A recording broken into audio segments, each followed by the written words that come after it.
Found. What if there are snakes? Tell him we're just passing by. Despite the uneasiness, the leaves and earth underneath their feet felt quite pleasant. The rocks that turned up every now and then were also pleasant surprises. How long has it been since we started walking? Don't know. Why do you ask? Just because. Juho felt his sense of time growing dull, just like during the previous time. From then on, the two authors didn't talk about anything in particular. They would simply try to figure out the kind of butterflies that were flying around, fiddle with mushrooms hanging from trees, or some grass, wondering if they were lucky enough to come across wild ginseng. TL's note. Wild ginsengs are incredibly precious commodities and are usually sold for a substantial amount of money in Korea. We're here, Sang said as they arrived at San Young's house, which existed in harmony with the mountains.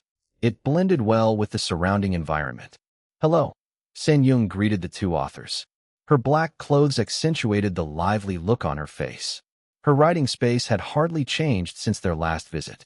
Congratulations on the award, she said. Bring out a cup of water for each of the authors as they came in and unpacked their things. Thank you.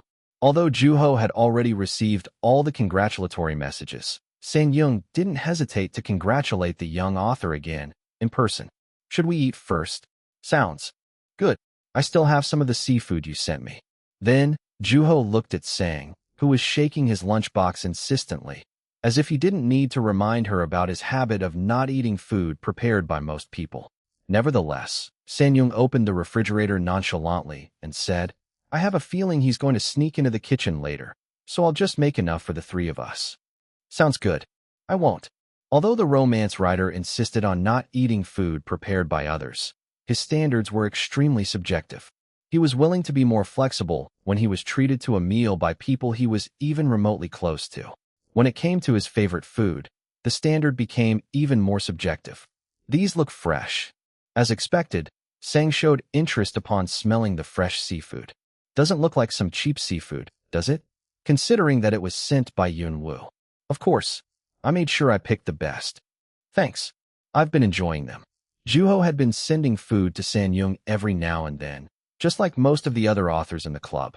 It was only natural that her fellow authors would be concerned about their fellow author who lived in the middle of the mountains, all by herself. Not to say that she didn't know how to take care of herself, of course. Dae-soo sent me some really good beef not too long ago, but I finished it just yesterday.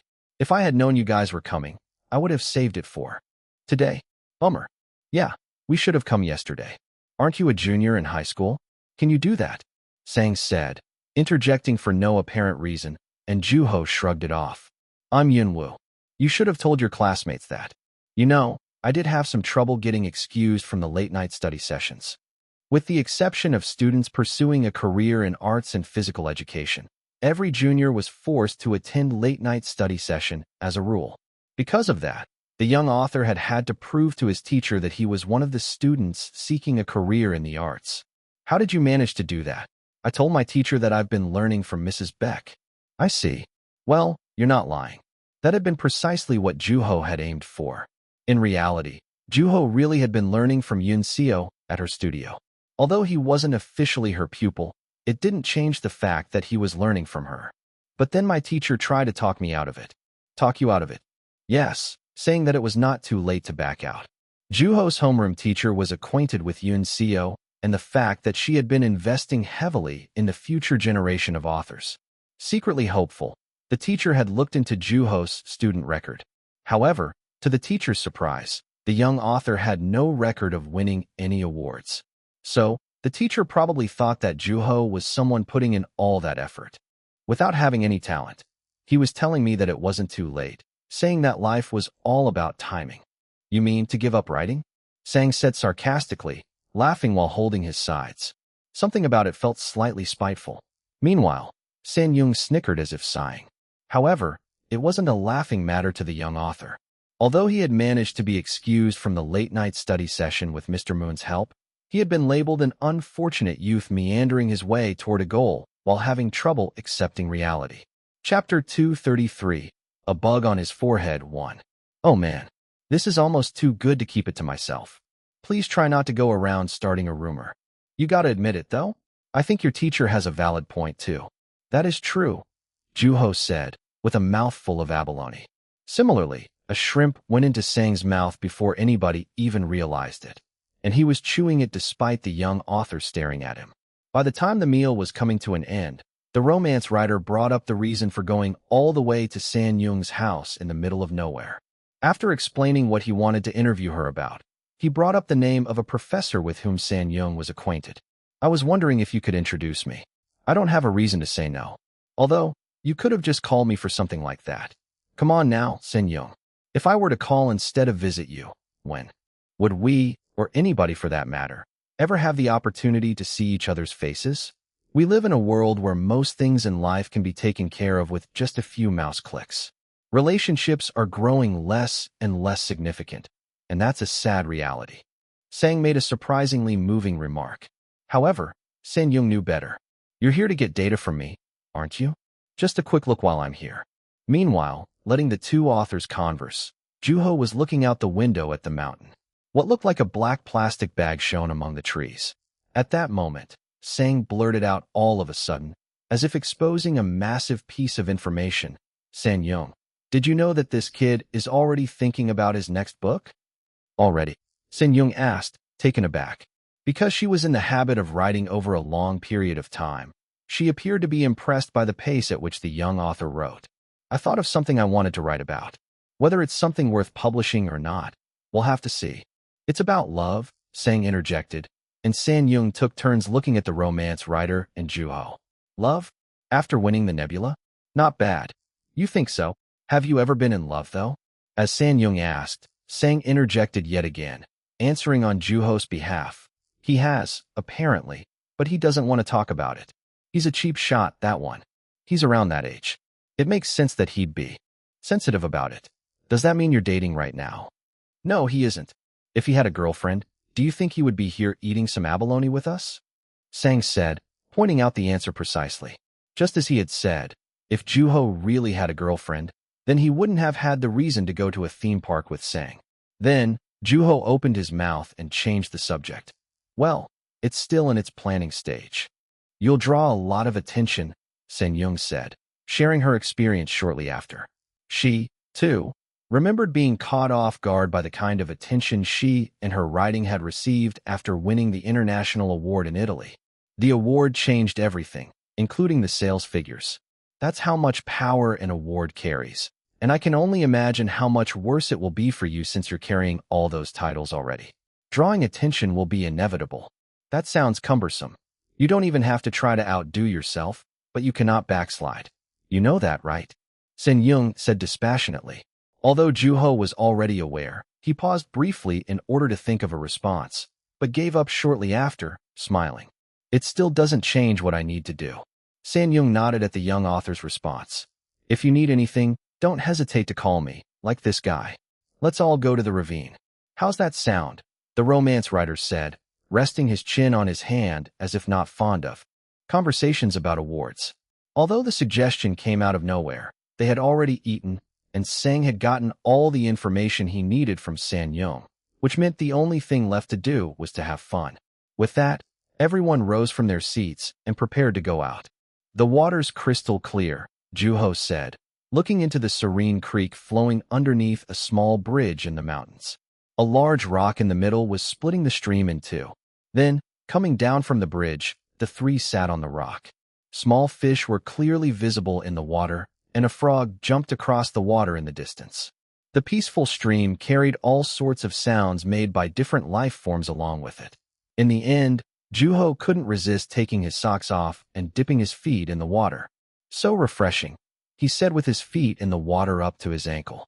The water flowing through between his toes gave him chills. At that moment, he saw a leaf being carried along by the current. Despite his efforts to catch it with his feet for the heck of it, the lone leaf gracefully escaped the young author's grasp and flowed away. Upon kicking, the water splashed in all directions. You behave now. Come dip your feet in the water. No thanks. It's way too cold. Sitting on top of a mat, the two older authors seemed like they had no intention of getting up. Nevertheless, it was apparent by their expressions that they were enjoying the moment. Then, as Juho dipped his hand in the water and flicked it in their direction, Sang took a branch that was lying around and chucked it into the water, making a big splash. Wow, that's some payback. You didn't even move an inch. Retaliation with no repercussion. That's what I believe to be of true revenge. Attaboy, Sen Yung said, taking a hard-boiled egg she had brought from her house and smashing it against the romance writer's head. Are you serious? First, the water, and now this? Sang complained, but to no avail as neither of the authors was listening to him. Then, San Yung put the entire egg into her mouth and began to chew, giving off a subtle egg smell. Shortly, after opening a can of soda, she handed it over to Juho. Can I have one too? Sang picked up an egg. Then, spotting a dragonfly on the rock, Juho stared at it intently. It had what looked like a fly in its mouth, and turning it to and fro with its front legs, the dragonfly chewed away at its prey. At that, Juho became curious about just how many things were eating something else in the mountains at that moment. Hey Juho, come eat. All right, Juho said, climbing onto the rock with his wet feet and taking the egg from Sang, which he had boiled himself. Because it was already well seasoned, it didn't need salt. Meanwhile, the sound of flowing water came from all directions. Let's build a tower, Sang said, picking up rocks around him and stacking them. Similarly, Juho looked for rocks that were flatter, not too big or small. Meanwhile, Sang stacked the rocks on top of each other with ease, as if putting together a puzzle, and with a rock about the size of the joints on his finger as the last piece, the romance writer completed an 8-tier stone tower. Are you going to make a wish? I don't make wishes to other people. Then, don't mind if I do, Sen Yung said, closing her eyes and putting her hands together, resembling a position of prayer. Then, she made a wish out loud. Help me lead a long life writing novels. As she moved her hands, her black sleeves also moved down her forearms. She was smiling, and being in the daylight rather than the dark made it a whole lot easier to see her face. Then, Juho looked up to the clear sky. The weather was perfect, and where they were couldn't be any more peaceful. The clouds floated by. As the young author inhaled slowly, the distinctive scent of the mountains came at him. Huh. Juho let out upon feeling something on his forehead. When he closed his eyes by reflex, he felt the weight on his forehead even more. What he saw before closing his eyes was a black object, which had moved as if alive. At that moment, a commotion broke out next to the young author, along with what sounded like the tower toppling over and eggs shattering as they fell on the rock. It was all done by Sang Choi. A bug, he said, blurting out the name of the creature moving about on Juho's face. However, unlike the frightened romance writer, Juho slowly raised his hand, took the insect off his forehead, and placed it on his palm. The insect crawled onto his palm willingly. Contrary to the peaceful young author, Sang was gasping for breath, hyperventilating. Get that thing away from me, he said in an almost desperate voice, looking deathly pale. Then, smiling, Juho opened up his palm as if showing what was in it. As the insect flew off, the romance writer screamed ghastly yet again. Thankfully, instead of landing on him, the insect came right back to Juho and landed on his arm. It looks pretty, Sen Yung said in a calm tone of voice. Only Sang had a miserable look on his face. At that moment, searching desperately for a deity, whom he had recently treated as merely another person, Sang began to make his wish in a hurry. Please let me live in a world without insects. Unfortunately, the stone wishing tower was no longer there, and the insect began to crawl about Juho's arm as if trying to make its presence known to the frightened romance writer. What do you think it is? A beetle?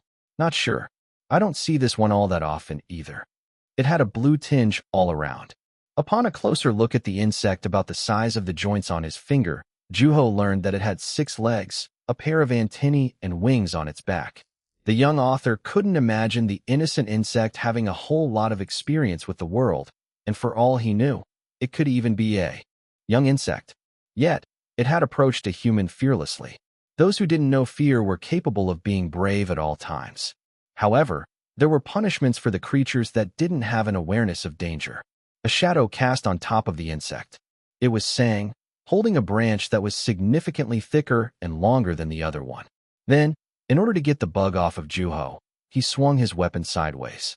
That's dangerous, Juho said, snatching the branch with his hand, feeling the wetness of it. From then on, the two authors struggled against each other for a little while. The branch was held securely in both of their hands. It's gotta be poisonous. That thing will kill you. Oh, would you stop making a fuss already? It's actually kind of cute if you look closely. Here, Juho said, putting out his arm with the insect on it. Unfortunately, that proved to be less than effective as the romance writer lost the little judgment he had left at the sight of the insect. There was a vivid look of pure, unadulterated terror on his face, and Juho secretly wanted to prolong the experience of seeing that look of sheer horror on Sang's face. Here, as Juho approached him, Sang ran away even more frightened. His speed was quite impressive. If he was capable of getting up that quickly, he had to be making a big fuss about the water being too cold earlier. You didn't move a muscle when I suggested dipping your feet in the water. There won't be a tomorrow if you take one more step from where you are. Come on now. You don't have to be that menacing. Juho decided that he would stop there. As if aware that the young rider had protected him from imminent death, the insect stayed close to him in a friendly manner. Then, when Juho reached toward it with his hand open, the insect responded to it immediately, crawling onto the palm of his hand. They were communicating and understanding each other as they got to know each other better. As Sanyung looked intently at the insect, Sang moved toward her, about 5 paces away from the insect. You're gonna get bit, Sang shouted from the distance, but Juho paid no attention to him. The insect's massive antennae, which were the size of its body, moved about busily, and the tickling sensation Juho was feeling on his palm reminded him that the tiny friend was very much alive. Do you think this is an eye or a mouth? It's an eye, isn't it? Right? I think so too. It's poison, that's what it is. Sang shouted again, holding the same branch in his hand still. He was terrified that the hideous insect would fly in his direction. His eyes were fixated on the insect. Unfortunately, regardless of how grossed out he was, Sang had no choice but to look straight at the very subject of his fear. Considering how fast Sang's heart had to be beating, the disconnect in his actions made Juho think that it wouldn't be surprising to see the romance right suddenly fall. In love with the insect. It's still moving, Sanyung said, looking at the insect moving about in Juho's palm. As it tried to crawl over to the back of his hand, he gently flipped his hand over in order to make it easier for his new friend. It's really cute. I'm gonna throw up, the romance writer said, pretending to gag with exaggeration. However, Juho genuinely found his tiny friend adorable, and he remembered something Yunseo had said previously. It's affection. Juho was no different from the insect exploring his palm. Letting it wander around exploring, Juho, too, was trying to get something out of the insect. Is it cold? Sanyung asked. It tickles, Juho said honestly. That is gross, Sang added despite nobody asking him. Those were the 3 different views on the insect. However, paying no attention to how it was coming across to the 3 humans, the insect kept moving its legs. Perhaps, Juho was like an enormous tree to the insect, an intriguing tree capable of moving its leaves and branches. Or maybe, the insect was wandering around in search for a new home. The insect peeked its head out between the young author's fingers, moving what seemed like either eyes or nasal cavities. When Juho put some slight pressure on his hand, it backed up, making his giant friend proud. Chapter 234. A bug on his forehead, too. You don't think it'd eat hard-boiled eggs, do you? I'm not sure. It doesn't look hungry, though. Looking in Juho and Sanyung's direction, the insect turned away from the egg and crawled toward the young author's fingertips. Maybe it'll fly off if we force it to eat something. Probably, Juho said. The insect balanced itself on the tips of Juho's fingers, looking adorable with its set of legs bunched up together on a small space. At the same time, it looked as though it was about to spread its wings open, ready to fly off at any given minute. At that, Juho sensed an imminent farewell and was reminded of how attached he had grown to his tiny friend. I think it knows it landed on a bad spot, Sanyung said quite accurately. The insect was getting ready to fly off to where it belonged. Mr. Choi, I think you better prepare yourself. It looks like it's about to fly off. This way? You mean this way? Who knows? That'd be up to this tiny fella here. Make it stop. Do something. How am I supposed to do that? Juho had no power to keep it from leaving, or to set the direction in which it should fly. The young author would take the direction he wanted to, and similarly, the insect would fly in the direction it wanted to. Huh. The young author let out, feeling a faint vibration on his fingertips. There was a distinct sound coming from the insect, resonating at the tips of his fingers. With Sang's terrified scream in the background, the insect shook its abdomen and rubbed its wings against one another. Then, out of nowhere, something turned up from its sides, revealing its shape for a split second. It was as if a door was opening. Are those wings on its sides? Before Juho had time to confirm, the insect flew away. It's fast. It didn't even look back or anything, Juho said, brushing his hand down against the palm of his other hand for no apparent reason. The young author had a feeling that his former lover had been like that insect, with which he had had a short friendship. She, too, hadn't been afraid to part ways with Juho, and what was left at his fingertips was a sense loss, something he was all too familiar with. He could have sworn that she had acted charmingly around him, seeking his protection. However, to his dismay, that had been all a delusion.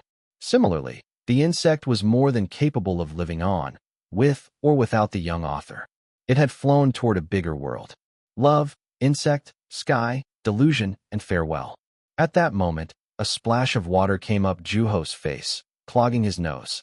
Then, wiping his face, the young author opened his eyes and saw Sang standing tall and proud, with his hands wet. What was that about? I was washing the poison off your face, the romance writer said. However, it felt a tad too spiteful for it to be as good-willed as he claimed. It had to be an act of revenge. With that realization, Juho stood up, barefooted and soaking up to his neck, and started walking toward the romance writer through the cold sand and pebbles on the ground. It wasn't long before a water fight broke out. The two authors splashed at each other relentlessly, paying no attention to their clothes getting soaked. With the exception of San Yung, who was watching from the distance while eating her hard-boiled eggs, everything around them became wet. The dragonfly shook off the moisture on its wings, and the grass hung limply from the weight of the water. As always, revenge had a futile and unfortunate ending. I'm soaked. This is incredibly unpleasant, the young author said, feeling the weight of his wet clothes. No matter how much he squeezed them in order to get the water out, it seemed to make hardly a difference. I didn't bring any extra clothes with me. This isn't good, he said, realizing just how wet his clothes were. Then, hearing the young author was in a predicament, Sang sneered at him. Well, good thing I brought mine. You carry an extra set of clothes with you? I can't stand borrowing clothes from other people. How often does that even happen, though? Juho wondered, impressed by how prepared Sang was. In that case, I'm sure you also can't stand lending your clothes to other people, right? Sorry, but I only have one extra set of clothes. It started to look like the young author would have no choice but to stay in his wet clothes. It's fine. This was supposed to be a day trip anyway, and my clothes will eventually dry if I sit in the sun long enough. But what about the car seat? As the young author pondered the idea, San Yung chimed in. It's okay. I have some extra clothes back at the studio. You do? Yeah. My brother comes over every now and then, so he leaves some of his clothes at my place, she said. It was a stroke of good luck. Then, after the three returned to the house, Juho received a sweatshirt and pants. Although their colors didn't match at all, and the rubber band around the waist felt slightly loose, they were quite comfortable. Those must have been sitting in the bag for a while, Juho said to Sang. It was obvious that the clothes had been put away for a long time, and there were folding lines all over the shirt and pants. Nevertheless, with a content look on his face, the romance writer brushed his dry clothes while letting his wet clothes dry beside him. I'll bring these back next time. I just hope these aren't your brother's favorite clothes, Juho said. Although he had no clue of what San Yung's brother was like, the young author hoped that he wouldn't be upset that his sister had lent his clothes to some stranger. At that, San Yung waved in denial. You don't have to worry about it. I'm sure it's not even on his mind. It's essentially trash to him. He's probably bought new clothes by now. Juho looked down at the sweatshirt and pants he was wearing, wondering if they really were trash. Then, I'll send new ones your way. No, it's really okay. If you insist on repaying me, you can give me an autograph. My brother's also a big Yunwoo fan, she said. However, she had to be already aware that Juho would be sending her new clothes, along with the ones he was wearing. With that, after Sang and Juho decided to stay until their clothes had dried, the three authors sat around the table and enjoyed themselves a cup of tea. Have you been working on anything recently? Juho asked, and San-Yung nodded lightheartedly. I've been going around doing research. However, it's still too early to know for sure. With that, she started telling a story about the things she had seen and heard up to that point. Her memories of the different people she had met at different places, the different foods she had eaten, and the situations she had gone through were still vivid. Then, time flew by, and the sun set. Being in the mountains, and because of the elevation, the sun felt like it was setting sooner than usual. Be safe, you two. Good luck with your writing, San-Yung said, waving at the two authors, and with that, they went down the mountain and got in their car. While Juho was occupied with thoughts of the blue insect that had flown away from his hand earlier, Sang didn't bother him in any way. Until they arrived at Juho's house, that is, break a leg. Upon coming back to his room, Juho folded up the sweatshirts and pants San-Yung had lent him, set it aside, and lay on his bed. Despite his hope of spotting the blue insect on his way down from the mountains, the tiny friend was nowhere to be seen. It had flown away to a place unseen, far, far away. Love an insect, the young author murmured, staring at the ceiling for a little while. Then, reaching for his pen and notebook on the desk, still in bed, he started writing a story by the whim of his pen. The adventures of a blue bug searching for its mate. A blue insect on an adventure. A blue insect flying in the blue sky. This isn't it, Juho said. It lacked something. He wanted to write a story that was so deep that even he wouldn't dare reach into its depth, leaving him tantalized. He wanted a story with a depth that would make him think that it was better to forget about it. A story that would make him deathly pale, like Sang when he saw the insect. With that, the young author moved his hand. I can't think of anything other than Fabre. TL's note. Jean-Henri Fabre was a French entomologist. Then, Juho chucked his notebook into the distance. Here's your peppermint tea. Despite having wrestled with it at home for days by that point, Juho couldn't come up with anything that satisfied him. That day, Juho had come out with his laptop as an addition to his walk. The peppermint tea he had ordered emanated a strong, minty scent. Along with the clear teapot, there was also a clear teacup. Is it glass? Juho wondered, picking them up. They weren't nearly that heavy. Then, as he poured the tea into the cup, steam rose from it. Juho was the only person who had ordered a hot tea in. The entire cafe, decorated to have a vintage look, a total of 3 tables, including the young authors, were taken in the cafe. Of them, one other was alone, much like Juho, and seeing as though the person's hands were moving busily, they had to be either studying or working on an assignment. Because Juho was sitting at the innermost table of the cafe, the entire shop could be seen from his seat. There were 2 employees, who didn't seem to be all that close, working behind the bar. Juho looked at the laptop before his eyes, which displayed an empty manuscript. From his former lover to an insect with blue wings, there was a decent assortment of material to work with, but unfortunately, it wasn't enough. Am I rushing this? Am I trying to write something completely meaningless out of my own sense of urgency? Was I not excited to write about this, after all? Am I still caught up with winning the nebula? Am I being too conscious of it? Or, am I trying too hard to ignore it? The young author asked himself calmly. Then, the young author reminisced to the time he first held the trophy in his hand. He had felt the weight of it. At that moment, his instincts had kept it from reaching his heart because he knew, by experience, that he would be susceptible to making the same mistakes he had made in the past. With that, Juho placed his hands on the keyboard. However, not a single sentence came out. At that moment, the bell attached to the cafe door rang. When he looked up, the person who'd been alone was gone, but their belongings were still at their seat. Juho glanced over at the bathroom, key hanging by the doorknob of the bathroom to his side. The key was still there. Must be taking a call, Juho thought. Sigh. Juho let out heavily. The fact that he was calculating meant that he was afraid of failure. He didn't want to fail, just like everyone else. When Juho looked back, he would often find that he had climbed to a frightening height without knowing.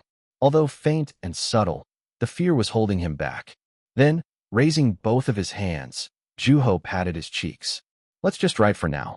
If I don't like it, then I'll write it again, he told himself as he placed his hands on the keyboard. Maybe I should look at the internet for a little bit, the young author thought to himself, logging into a news website and reading through provocative articles one by one.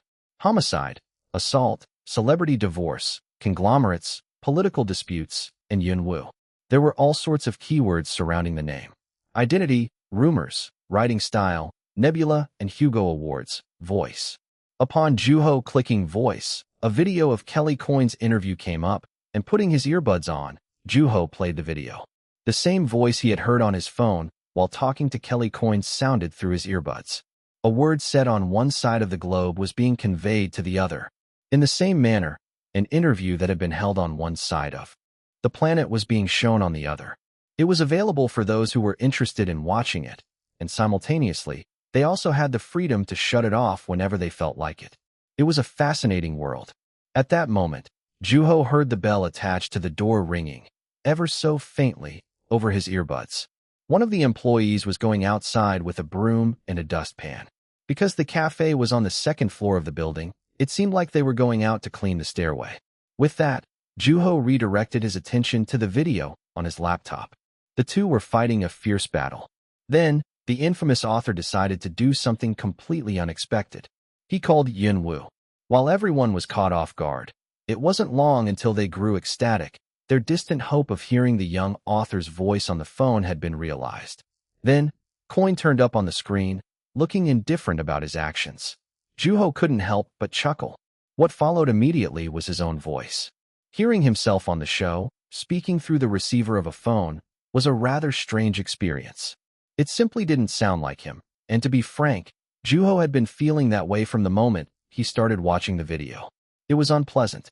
Then, while looping the part of the video of himself speaking, Juho came across another video, one that contained only the portion of the interview in which he spoke.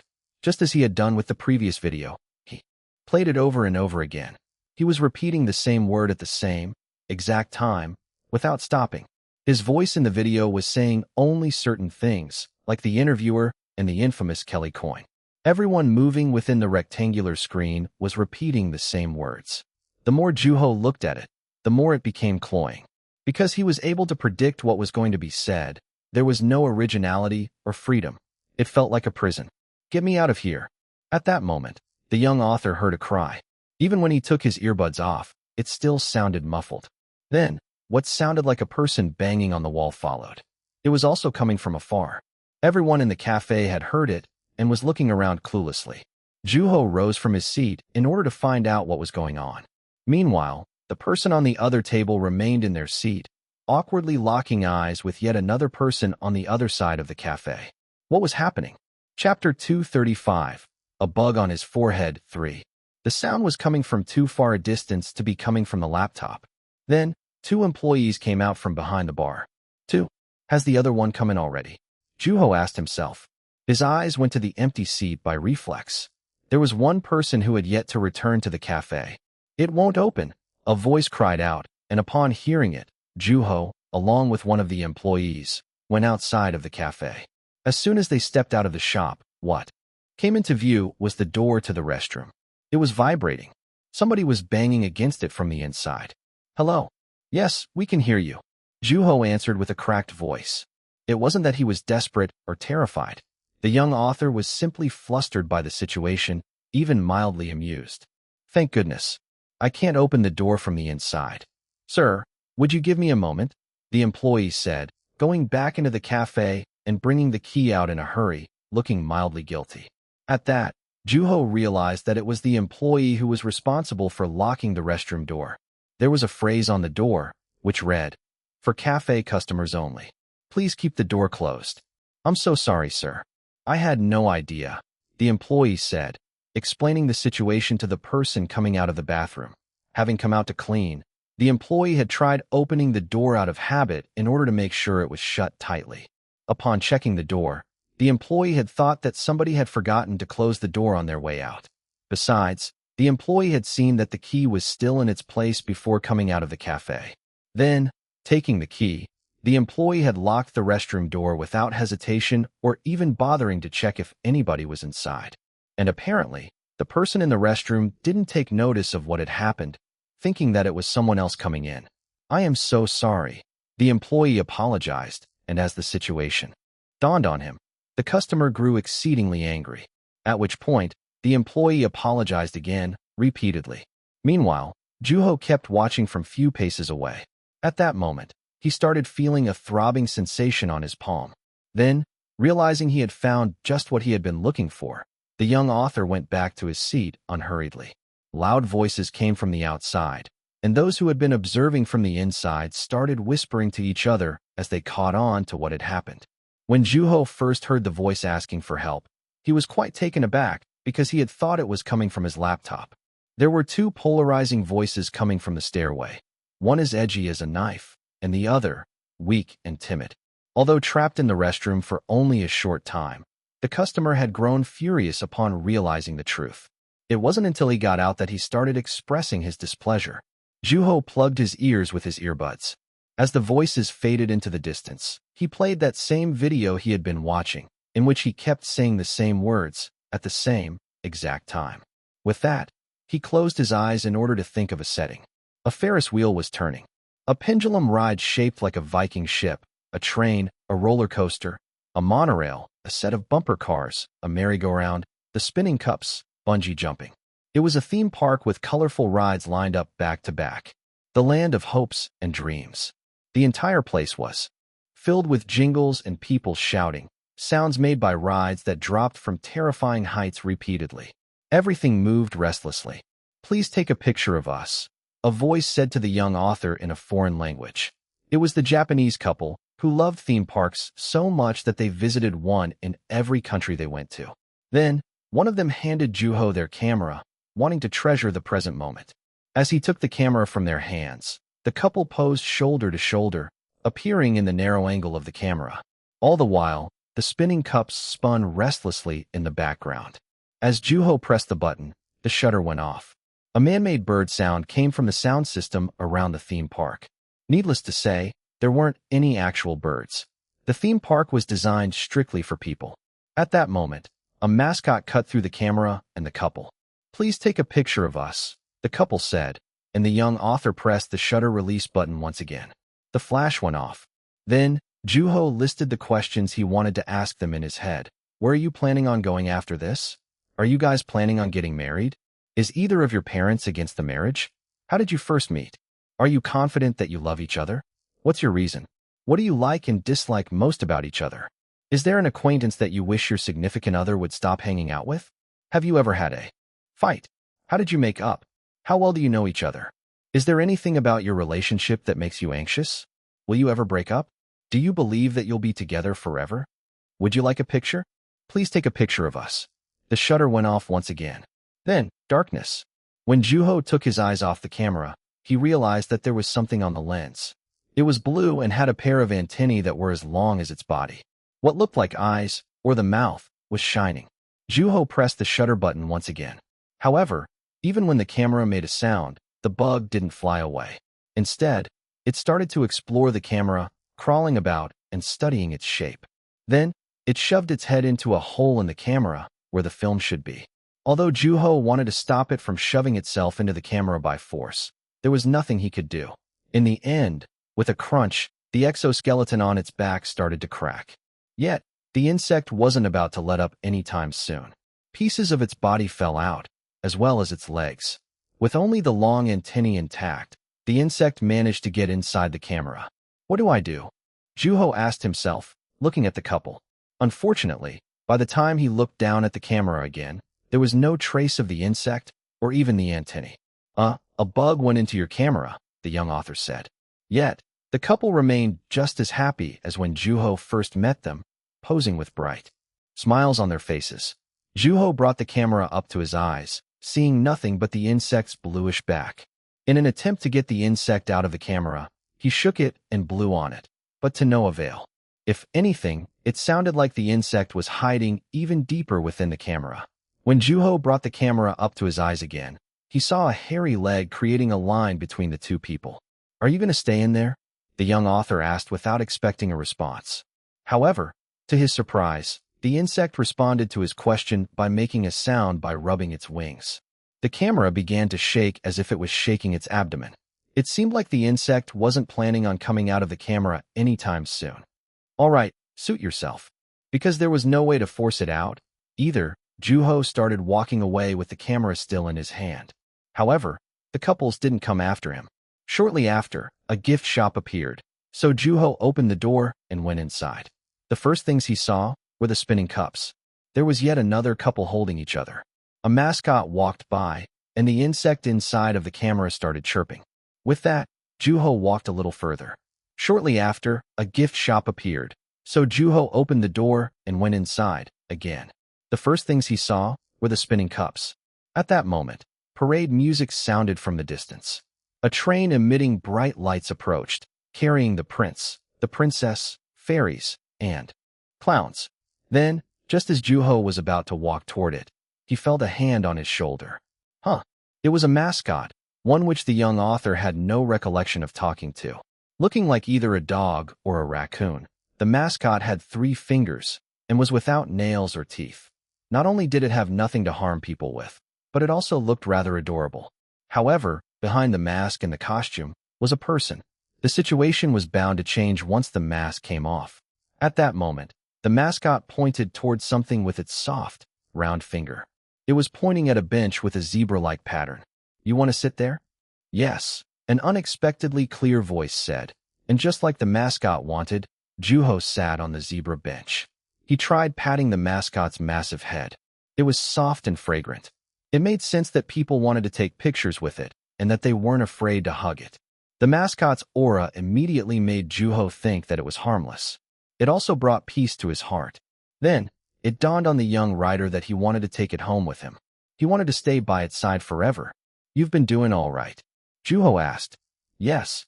There was a small space between the mask and the body, but nothing was visible through it. "Isn't the mask uncomfortable?" "No. You can always take it off, you know." "I find it neither uncomfortable nor do I want to take it off," the mascot said in a comfortable voice. In the end, Juho gave in and came clean. "I want to know what you look like." At his request, laughter came from within the mask, and the bug inside the camera responded to it by rubbing its wings together. "I have the right to be forgotten," the mascot said confidently, and Juho couldn't deny it. He had no choice but to move on. As the young author tried to shrug off his curiosity, the mascot added, "And you, too, have the right to forget." There hadn't been anything strange, wrong, or that needed to be changed. It was only natural to forget the person one had parted ways with, and there was no need for guilt or responsibility. From what I heard, forgetting is no different from abandoning, right? I don't know if you noticed, but I don't have a tail.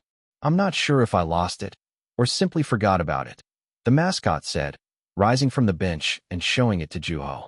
Just as it had said, there was nothing where there should have been a tail. "Do you think it's the same way with people?" the young author asked.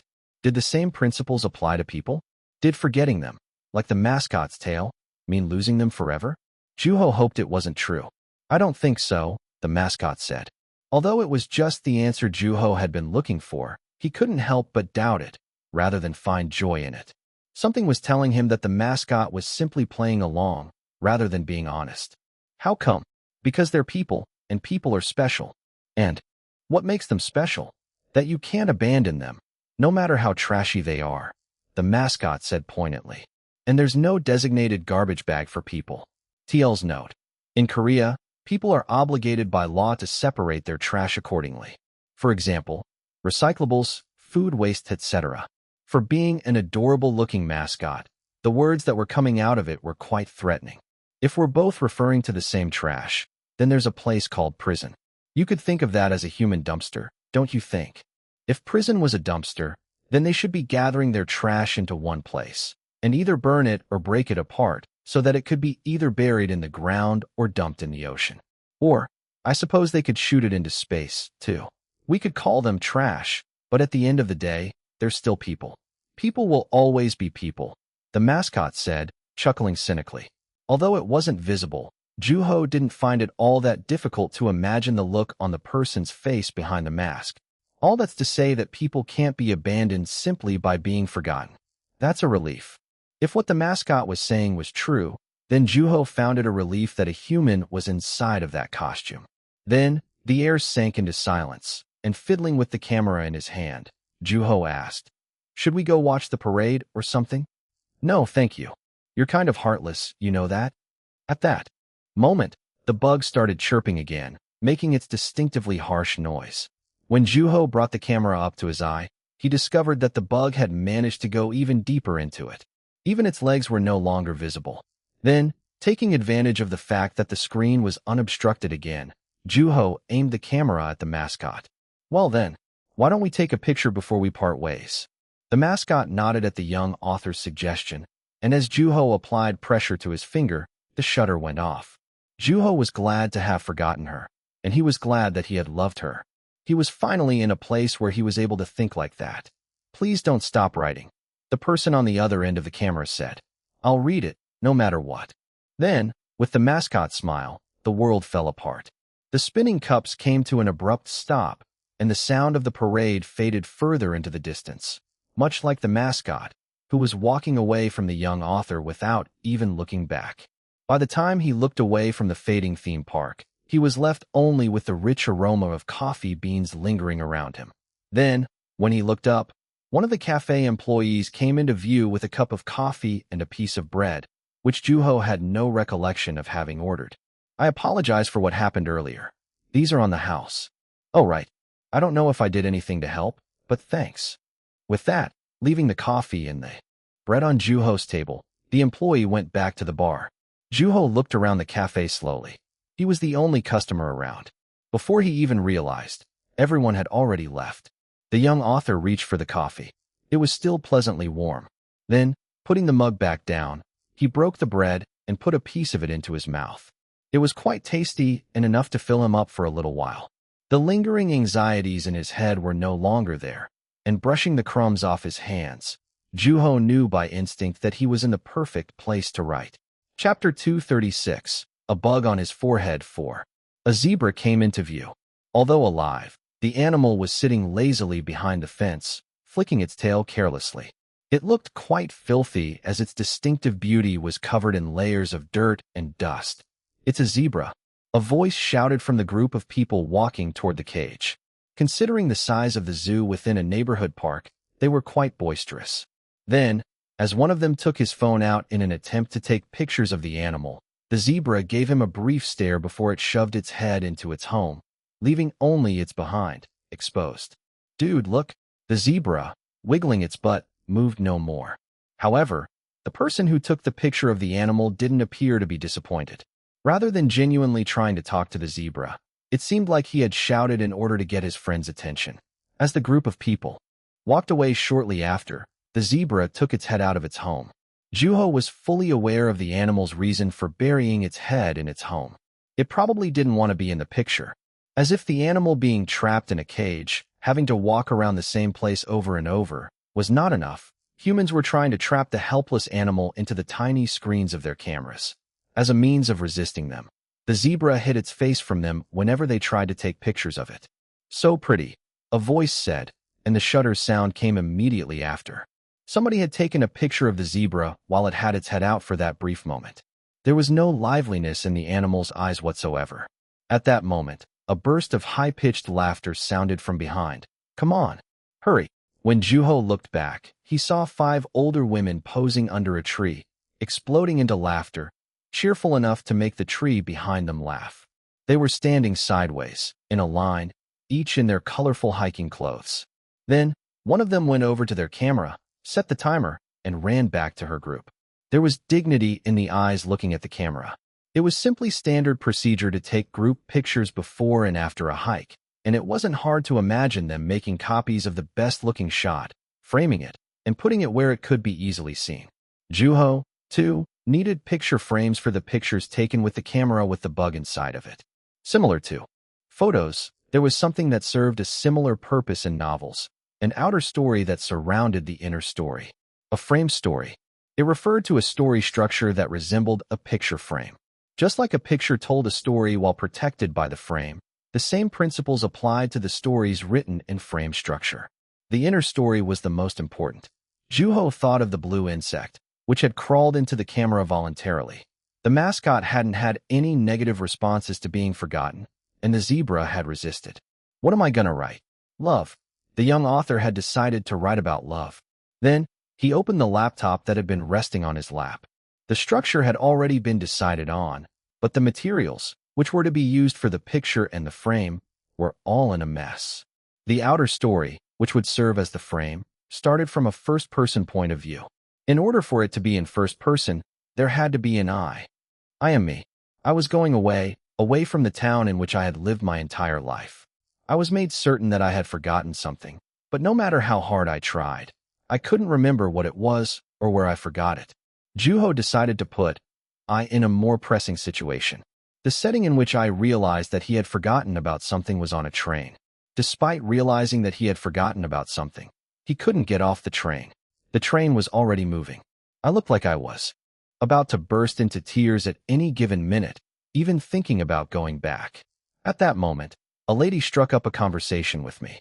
She was on the train with me. "Why so anxious?" she asked. And I answered honestly. "I forgot something really precious to me. Now here I am, on a moving train. I almost feel sick from the guilt." Unlike me, the lady told me that she was on her way home. And in order to comfort me, she began to tell a story, one that I had been forgetting all along. So, I remembered very recently. It was a story she had heard in her hometown about a missing child. With that, Juho stopped typing. That was going to be the outer story that would surround the inner story about the missing child, which would turn up soon. Although they were on the same train, the significances of their destinations were entirely different from one another. It would make for a good frame, just right for the picture within. At that moment, a scream similar to that of Sang sounded out of nowhere. When Juho looked up, he was greeted with a familiar sight. A group of people was moving away from an insect that was flying about with its wings buzzing and its two longer legs hanging loosely. It looked just about the opposite of the blue insect that Juho had come across in the mountains. Dark and round, it was also significantly larger. "It's on your back." "Where? Where?" a voice shouted, taking hold of their shirt as if ready to take it off at any given minute. Before the person had a chance to do so, the bug flew away. Then, taking his phone out of his pocket, Juho tried to take a picture of it from where he was sitting. The distance made the insect look like a speck of dust, and after looking at it just a little longer, Juho deleted the picture. Now, the picture, the inner story. A story about home, a missing child, and an insect. It would be told from a third-person point of view. The child was an introvert. He had received no affection from his parents, nor experienced friendship from his peers. He despised his inexperienced parents and was annoyed by the world that encouraged people to be independent. After leaving home, the boy headed for the mountains in the distance, all alone, without friends or family. Although he was used to seeing them in the distance, the boy had never actually gone to them in person. Then, Juho imagined the boy wandering in the mountains aimlessly. Although the boy thought he was being cautious, it wasn't long until he found himself lost, stranded in the mountains, all by himself until sunset. At that moment, an insect approached him. Having a bluish tinge to it, it looked quite beautiful. Even as the boy gently placed it on his palm, the insect didn't try to resist or fly away. If anything, it shook with joy, like a warrior who had conquered the world. Then, after being found by a neighbor, the boy returned home safely, and his friendship with his new, tiny friend began. Sneaking into his parents' room, the boy emptied out their goldfish fishbowl and made a new home for his new friend. Shortly after, discovering that their goldfish had gone missing, along with its fishbowl, the parents asked their son about the whereabouts of the fishbowl, of which the boy pretended to know nothing about. The boy hid his friend's tiny home in layers of clothes and boxes, but he was eventually caught by his parents. The house belonged to the parents. No matter how hard the boy tried to hide anything, there was a limit to how long he could keep his secret from them. In the end, his angry parents cornered the boy, questioning him. With that, Juho decided to redirect the plot to the outer story. The train came to a stop, but both characters had a long way to go until they reached their destinations. They watched people getting in and out of the train. Then, taking some hard-boiled eggs out of his bag and sharing with the lady, I urged her to go on with her story, completely oblivious to the fact that he had forgotten something. Her story was riveting, and more people began to eavesdrop, expressing interest. At that moment, Juho's phone started ringing in his pocket. Taking his hands off the laptop, Juho answered the phone. "Hello. Where are you?" It was Nam Kyung. Because he was still distracted with writing, the young author answered in a daze. "What do you mean? We were supposed to meet. Are you at the park?" "Yet." "Oh." Juho let out, remembering why he had come to the park in the first place. He had made plans to meet with the editor. If Nam Kyung hadn't called, Juho would have kept writing, having lost track of time, clueless. Fortunately, the botanical garden wasn't too far from him, so Juho rose from his seat without delay and headed toward the meeting spot. Upon arriving, Juho saw the editor eating his sandwich in peace, contrary to himself, who had clearly come in a hurry. I got yours too. Thank you. Then, glancing at Juho's laptop, Nam Kyung asked, Were you about to write? Yes, I was writing up to a moment ago actually. Oh man, maybe I should have waited a little longer then, Nam Kyung said, looking concerned about having interrupted the young author while he'd been working on a potential piece. Seeing the look on Nam Kyung's face, Juho reassured him, Oh no, I'm still building the foundation.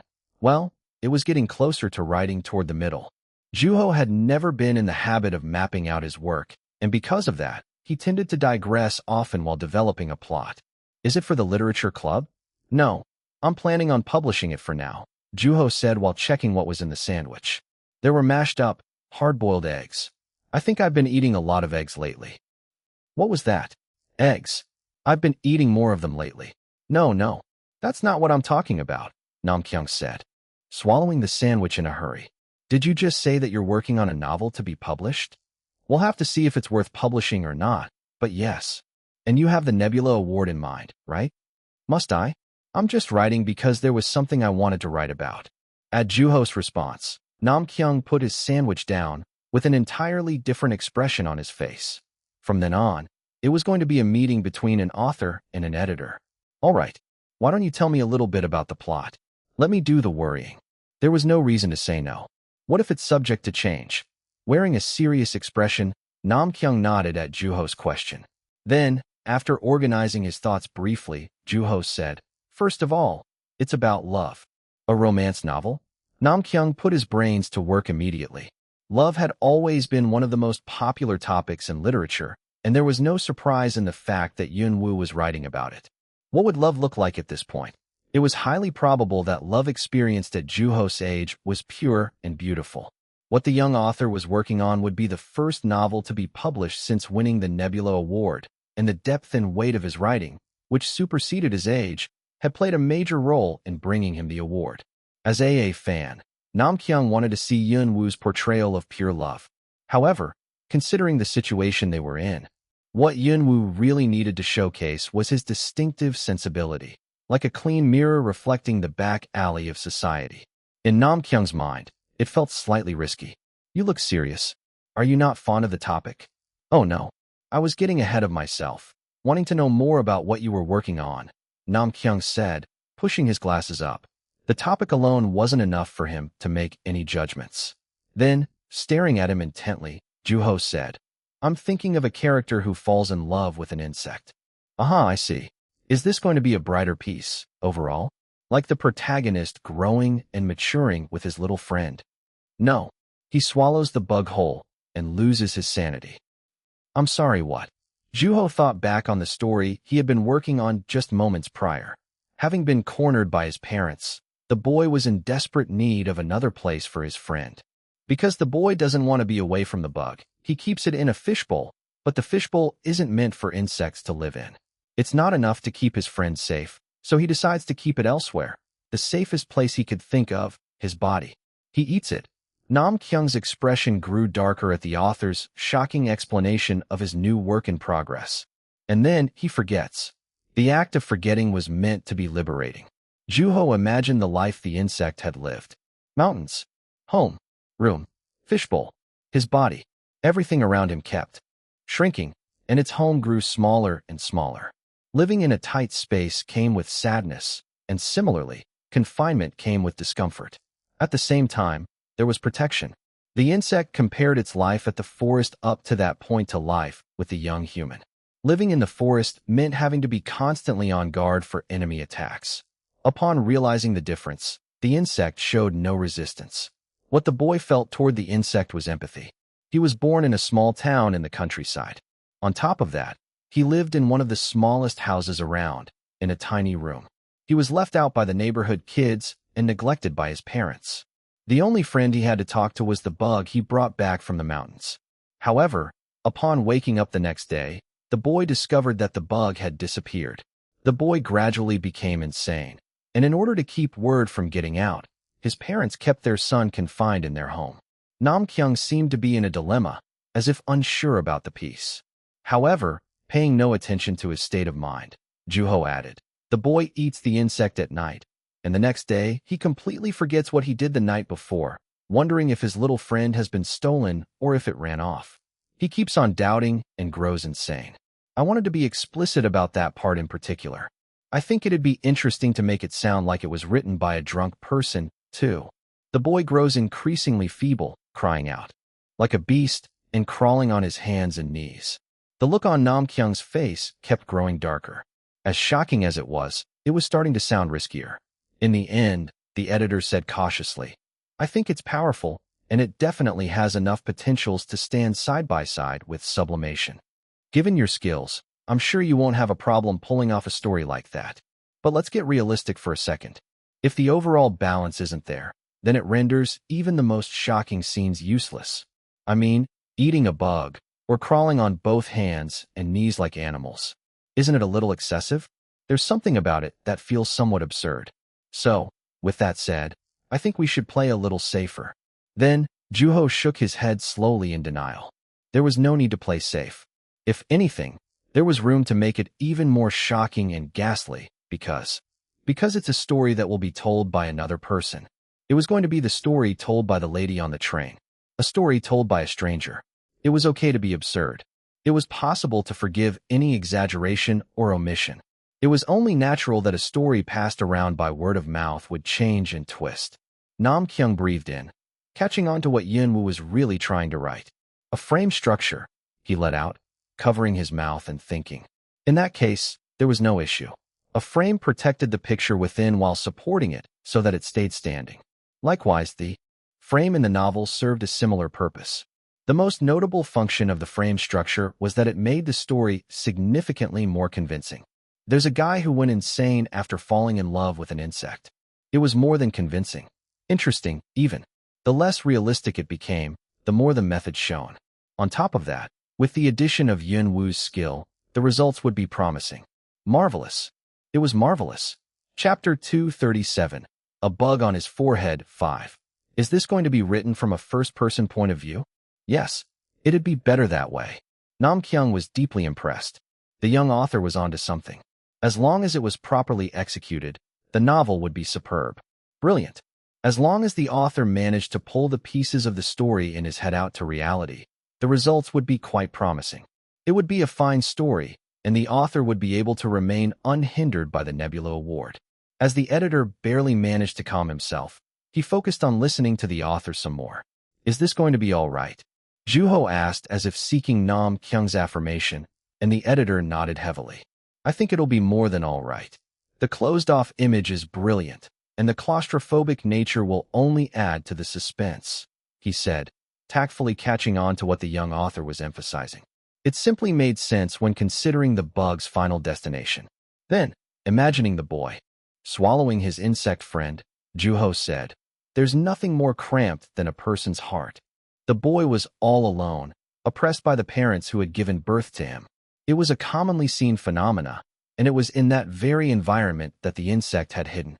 I think the fact that the bug doesn't resist really adds to the story somehow. On top of that, it's easy to make the connection that it could be a person, which also makes it creepy. The insect chooses the safer life by willingly going into the boy's body. Unfortunately, it quickly turns out to be a bad decision. Its new home grows increasingly insane. Then, looking at the egg salad in his sandwich, Juho said, "Frankly, I think the bug was already dead." Dead? Because it got eaten? No, even before that. After being neglected, without proper care. After getting dragged out of the mountains, the insect found itself in a new prison, the fishbowl. The boy had never seen an insect like that, not to mention he was raising it without his parents' knowledge. There was no way that the boy would be able to find food for his little friend. As the bug grew weaker, the pressure would grow in the boy's mind, leaving only the extreme choice in the end. "Sounds like the bug and the boy have a lot in common," Nam Kyung said, and Juho nodded. That was precisely the reason why the boy had loved the insect. What about the characters in the outer story? the editor asked with an apparent look of anticipation, urging the young author to tell him more. Juho imagined the two people conversing on the train. Though headed for the same destination, the significance of arriving there was different for the two. She's from the same town as the guy, and she's the one who came across the fishbowl. You mean, the one where the boy kept his bug? Yes. He's bound to throw the fishbowl out no matter what. Then he goes missing. Word of it spreads through the town, and the story becomes known to every single person in town. Thought it isn't clear what happens to him afterward. Then, after brief contemplation, Nam Kyung asked, "Is this after he gets trapped in his house?" Probably. The fishbowl was the connecting piece between the outer and the inner story. It was also the first house the boy had used to trap the insect, as well as the one he abandoned. Instead of being filled with water, the fishbowl was filled with dirt and tree branches. So, what happens after he goes missing? Nam Kyung asked, getting slightly impatient. Juho thought carefully. What happens to him? It wasn't hard to imagine the man going into the mountains, and it was always possible that he would go on living under another person's protection and care. He might be wandering aimlessly, yearning for the insect for the rest of his life, or simply collapse, choosing not to do anything about his yearning. Or he could get on a train heading away from his hometown. Don't you think he might even come back home? Nam Kyung asked, unable to resist any longer. Juho thought back on the looped videos he had watched. He had been trapped, repeating the same daily life, saying the same exact things, meeting the same exact people. The couple Juho had met in the theme park had asked him to take a picture of them because they had wanted to treasure that moment forever. I don't think that's very likely. Why is that? Because he forgot, Juho said. After swallowing the bug, the boy forgot about his tiny friend, further proof that he hadn't thoroughly trapped the insect in a photo. If he were to have taken photos of the insect, he wouldn't have had to worry about forgetting his tiny friend. If anything, it was a possibility, the possibility for a change. A possibility that he could always raise the insect in a more open environment. Nothing was as wide and broad as a person's heart. Well, it seems like that character has fully taken shape in your mind, Mr. Wu, Nam Kyung said, looking at the young author predicting the character's life in its entirety. Yet, Juho shrugged it off, saying, "Things can change, of course, but that's how I see it at the moment." With those words, Juho paused for a brief moment. Memories were part of the outer story as well. I, who had forgotten something, and the lady who remembered what she had been forgetting. There had to be a reason that she had remembered. Why was she recently able to think of the story about the child who had gone missing? Maybe she found the fishbowl that was lying around her house somewhere. The fishbowl would serve as the clue. Upon finding it, the lady tried to remember where it had come from. In that case, why did she have to take it out in the first place? Because she came across a new animal, one that would be living in it. That indicated that she was ready to accept another life. She was on the way home, while it was going away from his hometown. Going back home was only possible for those who had left their home. She had to have come across a new life form to occupy the fishbowl. Forgetting can also be a form of protection. She was probably the same as I, who she met on the train. She had to have forgotten her story when she first left her hometown.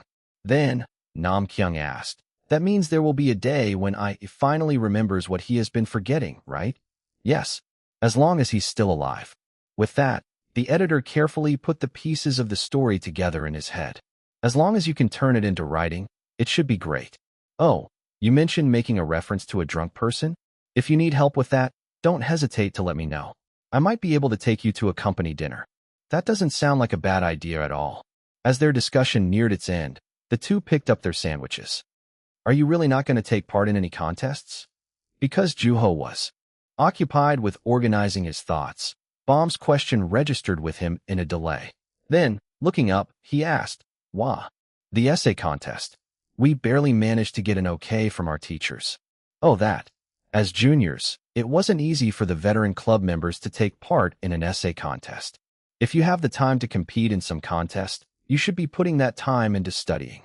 That was the general opinion of most teachers. However, the juniors in the literature club weren't about to let the opportunity to take part in an essay contest slide anytime soon, and after persuading their teachers persistently, their teachers finally gave them permission that very day. Unlike in previous years, Seo Kwang was also willing to compete in a contest. According to his own words, When others tell me not to do something, it makes me want to do it more. On top of that, with the addition of Bo Suk and the twins, the entire literature club was in the process of choosing a contest they wanted to compete in. I thought you would compete this year, too. Of course, that was with the exception of the young author. Then, Juho said with a shrug, there's a piece that I wanted to focus on. Although Baum was aware of it now, it had come to her as a massive shock when she heard it for the first time. It's not like you're being chased by somebody. Relax. Take your time, Boum said, but she was fully aware that Juho wasn't going to stop. Although she was taken aback when she was told that he was working on his next novel, she came to accept it soon after. After knowing him for 3 years, Juho was more than capable of doing something like that. Regardless of the circumstances, he wrote relentlessly and restlessly. He was truly an author. Are you nervous at all? He asked Boum, looking at the pamphlet of the contest she had chosen to be part of in her hand. Of course I am. This is a massive contest. Taking place over the course of 2 days, it was a rather large contest. The contestants were mostly composed of students who were formally trained or had serious aspirations of becoming writers. Winning an award at that contest would make it significantly easier to get into a university, and because of that, many students competed in it. Are you aiming for first place? Of course. Might as well aim for the stars while I'm at it, Boum said confidently. I mean, what are the odds of competing with another person who has been writing with Yunwoo for 3 years? I guess so. Boum stared intently at Juho as he nodded nonchalantly. She had always considered herself lucky, sitting across from Yunwoo, let alone being part of the same club as Yunwoo. It was like having the luxury of listening to a world-renowned pianist performing right before her eyes on a daily basis. It was extravagant, and Boum would get to have a closer look at the pianist's techniques and their incredible performance in great detail. She would grow and mature just from watching, and that was the kind of presence Yunwoo had. I got kind of cocky after winning first place last year, Boum said with a bashful look. And that's when you went out and got yourself the Nebula Award. It was an award incomparable to that of some nameless essay contest. Knowing how serious he was about literature, Boum had genuinely congratulated the young author. I saw the video of Kelly Coyne reading your speech after getting the award on your behalf. I gotta say, it was rather strange since you weren't even there, but it was still really cool. It was an award that she could only dream of winning. He looked all the more remarkable and admirable in her eyes. She had genuine respect for the young author. On the other hand, she couldn't help but regret not having competed or asking to compete in the same contest as him. Fortunately, it was still not too late. If she were to ask him, even now, he would be willing to grant her request. If she were to ask with enthusiasm, he wouldn't turn her down. However, Baum chose not to. She didn't deny her regret, which also felt like a relief at the same time. She had accepted that she didn't have what it took to become like Yunwoo, nor did she have the desire to become him. That was how she saw herself, and she didn't feel ashamed of it by any means. Being in the literature club, she came to learn that there was always room in this world for more writing, even for things written by somebody like her. Meanwhile, Juho, too, was quietly staring at Boum, reading her thoughts. You're not all that different yourself. What do you mean? You won an award, too. The first and the youngest winner to win first place in the club. I can hardly see the difference. Come on now. Of course, there is a difference. I mean, just think about the scale. It might be different in terms of scale, but if you think about it, there are more similarities than differences. They're both judged and evaluated by other people. Then come the results, honor, congratulatory messages, which get recorded or exhibited somewhere. Just as Boum was about to deny it, Juho beat her to it. At the end of the day, an award is an award. What you really need to look at is your writing, not the award. I know for certain that there are readers out there who would prefer your writing over mine. At Juho's remark, Boum thought of someone by reflex, her mom. Then, seeing as though she was starting to agree, Juho smiled, making her blush. Oh no, that's not. That's about as encompassing as an award gets. Our hearts are much broader. She had never heard anything like that, and the fact that it was coming out of the mouth of a Nebula winner was even more astounding. Boum found herself getting impressed yet again. He really is inherently different. His posture, his heart, his skills. That's how he's able to write like that. Boum was well aware of how the world viewed the young author. Mysterious, alien, talented beyond comprehension. However, anybody would be able to come to terms with one thing if they met the young author in person. Only Yun Wu could write those novels. Those were truly Yun Wu's work. His most recent work in progress had to be the same way. Then, she thought to herself once again, might as well aim for the stars while I'm at it. You know what? Who cares about the award? I'll just focus on my writing. Juho smiled with satisfaction at Bomb's confidence. Chapter 238.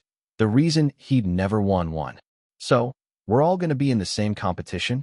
Yep, that happened. Seo Kwang looked at Juho with excitement. And BOM, upon checking that the contest wouldn't interfere with the one she would be competing in, also decided to compete with her clubmates. It was going to be a lot of fun. For the first time ever, almost everyone in the club was going to be competing in the same essay contest, together. Did Mr. Moon say anything? What do you think? Probably not. Staying out of his pupils' decision-making process was Mr. Moon's specialty. Juho examined the pamphlet of the contest they were going to take part in. Being hosted by a university in Seoul, it offered a cash prize of $1,000, and it seemed to offer lectures and a campus tour afterward. It was a legitimate contest. Because they were all partaking in the same contest, the club members would be competing against each other. However, that would help the less experienced members, like Bo Suk and the twins. Bomb, the twins called to her. They were preparing themselves thoroughly for their first essay contest, and their obsessive personalities seemed to have kicked in, wanting to see it to the end. Nevertheless, Juho was proud of their enthusiasm. I'm not sure how to move forward from here. Can I see? BOM said, scanning Gong Il's manuscript cautiously. Meanwhile, Gong Pao was striking up a conversation with Bo Suk from behind. Looking at the younger clubmates, Juho, too, moved his hands across the keyboard. Juniors weren't prohibited from bringing their laptops to school because there were a lot of procedures that required a computer, such as applications and self-introduction. It saved him a number of trips to the computer room, and he found it rather convenient. So, BOM, what are some things that I should be mindful of at the contest? Gong Pao asked in a whisper, as if trying not to bother his clubmates. Unfortunately, despite his considerate gesture, Juho couldn't keep his ears from listening, which inevitably made his hands slower. Meanwhile, after brief contemplation, BOM said with an awkward smile, it's hard to say because every contest is different. In actuality, there were noticeable differences in rules in every contest. From the scale of the contest to the topics, time and places, every contest was distinct, which made it difficult for BOM to offer any advice. Well, you always have to write within the given amount of time. That's the most standard. Unfortunately, it was something Gong Pao was already aware of. Then, Seo Kwang, who had been looking up English words on his laptop, stopped his hands much like Juho and said, there are literature clubs in other schools that teach their members how to win contests. Call it know-how. Seriously? What about us? Gong Il said with interest, and Sun Hua chimed in, laughing. Of course not. You've seen us write, haven't you?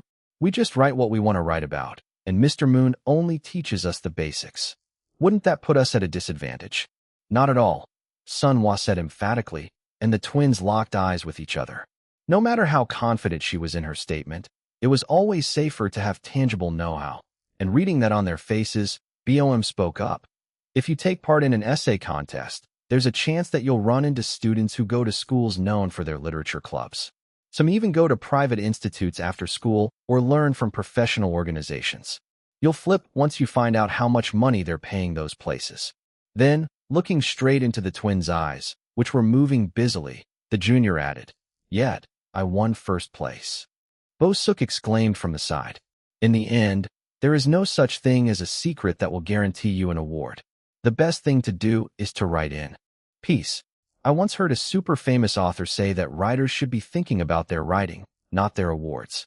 At least, when you're jotting something down, BOM said, looking in Juho's direction. Avoiding eye contact with her, the young author studied the look on the twins' faces. They seemed anxious on one hand, but excited on the other. It was a future impossible to predict, and it came with emotions that every club member had experienced at least once. So, the juniors offered the freshmen comforting words. Don't get caught up with how much time you have. Once you start writing, you'll find that you actually have plenty. There are times when professors stare at you. If it bothers you, then just stop writing. They'll walk right past you and leave you alone. It's always wise to know where the restrooms are. Don't forget your writing tools. Pick the ones that feel the best in your hands. You're not going alone, either, so don't worry too much. The club members shared as much of their experiences with the twins as possible. Bo Suk, in particular, was the most enthusiastic. Then, after writing down every single advice they had heard from the older clubmates, the twins briefly glanced over in Juho's direction and asked cautiously, "How come Juho isn't competing? I have a piece that I want to focus on," the young author said as he started writing again. However, the twins looked puzzled. "You mean you've competed before?" "Yep. Every year." "Did you win any of them?" "Nope." Although he was fully aware of what the twins really wanted to know, Juho didn't bother to explain himself. Maybe Juho's the type who has trouble functioning under pressure. But this is Juho we're talking about. Hearing the twins whispering to each other, Juho chuckled. "They should all be there by now," Juho said, looking up at the clock to look at the time. It was 9 a.m., and it was the day when all of his clubmates would be competing in the same essay contest. Because it was the weekend, Juho ate breakfast unhurriedly and prepared to write. The weather was beautiful that day. He imagined his clubmates writing, all sitting together. It would look different from how they did in the literature club. Well, I better get to working. With that, Juho placed his hands on the keyboard, looking at the plot that Nam Kyung had been so fond of. "Let's not thinking too much. It's just the first draft," the young author reminded himself as he breathed in quietly. First, the frame. It was necessary in order to acquire the space for the picture within it. In the frame, there would be I, who was going away from his hometown, and the lady, who was headed for her hometown. The train kept moving forward, never arriving at their destination until the inner story came to an end. The encounter between I and the lady would come to an end as the train came to a stop. Therefore, the train never stopped. The young author tried looking at the story through the I's perspective. I am me. Juho saw the world from I's perspective. After packing my belongings, I put them around my shoulders. I felt the weight of that on my entire body. Then, I headed for the train station in order to buy a ticket for the train that would take me away from my hometown. As I got on the train that was yet to have left, I started having conflicting thoughts. Should I not go? Should I just go back home? I knew nothing about the place he was headed to. It was an area being redeveloped, and he was fully aware that he could never make it a home, no matter how long he lived there. He would always be an outsider. He was afraid. Pessimistic thoughts started to take over his mind. At that moment, as he was still struggling with the conflicting thoughts in his head, the train started moving. Now, there was no turning back. He was already on the railway. His hometown was less than impressive. It was mostly made of fields and rice paddies. As he grew farther from home, fear started to creep into his mind. Then, he realized that he had forgotten something. He knew he had left it behind, but he had no idea what. He had forgotten. "Hi." A lady struck up a conversation amid the panic in his mind. It was natural considering that she had been sitting just across from him. After a brief conversation, the two come to realize that they were headed toward the same destination. Talking about the weather, their food, preferences, and their hobbies, they slowly got to know each other. "You seem to like eggs." Juho tried murmuring out the lady's line. "Yes, I like them hard-boiled. The amount of water is really important. You gotta make sure that the eggs aren't completely submerged, as well as eyes." I confessed that there were times when boiling his egg that the water surrounding the egg reminded him of the water that surrounded a fetus in a mother's womb. Protecting the egg from cracking, the water regulated the temperature. Juho thought of long, thin eyes for the lady. While it made her look aggressive on one hand, it also made her frivolous on the other. I found her eyes rather charming, and he wanted to get a closer look. At that moment, Juho's phone began to vibrate, startling the unsuspecting author. The phone on the desk wailed all the louder, showing Sun Hwa's name on the screen. Sun Hwa? Shouldn't she be preparing for the contest? Juho thought. Puzzled, he answered the phone. "Hello." As he answered the phone, the sound of rushing air came from his receiver. She was running. 0108. She blurted out the number combination that Juho was well acquainted with. Naturally, he was reminded of the twins' long, sharp-looking eyes. "Shouldn't they be at the contest with you guys?" They're not. The twins weren't at the contest. Juho checked the time. The contest should be starting any minute now. As Sun Hwa shouted for A. reason that Juho was yet to be aware of. The young author asked his clubmate what was happening. Then, she got to the point in a hurry. We were supposed to meet in front of the campus because they told us that they were planning on taking the cab here. But they're still not here.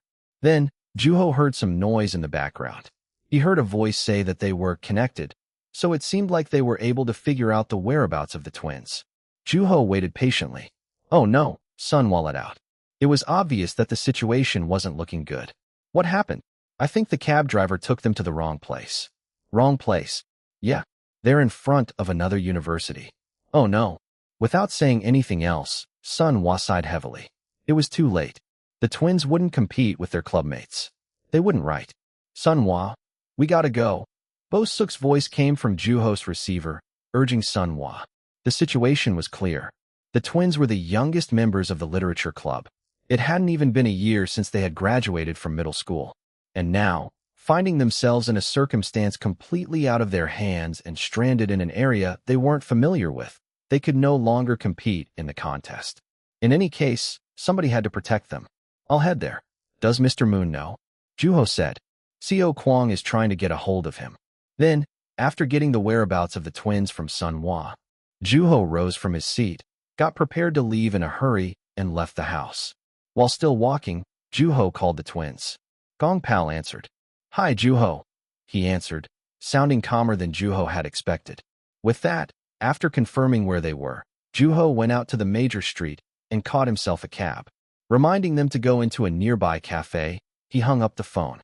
Although Gong Pal was saying that Juho didn't need to come for them, Juho insisted, telling him that he was already on his way.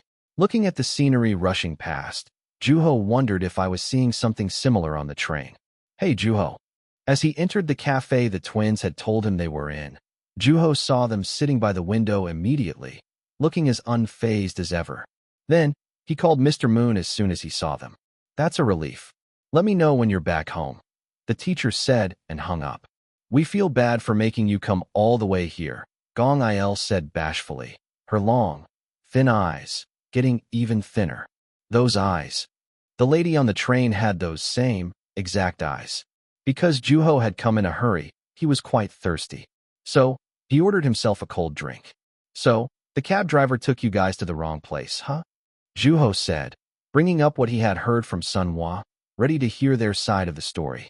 Yes, we had no idea until we got here. It wasn't until we'd wandered around campus for a good while that we realized. That happens. They were in a place they had never been before, so there was nothing strange about their delayed realization. Although, we did have a feeling that something wasn't right. When we realized what had happened, we started breaking out into cold sweats. Their voices grew louder as they explained their unforeseen circumstance, as if the confusion they had felt was finally catching up to them. Well, good thing that you guys were together. If it had been only one of you, you'd have really panicked, Juho said, and the twins nodded in agreement. My brother got really angry at the driver. So did you, Gong Pal said, glaring at his sister and looking embarrassed. Everyone else should be writing by now, huh? Probably. Juho checked the time. The contest should have already started. I worked really hard for this. Seeing the twins discouraged, Juho contemplated on how to comfort them. Chapter 239. The reason he'd never won too. This is one cruel way to start, Gong Il muttered, dropping her head. Her first essay contest experience had been ruined, and that was enough to justify her feelings. On top of that, it was the last opportunity to take part in a contest with her clubmates. The juniors, with the exception of BOM, were not planning on competing in another contest, and the twins were far from being equipped for the contest BOM was going to be competing in. You can always go with Bo Suk next time, Juho said. Still, I can't believe this happened. We didn't even get to write a single word. This doesn't feel real. As Juho stared at her, the freshman sighed heavily. Well, I guess this is one way to fail, Gong Il muttered again. Since last night, I've been worrying about not being able to write or think of what to write after I was given the topics, or running out of lead for my mechanical pencil or ink for my pen. But who would have thought that we wouldn't even get to the campus? In comparison to the amount of worrying she had done, it was quite a disappointing result. Because the cab driver had looked up the wrong place on the GPS, they had ended up in the wrong place. They didn't even get to see what an essay contest was like. This isn't fair. I'm depressed. The twins let out. They were clearly gloomy. Meanwhile, wearing a smile that wasn't visible to the twins, Juho asked, "What are you most depressed about?" "The cab," they answered without a delay. "Why did we have to get on that cab of all cabs? Why did the driver have to misunderstand us? Why didn't he bother to check if he heard us right? If only it occurred to him at some point. If only something had changed, you wouldn't have had to be here," Gong-il said, almost like throwing a tantrum. Her voice was filled with shame and resentment toward the cab driver. "I knew something didn't feel right this morning," Gong Pal added, pouting his lips.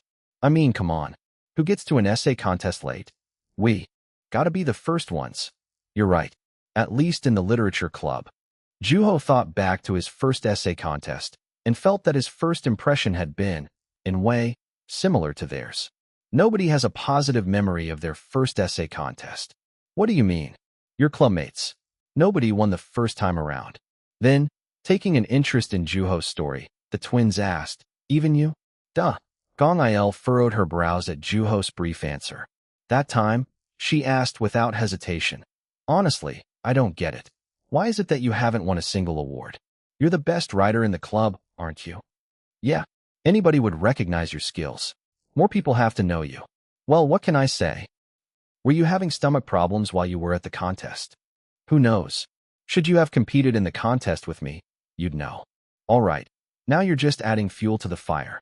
After observing the apparent look of displeasure on the twins' faces, Juho rose from his seat, and staring at him awkwardly from their seats, the twins asked, "Are you going to the restroom?" "No, to the stationery store." "What for?" "I came out in a hurry, so I forgot to bring manuscript paper with me." "Manuscript paper?" "Yeah, I've been working on a piece." "You know this." Looking at the twins' eyes, Juho felt his palms itch. Then, the expression on the twins' faces started to change. They seemed anxious and confused, not sure if they had to write with him. At that, Juho waved his hand in denial, reassuring them. "You're probably not in the mood to write. I won't force you. I'll get just enough for myself." With that, the young author left the shop. Being in the vicinity of a university campus, finding a stationery store wasn't all that hard. Because there were both a community college and a university within close proximity of one another, the town was significantly busier than most college town, most of the customers being university students. Then, after buying 4 200-page boxes from the store, Juho made his way back to the cafe. It didn't take all that long, and the twins were still in the shop. "Is that all for you?" "Yep.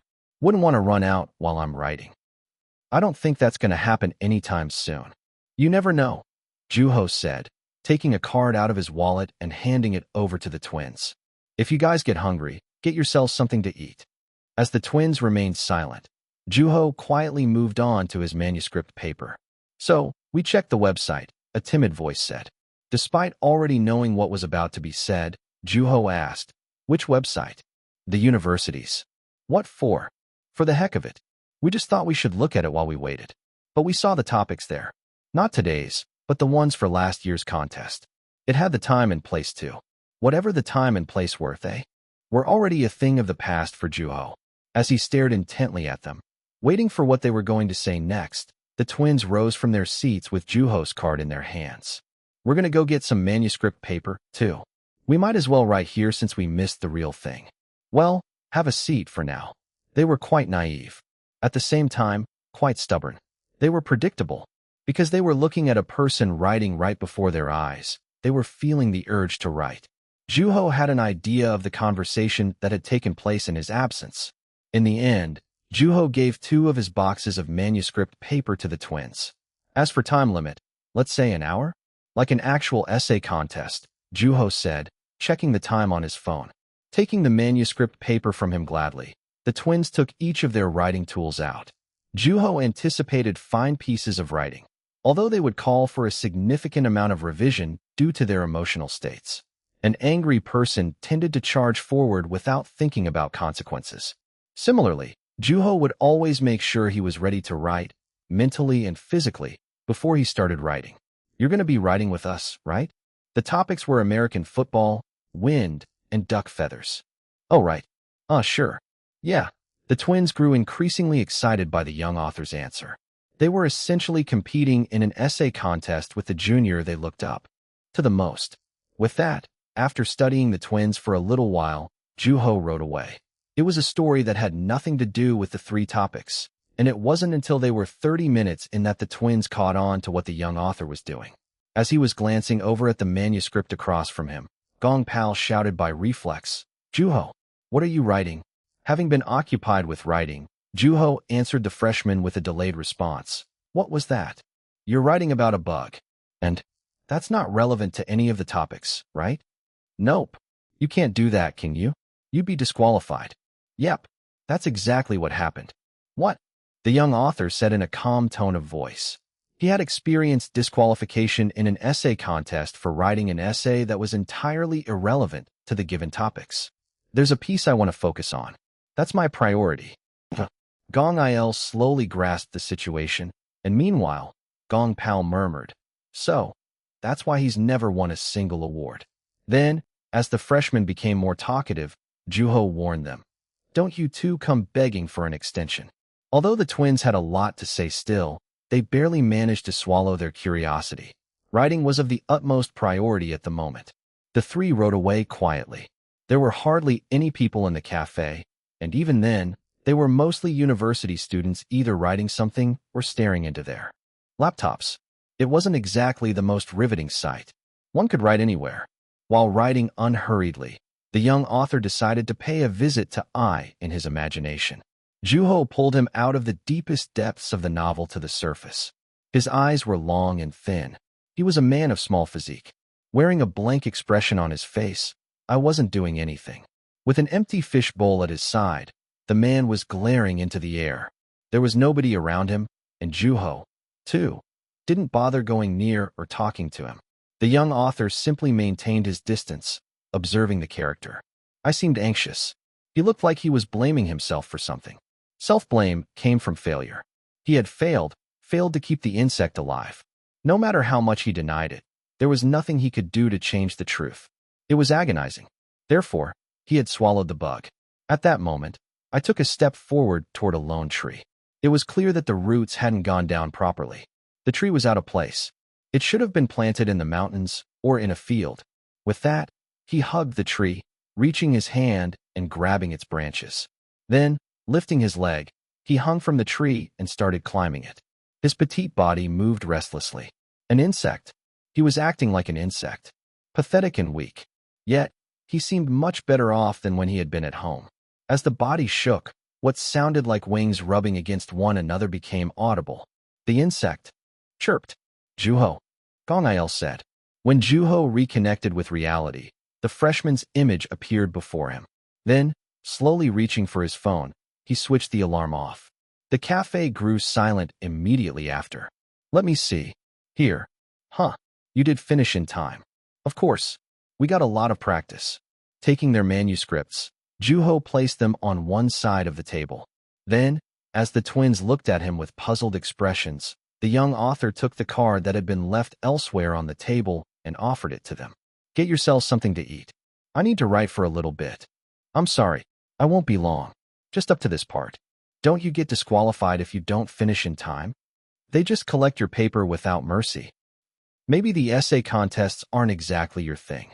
With that, Juho looked away from them. Then, before he started writing, he asked Gong Pal, who had read what Juho was working on, "Do you remember any of it?" "What? Oh, yes. Although I didn't look at it for that long. I don't think I'd be able to forget it even if I wanted to, though." "Then keep remembering it. Try not to forget. You're going to let me read it once you finish, right?" "Yes, when I'm done." Shortly after, when Juho looked up after having finished writing the paragraph, he saw the twins lost in their phone games. The characters in their phone screens moved according to their commands, and after looking at the characters in the screen for a little while, the junior picked up their manuscripts. "They're both well written." As Juho murmured, the twins looked away from their phones and responded immediately. "Really? Although, there are places that are overly emotional."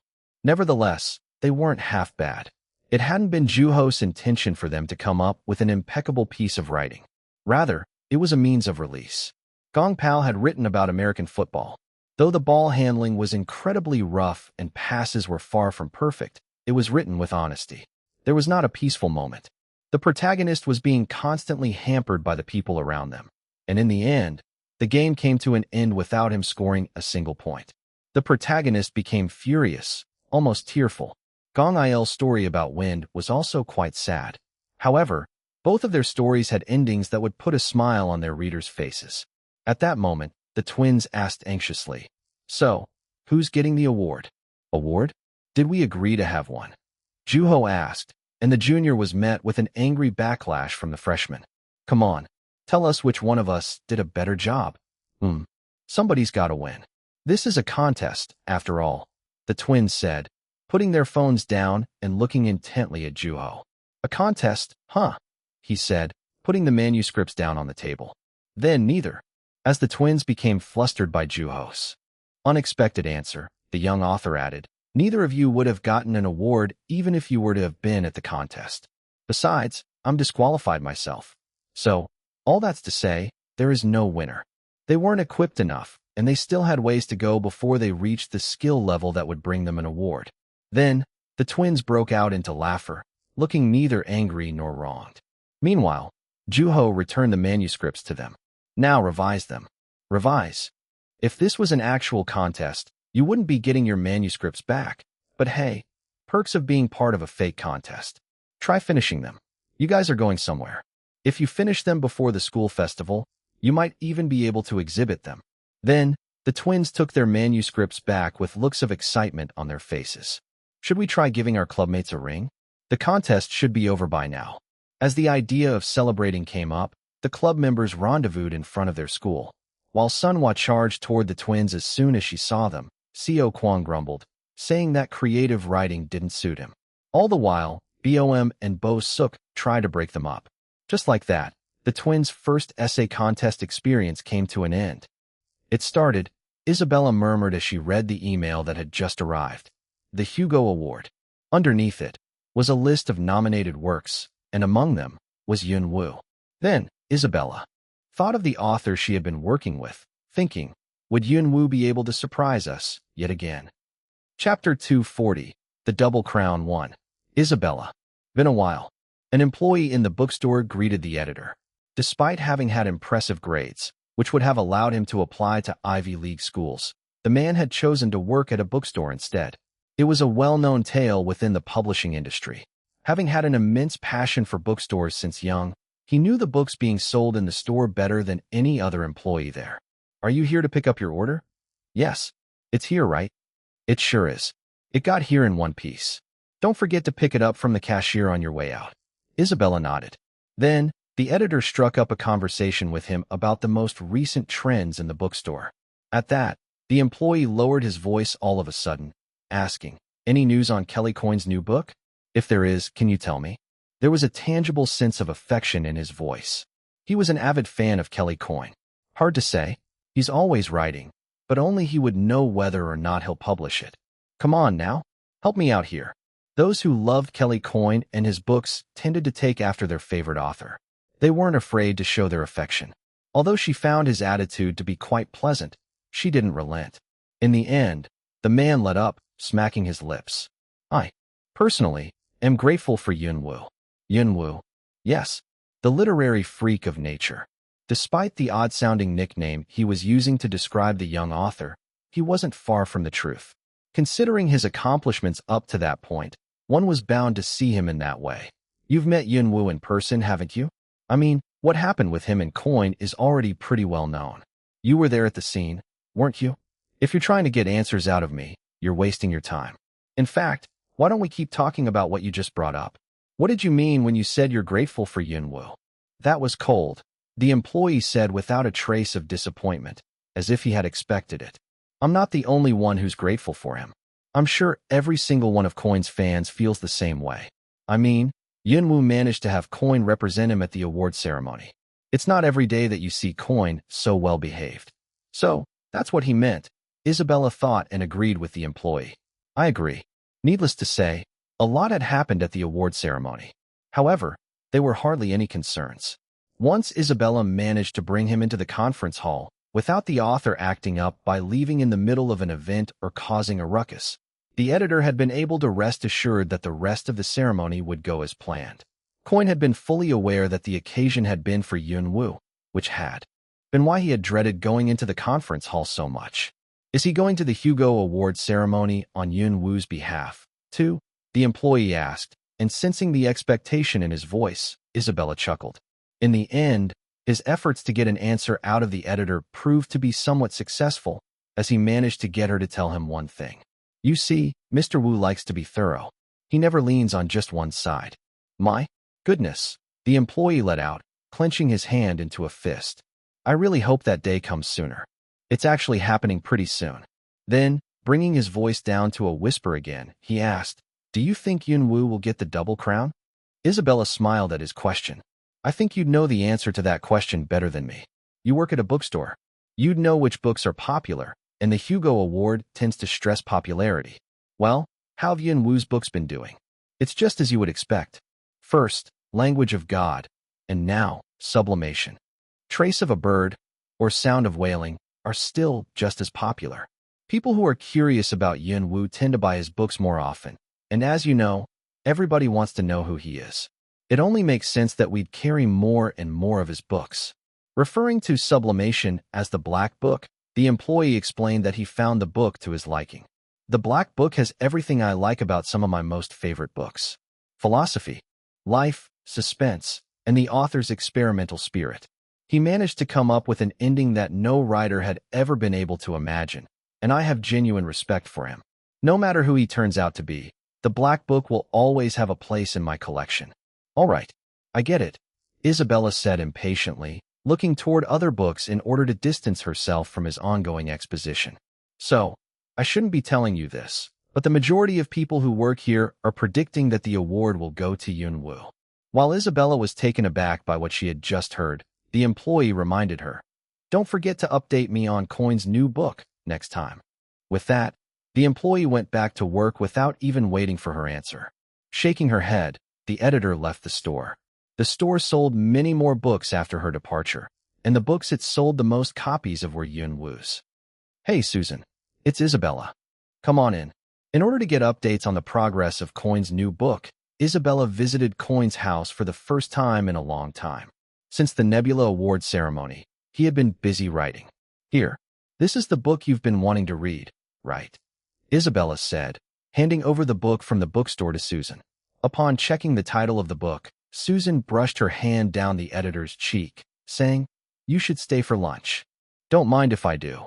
After briefly catching up with Susan, Isabella naturally went upstairs. When she opened the tightly shut door, she was greeted with the smell of caffeine. Well, how's it looking? If it looked good, then I wouldn't be sitting here, wasting my time with revisions, the author said, annoyed.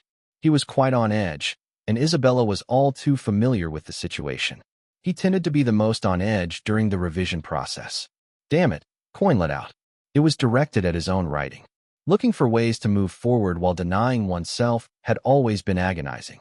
In terms of sports, it was the equivalent of an athlete repeatedly watching a game he had lost. Revision was closer to writing yet another draft that was different from the first. In other words, it was the next game. When a team or an athlete lost a game, they always took time to analyze what brought them defeat, and then improved on it before the next game. Then, after repeating the process for some time, they stopped once they reached a level with which they were satisfied. There were a number of standards that determined the result of a game in sports, and scoring took longer for certain sports. There were even athletes who weren't recognized until after their deaths. There's still time, Coin. You can take it slow. These damn sentences are getting in the way of my novel, and you expect me to take it slow? Those damn sentences came from you, too. So why don't you try to be more loving toward them? Tell me to love on a piece of stool. Why don't you? Isabella chuckled quietly at the author's sarcastic remark. She had expected him to respond like that. Then, she opened the window in order to let the room breathe. Meanwhile, Coin glared fiercely at his laptop's monitor, deleting sentences, switching paragraphs, and flipping the overall order in which the events took place back and forth. While there were times when his hands moved busily, there were also times when they didn't move at all. There's not enough weight. In which part? The part that leads to the crisis is a little weak. At that, Isabella read the part of the novel he was referring to over his shoulders. It was a well-written novel. I think there's plenty of suspense. That's exactly the problem. I wanted to let it build up more and make it explode later. It shouldn't be this suspenseful already. Ugh, things are just fizzling out. This is unbearable. I hate it, the author said, grumbling about his writing repeatedly. However, Isabella left him be.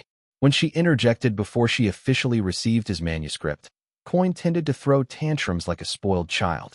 Then, with a deep sigh, Coin leaned back on his chair's backrest.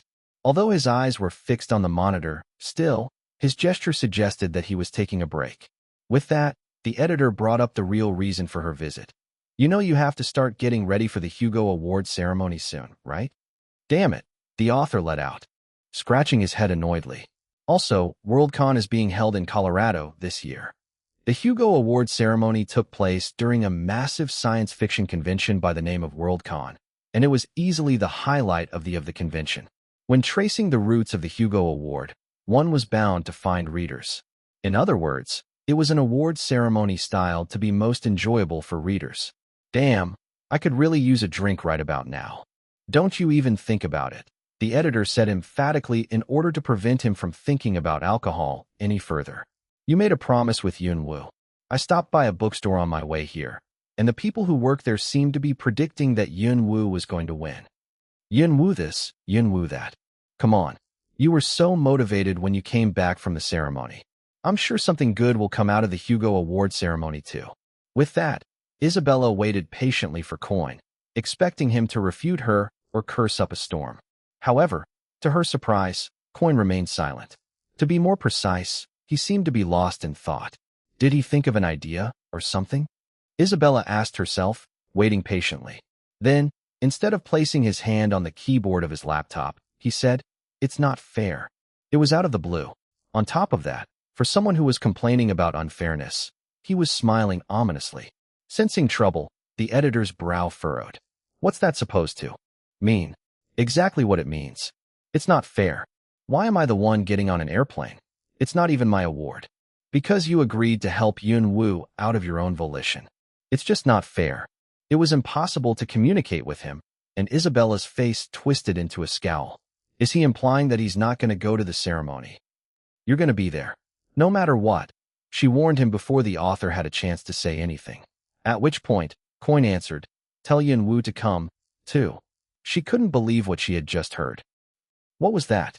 Tell Yunwoo to come. Do you think that what you're saying makes any sense? If that had been possible, Yunwoo wouldn't have asked Coin to be his representative, putting his safety on the line. In actuality, there had been an incident in which a staff member of Asian descent at the Nebula Award ceremony had been mistaken for Yunwoo. To make matters worse, the hall had been filled with cameras already, and there was the live broadcast. As Isabella stood in her place with her mouth parted open in disbelief, Coin waved his hand in denial.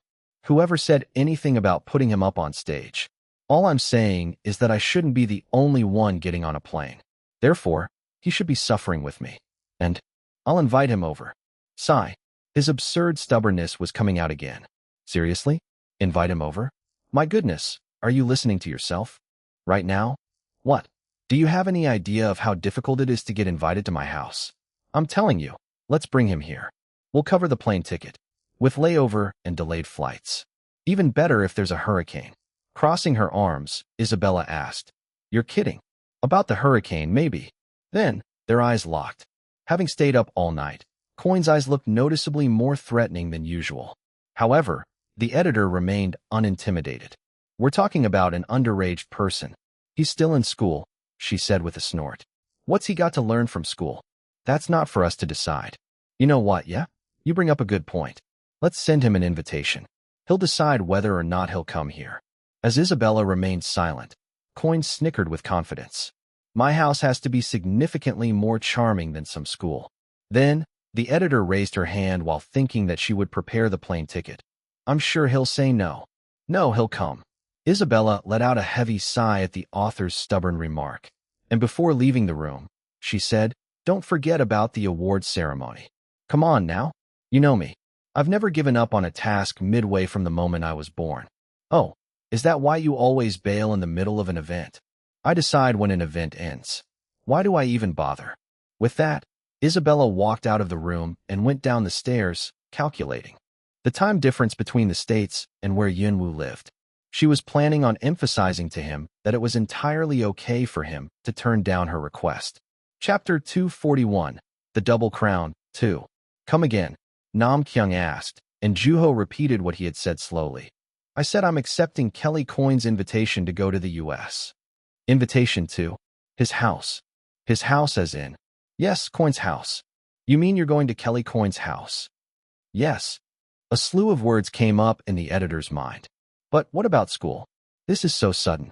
What about the manuscript that's being revised as we speak? The Hugo Award announcement is right around the corner. However, what came out of his mouth had nothing to do with those thoughts in his mind.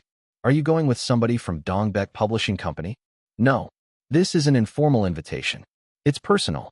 When Juho informed Jang Mi, her reaction hadn't been far from Nam Kyung's. Recently, Dongbek Publishing Company was experiencing a steady increase in their stock price as Juho was nominated for the Hugo Award and formally invited to Worldcon, making him the first Korean to be invited there. With the massive festival that was Worldcon, where people would rent entire hotel buildings for different nations' delegations, Jang Mi was in a critical position. If things had been normal, Juho, too, would be there. Are you going with your parents? No, I was planning on going. By myself. It's not like I have trouble communicating with them or anything. Besides, Isabella told me that she'll come and pick me up. It's a rough world out there. You're a VIP, Mr. Wu. Don't forget that, Nam Kyung said, but his intention was obvious. As Juho pretended to be oblivious, the editor brought up what was in his mind plainly. I'll go with you as your guardian. It was obvious that he was desperate to take hold of the opportunity to visit Kelly Coyne at his home. I don't know if that'd be necessary. All right, fine. I want to go too, okay? Before long, the editor spilled the truth. It wasn't rare for one to fly overseas when working for a publishing company. In fact, Nam Kyung had made a trip to Japan recently. Nevertheless, when it came to a matter regarding Yunwu, who was essentially Korea's first internationally acclaimed author, it only made sense that his publisher would prioritize the author. Nam Kyung explaining himself without even breathing, and needless to say, the young author had expected Nam Kyung to say those things from the moment he started talking. Okay, the more the merrier, I guess. Great. I'll take care of the plane tickets. Oh, that won't be necessary. Isabella told me that she'll be covering for our flight. The editor was delighted to hear that. Then, he began to ask about the details shortly after. But, why the invitation all of a sudden? So, Juho thought back to his phone call with Isabella. He had received the call right after arriving home from school. Though more timely, the call had left Juho puzzled initially, as it wasn't often that she called the young author personally. When he answered, he heard Isabella's brighter-than-usual voice. So, Mr. Coyne wants to invite you to his house. It was simply out of the blue. Oh, I appreciate it and all, but why? He probably wants to catch up with you. There was no way that Kelly Coyne's editor-in-charge would say something like that. It was highly unlikely that Coyne would invite someone to his house simply out of goodwill. Then, upon reading the young author's demeanor, Isabella started beating around the bush. As you already know, the Hugo Award ceremony is just around the corner now. Right? The convention is in August, I believe. Right? And we, as in Mr. Coyne and myself, will be attending the ceremony on your behalf.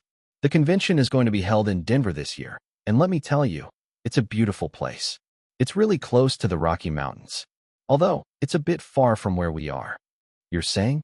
So, Mr. Coyne is insisting on sharing this wonderful opportunity with you. Should you decide to come, we're willing to cover your plane ticket here, she said quickly but precisely. Though she was speaking in a calm tone of voice, it was clear that even she knew how ridiculous her request was. Having grasped an idea of the situation through the conversation, Juho realized that the invitation was coming from a place of mischief, making Yunwu endure hours and hours in an airplane. It wasn't hard to imagine Coyne throwing a tantrum, refusing to go to the ceremony. He had to have come up with plausible arguments. What a child would normally joke about, the infamous author would say wholeheartedly and carry it out. Meanwhile, Isabella was relaying the situation to the young author, all while avoiding speaking ill of the author she had worked with. You're not asking me to attend the ceremony myself by any chance, are you? Oh no. You don't have to worry about that, Mr. Wu. Is he aware that I'm underaged? He is, unfortunately. Does he know that I'm in school still? Yes, he does. The Hugo Award ceremony was going to take place after the break was over. As the young author pondered, Isabella added, You're more than welcome to decline, Mr. Wu. I don't know. There's always next time, like the winter break. Coin will understand that much. Then, after some brief contemplation, Juho said, I'll go. What was that? I'll just skip school for a few days. Gotta get my trophy. Although, there's no promise that I'm actually getting one. At that, Isabella answered by reflex, A lot of people consider you to be one of the most prominent candidates. Are you really coming, though? How can I not? I was invited by Coin. Are you sure? You can always turn it down. You know, she said, as if wanting him to for some reason. However, if anybody were to ask the young author if he would rather go to school or to the house of a world-renowned author, he wouldn't hesitate to choose the latter. On top of that, the fact that Juho was an author himself made the decision-making process even easier. Yes, I'm sure. Thank you, Mr. Wu. I'm sure Coin will be delighted to hear this. I'll look into that ticket right away, she said quietly and hung up. The U.S. Juho swallowed the cold beverage that traveled up through the straw. It was sweet and delightful. Meanwhile, Seo Kwang was giving him a dumbfounded look. Then, Juho nodded affirmingly. And you're going after school starts? Aren't you a junior? Because he was attending summer school, Seo Kwang was still in his uniform. His head hung low as the young author shrugged it off. His mother was behind him by the register, busy making drinks. You know what? It's Kelly Coin of all people. You have to go. I know I would. Who cares about school? Seo Kwang said. His fist shaking on the desk was telling Juho how he was really feeling. I'm so jealous, Seo Kwang said, adding quietly. Must be nice being Yun Wu. Well, bring back bunch of pictures, all right? I promise I'll keep them to myself. As long as the host lets me. And Kelly Coin is that host. This is insane, Seo Kwang said frantically, considering that his friend was going to miss school for a few days in order to go to the U.S. under invitation from Kelly Coin. It only made sense that Seo Kwang would get that excited. Those were things that Seo Kwang could only dream of. You know what? I'm giving you the copy of his book I keep for preservation. For what? I want you to get it signed. That was quite the tall order. You do realize whose house I'm going to, right? Not even you, though. Not even me. Seo Kwang sighed deeply at Juho's disappointing answer. At that moment, Juho remembered another person who had had a similar reaction. Baron had the same reaction as you. Oh yeah? Baron, Seo Kwang let out, looking up and adding that he had visited the store recently. You know, it must be nice being on break as a college student, Seo Kwang said with the genuine longing of a high school student. But it seems like college students have their own problems to deal with. I'm sure they do. Baron told me that he's been going around looking for a part-time job. Baron, too, was aware that Juho was going to the U.S., and when he heard the news for the first time, he sighed heavily and said, I guess the world is your oyster still. And what did Sunhwa have to say? Juho asked. She just slapped me on the back. I think she's been getting stressed out preparing for the SAT. Sunhwa was the most mindful of her GPA out of the entire literature club, because she had been maintaining impressive grades up to that point. She was aiming for the top universities within Seoul. Since establishing her goal of being a teacher, she had been working even harder to maintain her grades. In the meantime, while Seo Kwang was resting his chin on his hand, Juho stared into the wall for a little while and asked, What about Bomb? She said have a safe trip. That's it. Yep. Oh, she wants you to bring something back for her. That was disappointing. Bo Suk's eyes, though. They were so sparkly that I had a hard time looking away. I can only imagine. And the twins. I told them that you're going on a trip. I mean, it's not a lie technically, Seo Kwang said, snickering quietly. Then, he added, Man, just imagine the look on their faces when they put the pieces together. The club members saw Juho off, each reacting differently to his trip. Meanwhile, Seo Kwang drank his coffee. So, when are you leaving? Tomorrow. Tomorrow? Seo Kwang asked with a puzzled look on his face, as though wondering what the young author was still doing in his store. Then, Juho waved his hand in order to reassure his friend. I've already packed everything. Still, aren't you a little too laid back right now? Seo Kwang grumbled, scratching his head and rising from his seat. Then, after pulling a book out of a shelf, he handed it over to Juho. It was one of the books being sold in the cafe. You're going to be flying for a while. Read that while you're in the plane. It was a traveler's journal written by Hermann Hesse after his trip to India. But I'm going to the US. That's why I specifically chose that book. I'd be spoiling your trip if I were to give you a similar book written by someone who went to the same country you're going to. Well, thanks. Although, I don't know if I'll have the time to read it. Why? Do you have things to do? Revisions. Then you take care of that first, Seo Kwang said emphatically, and nodding haphazardly. Juho opened the book Seo Kwang had given him. While Hermann Hesse's books tended to be a bit difficult to understand at times, they were good reads for the most part. In the end, the young author ended up reading through the entire book before he had to leave for the airport the next morning. You look tired, Nam Kyung said as they met in front of the airport, and Juho simply smiled. Although Isabella had prepared first-class, direct flight tickets for them, simply the thought of having to stay in the same space for 14 hours was quite suffocating to the young author. While Nam Kyung took advantage of the first-class services and pressed every button around him, Juho focused on revising his manuscript for most part of the trip, stopping only for meals. Then, while Juho was eating, a foreigner struck up a conversation with him on his way back from the restroom. You seem to be hard at work. What you got there, if you don't mind me asking? He had to be curious of the restless keyboard noises that he had been hearing. While feeling Nam Kyung studying the situation, Juho said carelessly, I'm writing. I knew it. It's a novel. Although he appeared to be slightly taken aback by how fluent the young author's English was, the foreigner smiled at Juho's answer. Then, upon realizing that he had someone to talk to in his native tongue, words started gushing out of the foreigner. You know, I wrote a script when I was young, too. I was the protagonist of the story. What happened to it? It became fodder for my wife's laughter. I still have it, though. The foreigner had a keen interest in writing. Then, as he tried to peek into Juho's laptop, Nam Kyung jumped out of his seat, and Juho covered the screen even quicker. Smiling brightly, the foreigner said, I understand. I won't beg you to show me what you're working on. I appreciate that. Well, break a leg. With that, the foreigner returned to his seat, and Nam Kyung, too, sat back in his seat with a sigh of relief. You have to protect your manuscript at all costs, the editor whispered, asking the flight attendant passing by for a glass of whiskey. Of course, I've done this long enough. You tend to let your guard down at times because you don't know just how famous you are. Well, I just look like an ordinary student on the outside, Juho said to the editor in response to his nagging. To which, Nam Kyung nodded. Affirmingly, the young author looked out the window at the bed of clouds. Chapter 242, The Double Crown 3. Phew, finally.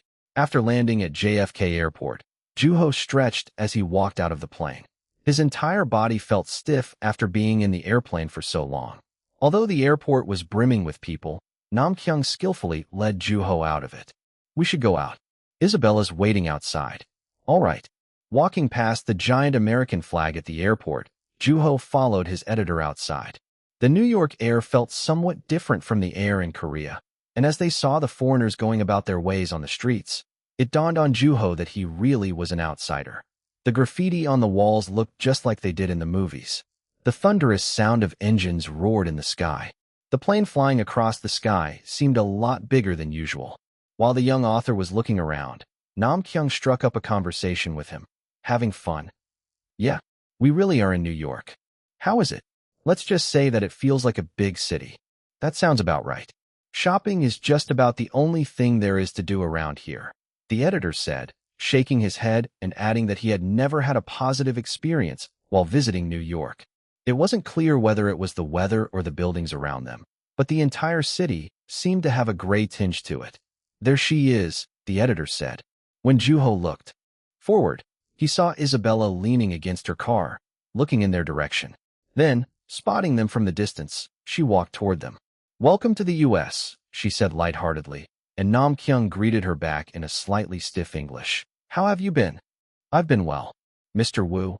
Or, would it be better to call you Juho? Yes, no need to be so formal.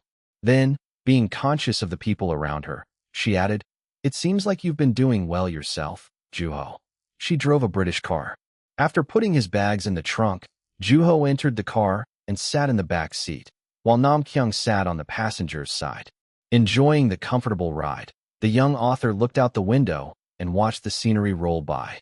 Although the sights were unfamiliar, there was nothing that felt new because Juho was able to understand every word Isabella and Nam Kyung was saying in the car. Rather than a foreign country, it felt more like his first time visiting Myeongdong. A yellow cab rushed past them. Then, stopping at a red light, Isabella said, "We're headed for Manhattan now, and you'll be staying in Coin's apartment there for the next 3 days." 3 days? Yes. You might as well get a look around while you're in the States before you see Coin. After that, we'll be on our way to his villa, which he uses as his studio. He should be back from Worldcon by the time we get there. Until then, you're free to look around. Then, she added in a hurry, "Oh, one more thing. I'd like for you to understand that our schedule heavily reflects Coin's opinions." After brief contemplation, Juho asked, "Do you think we can see the apartment building in Manhattan?" It's a luxurious building that Coin bought for himself with the money he made from his books. I'm sure he means to ensure that his guests have a good time. At that, Juho was made certain that Coin was looking to show off his possessions and wealth. When we get to his villa, you'll be able to meet Susan as well. Knowing that Susan had made appearances in a number of Coin's books in various forms, Juho grew curious as to what she would be like in person. Is the villa luxurious too? It's a place known for corn plantations. You'll see why he chose that place to write when we get there. From then on, Isabella took Juho and Nam Kyung around Manhattan, to Fifth Avenue and the St. Patrick's Cathedral. "Well, how are you feeling? The Hugo Award ceremony is just around the corner," she asked, locking eyes with the young author through the mirror. Then, he cracked the window open slightly and said, "Not bad. Not bad at all. You seem a lot calmer than I thought you would be. Are you expecting you'll win?" "No way. If I were in your shoes, I'd be dancing up and down. It's too early to celebrate, isn't it? You'll see what I mean once we get to the bookstore, having a solid understanding of the characteristics of the Hugo Award," she said honestly. Similar to the time when Coin came out with his sophomore title after his debut title turned out to be a failure, Yun-woo was currently among the most prominent figures in the literary world. While everyone was wary of the young author on one hand, they were curious on the other. Whether they viewed him from a positive or negative perspective, it was undeniable that they were fixing their eyes on him. "You, Mr. Wu, are a very strong candidate," Isabella said. Many of her professional acquaintances shared a similar opinion. Yet, with a shrug, the young author answered modestly, "You never know, just like how I had no idea that Kelly Coin would invite me to his house. You got me there. I had no idea that you'd come to the States, either," she said, studying Juho's face. Unlike Coin, he was calm. He wasn't in the habit of frowning or cheering out loud. He was quite the riveting person, and she thought to herself that Coin should learn to be more like the young author. "If Coin were in my shoes, do you think he would have been going around telling people that he'd win?" Though Isabella was caught off guard by the young author's timely question, she was still able to respond with ease, I'd say to the point of arrogance. He'd even go as far as telling people that it would be wrong for that trophy not to end up in his hands. "Well, I guess he's earned the right to." Then, looking ahead, she added, "So have you." Much like Coin, Yunwoo was also a world-renowned author. However, the young author simply smiled quietly. Meanwhile, listening to their conversation, Nam Kyung read the articles that were turning up in real time on his phone. The Double Crown. The next challenge of the first Asian Nebula winner. What is the Hugo Award? A prestigious literary award named after the president of a famous American magazine with a history of half a century. Who has earned the Double Crown thus far? Will Yun-woo be able to jump the wall that was too high even for Kelly Coin? The doubts of critics overseas. How is a country void of support, educational facilities, and investment for writers able to produce an author like Yun-woo? He's like a bird that came down from the sky. We don't know where he came from or where he's headed. Yun-woo, the new wave in the literary world. His future trajectory. What makes his writing so special? The ever-so-controversial writing style of the young author. Split personality theory, proven to be true. Critics overseas speak. Yun-woo, a world-renowned author who is still in school. What's he got to say? Where is he? A wave of international media floods South Korea. His publisher remains silent. Cast your votes. Who will be the next Hugo winner? A closer look at the authors and participants of Worldcon. Team Korea gets a formal invitation, but where's the author? Reported to be staying at a hotel nearby. An interview with Yun Woo's competing nominee. It's an honor regardless of who wins. Come join the readers and their favorite authors at Worldcon. You're missing out. Kelly Coyne appears again, participating as a representative. His prediction? I don't care who wins. It's none of my business. Enough with the same old questions. Photos of the angry author. The award ceremony just around the corner. Who will readers vote for? Man, I love Yun Woo. If not Yun Woo, then who else? Just give it to him already. Yun Woo. Get that Hugo, man. I love all geniuses that exist in this world. But among them, I love Yun Woo the most. If he really ends up getting the double crown at 19, that will be a record that nobody will be able to break for at least another century. I predict 3 centuries. His record will stand until God in Language of God dies. So proud of him. The fact that I even get to talk about something like this is unbelievable. It brings tears to my eyes whenever I think back on how science fiction has been received in Korea. The unthinkable has happened. I don't think I've ever felt this way toward an author. That's just amazing. The double crown will really suit him well. I think Yun Woo has what it takes to carry that weight. Whenever I read his books, I can't help but struggle to find the adjective that sufficiently describes him. His writing is life-changing. Maybe this is what it felt like. To be living in the same age as Shakespeare. I wish the entire world knew about him. Commenting here after watching Taylor Sanders' special interview for the Hugo ceremony. I think it's worth watching if you want to know more about the author. I just saw it too. He had a lot of subjective things to say, but they'll remind you that Yun Woo never lets us down. There's a translated version available, so go check it out. I think it'd be more accurate to say that he's an astounding specimen rather than just another translator who excels at subtle nuances when translating. I don't have to talk about how amazing his writing is, but it seems like he has a talent in translating, too. Sanders had a lot of good things to say about him. Sanders is one of the most highly acclaimed translators around, and yet, he had nothing but good things to say about Yun Woo's translation. I respect him. His own words. He said he respects Yun Woo not just as a writer, but as a translator, too. So that's what happens when your language skill is on overdrive. When a genius pursues the path of music, they become the next Mozart. When they pursue art, they become the next Leonardo da Vinci. When they pursue writing, though, I would say that they become Yun Woo. We're reading novels written by a genius, people. That's a fancy way to put it. It makes me feel super privileged just reading his books. I definitely recognize Sanders and his works, but the fact that I get to read Yun Woo's book in its original language is really something. I really hope he keeps writing for a long time. I'd buy every single one of his books. I never second-guess myself when buying books. Yun Woo is a marvelous author. He's bound to be happy if he were to win. An avid science fiction fan participating in Worldcon was reading an article in a magazine. It had an exaggerated title that read, "The Chance Yun Woo Has of Achieving the Double Crown According to Taylor Sanders, the translator of Language of God." With the ballot before him, the fan was feeling conflicted. 6 blank spaces. 5 candidates. With the exception of the option to abstain from voting, all 5 candidates were excellent authors who had written excellent pieces of writing, which were considered to be the most outstanding science fiction fantasy novels of the last 2 years. Of course, the fan had read every single one of them, and not a single one had brought him disappointment.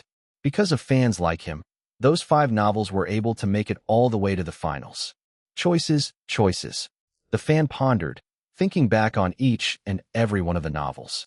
Then, his eyes went to the magazine he had been reading. Frankly, he had been hearing about one particular nominee up to the last minute.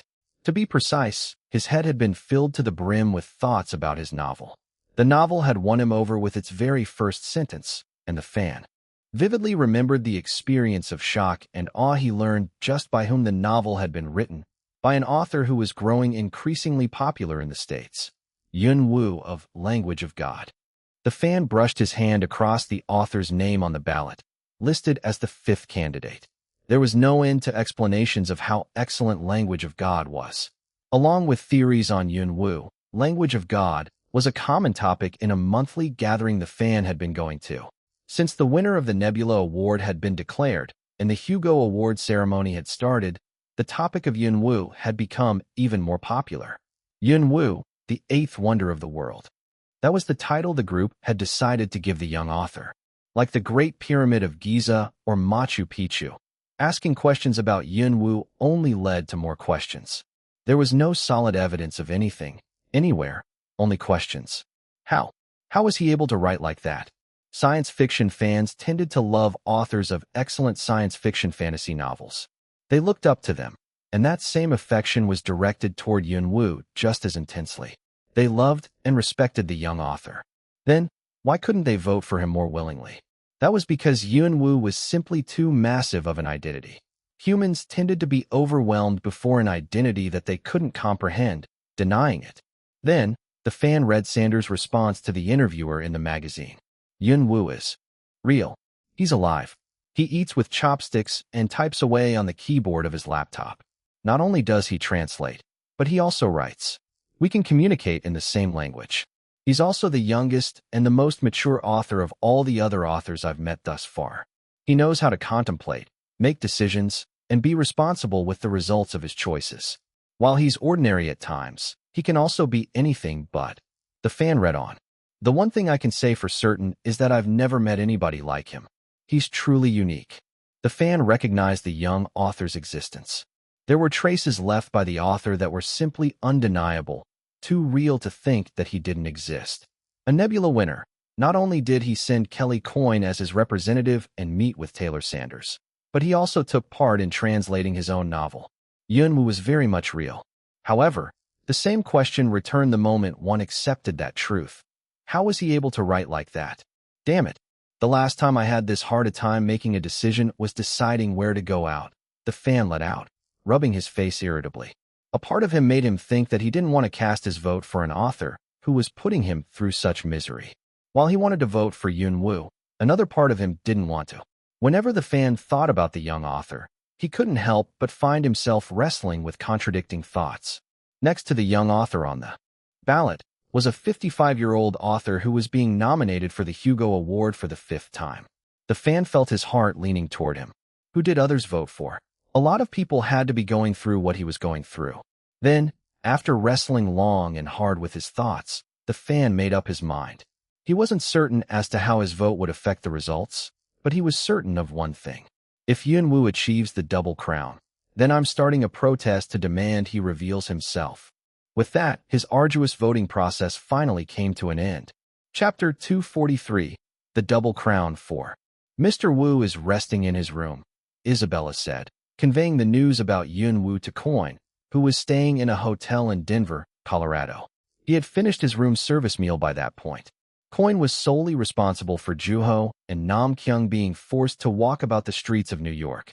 As he relaxed with his feet on the table, Isabella said, "Was that really necessary? You hardly ever touch the place."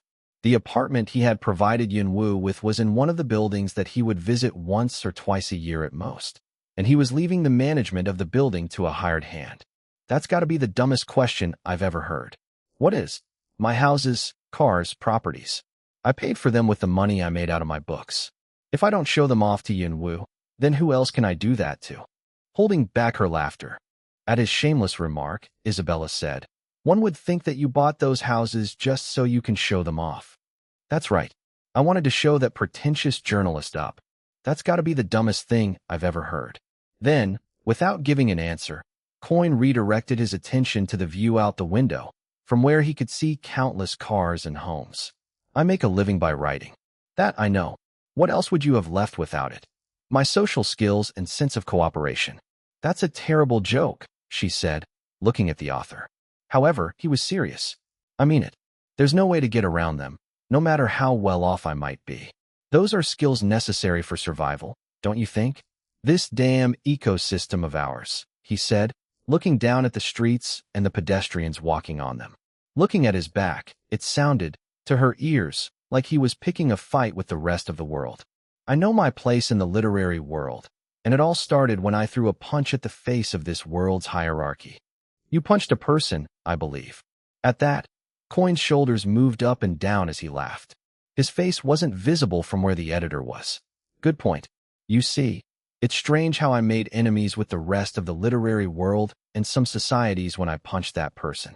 Although his personality had definitely been one of the major contributing factors to his reputation in the industry, there also existed an even bigger contributing factor, and Isabella was also well aware of that. If it had been the nose of another rookie author that Coin had broken with his fist, things wouldn't have blown out of proportion like they had. In fact, nobody would have remembered it ever happening. Coin had authority, and breaking some rookie author's nose wouldn't change a thing. Those with authority tended to have connections. Lots of them. I've won both the Nebula and Hugo 4 times each, along with countless awards in the genre, pure literature, screenwriting, and children's literature categories. My skills have been approved, and even though people might hate my guts, they have no choice but to approve of me as well. At the end of the day, my books are the ones flying off the shelves. So, you survived solely on your skill as a writer. That's not entirely true. He denied it, which took the editor by surprise. Then, luck. The fact that I'm the only survivor is evidence of that. Coin was a world-renowned author, and of course, given that he had had a rough start as an author, getting to that point meant having to fight his way through. Isabella recalled shedding tears when reading Coin's writing. At the same time, she also recalled shedding tears reading books written by other authors. There had to have been authors who hadn't been as lucky as Coin, and even more suffered under an unfair system. It's all made by men, Coin said. Both system and authority had been born out of the hands of men, and that applied to just about everything Isabella saw when looking over Coin's shoulders. It was a bitter reality, and it was all the more vivid to Coin. In this world, there are murderers as well as doctors. Yes, just like in your writing, Isabella said, remembering one of Coin's manuscripts in the past. A murderer and a doctor had been two of the characters in one of the novels Coin had written. Someone who committed a murder in order to protect their child, and another who revived the dying patient for money and fame. Someone who became a murderer after killing a burglar, and another who became a doctor after saving a murderer. That's right. It's my job to write about people, Coin said with his eyes fixed on the window. Although Isabella wasn't seeing anything particular, Coin had to think otherwise. Now tell me, whose side are you on? Crossing her arms, Isabella played along with the author's childish attitude. He stabbed a person to death, though, but the court rules it's self-defense. I'd still take the doctor's side. Right? You mean the one that takes bribes and only accepts patients he feels like, Coin said with an apparent sarcasm in his tone. Yep, that doctor. The one that neglects patients who are poor and helpless, the editor answered, standing her ground. Why? Because the murderer bought his innocence. I just can't accept it. I knew you wouldn't. I'm sure there are plenty of readers out there who think like you. At the same time, there should be just as many who would disagree with you, Coin said. But you know what? Both sides of the argument are wrong. Both of those characters are monsters, so there's no use in choosing a side. Those characters changed once they tasted the sweet temptation of their world. I thought it was your job to write about people, Isabella said poignantly. That's the problem. The monsters always turn out to be people in the end. Coin's writing was both warning and insult. It was a means of pointing fingers at the uncomfortable truth that said, there exist people like this, and you, too, may very well be like them one day. In fact, some of you are already there. Then, whose side are you on? Isabella asked. I'm on my side, he said at once, and the editor played along. Opposed to what? To myself before I started writing. As everyone knows, I tend to soften up when I write. It's only gotten worse as of late. That's something I don't hear every day. The difference must be apparent only to you. Well, in any case, that's why I'm on my side. Isabella clicked her tongue. Although she wanted to let him have it, there was no means to do it. She couldn't think of anything to say. Then, she remembered a co-worker of hers who had decided to leave the company last month. The co-worker had already been searching for a new job, and their young age didn't work to their advantage. Everyone around them, including Isabella, had tried to talk the co-worker out of their decision because they knew just how cruel the world could be. It would be a battle that the co-worker had no chance of winning. When hearing Coin say that he had softened up, Isabella couldn't help but chuckle. According to the world-renowned author she had been working with, she was supposed to be rooting for him rather than opposing him. Then, Coin turned away all of a sudden. So, I have no problem showing off to Yunwoo. If anything, I should be showing myself off to him because it's something to be proud of. All these literary societies will have to give me more awards, and more people will have to read more of my books.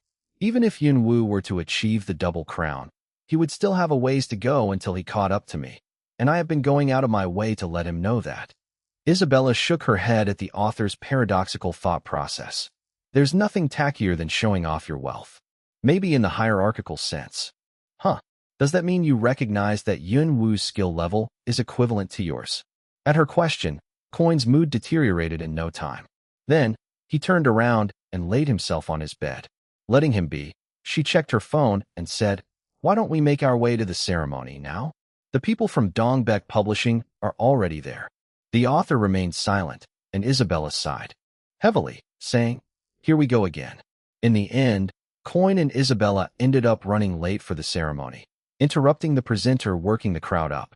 It wasn't long before the crowd in the hall, which was significantly bigger than the one for Nebula's ceremony, recognized Coin's unnecessarily confident presence.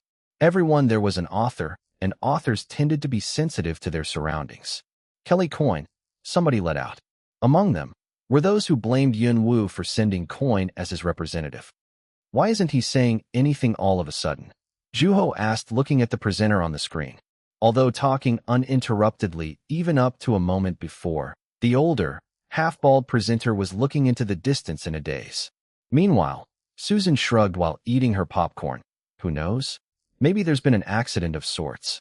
Juho had flown from New York just the day before.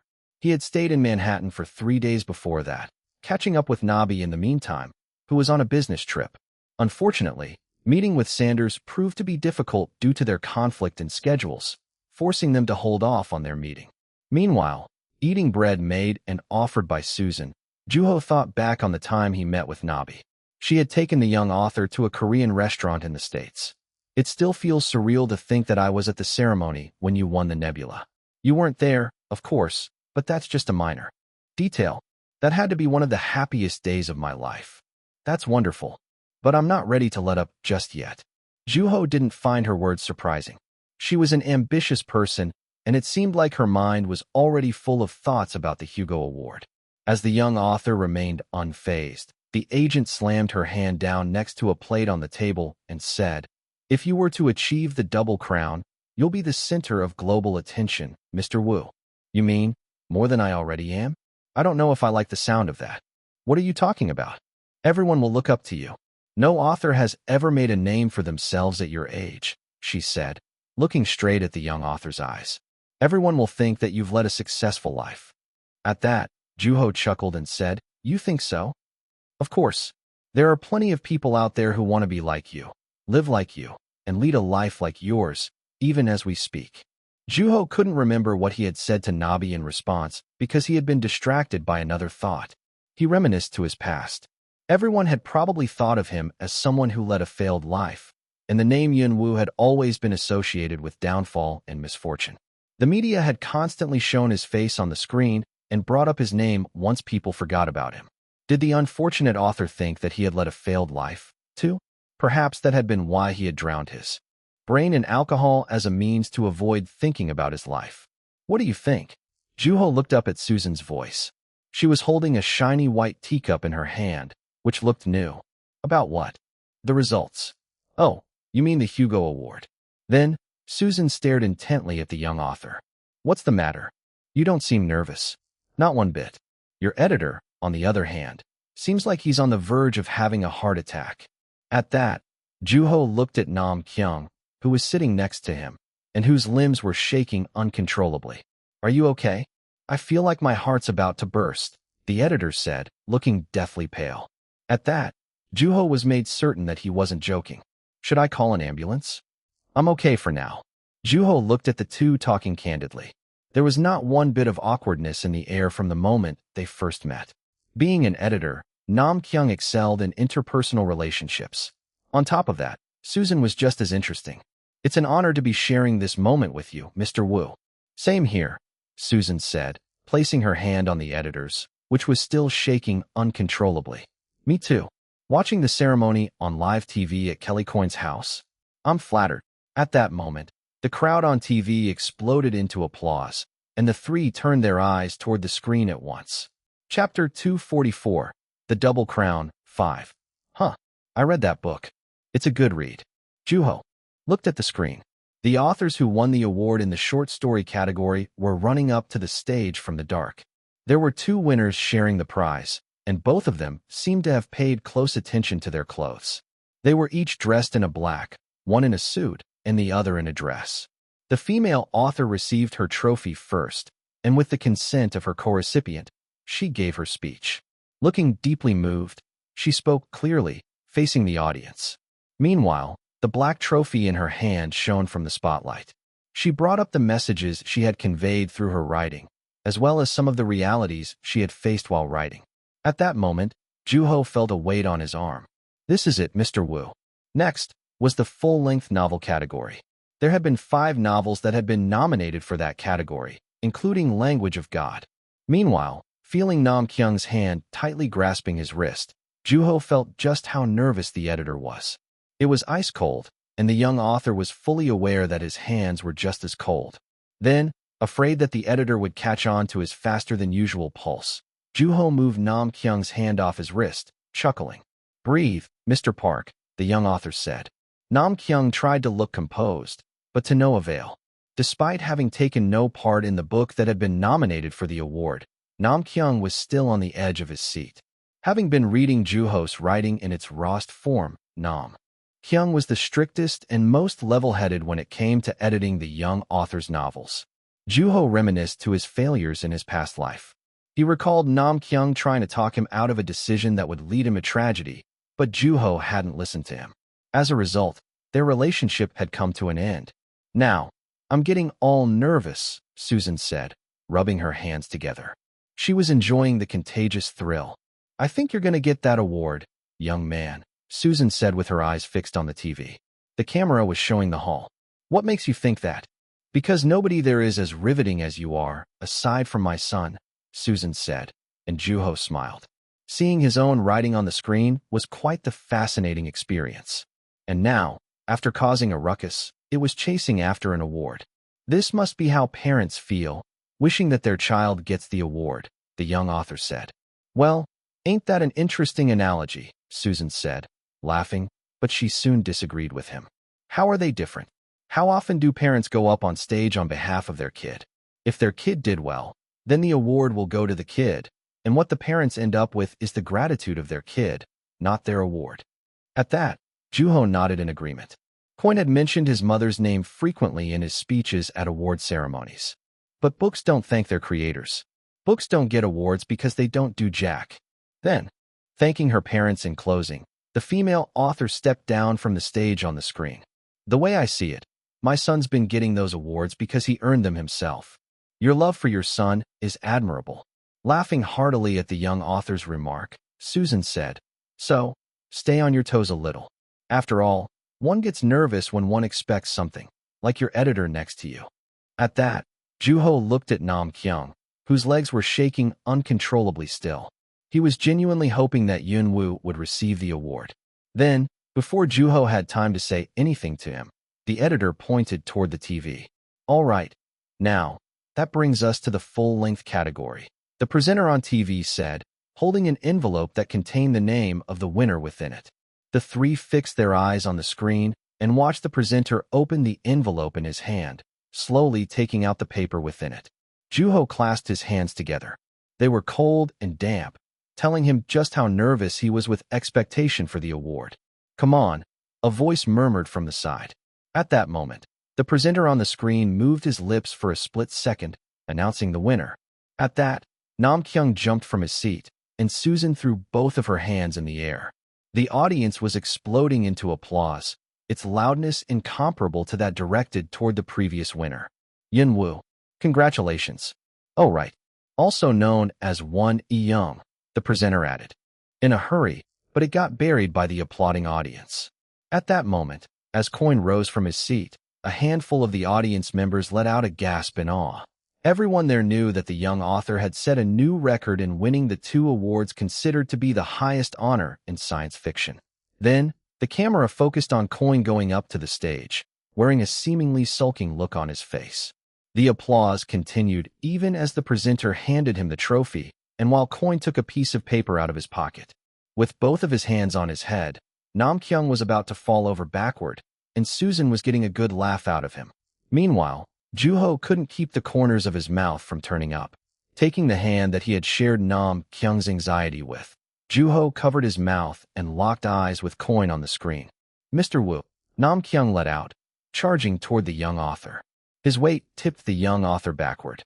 Then, with his back on the floor, the young author burst into laughter at the sight of the ceiling. "Starry night," the young author let out, looking up at the sky outside. Although it was late, he was wide awake. Juho recalled seeing only 2 stars in the sky when he'd first asked Coin to be his representative. And now, the sky was full of them, more than he could count. Depending on where he was, the night sky also changed its appearance. Since news had gotten out that Yun Woo had won the Hugo Award, Juho and Nam Kyung were getting flooded with phone calls. Nam Kyung, in particular, had to answer call after call, all the while trying to calm himself down. Meanwhile, Susan took them to a restaurant in order to celebrate the young author's victory. Although it wasn't exactly close, their food turned out to be worth the drive. "It's so flat here," the young author said as he looked around at the scenery. Although he had felt that way when he first arrived at Coin's house, the view was completely different from Manhattan. Unlike downtown, which was filled with skyscrapers, famous brands, and pedestrians, there was nothing around the house but flat land stretching endlessly into the horizon. Coin's house was built in the middle of nowhere. Juho recalled corn being the only thing he had seen on his car ride there. It was the countryside, and seeing the open field brought peace to the young author's heart. It made sense that Coin had decided to write there. After a little while, Juho saw a pair of lights approaching from the distance. A car was coming. The house was just about the only thing around in the area, which meant that it was highly likely that the car was headed for the house. Juho stood straight as the car approached the house at a dangerous speed, stopping shortly after. "Coin," the young author let out as the driver came out of the car. Coin, too, was looking in Juho's direction, looking as crabby as ever. "Why aren't you sleeping?" "Because I can sleep when I want to." It didn't sound quite like a conversation between a guest and the person who invited him to the States. Then, as if he was having a similar thought, Coin, too, snickered. After that, taking something out of the car, he threw it at Juho, and the young author caught it by reflex. "It was a trophy. Did you have to throw it?" "It would have shattered into pieces if I hadn't caught it." "That's a shame." Long and shaped like a rocket, the trophy had some weight to it. After feeling it and tapping on it, he asked his representative, "Aren't you going to congratulate me?" "No, of course." "All right. I still have a ways to go until I get congratulations from Kelly Coin. You should be showing off." "That's not necessary for a person who actually has something to show off." "Why?" "Because you're Yunwoo." "Well, you're not wrong." Then, after turning off the engine, Coin approached the young author. "Can't sleep, huh?" he asked, looking around at the dark. "Yep. You must be pretty excited," Coin said, narrowing his eyes at the young author. To which, Juho answered honestly, "It's the jet lag." "You're right. I'm serious." Coin didn't believe him for a second. Then, seeing a smirk on his face, Juho remembered something he had seen on TV earlier that day. "Seemed like you caused quite a ruckus at the ceremony." "I didn't do anything." Then, Juho quoted his interview, which took place after the ceremony. "I don't think I'm lesser than Yunwoo. In other words, the reason I couldn't get the double crown is solely on you people, who clearly haven't learned how to count." Among the suspicions that had been following Coin were also scandals relating to the ballot, which most people knew about. "Seems like things are about to get noisy again. When haven't they been?" "I guess you're right. You make it sound like it only applies to me." Just as Coin had said, Yun Woo's decision to have Coin represent him at the ceremonies turned out to carry just as much noise. "Do you have any idea how much of a hassle it was to answer all those questions about you?"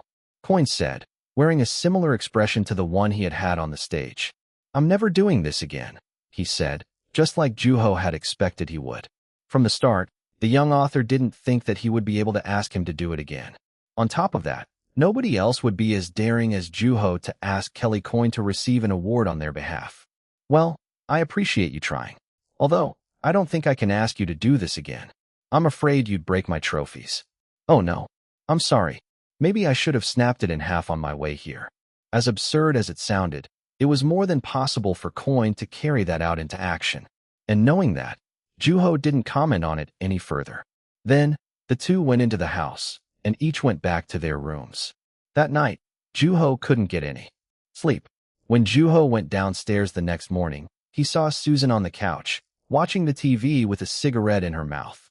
Although it wasn't exactly late, she seemed to have finished all the housework that she needed to do.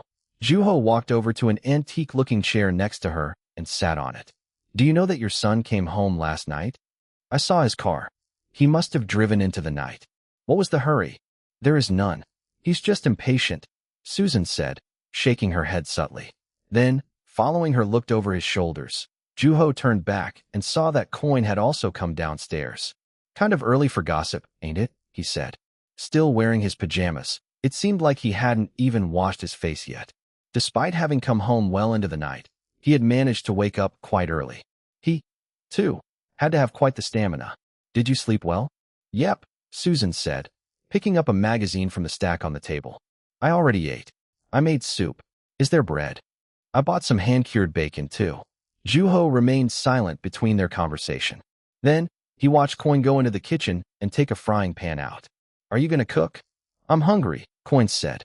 As Coin took a couple of eggs out of the box, Juho stood next to him and asked, "Are you going to make me some too?" Coin remained silent, and it wasn't clear what answer he was giving Juho. In order to confirm, Juho observed the space left and where the oil was on the frying pan. "There's one more aside from myself, don't forget. Are you telling me to make breakfast for somebody who's not even awake yet? I'll go wake him up." "Well, hurry up. You wouldn't want it to get cold."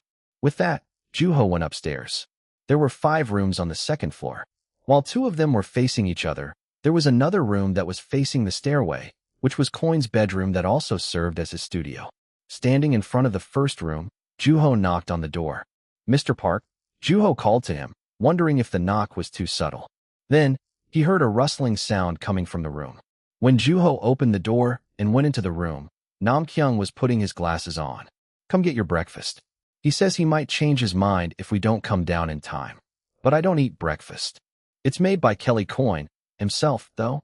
Would you still not eat it?" "I'm coming."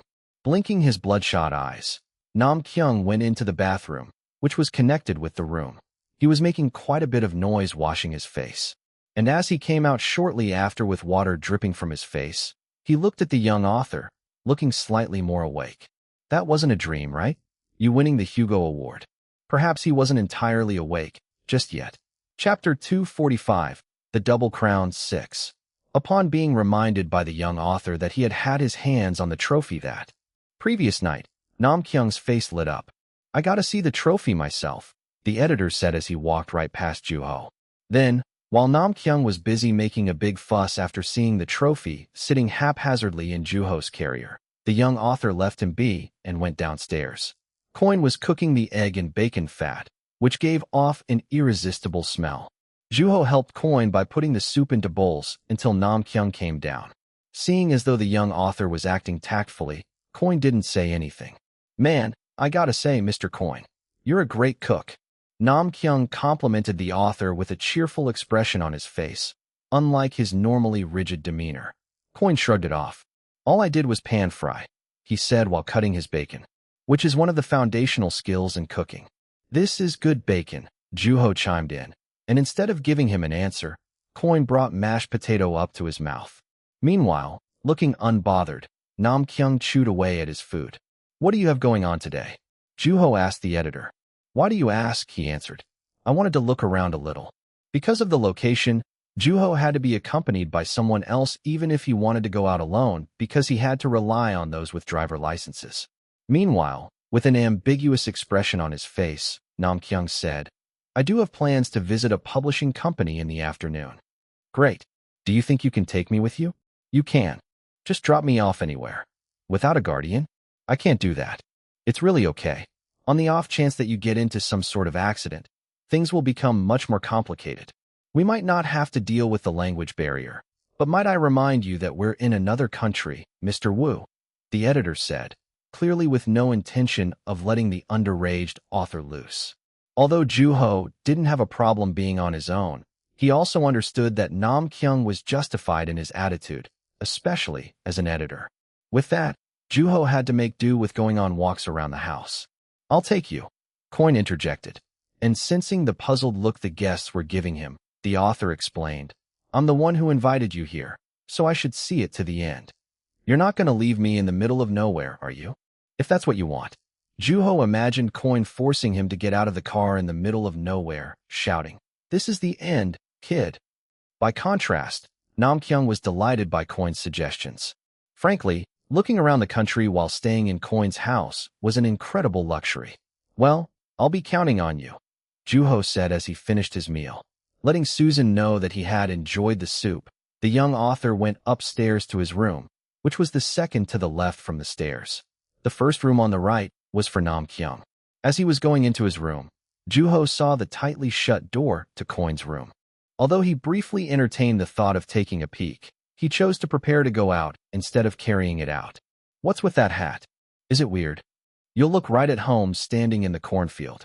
Because he had started showering when Juho went to get his hat from his room, it wasn't until much later that Coin showed up, after the show Susan had been watching had ended.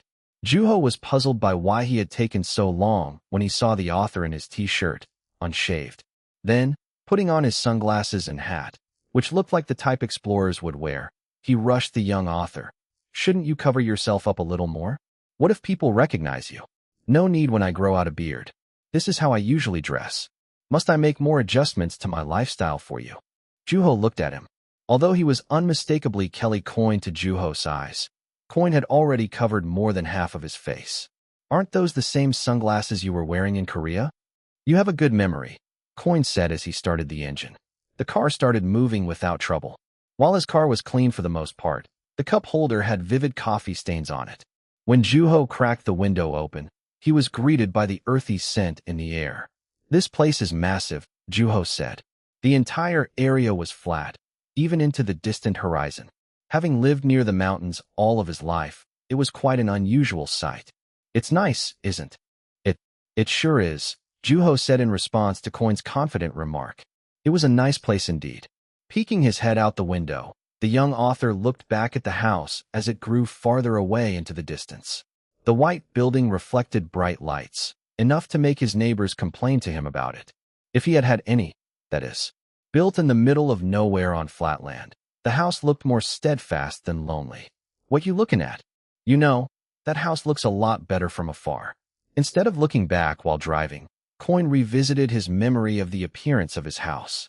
"My house looks beautiful, no matter from where you look at it. Right? Your house is known for its interior," Juho said, remembering an article about the beautiful interior of the infamous author's house. "I heard you had somebody you met during an interview do the interior of your house. Is that right?" "That's right. You know your facts. I also heard that he's one of your only friends." At that moment, as the car shook violently, and Juho immediately closed his mouth. "It's a professional relationship." "Gotcha." From then on, they remained quiet for a while. Then, by the time a corn plantation appeared in view, Juho opened his mouth again and said, "Where are we going again?" "There's nothing but corn around here, so I'm taking us downtown. They have some stores and restaurants there, at least." "Well, I don't know if there's going to be anything to do for a kid like you. Maybe a basketball court. I've been to the restaurant, though." At the mention of the restaurant, which Susan had taken Juho and Nam Kyung to, Coin nodded his head. Then, he raised one of his fingers on the hand with which he was holding the steering wheel. "It's a bit of a drive, but there's a state park with a lake beach a little farther out. I'm sure there's a flea market happening right about now. The beach is perfect to walk around in. The only thing is that it gets way too packed since there are more things to look at in that area." Then, Coin raised another one of his fingers. "There's also a small neighborhood park nearby, but there's nothing there that's worth the time. They don't even have an art center, let alone a gift shop. On the other hand, that also means there are less people there. There's a decent spot in the park under a willow tree. It is well maintained, so you'll see people taking wedding photos there every now and then. So what's it gonna be?" After some contemplation, Juho answered, "Somewhere quiet." Without saying anything, Coin jerked the steering wheel. "Having a long day, hon?" The journalist opened his eyes at the sound of the voice asking him a question. When he turned toward it, he saw a lovely face looking in his direction. He had been working on an article until the day before, and work had been getting increasingly busier, as it tended to be around that time of year. Something crazy happened this year, which means things will be even busier for me. At that, his wife brushed her hand across his face. Maybe we should have waited a little longer. No. I can't just think about myself, you know? There's nothing more important in my life than you. In that case, should we just leave for our honeymoon this instant? At that, the husband quietly begged for her forgiveness. To which, she smiled and brought up what had made his schedule so hectic. It's because of what happened with Yunwoo, right? Yep. I get a lot of clients who are Yunwoo fans, so I talk about him a lot. Being a yoga instructor, there were definitely moments when she would talk candidly with her students. In her class, Yunwoo had been the hottest topic, and the husband thought that made a lot of sense. The Black Book was incredible. Do you know which one I'm talking about? Sublimation? I got curious, so I ordered his other books, too, she said, and he nodded. Yunwoo had been active across various styles, like pure literature and genre novels. He might be young, but he's versatile. Have you ever seen him in person? The journalist chuckled at her childlike question. I don't even know what he looks like. The people we send to Korea have been coming back empty-handed. The journalist remembered his visit to Fernan Publishing. He hadn't been able to get a single piece of information out of its senior editor, known for the pungent cologne he wore. Man, if only I could find out, he let out with a sigh. He was curious about the identity of the mysterious author, Yunwoo. What does he look like when he writes, he wondered. Unfortunately, the only thing he knew about the young author was his voice giving brief answers to questions during Kelly Coyne's interview. He's still young. He should be protected, right? He said affirmingly, but he wasn't being entirely genuine. Yunwoo might be underage, and he definitely needed to be protected from the press, but he was a world-class author. In that case, it wouldn't be an issue even if I were to know, as long as I kept it to myself. Then, as if she had read his thoughts, his wife whispered to his ear, if you find anything out, though, you let me know, all right? Though he felt pricked in the heart, he acted candidly and said, of course. I couldn't possibly keep secrets from you. With that, the two kissed each other. At that moment, the car came to a stop, and the cameraman, who was driving, looked toward them and said, we're here. Get out of here, you lovebirds. The journalist got out of the car, holding the hand of his bride-to-be, wearing a white dress. Whoa, this is actually kind of big, Juho murmured, looking up at the willow tree before his eyes. Meanwhile, instead of giving him an answer, Coyne, who had been standing next to Juho with a paper cup filled with coffee, sat under the tree. He didn't seem to mind his pants getting dirty, and Juho was quite familiar with his demeanor. You come here often? Occasionally. It's a good spot to rest my mind. Juho observed the small pond in front of him. The landscape carried a western feel. With the bridge in the center, there were symmetrical sceneries to either side of it. The park was, aesthetically speaking, quite beautiful. Streams of water were springing up from the pond with angled corners, which was surrounded by various plants. It wasn't clear if the trees were of species that didn't have budding flowers, or if they were simply not in the proper season, but it was green throughout the entire park. Unlike how Coyne had described it, the park was more than big enough for Juho. It's peaceful here, the young author let out. Then, he walked over to the pond and looked into the water. It didn't seem like there were any fish, or ducks for that matter. There was only grass and pebbles, and because they couldn't move on their own, the pond was completely still, as if time had stopped ticking. Nevertheless, it was romantic, and it made sense that people chose to take their wedding photos at the park. So, there's this author I know. She lives in the mountains. In the mountains? Yes, mountains. She built a studio in the middle of nowhere. Coyne pulled his sunglasses up above his head. Meanwhile, his hat was already rolling around in the grass. The way to her house kind of looks similar to this place. What's her name? Coyne asked, focusing on what he wanted to know. San Young-yoon. She won an international award in Italy, I believe. Do you know her? I've heard the name, Coyne said, which made Juho certain that he had read her book. Then, after looking at the charming sight of the willow tree from the pond, Juho joined Coyne in the shade. Can you take that thing off? I don't understand why people hate this hat so much. I just don't get it. It's tacky as hell. It hurts my eyes when I look at it, and it's annoying me. Although Juho didn't necessarily agree with him, the young author decided to practice some flexibility and take the hat off. The breeze blowing through his hair felt quite refreshing. Juho brushed his hair back, watching the pond rippling in the wind. It almost looked like an omen of sorts. You happy? Coin threw the question at the young author out of the blue.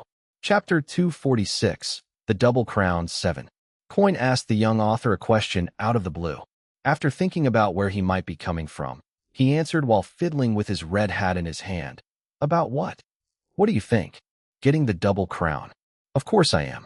It's the highest honor an author can receive. It was needless to say that the young author was happy. There was no reason not to be. The double crown was one of the few honors an author could experience. Juho had written even after having lost his house, wealth, health, and eventually his life. In the end, he had been rewarded with insurmountable joy. A genius, Coin said. First Asian, Korean, and the youngest winner of the two most prestigious literary awards, he added, and Juho looked toward him. Coin was looking at him like he was testing him. What's with the titles? You like him? I don't have control over what people call me. That wasn't my question. I don't know. But I gotta admit, it doesn't feel half bad hearing it from Kelly Coin himself. Smart ass, Coin let out, and Juho laughed by reflex. What makes you think that, though? Genius is a good word, the young author said. Don't play coy with me now. What you're saying might be true elsewhere, but not in this field. If you didn't know that, you'd be on cloud 9 still. Juho looked at the water trickling down into the pond. There was nothing weird about a stream of water falling from a height. It was simply returning to where it belonged, just like how it was unnatural for humans to fly. You're right, Juho admitted. He wasn't fond of the fact that the water trickled downward. I'm not a fan of the word, he said in a calm tone of voice. Juho's face wasn't visible from where Coin was. Then, Juho heard him standing up. And what's your reason? I've heard it too much for way too long. How long? Very long. Long enough that thinking about just how much I've heard people call me a genius makes me gag.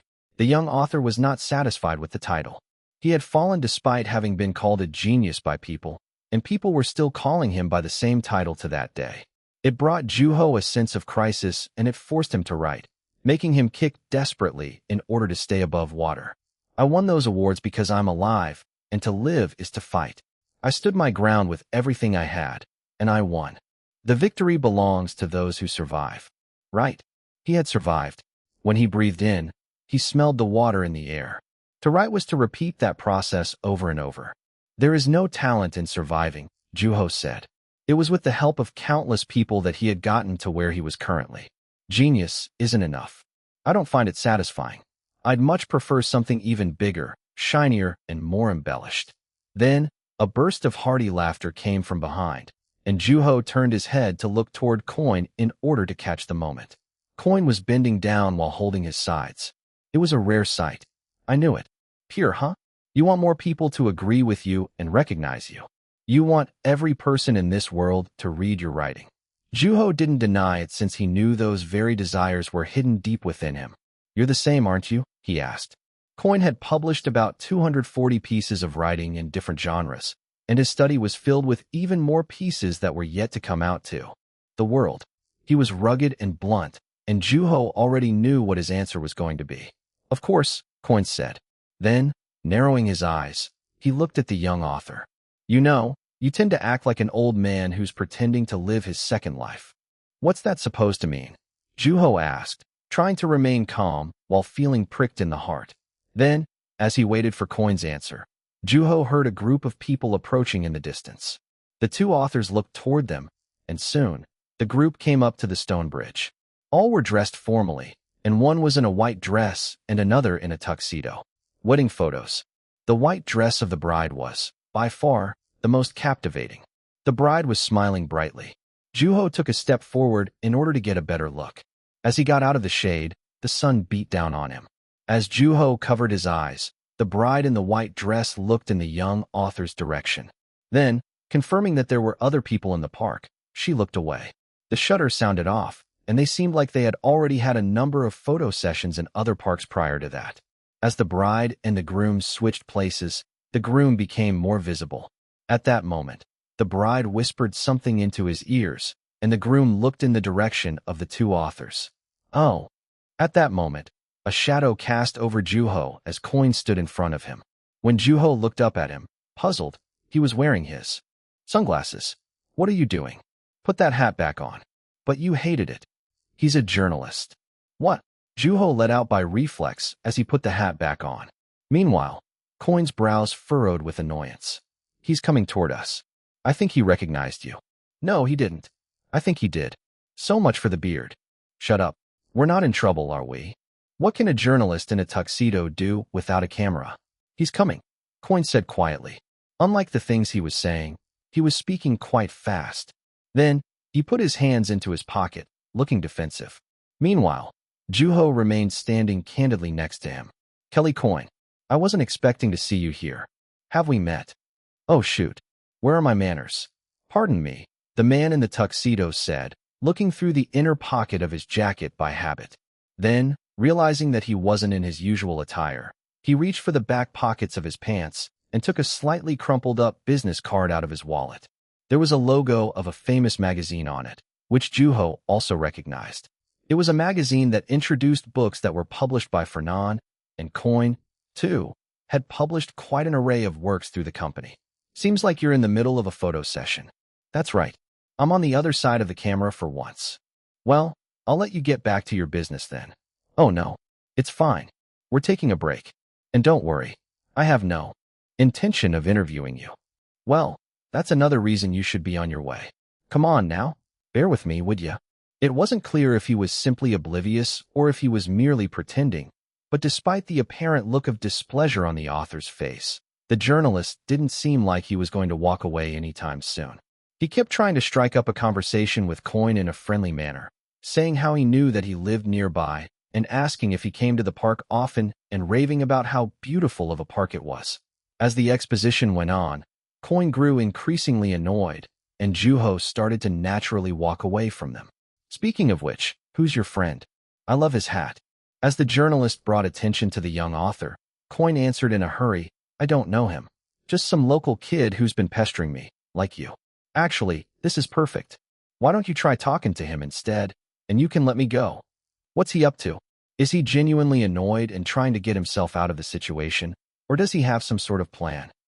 Juho wondered, pulling his hat down as he couldn't help but chuckle at the situation. Hey. The journalist greeted him in a friendly manner, and instead of greeting him back, Juho responded with a subtle nod. Did you know he was famous? The man in the tuxedo asked, pointing at Coin, and after some contemplation, Juho answered, He's written some books, hasn't he? Haha, that's right. As Coin looked down at the young author quietly, Juho resisted his piercing glare and pressed on with the conversation. So, I saw a street performance recently. It was of a story that takes place in the UK, and the actor who played the king was wearing a red hat that looked just like yours. You mean a crown? Yep. Was it really that similar to my hat? Very. Juho lowered his eyes slightly. The journalist was sounding the young author out. Kelly Coin and an Asian boy. It painted too clear of a picture for it to be a coincidence. I wonder what he made of the conversation I was having with Coin earlier, Juho wondered. Then, pretending not to know, Juho kept on. Was the performance any good? I guess so. It was all right. Although, I can't say the same for the costumes. That's hilarious coming from a man in a tuxedo. Oops. I forgot I was wearing one, the journalist said. Then, he sighed quietly as if he was about to give up on something. I loved your speech at the Hugo Award ceremony. Does he know? The young author asked himself, looking up slowly. The journalist was looking toward Coin. An unfounded belief didn't have much use. On top of that, the man didn't even have a camera, let alone a recording device. As Juho remained silent, Coin said in a calm tone, Why don't you ask Yunwoo when you see him? Sure. Here's the thing, though. Will I ever see him? Why ask me? No reason. Call it a lingering attachment, the man in the tuxedo said. He had to turn back, although it was probable that the boy in the red hat was Yunwoo. That day, he would have to be on the opposite side of the camera from the one he was normally on. On top of that, the bride was waiting for him. Hey, you in the red hat. Yes. Show me what you look like next time, will ya? Juho gave no answer. Then, saying a brief goodbye to Coin, the journalist crossed the stone bridge. He clearly underestimated my fame. Let's get out of here. With that, the two authors left the park in a hurry. Later, when the man returned to the same spot as a journalist, there was nobody there. The journalist was at his bachelor's party. Despite the name, it was closer to a get-together between friends. Although the man of the hour showed up nearly an hour late, his groomsmen had already started enjoying themselves without him. Some of his closest friends had come together, from the friends he had made after he became a journalist to friends from school. "So, anything fun?" one of his friends asked, one who dug up information in politics for a living. Pushing him aside, the groom took a swig of liquor in order to soothe the lingering attachment in his heart, which bothered him quite a bit. "I should have been direct and just asked. Maybe I should have been audacious and just taken his hat off," he thought to himself. Even the thought that the boy might have been Yun Wu made his hands shake. Although that would have been as pretentious as he could have gotten, he didn't even dare to think about getting his hands on the boy's hat. "It was probably a coincidence," his friend let out. Then, the groom was struck by a sudden realization. What was? "Yo, get off me." The boy had to be Yun Wu, an Asian boy who was accompanying Coin, speaking fluent English in a similar voice to the one he had heard in the interview.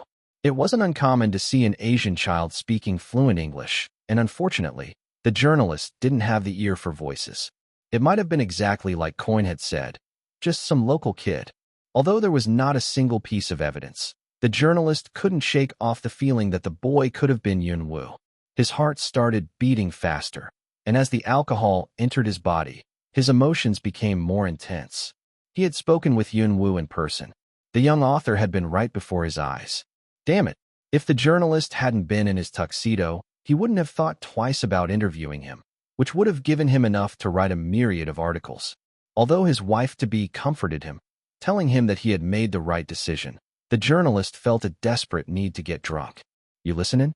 What's a coincidence?" his friend asked relentlessly, pestering him. The next day, when the journalist woke up with a terrible hangover, the world was flipped upside down with the news of the boy wearing a red hat. Yun Wu was in the States. Asian boy in red hat spotted. He read the short sentence out loud. He felt nauseated and, needless to say, he couldn't remember a thing. However, one thing was certain. He had done something unbecoming. Chapter 247, The Double Crown, 8. "Can I see it?" Juho asked while drinking tea with Coin. Neither Susan nor Nam Kyung were around. "See what?" he asked, looking up from the book he had been reading. "Your studio." It was a peaceful afternoon with all the electronics switched off. Juho closed the philosophy book in his hand, which he had borrowed from the study on the first floor. The vocabulary in a philosophy book written by an actual philosopher tended to be quite different from the norm. If anything, it was closer to being another language. Philosophy was one of the characteristics of a country, and one needed to be taught to understand its language because of the widely perceived notion that it was difficult to understand. Fortunately, just like anything else in this world, it was possible to get used to it, and once one got used to it, it became more fun to peek into the worries of a proud intellect, while resonating with them as a fellow human, and the intellectual joy that came with understanding the language. What gave you that idea? It just occurred to me while I was reading this. After reading the book, Juho became curious about Coin's studio. It would be absurd not to see his writing space when he had flown all the way from another country. Then, wearing a brusque expression on his face, Coin rose from his seat and said, "Come." At that, Juho followed him with a mug in his hand.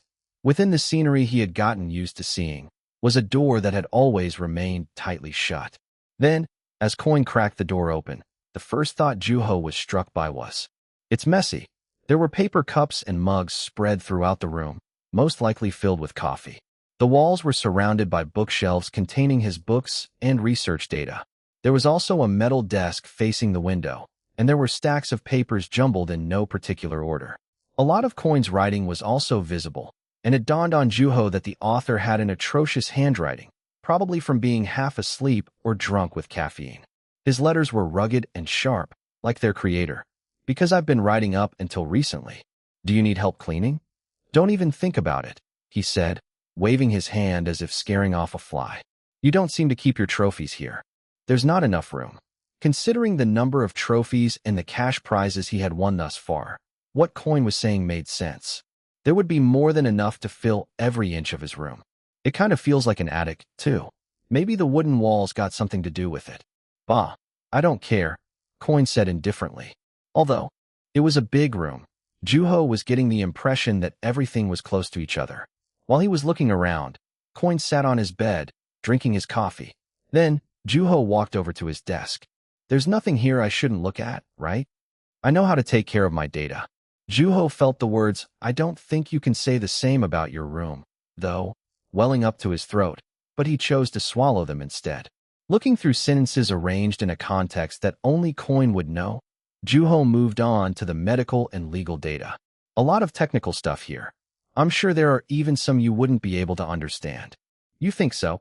There was not a single written language the young author couldn't read. Dilated cardiomyopathy. Batista operation. Ineffective tissue perfusion. Escharotomy. Quite an array of data you have here. It didn't end up in your books, did it? That's right. It got left out, Coin said, looking intently at the young author. Your language skill developed in the most obscure places. You were reading a dense philosophy book earlier without trouble, and I know for a fact that one needs to be taught how to read those. That's the kind of author it takes to write a novel like Language of God. Your self-esteem is just through the roof after getting those awards, isn't it? At that, Juho gave Coin an evasive answer, saying that he had experience researching for his novel as well. Then, after taking a swig of the coffee in his hand, Coin said, I didn't see any medical things in the Black Book. The Black Book? You mean sublimation? Yeah, that. Well, it's an honor to hear that you've read it. Then, Coin brought his mug up to his mouth again. What was with that ridiculous writing? That ending bothered the hell out of me. I hated it, Coin said harshly, but the young author shrugged it off. Let's just say that I went through hell to come up with that ending. At that moment, an explosive sound came from the hallway instead of an answer. When Juho glanced over in that direction, he saw that the mug, which had been in Coin's hand up to a moment ago, shattered in 2 pieces. I'm not angry. I just can't help myself whenever I think about that ending. I have to throw something. Are you expecting me to do something for you? Just stay where you are, Coin said, taking a newspaper out of a corner of his room. Then, violently ripping it in half, he added, You just wait. My current work in progress will be far superior to that absurd ending of yours. At that, Juho slowly raised his hand and scratched his cheek. It was a favor that the young author simply couldn't grant, unfortunately. You seem confident about it. That goes without saying. That sounds like you, all right. The thing is, if what you're saying is true, then it makes me wonder how convincing you can be when you're asking me about my ridiculous writing. If your novel is going to be far superior to mine, but you can't understand my ending, then how convincing could that be? There's such a thing as a tolerable level of train wreck. Anything beyond that makes the writing ambiguous and convoluted. Just listen to the people who read the Black Book, saying stupid things like the 8th wonder of the world. Unfortunately, the words that were coming out Coin's mouth weren't that far off from the words of those who called the ending of sublimation the 8th wonder of the world. Instead of bringing it up, the young author smiled. Aren't you being a little harsh, though? It did turn out pretty good in the end. So why don't you go easy on this young author and congratulate him on a job well done? Juho said lightheartedly, to which Coin snorted and said, There is no such thing as rank here, in the literary world. There is no difference whether you're in 2nd or 10th place. But I'll tell you what there is. Subjective opinions and discouragement. Do you have any idea how many greenhorns are out there, discouraged, void of confidence after reading your book? Juho was all too well acquainted with the discouragement that came with the realization that he was inferior to others. He had gone through it way too many times in the past. Let me show you the manuscript, Coin said, placing the shattered pieces of his mug on the newspaper. He was crouching, like an ember that was ready to burn up at any given minute. All right, Juho answered quietly, remembering the manuscript that he had revised on the plane ride to the States. It was a frame story. Would you like to read mine and keep yourself occupied in the meantime? Let's see it. Just like that, the 2 authors exchanged their manuscripts with each other. While Juho read through Coin's manuscript on his desk, Coin read through Juho's lying on his bed, flipping through it abrasively. They didn't talk to each other. While Coin sipped on the new cup of coffee he had brought to the room, Juho changed his posture while reading. Although they were similar in length, their contents were completely different. The message they conveyed, the stories, characters, and writing styles. It was a difficult piece to compare his writing to, so Juho decided to focus on reading instead of lingering in thought. For hours had passed by the time the two authors had finished reading the manuscripts. There was a long silence. Then, as Juho flipped to the front page of the manuscript he had been reading, Coin did the same. Good stuff. Not bad. They said simultaneously. Their words may have sounded different, but they were essentially the same in meaning. Juho put the manuscript down. Nobody was discouraged. If anything, something told the young author that they had both tapped into heightened emotions. Does that mean I'm not below him, at least? Juho asked himself, hoping it was true. Then, they heard somebody coming into the house downstairs. After wondering about the first floor for a little while, the person came up the stairs shortly after. Because of the room's location, it was easy to identify who was coming up. It was Nam Kyung. Upon seeing the two authors together, he stopped in his tracks and slowly walked toward them, trying to grasp the situation. I came with Susan. I'm not interrupting, am I? No, I was just showing him around, Coin said and left the room shortly after. As Juho followed the author out of the room, Nam Kyung poked at his side as he moved aside to let the young author through. I'll tell you in a little bit. Don't forget. Later that day, Nam Kyung couldn't have been more excited after hearing Juho's story. Trapped. Having come up to his room after dinner, Coin was staring up at the ceiling while lying on his bed. There was a bunch of crumpled-up manuscripts in his hand. An image of a picture came to mind, but it wasn't necessarily because of Juho's new frame story. A trapped image was proving to be an effective tool when it came to portraying the foolish tendency humans had of staying in one place for their entire lives. Coin looked at the camera on his desk along with his research data. After reading Juho's manuscript, the experience of holding a camera had turned into something completely different, and Coin found the influence to be undesirable. Then, in order to put the camera away, Coin got out of bed. While he looked around his room with the camera in his hand, he noticed a commotion coming from downstairs. When he went down the stairs, he saw his mother standing by the door, looking disgruntled. What is it? He asked. Reporters. Reporters? Standing in front of Susan, he looked out the door through the crack. There were quite a few reporters crowding the doorway. At that moment, he was struck with the realization that it had something to do with the young author. That punk, he thought to himself. As he opened the door angrily, the reporters came flooding through. What do you want? We heard that Yun Woo was staying with you, one of the reporters said, followed by a series of voices speaking over each other. Then, annoyed, Coin took the camera and took a picture of them. The flash took the unwelcome guests by surprise, as if they weren't used to getting a picture taken of them, an irony of their occupational habit of bringing their cameras up to their eyes before asking questions. You all came at the perfect time. I'm suing the hell out of each and every one of you. Mom, call the cops. Way ahead of you. Is it true that you're currently with Yun Woo? At that moment, as a slower-to-catch-on reporter asked a question, Coin took yet another picture. He's not here, damn it. We had some leads that he's here. And you must have missed what I said just now. I'm suing all of you. You're screwed, Coin said and took a step forward toward the reporter. I don't know where you're from, but something tells me that your company isn't well off enough to put themselves through a mud fight just to save your ass. If you're here to interview me, that already goes to show how disposable you are to them. As the reporter remained silent, the author took yet another picture of his face. But don't you worry. I'm a generous man. I'll sue your whole damn company. At that moment, sirens sounded off in the distance. Recognizing that the cops had arrived, Coin closed the door and walked back in. While Susan was watching the TV and eating popcorn, Coin sat on the chair next to her.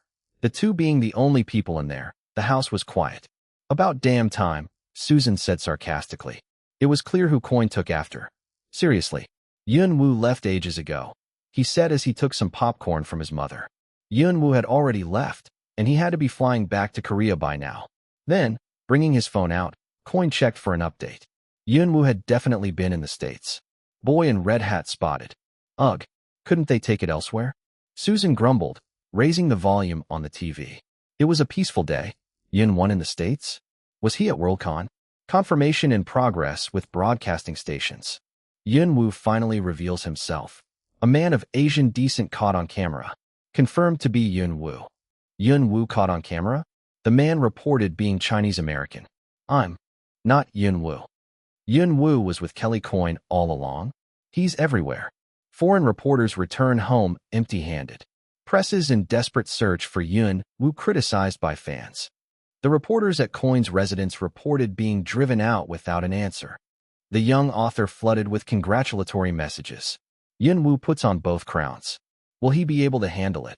Yun Wu, the boy in red hat? Theory on the Asian boy who is reported to have been with Kelly Coin? Where's the evidence? Yun Wu disappears into thin air. Where is the champion? Gone with the wind. Yun Wu is an amazing writer, becoming an inarguable truth. What are some of the rumors surrounding the young author? Yun Wu's language skill is showcased in Language of God. His writing is, simply put, a language of God. Yun Wu, the reader's choice. Humiliated by the first Asian winner? What's the significance? The ratio of American Hugo winners. The dispute that brought Yun Wu to his present glory. We knew he had what it took, all along. His accomplishments outside of the alias Yun Wu. Chapter 248. Who is Yun Wu? 1. Seems like we've made quite the noise during our trip, Nam Kyung said while looking at the articles. The news had gotten out that Yun Wu and his editor-in-charge had been in the States. Thankfully, it wasn't until they were on their plane ride back to Korea that the news really started to spread. The scenery out the window was telling them that they were flying over Korean soil, and the plane was about to land at any given minute. Meanwhile, Nam Kyung was chuckling while reading the articles written in English. Look at this, he said, showing one of them to the young author. Then, after glancing at it, Juho said, why would I read that article? To see just how popular you are. And what good would that do me? Oh, help you think about your figure and all. Then, fond of the words that had come out of him on a whim, the editor kept on. The single most important thing in importing a book is whether or not it will sell. In that case, what do you think would be the most efficient way to pick out a book that would sell? Going with a book that's already famous. Man, you've always been quick to catch on. That's exactly it. It's rare that a book gets pushed out of the bestsellers list once it reaches it. Of course, there are different ways by which a book becomes known, and winning a prominent award is definitely one of them. Even Korea has been importing a bunch of science fiction literature that was nominated for some literary awards. Then, leaning back on his seat, Juho said, it sounds like you're saying that my books have finally met that standard. Many times over. Your name carries power now. Yun Wu literature. I'm not sure what to think of that, the young author said in an even tone of voice. And while Nam Kyung looked at him, Juho thought, when power grows, incidents are bound to happen. No matter how much anybody discusses the name Yun Wu, there's no way they can predict what's going to happen in the future.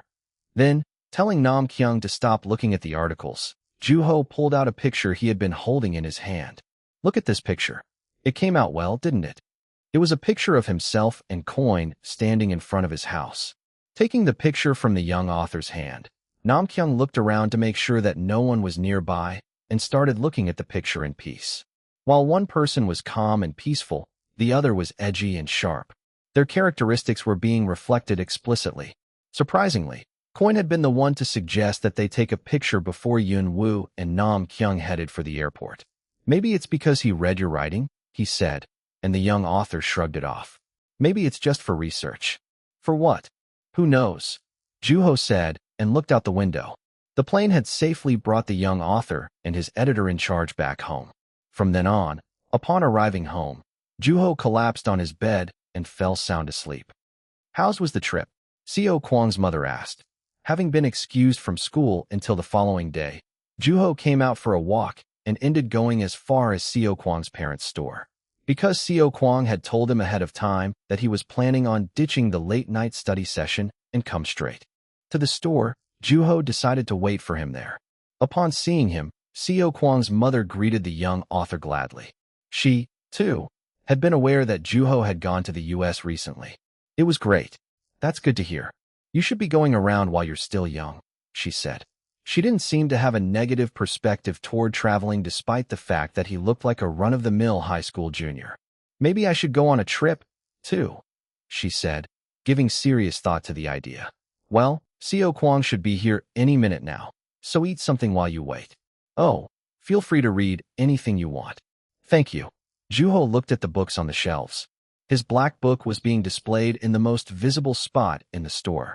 As the young author walked toward it, he stopped in front of the promotional banner when he saw the words, Nebula Winner. There was yet to be mention of the Hugo Award. Nevertheless, His books had to be selling at a rate higher than ever. He saw a customer reading while sitting at a table. She, too, had a copy of the black book in her hands. Then, after picking up his book for no apparent reason, he put it back down and picked up a book from the stack next to it, which was of copies of the book written by Yuncio.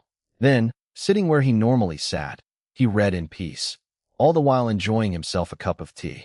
At that moment, the bell attached to the door rang noisily. When Juho looked up, wondering if it was Seo Kwong, it turned out to be another customer, who soon walked toward the window. "I'm here," she said, tapping the woman who had been reading at the desk on the back of her head. Then, looking away from her book, the woman poked her friend in her belly and said, "Okay, all right." They seem close, Juho thought, and redirected his attention to the book he was reading. However, he couldn't help himself but take interest in their conversation. Yunwoo? Again, one of them criticized the other for reading a Yunwoo book, looking at it with disgruntled eyes. However, she didn't seem genuine in her displeasure toward the book. Then, the friend who had been reading the book hugged it and said, "Well, yeah. This has got to be one of the most original pieces I've ever come across in my 20 years of reading. The fact that there's a creative boundary that's beyond my understanding is something to take delight in." Meanwhile, her friend who had just come into the store was looking like she had heard those words way too many times. Then, adding to her misery, the Yunwoo fan said, "He's a genius." With that, the friend walked over to the counter in order to place an order for their drinks.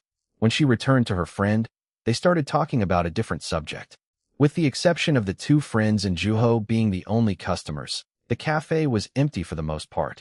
Juho focused on reading his book, which was written by Yunseo. It brought peace to his heart. Yunseo's writing had a satiating effect on readers. It filled them up and put them in a state similar to food coma. It wasn't until then that the young author realized just how tense he had been up to that point. Perhaps that was how Yunseo had been able to come back with a new book. In a world filled with unresolved tension, her writing was like an oasis in the middle of a desert. Losing track of time, Juho read on.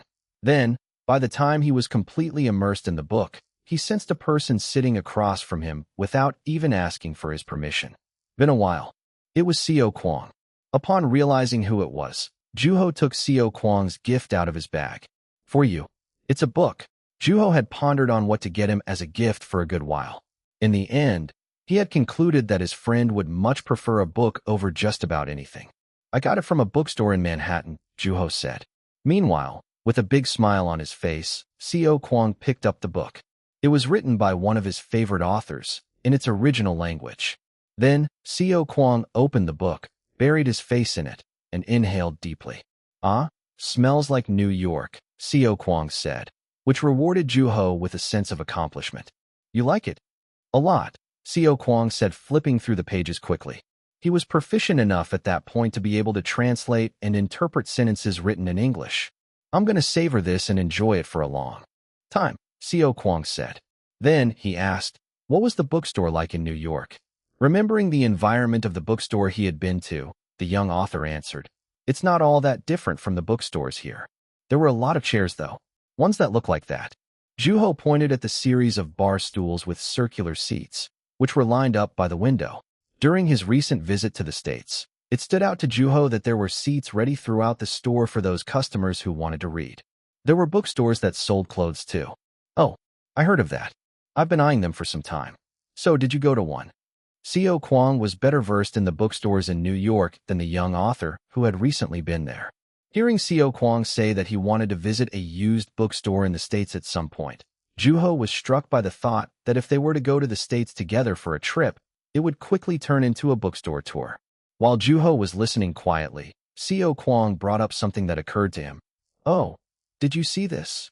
"What is it?" With an exhilarated look on his face, Seo Kwong took his phone out and handed it over to Juho. It had an image of a foreigner holding a picket sign that read, "Tell us who Yun Woo is." Juho read the letters written in red paint on the picket sign. The paint running down the sign gave off an ominous look, almost like it had some sort of curse written on it. Meanwhile, Seo Kwong nodded, still chuckling. "I think he's holding a one-man protest in front of Fernand's building." The building behind the man was unmistakably that of Fernand Publishing. "Why there of all places?" "Dude, you said it yourself. He's expressing the burning curiosity of the fans desperate to know who Yun Wu is. This guy's pretty well known in the science fiction community, actually. He runs a blog, too. Does he now? Juho asked. He looked closely at the man's face, but he didn't recognize him. On the other hand, Xiao Kuang seemed to be well acquainted with him. His blog is really something. It has this power to make you buy books before you even realize it. Considering that he would buy whichever book he felt like with or without some blog's recommendations, Juho didn't find his claim all that convincing. Then, reading Juho's thoughts, Xiao Kuang added with more emphasis, I'm serious. You can just feel his passion. Here, he put up some pictures he took at the Denver Worldcon this year. There were an array of people and places behind the avid science fiction fan in the pictures, and it certainly was Denver. He looks like a cheerful guy, the young author said. The man was opening his mouth in some pictures while sticking his tongue out in others. It was clear that he was enjoying the convention to his heart's content. Then, Xiao Kuang lowered his voice and said, he's mentioned Yun Wu in his blog too. Several times. Xiao Kuang's statement made the young author wonder what the man thought of him as an author. What did he say? After organizing his thoughts, Xiao Kuang answered, he didn't have a lot of good things to say at first. Yun Wu was a young author, and a piece written by a young author was inevitably less mature. Science fiction or fantasy novels were strictly fictional. At the same time, that very quality served as a delivery mechanism for poignant portrayals of reality, conveying political messages and philosophy. In that case, Yun Wu's age made him laughable at best. How much would a 19-year-old know about politics? The world? Reality? That was his response when Yun Wu had just started making a name for himself through pure literature, which was also around the time when the rumor that Yun Wu was planning to write a fantasy novel started circulating. This isn't a post in his blog, but it's his response to a comment in one of his posts that said, what are your thoughts on the author by the name of Yun Wu? In other words, it had been before the avid fan had read Language of God himself. Not only did he know nothing about the young author, but he also didn't even bother to know about him. His posts tended to be quite emotional. His bouts of excitement and anger were explicit in the way he wrote, just as much as his curiosity and joy. Nevertheless, people found that side of him entertaining. Then, after some time, this comes up, Xiao Kuang said, showing another post to the young author. This is it. Juho read the first sentence out loud. An explanation followed saying that it had been the first realization that he had been struck by upon reading Language of God. It was a post recommending the book. The avid fan was describing his emotional state in great detail of when he tried searching for Yun Wu on the internet. In the end, the only thing he had learned about the young author had been his age. There had been hardly any information on him. In the meantime, Xiao Kuang showed Juho the most recent post on the avid fan's blog. I want to know more about him. When I found out the results for the Hugo Award, I just couldn't take it anymore. I'm going to the publisher, and since there's no way I can meet with the author, I just hope the publishers understand where I'm coming from. Then, another post followed, which read, Yun Wu, if you're reading this, I sincerely hope that you give some sort of answer. Where are you? Time's running out, Xiao Kuang said. When Juho looked up at him, he had a book in his hand. However, instead of the book Juho had given him as a gift, he was holding Yun Xiao's book. Meanwhile, Xiao Kuang's expression indicated that he knew full well why he was holding that book in particular. You know where I'm going with this, don't you?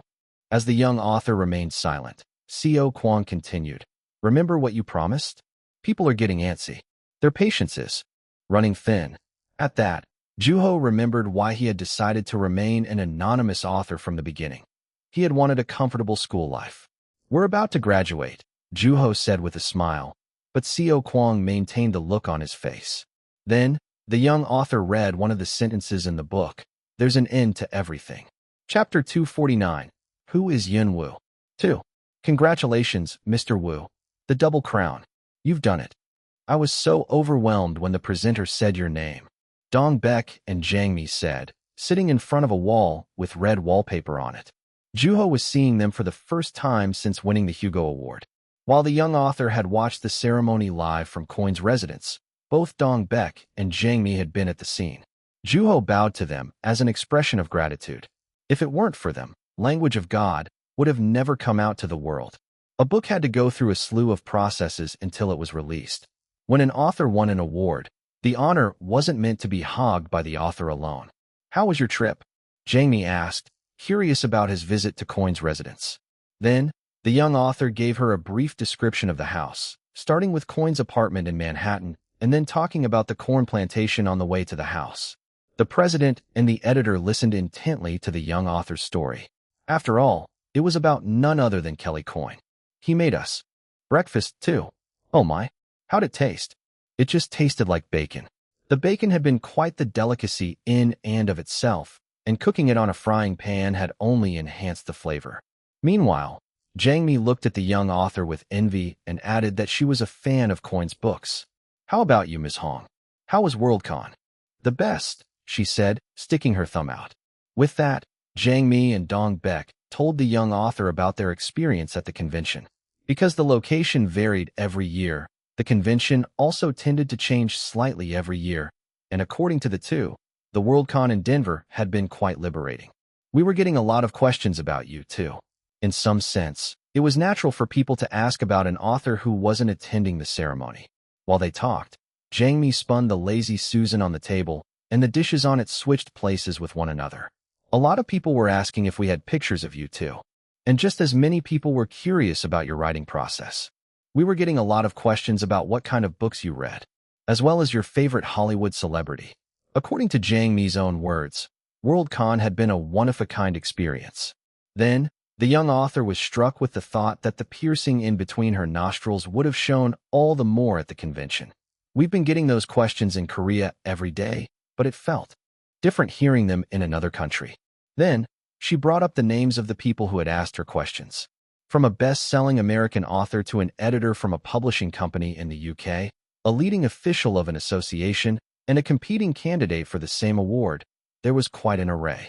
Considering the occasion, it wasn't surprising that titles like those were being brought up. Was it fun? Juho asked, and Dong Beck smiled at the young author's innocent question. Honestly, we were there to work, so we had to be on our toes a lot of the time. There was some trouble while we're there, too. At the end of the day, though, it doesn't change the fact that it was an unforgettable experience. I mean, we were the first Koreans to be invited to the ceremony. Yes, it came with a heavy responsibility, but the result couldn't have been more rewarding. Then, dipping his chopsticks into his noodle soup, Juho said, "Do you think it would have been better for me to be there?" Though his tone was indifferent, the meaning was much more profound. At that, the president and the editor locked eyes with each other, communicating that they were on the same page. The young author seemed to be pondering something important, so Jang Mi took the initiative. Well, it would have been nice for us. I definitely think you would have had a lot of fun if you were there. There were a lot of things to see, although it was kind of hectic. Then, Dong Beck backed her up. But, let's put it this way, you were able to stay in Coin's residence because you decided not to attend the ceremony, am I right? Every decision has its pros and cons. That time, picking up a piece of bok choy out of his soup with his chopsticks, Juho said, "Should I reveal my identity?" A rattling sound reverberated throughout the room at the jarring statement from the young author. Meanwhile, the young author simply smiled. The comfortable atmosphere froze over in a matter of seconds. Jang Mi let out, moving her lips in an attempt to speak. However, putting the thoughts running amok in her mind into words was proving to be a challenge. Yun-woo revealing his identity was a substantial matter, and it was especially true in the time they were living in, immediately after a 19-year-old author had achieved the double crown. "May I ask how you came to that?" Dong Beck asked quietly. To which, the young author answered in a calm tone of voice, "I thought it was about time for me to start thinking about it." "I see." The room sank into silence. Sensing the tension in the room, the young author said, "Frankly, I've been hearing mostly good things since my first book." "Right." The beginning of Yun-woo, the president said. It was a rather heavy answer to a light-hearted remark. I had just come up to high school back then, and something was telling me that things were about to get complicated, so I figured it would be wise to take a step back. You know, right? I agree that it was a wise decision, Dong Beck said. I've written a number of pieces from then on, and thankfully, I've yet to disappoint my readers. On the contrary, you've brought them joy. But here's the thing. That's not why I write. I'm not writing in order to please others. Dong Beck and Jang Mi nodded at his statement simultaneously. According to their experiences, each author had their own motive for writing. Not only was it their means of making a living, but it was also a need that arose from self-realization. While some dedicated their entire lives to their writing, there also existed those who simply wrote as a means of passing time. At that point, Juho added, "Not to say that I'm looking for negative criticism, of course. I'm human too, so I do think about it. If I were to be honest, I want every single one of my readers to be happy." "We understand." "You do?" Juho asked. "What was that?" "Oh, right. Yes. I believe contradiction is the word we're looking for here." Then, leaning back on his chair's backrest, Juho asked, "So, should I come clean about my identity?" The room sank back into silence. Then, Dongbek asked as he took a sip of water, "Is that what you want, Mr. Wu?" "I'm not sure. Or would you rather stay anonymous?" "I think that would bother me in the long run." "So, it seems like it wouldn't help one bit if I were to suggest that you follow your heart." Juho nodded at his statement, and Dongbek added with the proper posture of a businessman, "Well, here's my thought." "Please. That's why I brought this up in the first place," Juho said. "He's really mature for his age," the president thought to himself. Then, he brought up the thought he had been having for a long time. "I think you should reveal your identity." He wanted the young author to come out to the world with his mask off. "Why is that?" Juho asked. To which, Dongbek answered without even taking the time to breathe, "Because it'll boost sales substantially." "Sales, huh?" "Yes. If you were to reveal yourself, the books would sell even more." "But my understanding is that my books are already selling well." "They'll sell even more," the president emphasized. "They'll sell even more." As the president of a publishing company, Dongbek was well aware that every author wished that their books would be read by more people. "You seem to be certain of that." "How would you know?" "It's very possible that people will be disappointed to learn that Yun Wu was nothing like the Yun Wu they had imagined." "You're incredibly charming, Mr. Wu," Dongbek said, and Juho looked away at the president's sudden, slightly uncomfortable compliment. Nonetheless, Dongbek didn't let up. If anything, he pressed on, "You have a mysterious side to you. For example, your calm, unfazed nature, as if you had poured all of your feelings into your work and your maturity. You're strangely mature for your age, but I find us often speaking the same language, Mr. Wu. I see how you're able to write like that, and to understand is to accept." Dongbek was certain. "I still remember the day when I talked to you for the first time. As far as I'm aware, you'll be greeted with opened arms by your fans, Mr. Wu." Juho recalled the president showing similar confidence previously. It had happened when they first discussed Language of God. His prediction had become a reality, and it showed that he had the ability to read the market and the readers. "Charming." Shaking off the memories of the lowest point in his past life, Juho said, "You're very convincing, Mr. Lee." As Juho picked up his water cup, the atmosphere eased up again. "Anyway, those are my thoughts. Should you need a press conference, please don't hesitate to let us know, Mr. Wu. We'll take care of it." "I'm not sure if that'll be necessary." "Just so you're aware of the option," Dongbek said as he spun the Lazy Susan. "There's still time, so think it over, Mr. Wu." It was the complete opposite of Seo Kwang's opinion. Nevertheless, Juho nodded with a smile on his face. "Should I reveal my identity?" Although Juho was murmuring to himself, it was still loud enough to be heard by those around him. Then, a pool cue came into Juho's view, and Seo Jung sprung up from his place, asking, "What? Are you serious?" "Say it louder, why don't you?" a voice said, criticizing Seo Jung and his behavior. It was Dong Gil. "How can I be quiet?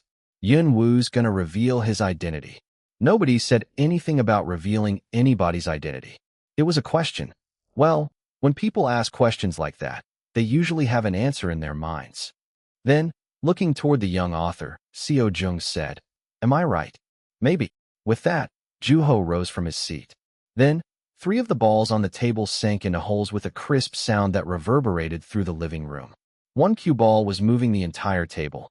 Buzzing through each other, the other balls dodged or collided with the white cue ball, either bouncing against the cushions or sinking into a hole. When a ball started moving, it couldn't stop itself. "Having trouble figuring out what you want to do?" Dong Gil asked, and Juho said with a shrug, "Just something every high school junior goes through." "Oh, man, you're a junior now, huh?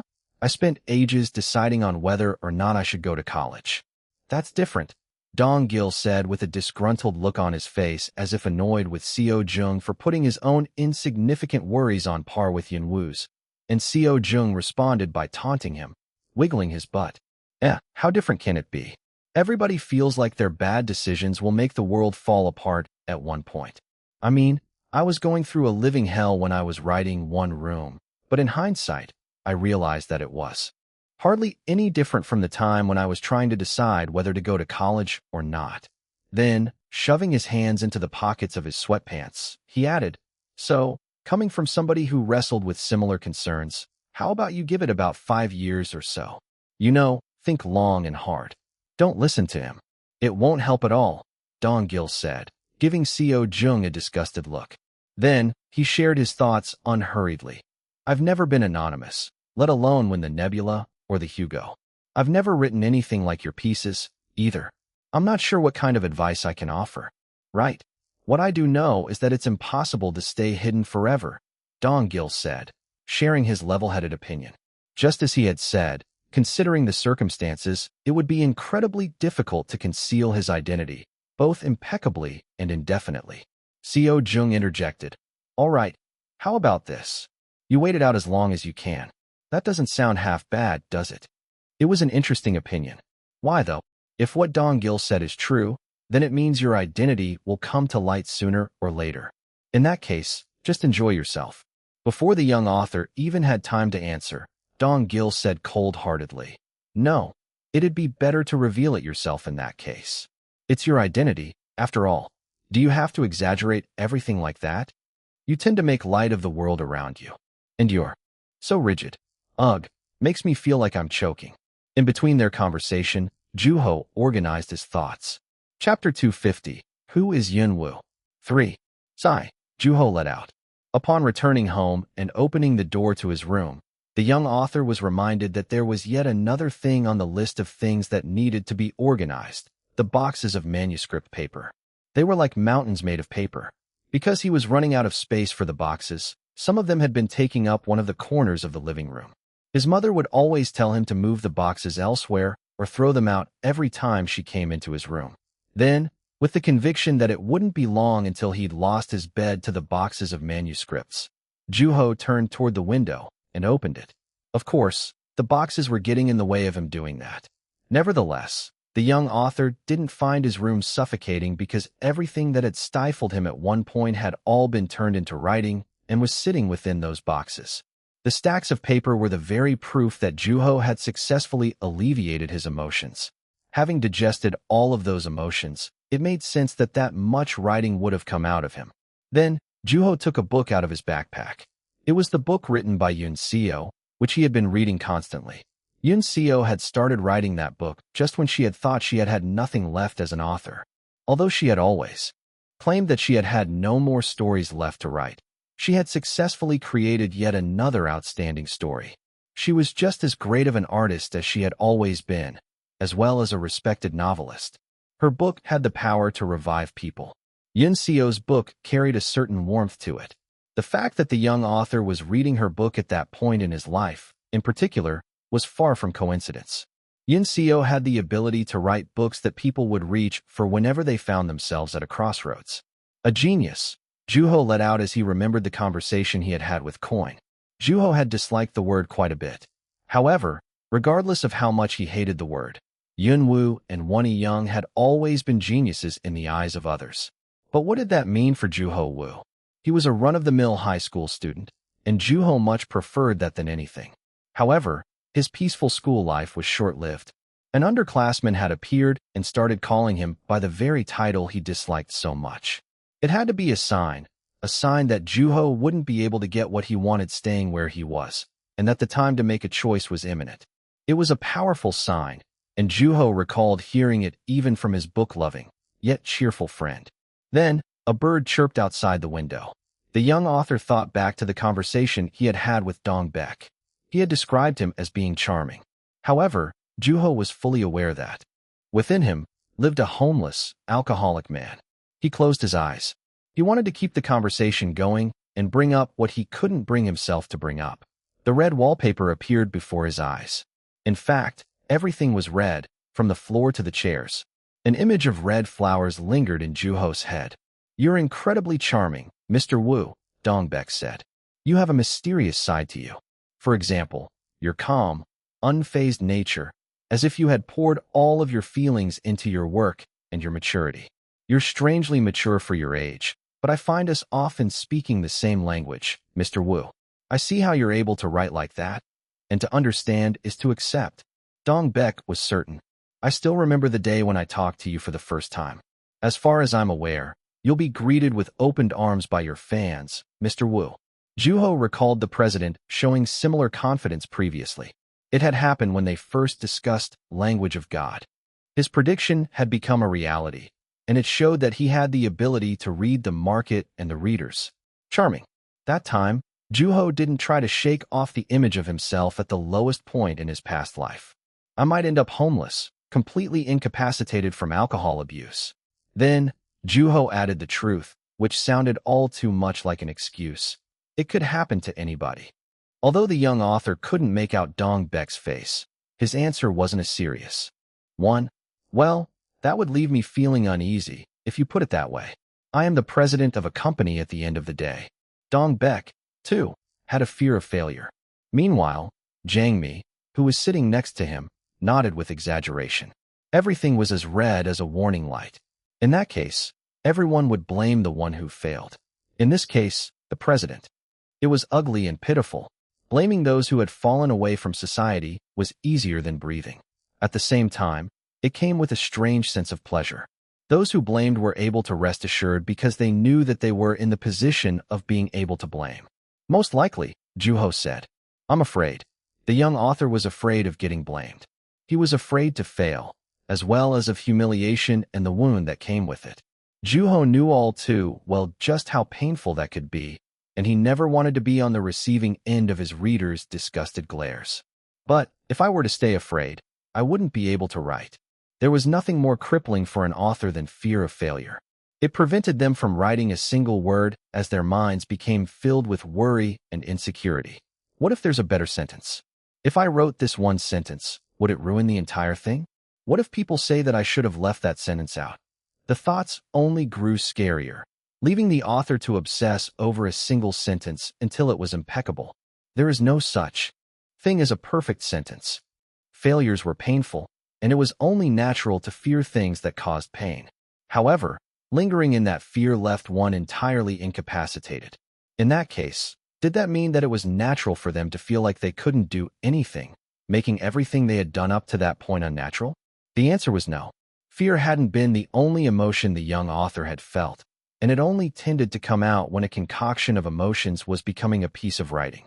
"Interesting," Dongbek said. He was listening to Juho's every thought. "You seem to be at a crossroads."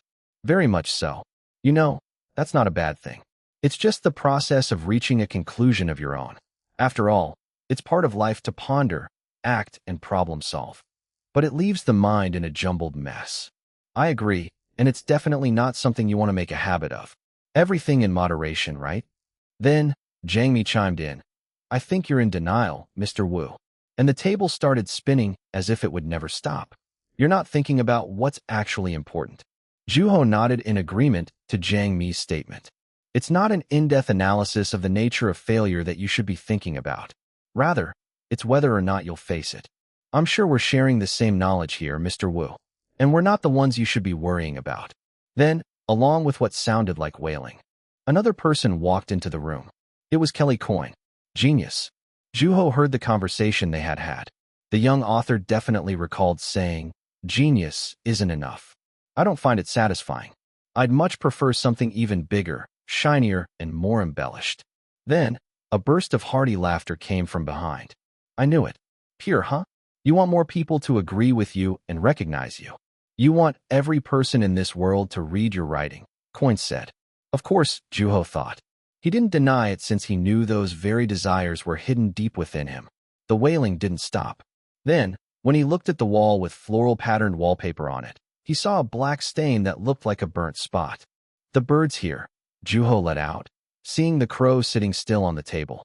The table was still spinning, and although the crow flapped its wings by reflex, It seemed to be enjoying the ride that made the world around it spin, as if oblivious to the fact that the fun would eventually come to an end. Juho was fully aware of what he had been avoiding. He had to make a choice. The world was full of terrifying things. From eating to walking, there was not a single thing that didn't involve some sort of hazard. The young author had always been afraid of failure, but he had been just as afraid of success. A success beyond what one could handle was no different from a failure, and remaining in a place of success all by himself was the same thing. Once fear started creeping in, there was no end to it. With that, as if seeking advice, the young author asked the crow, "Have you grown weary?" The bird shook its head. "Are you tired?" That time, the bird took some time to think, but it soon shook its head once again. "In that case, you could probably handle taking one step forward from where you are, right?" The young author had sought advice from a number of people. While some had encouraged him to reveal his identity, others had tried to discourage him from doing so. Eventually, Juho came to realize what he really wanted. The crow cawed. Juho wanted to be great, but what did that mean? Everything in toward that path was ambiguous, and the young author didn't know how to get there. Nevertheless, that wasn't to say that he was apathetic. He might have been afraid to fail, but he didn't seek after success either. Then, Juho swung his hand toward the crow. The table stopped, and the crow, caught off guard by the young author's sudden movement, took a step back, frightened. However, its eyes were still fixed on Juho. It was looking to resist him, flapping its wings about. It hesitated out of fear, pondering. "You and I are actually on the same page for once." Then, as if mocking him, the bird turned away from him, and it was at that moment that Juho opened his eyes. He looked at the book written by Yunseo in his hand. "I'll make a decision once I finish this book. That's a pace I can manage to keep without falling on my face." Will we ever come to see Yunwoo? While the earth keeps spinning and time passes, the high school juniors in Korea are absorbed with preparing for the upcoming SAT. The number of days left until the test day is getting crossed off one by one on the chalkboard. I was both delighted and unsurprised by photos of a scene from a typical high school classroom, those that turn up every year. However, thanks to Korea's very own world-class author, things are looking a little more special. Having debuted at an early age, his debut title had not only been received with critical acclaim, but it also quickly became a bestseller. But that isn't to say that's the only thing that's bringing him so much attention. There's yet another factor that is bringing a type of curiosity that feels closer to torture. Anonymity. Yunwoo's identity has been a mystery. In reality, there have been quite a few authors who have chosen to remain anonymous. Authors who are less popular, authors who suffer from social phobias, and surprisingly, even some authors who are credited with writing some of the greatest pieces in history. As far as I'm aware, Yunwoo had personally requested his publishing company to keep his identity hidden in order to ensure his comfortable school life. Then, what would it mean for the young author once the SAT is over and the juniors graduate? Would Yunwoo reveal his identity? Would he face his readers in person? Would he expose himself to the press? If not, would he remain anonymous to ensure a peaceful life as a college student? There are a number of possible scenarios. I, personally, share a hope similar to the rest of the fans across the globe. I hope that Yunwoo will reveal himself. Why? Because he's our favorite author, who writes our favorite books. When it comes to somebody we're fond of, we tend to want to know everything there is to know about them. Nam Kyung let out a deep sigh as he put the paper down. There were tens of other versions of similar drafts. That one had been written by a fan who hoped the young author would reveal himself, and similar posts had been turning up on the bulletin board of the company's website. The inquiries kept flooding in while the editor was busy trying to decide on the kind of paper to use for a book, looking at samples of bookmarks, setting dates for a meeting with clients, and even during a company meeting. Is Yunwoo going to reveal himself?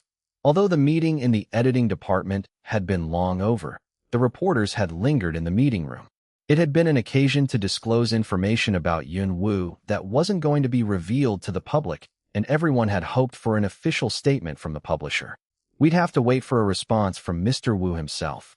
Although it was unfortunate for the fans hoping earnestly to find out more about the young author, the publisher didn't know what the young author was thinking either. Mr. Park. At that, Nam Kyung resisted the urge to sigh heavily. Chapter 251. Who is Yunwoo? 4. Because Nam Kyung had been the only connection between fans and the young author, the editor quickly became the center of attention. Are you sure we aren't rushing this? You know the situation. Mr. Wu has to graduate, too. Whoever said anything about keeping him from graduating? Nobody has the patience to wait around anymore. Do you have any idea how many people out there are desperate to hear from him? Words can't be taken back, the editor said lukewarmly, and the editor-in-chief pointed toward the window, saying, "There's a whole crowd of them just outside of our building." Nam Kyung was fully aware of that. He had been running into the crowd on his way to work every morning. They were a throng of Yun Wu's fans wanting to see the young author. There was a crowd of anywhere between 40 and 50 people gathering at the entrance of Zelkova Publishing, watching those who went in and out of the building. Even when the publishers would call the cops on them, the crowd returned the next day.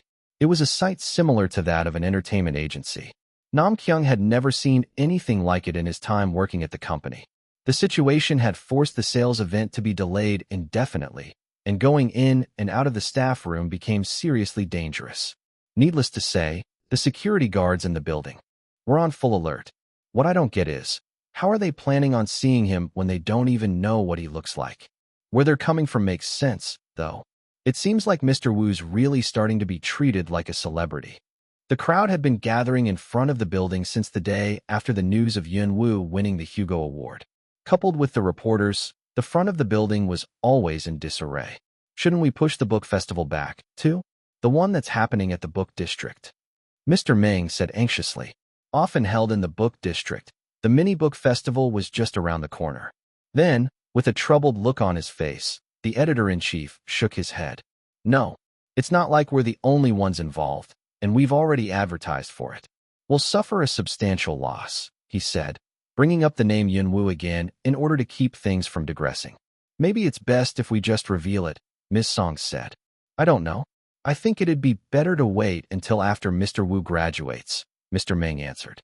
Since the individual directly involved was absent, they weren't going to reach a conclusion no matter how much they discussed the matter. Meanwhile, Nam Kyung thought of Juho, as well as all the other authors he was responsible for. Yun Wu's personality aside, he was still underage. Revealing himself meant standing before the eyes of the masses, which also meant bringing him face with the power he possessed as an author. By no means was it a simple matter. What are your thoughts, Mr. Park? Ms. Song asked. Nam Kyung found himself in a dilemma. While he wanted to see Yun Wu reveal himself confidently, he also wanted to respect the young author's space, especially if it meant having a negative impact on his creative process. I'll meet up with him in the near future, Nam Kyung said evasively. Everyone had different expressions on their faces while trying to predict what Yun Wu would do, but it was clear that they were all both worried and hopeful. Personally, I really hope he reveals himself.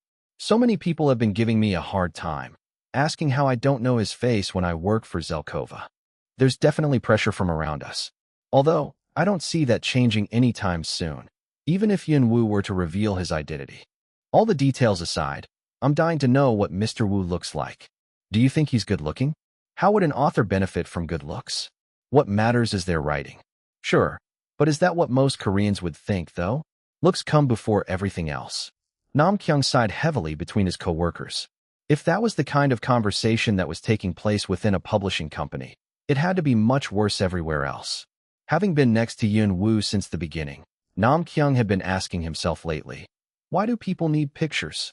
Why do they need to know what the author looks like when they buy their book? If anybody were to say that it's to know the author better, then it would be much better to show them a picture of the author's hand.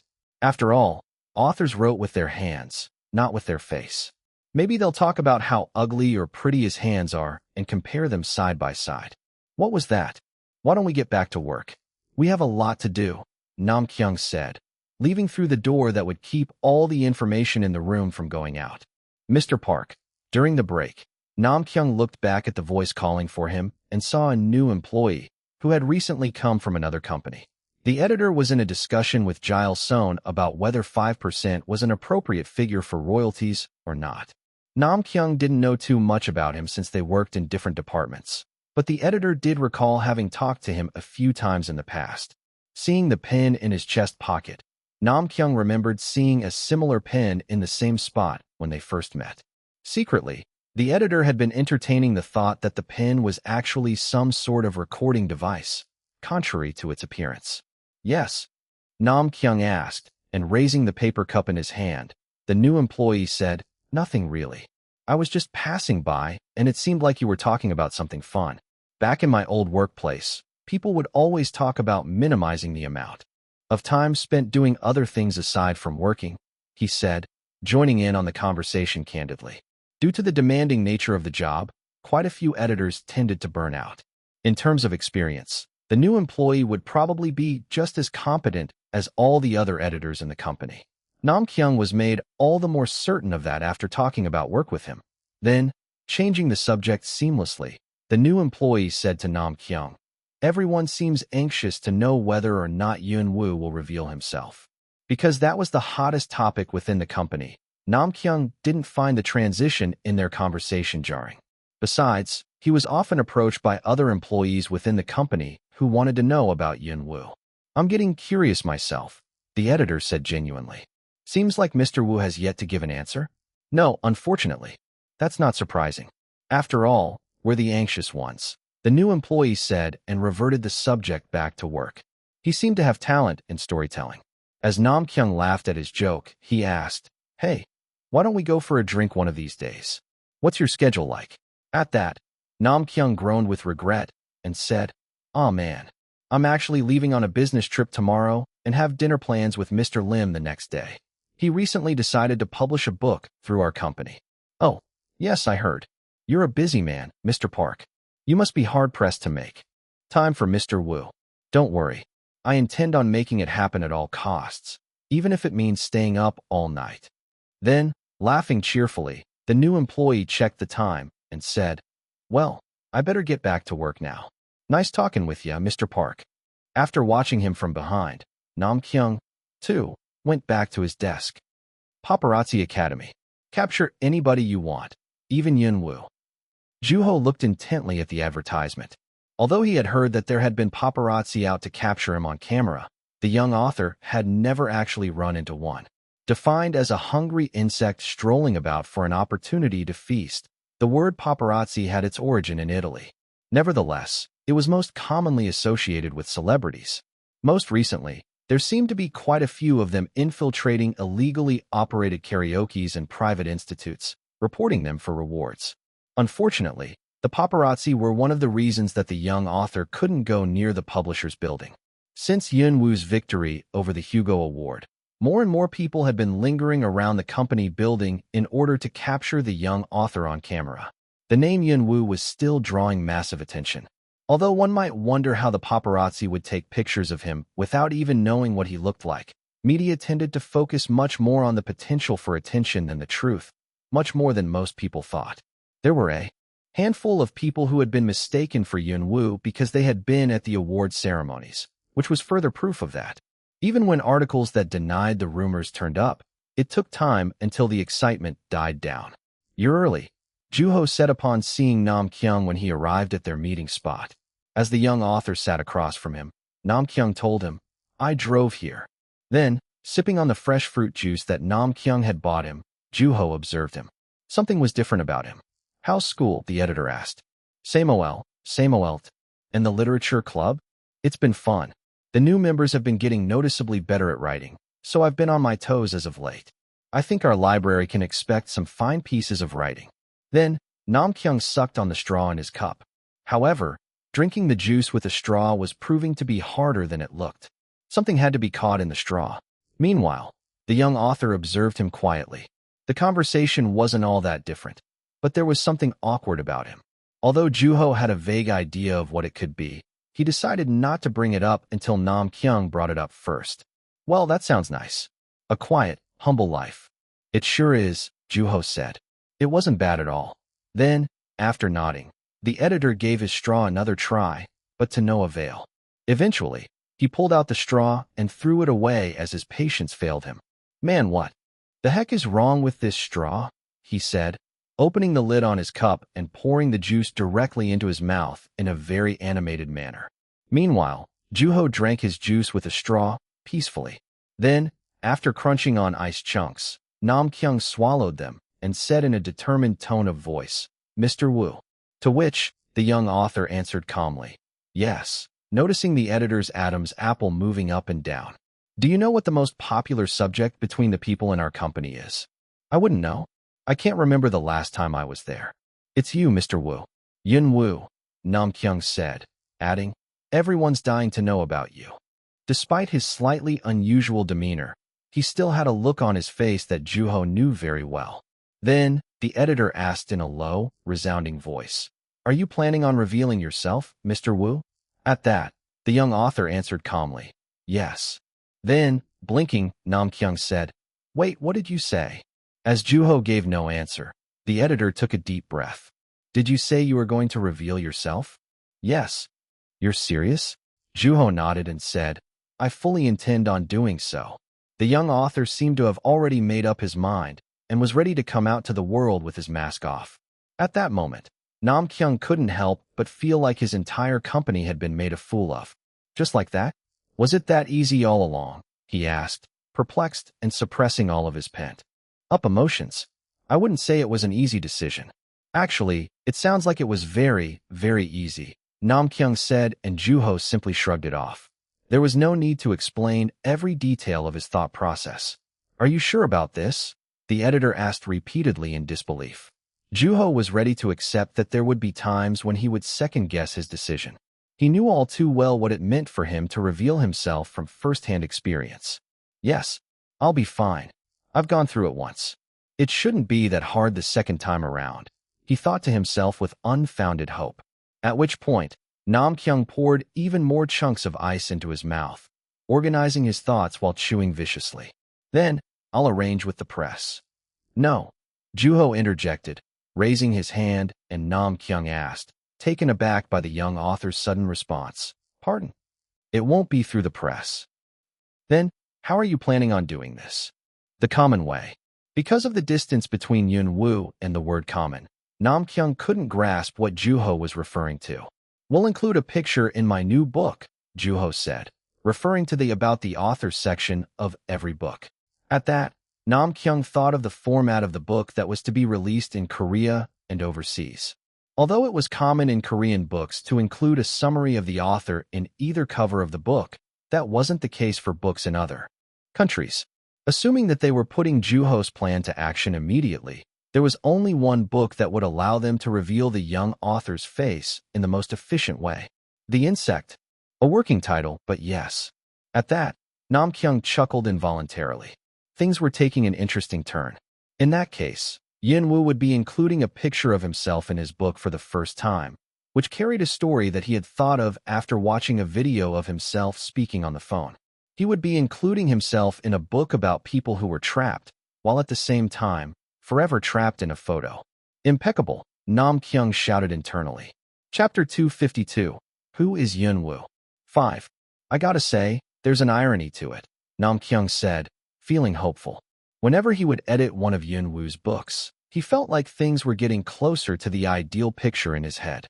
He became curious about the readers' reactions to the book they would buy just to see what their favorite author looked like. What would they think of the book? Nam Kyung sensed success.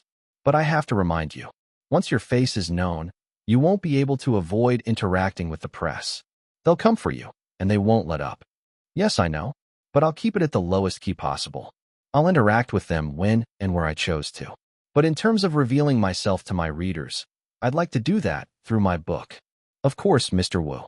Not only was Yun Woo prominent enough to make requests like that to the press, but Zelkova Publishing wasn't exactly the smallest company, either. They, too, were big enough to host an annual award ceremony. All right then, that should take care of the reporters camping out in front of my workplace. Juho smiled at Nam Kyung's witty remark. Then, the editor moved on to tell him about what had happened at his workplace during their visit to the States, which hadn't been all that different from the current situation. Interview requests will be flooding in from overseas. It won't be easy to choose. Juho sighed quietly at the dreading reminder of the interview requests. He still remembered having to set aside essentially an entire day for interviews. Because reporters and journalists would ask a series of similar questions, it ended with Juho having to repeat himself over and over. He had been blatantly greedy toward fame back then, wanting to be recognized by everyone until he couldn't roam about the streets in peace. Although the goal hadn't been bad in and of itself, what he had lacked had been his understanding of who he was, an author. If he wanted to be famous, what he really should have done was write rather than participate in interviews. It wasn't until much later that Juho learned his lesson. Everything became clear in retrospect, and it dawned on him that he most likely wouldn't have listened to anybody, no matter how much they tried to talk him out of going in the direction he had in mind. A realization had little meaning unless one came to it on their own, and it wasn't until much later that a person could reach one. "Seems like you're about to get a lot busier," Namkyung said. Just as he had said, the young author was about to be unbelievably busy. Then, after checking his schedules on his phone, Namkyung decided to share some news with the young author. "By the way, did you know Mr. Lim is coming out with a new book soon? We haven't decided on a release date yet, but we've been really pushing for it." At that, Juho remembered what he had heard from Hyun-do previously. "Now that you mention it, he did say that he was working on a manuscript." "Oh wow, are you two that close?" "Just something that came up during a meal." However, the editor didn't pay all that much attention to his response. "Does that mean I can expect to see you two in an interview together?" "Hard to say. Or on TV. Mr. Lim isn't a fan of getting involved with the press in any way, as far as I'm aware." "Man, just the thought of it puts a smile on my face," he said, simpering. No matter what Juho said, it most likely wouldn't register to Namkyung. "Oh, are you planning on taking pictures? Would you like a studio recommendation from me?" Namkyung said, adding that the young author had to pay close attention to his first official photo session in order to leave a positive impression on his readers. "I know, you're not going to like it when I say this, but you have to pick the one that comes out the best. You are Yun-woo, after all," the editor said, as if ready to take Juho to a photographer at any given minute. However, the young author shook his head. "I already have a picture in mind." "Oh, what's it look like? How'd it come out?" Namkyung asked, and Juho nodded confidently. Juho, too, was aware of the significance of the picture, and he was expecting that his fans would have differing opinions about his looks, as well as the things that brought them doubt. Even if he were to present the publishers as his witnesses, there was bound to be people who doubted whether he was real. "Is this boy really Yun-woo? He looks a lot better than I imagined. He isn't as good-looking as I thought he would be." It was unlikely that the process, which involved an author who lived in people's heads as an image becoming an actual person in reality, would go smoothly and noiselessly. Being well aware of that, Juho didn't plan on choosing a picture of himself according to the expectations of his fans. Rather, he went with what seemed the most fitting for him. "Since it would be our first time meeting, it would be a courtesy to introduce myself. In that sense, I thought there would be nothing better than this picture." "Well, which picture is it?" "One that you've already seen." "I have," Namkyung asked with a perplexed look on his face. "You know, the one we took while we were in the States." "The States?" "Coin's residence." As the picture came to mind, Namkyung clapped his hands together. There was no picture like it, and Coin had the original. "That'll do." It was a perfect choice, and it would allow the fans to be able to accept the truth without too much trouble. It had to be the most convincing evidence when proving the young author's identity. A picture of Yun-woo and Coin, standing side by side in front of Coin's residence. Both authors were in comfortable attire, and their hairs were blowing in the wind. Although not exactly the tittiest photo, it was bound to make a positive impression on the fans. "I'm not gonna lie, Mr. Woo. I thought this would be a lot more time-consuming," the editor said, delighted that everything was going seamlessly. At that, a subject came up in Juho's mind. "So, I saw this advertisement on my way here." "An advertisement?" he asked, puzzled. "Yes, it was for a paparazzi academy, but I thought their phrasing was quite threatening. Capture anybody you want, even Yun-woo." At that, an ambiguous expression appeared on the editor's face. While his mouth was smiling, his brow started to furrow gradually. "Paparazzi, huh?" he said. Namkyung didn't believe that people would be able to take pictures of the young author when they didn't even know what he looked like. At the same time, it was slightly disconcerting. "Mr. Woo, you have to understand how hard we try to keep your identity hidden from the masses," he said with a sigh. Then, remembering a manual in his department, which was made exclusively for Yun-woo, he added, "There are a total of 3 people who know what you look like in the entire company, and we've minimized the number of people who have access to information about you. We put a warning on every piece of data that has anything remotely to do with you. Confidential. Destroy after reading. The general atmosphere within the company has been pretty cautious. I think people are assuming that they would be driven out of the industry if they leaked any information about you. We've been having our meetings in a different place every time, the editor said, emphasizing that the company had been taking a number of precautionary measures in addition to normal. I appreciate your thoughtfulness, Mr. Park. If it weren't for Nam Kyung and Zelkova Publishing, Juho wouldn't have been able to remain anonymous for 3 years. Then, with a look of relief, Nam Kyung said, well, just a little longer now. We'll keep our eyes peeled just a little longer until the book is released. At that, the young author nodded affirmingly. The paparazzo smiled as he watched the secret meeting between Yun Woo and his editor from the inside of the car. The shutter sounded from his camera, and after taking some pictures of them, the paparazzo lowered the camera to check the photos of the two talking and drinking their fruit juices inside the shop. The young author and his editor appeared to be quite close to each other. Is this really Yun Woo? The paparazzo asked, looking at the face that he didn't recognize. Then, he took a recording device out of their chest pocket, which contained the make and model of the editor's car and its plate number, his schedules, and a recording of his voice about a future meeting that was more than likely to happen. According to his informant, the editor should have left on a business trip that had long been planned for. However, he was still in Korea, meeting someone. More precisely, meeting Yun Woo. The man tried to suppress the wave of excitement washing over him. Well, things can always change. So far, everything had gone according to his informant. But as long as the paparazzo didn't know what Yun Woo looked like, there was no way to be certain of anything. In comparison to the photos the paparazzo had been selling up to that point, the set of pictures he had taken that day lacked any substantial evidence that would prove their legitimacy. However, it was hardly going to be an issue because they were going to be sold regardless. There had been many companies looking for items of provocative nature rather than the truth. The name Yun Woo had already been a sensation a number of times previously. The paparazzo swallowed anxiously. How much would I get out of these photos? It had to be enough to cover the amount he had spent on the piece of information just to be able to capture the young author on camera. Then, the paparazzo picked up his phone.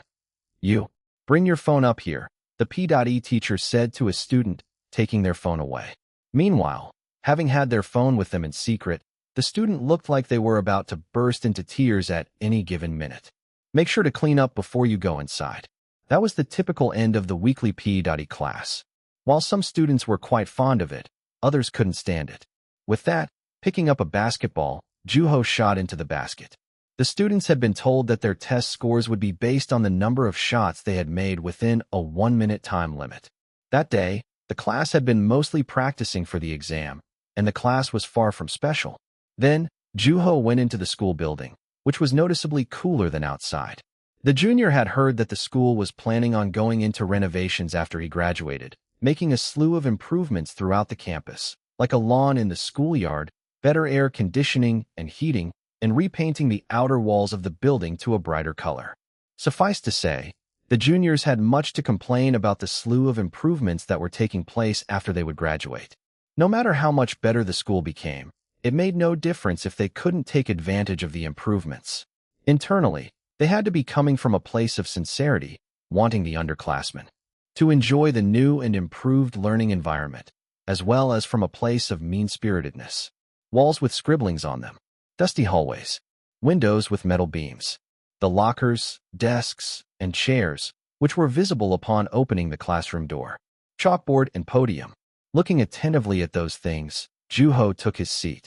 Students who had changed out of their P.E clothes were mingling with students who were yet to do so, either getting ready for the next period or snacking on something. On top of that, there was a mention of Yun Woo. If I were Yun Woo, I'd do backflips in front of everyone. What's that even mean? It means I'd enjoy the heck out of being the center of attention. The young author chuckled quietly at his peer's ridiculous remark. At that moment, the bell started ringing, and the teacher walked in through the door. Then, with the teacher's strict voice, the classroom grew silent at once, and the teacher proceeded to teach. Taking notes and underlining their textbooks, the students marked the subjects they were told to expect in the upcoming exam with stars. Although nobody knew for certain whether or not they would revisit their notes, they took them and marked their textbooks busily. Then, As the teacher called a random call number, a student rose from their seat, barely answering the teacher's question and sitting back down. The sounds of other students in P.E. and shouts came from the open window. Then, the bell started ringing again, and the students started rushing out of the classroom. Meanwhile, the teacher packed their belongings unhurriedly and rose from their seat. The broadcasting club was playing background music during lunchtime, and recently, they had started reading quotes or English texts recommended by teachers in collaboration with the newspaper club. However, nobody seemed to pay any attention to it. Although it was time for club activities, that was merely a formality, as it was really independent study for the juniors. Meanwhile, leaving his peers behind, Juho walked out of the classroom along with one of his peers, who was part of the broadcasting club. There were only a handful of students who were still going to their respective clubs during the club activities period. Hello. When Juho arrived at the science room, the sophomore and the freshman were already there, ahead of him since their classrooms were closer to the room. As he was greeted by them, Juho went over to his seat. Juho, did you see our stories in the library? I sure did. We love the cover designs so much.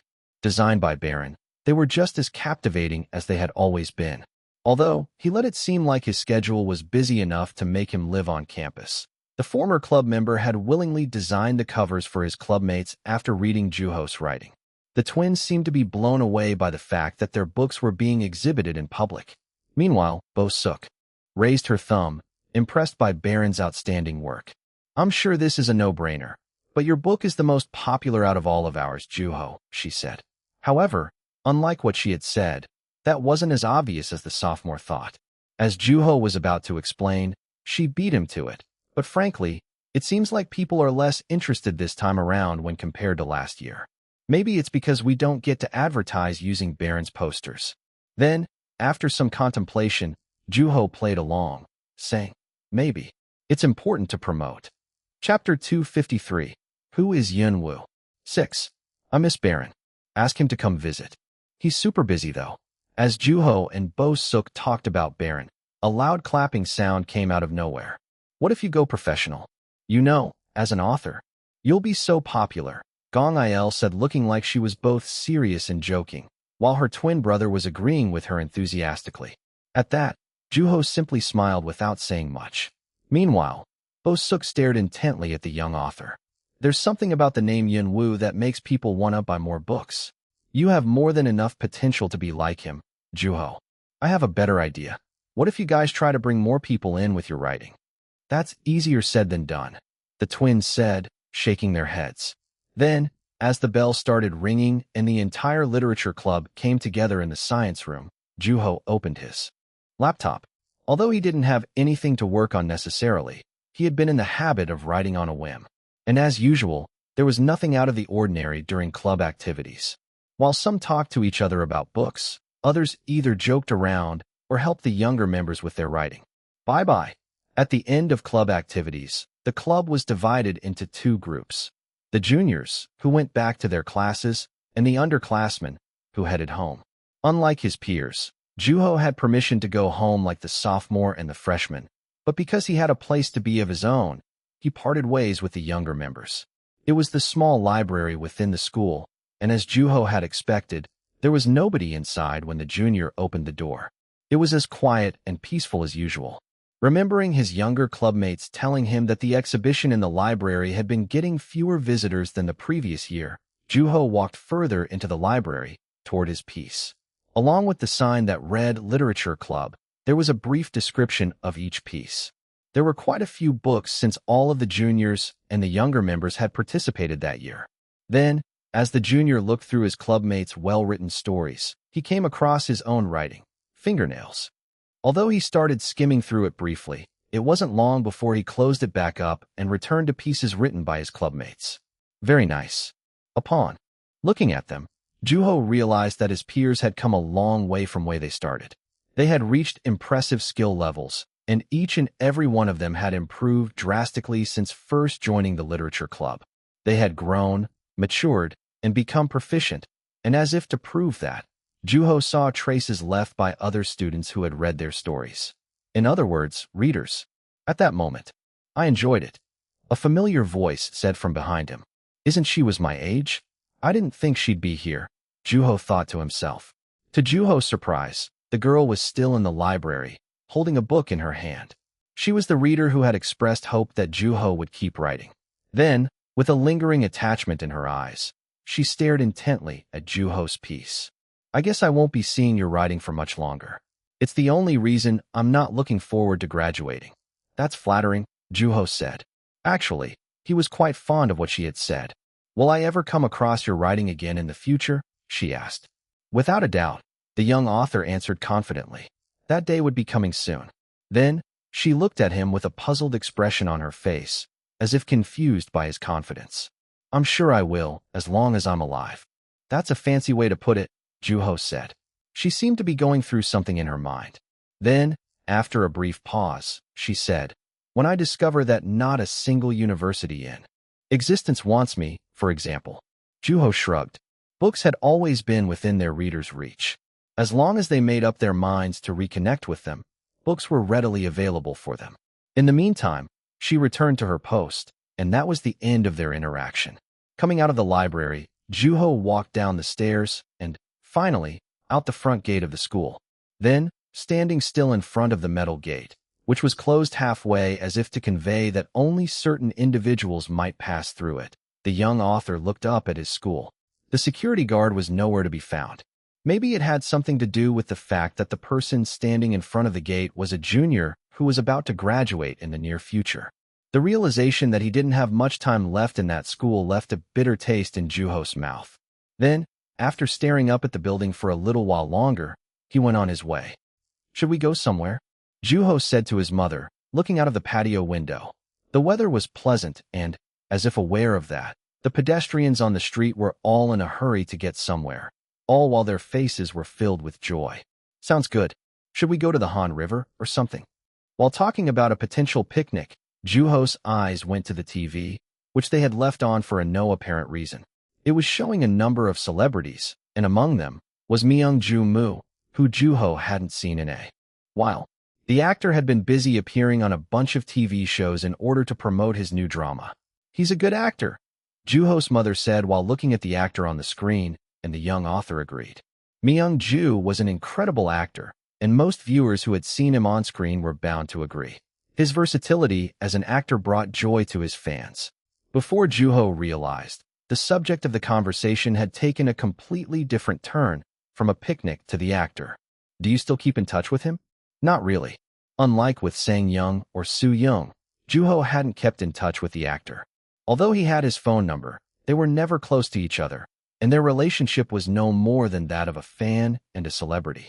Besides, Juho hadn't had the time to watch the drama Myung-Joo was in, which meant there was even less of a reason to call the actor. Nevertheless, the young author was happy to see the actor on screen. Your phone's ringing. Juho rose from his seat at the sound of his phone vibrating on the desk in his room. Entertaining the possibility that it might be the actor, he checked his phone's screen. However, to his disappointment, it was his editor, Nam Kyung. Blue sky. Picnic goers. Peaceful day. Then, a disrupting buzzing noise came from Juho's vibrating phone. Something wasn't right. Hello. There was no response. Hello? Mr. Park, your picture's turned up. What? What does that mean? Juho wondered. The first thing that came to mind at the word picture was Coin's face. Then, in his distinctively low voice, the editor said, Yun Woo's picture's turned up. What are you talking about? Look online. Online. The internet was the largest communication network for computers in the world, which connected the entire globe. Also referred to as the Sea of Information. It was to that place that Nam Kyung was directing the young author, and Juho started to have a bad feeling. Why, he asked. I told you. Yun Woo's pictures turned up, Nam Kyung repeated himself. Because Juho had left his computer on, it didn't take long for him to access the internet. The first thing he saw were the most searched words, which were updating in real time. Yun Woo. Yun Woo's identity. Yun Woo's face. Yun Woo picture. When he clicked the last one, he saw a list of articles that referred to another article with the word exclusive next to its title. The article at the top of the list read, Paparazzi snaps a photo of Yun Woo having a meal with his editor in charge. Photo revealed. Applying pressure into his fingers, Juho clicked the article in order to read it. Then, A massive picture of Nam Kyung and Yunwoo appeared on the monitor's screen. This? Have you seen it? Nam Kyung asked. I'm looking at it, Juho answered and added. This isn't me, though. At that, a deep sigh came from the receiver of Juho's phone. Just as the title of the article suggested, Nam Kyung was definitely in the picture. However, the person eating with the editor wasn't Juho. It's my nephew, Nam Kyung said. He's your age. We ate together some time before I met with you. The editor added, remembering the canceled business trip that day. He had met up with his nephew in place of a canceled business trip he had had one day, and it wasn't until a week later that he met with the young author at their usual meeting spot, the botanical garden. So, does that mean the paparazzo took a picture of some random person thinking that he was Yunwoo? That's right, the editor said. Nam Kyung was well acquainted with the company responsible for distributing the photo. Their articles are just ridiculous. I mean, their most convincing one is on a theory on the moon actually being a man-made satellite, he said as if forcing the words out of his mouth. Then, getting lost in the details, Juho asked in a delayed response, How's your nephew? At that, the editor answered with a sigh. He's having the time of his life. He's exhilarated that he doesn't have to go to school until this commotion dies down, and that he's become a superstar overnight. I'm telling you, it kills me when I see him. The photo had come out with quite the energy to it, and Nam Kyung complained to the young author that his nephew had been fond of that. That's good to hear, Juho said, and moving on to the next question. So, how are you planning on going about explaining this? How else? I'll let the press know that it was my nephew. Although, the higher-ups seem to be worried about what to tell them first. In any case, there should be an article turning up by the end of today. The publishing company had the young author's confirmation that he was planning on revealing himself, in which case, there would be a number of ways to go about handling the situation. One way was to leverage the commotion to their advantage. If they were to make a federal case out of an event, in this case, one of their employees experiencing hassling, it would prove to be a great promotional tool. While it was likely that people would criticize the publisher for mishandling the situation, people were bound to be equally curious about Yunwoo and how he would respond. At that point, the company would draw a line by the end of the day. It was clever judgment on their end. Everyone's on full alert. There's the book fest that we decided not to push back, for one, and there's even a bigger crowd gathering in front of the building to see you. There are even reporters now. That makes sense. Anyway, do not come near the building, all right? I gotta go, Nam Kyung said and hung up in a hurry. Then, as the call ended abruptly, Juho stared at his phone intently for a little while, the busyness on the other end of the line still lingering in his ears. Juho had been told a number of times not to go near the building by that point due to the paparazzi and reporters lingering around the vicinity of it. There are just too many eyes. It's risky for you to be here. Yunwoo's popularity far surpassed what anybody could have imagined. And ironically, the young author himself was the only person who wasn't aware of that fact. Looking intently at the picture of Nam Kyung and someone who was being assumed to be Yunwoo for a little while, Juho rose from his seat. I was planning on coming clean anyway. With that, he changed out of the clothes he was wearing. When he walked out of the room, his mother, who had been listening to his conversation with the editor, asked, Is something wrong? Oh no, I think it'll sort itself out, Juho said, adding a brief explanation of what was happening. I'm going out. Where are you going? The publishing company. What for? I want to see it with my own eyes, he said with a smile. With that, the young author went on his way. It had been a while since he had been on the bus going toward the company. Although the bus was filled with people, it moved forward unhindered. Passing the restaurant, Juho had a memory of visiting with Nam Kyung. The photo believed to be of Yunwoo spread at an increasing rate. Meanwhile, Juho got off the bus along with many others who had been on the bus with him. So crowded in there, somebody said. Just like they had said, the book fest was booming with people. When the young author went inside, there were a slew of booths set up by officials from various publishers, serving as guideposts while selling and promoting books. The book covers in different colors painted a beautiful scenery. If Seo Kwong were to be there, he would have been completely mesmerized by the view. Unfortunately, fate was cruel to him since he was a high school junior. People were looking at the books, talking to their groups about them. While it was quite crowded, Juho didn't sense any real danger. For a reason he couldn't quite understand, Juho found himself having trouble remembering where to go. Perhaps it had been simply too long since he had been in the area, or maybe it was the busyness of the book fest. After meandering through the crowd for a little while, Juho was able to find his way to Zelkova.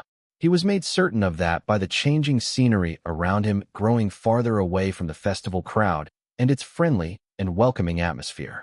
They all faded away, as if the air had carried one's desire for possession away. "Who's that?" a person in the crowd let out at the alarming sight. Reporters were camping out in front of the company building with large, black cameras set up to aim toward the building. A handful of them were aiming toward the crowd gathering in front of the building. Then, Juho realized that one of the circular lenses was pointed directly toward him. Chapter 254. Who is Yunwoo? 7. Are they filming? I think they're waiting for something to happen. The crowd talked among itself. Meanwhile, Juho was observing the crowd of curious fans and reporters from afar, staring intently at whoever went in and or out of the building. There were no doubts that their purpose was completely different from that of the crowd at the book fest. A handful of them was even looking in Juho's direction. So that's the crowd Nam Kyung was telling me about. Similar in number to the time when the schoolyard had to be shared between 3 classes, fans had gathered in front of Zelkova's building in order to see their favorite author, sitting on the ground, as if knowing that it wouldn't happen anytime soon. What are they doing? That's just ridiculous. The pedestrians were glancing in the direction of the crowd sitting on the ground. While some whispered to each other and mocked them, others exclaimed with admiration, impressed by their determination. The standing crowd took pictures of the crowd sitting on the ground, while the cameraman captured them. Meanwhile, the crowd from the book fest was watching everything taking place from their respective spots. The crowd grew even bigger over time. Knowing that the crowd was there with ill intentions, Juho felt sorry for the building. Standing still, the young author kept observing them from the distance. When a person left, another came and filled the spot. The dynamic was mutual across the entire crowd. While some withdrew, others held their places. "You mean this whole crowd is here just to see Yunwoo?" somebody let out. It didn't take much until the entire street buzzed with voices. At that moment, while the crowd was buzzing passively, a group of people started moving, another group of reporters who had just arrived at the scene. Then, one of them approached the crowd sitting on the ground and, as if they had previous experience being interviewed, a person sitting in the frontmost row complied with the interview request. "Are you a fan of Yunwoo?" the reporter asked. "Yes, I own every single one of his books," the fan said clearly, their confidence exuding intelligence. "What do you like about him?" Upon hearing that question, a smile appeared on the fan's face, and it was clearly visible even from where Juho was standing. "He's just incredible. Not only is he a young genius, but he's anonymous and he's even managed to win some really famous literary awards. His writing drives me nuts. I just can't get enough of it." Then, as the fan looked straight at the camera, the reporter walked a little closer toward them. "How can you know whether you'll see Yunwoo here or not?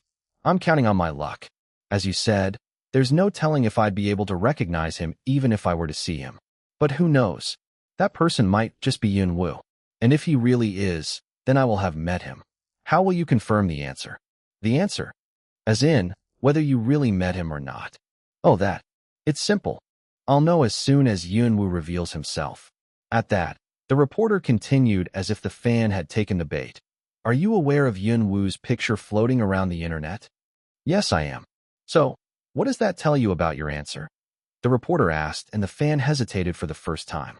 Then, with a slight disappointment in their face, the fan said, "I wouldn't be here right now if it did anything to help me." As the reporter was about to ask a series of questions about what they had said, but the fan beat the reporter to it, saying, "But now that I know what Yunwoo looks like, I have the upper hand. I'll be able to recognize him the moment I see him.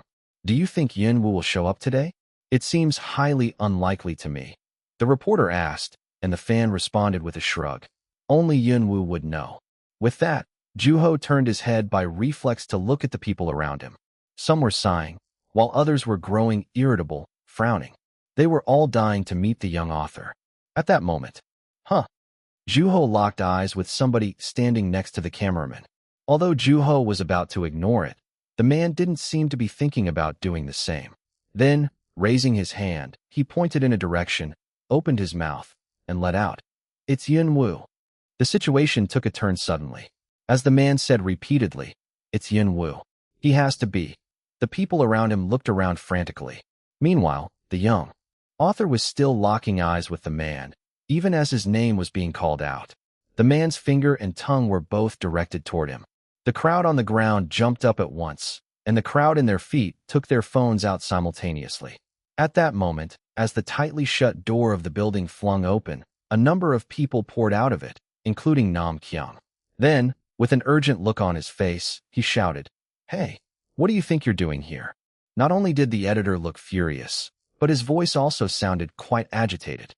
However, none of it was directed toward the young author. When Juho turned back, he saw Nam Kyung's nephew standing with a cheerful expression on his face and a camera in his hand, capturing the chaos around him. From his appearance, seeming to be recording a video, Juho was made certain of what Nam Kyung's nephew was feeling. He was having the time of his life, as people called him Yun Woo. He was on cloud 9, as if he had become somebody significant, and it was at that moment that Juho saw his old self overlap with the nephew's appearance. Drunk with fame, Juho had participated in interviews one after another in an attempt to expose himself to the press as much possible. The young author saw himself in the naive nephew, getting angry at people who didn't recognize him, his body shaking with humiliation. At that moment, Juho felt somebody pushing him from behind. The world shook before his eyes, as if he was being washed away by a strong current. It was an incredible amount of force. It was dangerous, and Juho felt an urgent need to escape. However, he couldn't move an inch as he was stuck in the crowd, crushing and suffocating him. Juho felt an impact against his jaw and pain on the back of his hand as well as his foot. The entire street roared with shouts. Feeling dizzy, Juho closed his eyes. When he opened them again after a little while, he was distant from Yun Woo. The young author had barely managed to escape. Then, after gathering his senses, Juho observed the situation. The crowd surrounding Yun Woo, as if there was an invisible boundary around him, could be seen in the distance. Then, as employees squeezed through the crowd in order to protect him, and as the barrier became clear, the crowd started going wild, throwing themselves at it in order to break through. It was quite intriguing when considering human nature was to be afraid of the things unseen. No matter how much the employees shouted at them to back up, it was no use. Meanwhile, Nam Kyung was desperate to take his nephew into the building. "This is getting serious. What if people get hurt?" Juho let out. While the crowd was growing uneasy, they were also quite agitated. "It's Yun Woo. Yun Woo's here." A camera flash went off, and people were completely preoccupied with capturing the moment. The wall of voices and flashing lights was quite hectic. At that moment, Juho's mouth moved on its own, saying, "I'm Yun Woo." The boy people were surrounding was not Yun Woo. Juho was the one responsible for writing those novels. Yun Woo wasn't where people thought he was. When Juho looked up, he realized that nobody was listening. "I'm Yun Woo." But to no avail. "Are you serious?" Juho thought he was hearing things at that moment. As his mouth stopped moving, Juho turned to the side and looked at the person standing next to him. Click. The shutter went off, meaning that the real young author had been captured on camera. Then, the air sank back into silence. "Yes, I'm Yun Woo." Despite the chaos, there was still somebody willing to listen to him, and Juho couldn't stop himself from chuckling at just how absurd of a situation he had found himself in. Gong Pao, look. While Gong Pao was playing video games, he looked back upon hearing his sister's voice. Because he was fighting a boss, he couldn't afford to look away for too long. When he glanced in her direction, what came into his view was her phone. "What?" he said, watching the boss losing its hit points. It won't be long until it met its demise. This is Yun Woo, apparently. Yun Woo. His fingers slipped from the keyboard at the unexpected name. It was at that moment that Gong Pao found himself in a dilemma. While he couldn't afford to let up during a boss battle, he wanted to see what Yun Woo looked like just as badly. Unfortunately, while he was wrestling with the conflicting desires in his heart, the boss took that opportunity to kill his character. Then, stopping the game, Gong Pao turned around on his chair and looked at his sister with his long and thin eyes and a sullen expression on his face. "Let me see." At that, his sister handed him her phone, which was showing an article claiming that a paparazzo who had been following Yun Woo's editor around had managed to capture the young author on camera. Although it was obvious that the picture had been taken in secret, Yun Wu's face was clearly on it. It was a face Gong Pao had no recollection of seeing. Is it really this guy? Read it. Then, Gong Pao read through the article, which went into great detail about the situation. The article was claiming that the paparazzo had received information from an employee in the publishing company.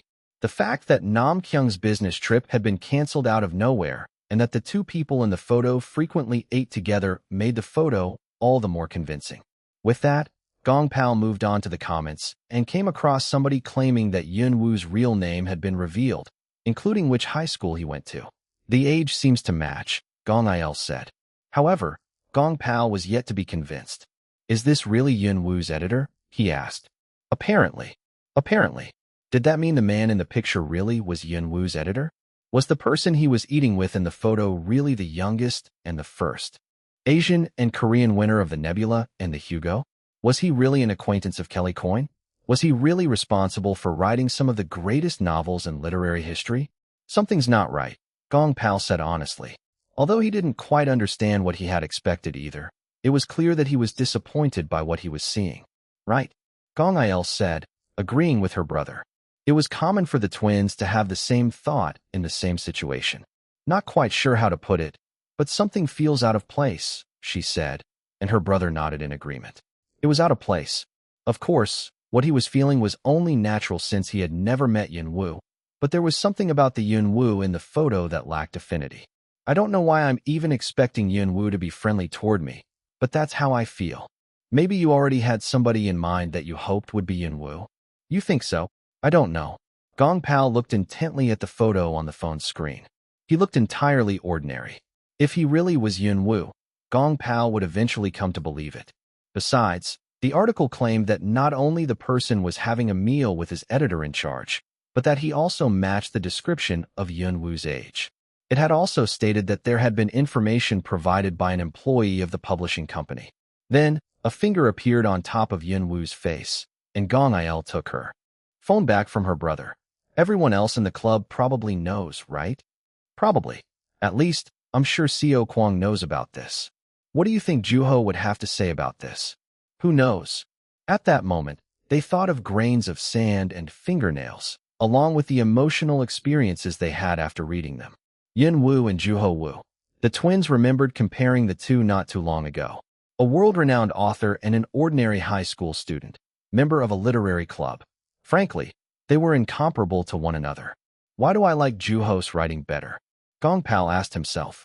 When they compared things with Juho's face in mind, the twins found themselves preferring Juho's writing over Yun Wu's. Then, having stood still for a little while, Gong Il said to her brother on her way out, "Well, I'll let you play your game." All right. Because he didn't have a reason to stop her, he went back to his game without hesitation. However, he quickly realized that he was having trouble focusing on the game. Nevertheless, he pressed on and forced himself to play through it. Then, by the time he felt hungry, Gong Il came into his room again. "Hey, look. Ugh. Thanks a lot. I died again. Just look," she said with agitation that time. "What is it?" he asked, puzzled by what could have shaken her up. "Yun Wu. You showed me earlier." At that, Gong Il put her phone right in front of Gong Pao's face. Being that close, it was hard to make out what was on the screen. "All right. Okay. Give it here," he said irritably. That time, it was a post written by an ordinary person rather than an article. The real Yun Wu. Gong Pao read the post, which was written in the form of a dialogue. "This is insane. This is unbelievable," he exclaimed internally. His heart started jumping. In between the things said by the writer of the post were what the narrator had experienced in person. The chaos in front of the entrance to the publishing company, and Yun Wu's editor making an official statement. Yun Wu turned out to be at the scene, and as if expecting people to be skeptical, the narrator included a picture of the young author. Then, when Gong Pao saw the picture, he couldn't help but let out, "Juho." At that moment, he jumped out of his seat. It was clearly Juho. "He's Yun Wu," his twin sister said. Juho was Yun Wu all along. At that, Gong Pao nodded quietly. That time, there was nothing strange or off-putting about the conclusion. If anything, Gong Pao found the post much more convincing than some article written by a journalist. The post contained the raw emotions of what the narrator had gone through. Juho Wu was Yun Wu. As the pieces in Gong Pal's head started coming together, he started to feel overwhelmed. Do you think everyone in the club already knows about this? I don't know. Let's find out. With that, the twins called Xiao Kuang. That instant. Meanwhile, the post was spreading through the sea of information at an incredible rate. Chapter 255. Read the books. 1. Wearing his uniform, which had the name of his school sewn on it, and after eating a quick breakfast, Juho went on his way earlier than usual. Because it was still early in the morning, there weren't all that many people on the streets. He walked unhurriedly. Whenever he would walk up the hills, Juho would find his body tensing up. To go to school was to climb up a hill. Because of its location, there was no other way to get there. Upon arriving at the building, Juho had to walk up a set of stairs, as if he hadn't been climbing enough. Eventually, he got to his classroom before anybody else. Although it was way before school would start, the junior had things to do. After putting his backpack down on his desk, Juho opened the window. Even the schoolyard was eerily silent. With that, after looking down at it for a little while, he headed for the staff room, where he found his homeroom teacher. Good morning. At that, the teacher turned around. Mornin', he said while wearing his usual expression. However, something was different. Then, without saying much, the teacher rose from his seat and started walking toward another room, which was connected to the staff room. Being the tactful student that he was, Juho followed him into the room. Juho remembered seeing some of his peers, who had some of the highest GPAs in the entire school, in that very room with a teacher, discussing their career paths. There was a clunky-looking desk in the center, which had a sheet of green cloth between its surface and the sheet of glass on top. Underneath the glass but above the cloth was a list of things students needed to be mindful of when deciding on a career path. Each and every one of them sounded cumbersome. So, you're Yun Wu, huh? The teacher asked somewhat awkwardly. It had to be his first time saying something like that. Yes. The teacher raised an eyebrow. You're serious? I'm serious. Staring at his student intently, the teacher burst out into a hearty laughter, either as if in disbelief of what Juho had just told him or that he had been Yun Wu's teacher all along. So, is there some sort of document you can bring that will prove that? And what kind of documents would that be? The teacher didn't seem to have an answer in mind either. In the end, what came out of his mouth was a suggestion that didn't sound like it was well thought of. Well, you know, paperwork that shows that you've actually published those books. You can talk to your publishers about it, can't you? If you really are Yun Wu, that is, the teacher said, adding the last sentence quietly. At that, Juho was reminded of the living hell that he had found himself in front of Zelkova's building. Although he felt bad for his teacher, the young author had no intention of submitting any kind of document to him because he didn't feel the need to do so. Then, thinking about the amount of time he had until the release date of his new book, Juho said, it might take a while. All right, sooner, the better. With that, the teacher stopped talking, as if trying to figure out what to say next. You know, I've taught for 30 years now, but I've never experienced anything like this. Then, he added, although, it seems like going to college won't be a challenge for you. If you really are Yun Wu, that is. That time, the teacher let his thoughts out blatantly, but packaged as a light-hearted joke. Listening to him chuckling, Juho also said what was on his mind. I'd like to drop out. Come again. I'd like to drop out of school. After repeating the words drop out to himself in a murmur, the teacher said, I wouldn't advise it. That time, the teacher looked much more at peace. After all, he had a teaching career that spanned 3 decades, and he had to have met a number of students who had wanted to drop out of school. We're almost at the end of the semester anyway. Besides, you're a junior. You've met the required number of attendance days already. I understand where you're coming from, so it might be better to just not come to school instead, the teacher said. Surprisingly, he didn't try to force the junior to come to school. There's a whole process you have to go through in order to drop out. Not only will it be time-consuming, but you also have to go through counseling for a number of weeks. By the time you're done with everything, all of your peers should be graduating. Adding some slight exaggeration, the teacher tried to talk Juho out of dropping out. As for Juho, it didn't matter as long as he didn't have to come to school. According to his past experience, his peaceful school life was about to come to an end. Although he would have considered staying in school if he had been younger, he was already a junior, which meant that he would be with his peers in an area secluded from the underclassmen. because there had been times that his anonymity had worked to the disadvantage of others. Juho wanted to be as mindful of those around him as he could be after having revealed himself. Besides, he had never been all that attached to school. The only thing that was holding him back was the literature club. Although Juho wasn't adamant about dropping out of school, he wasn't exactly adamant about graduating either.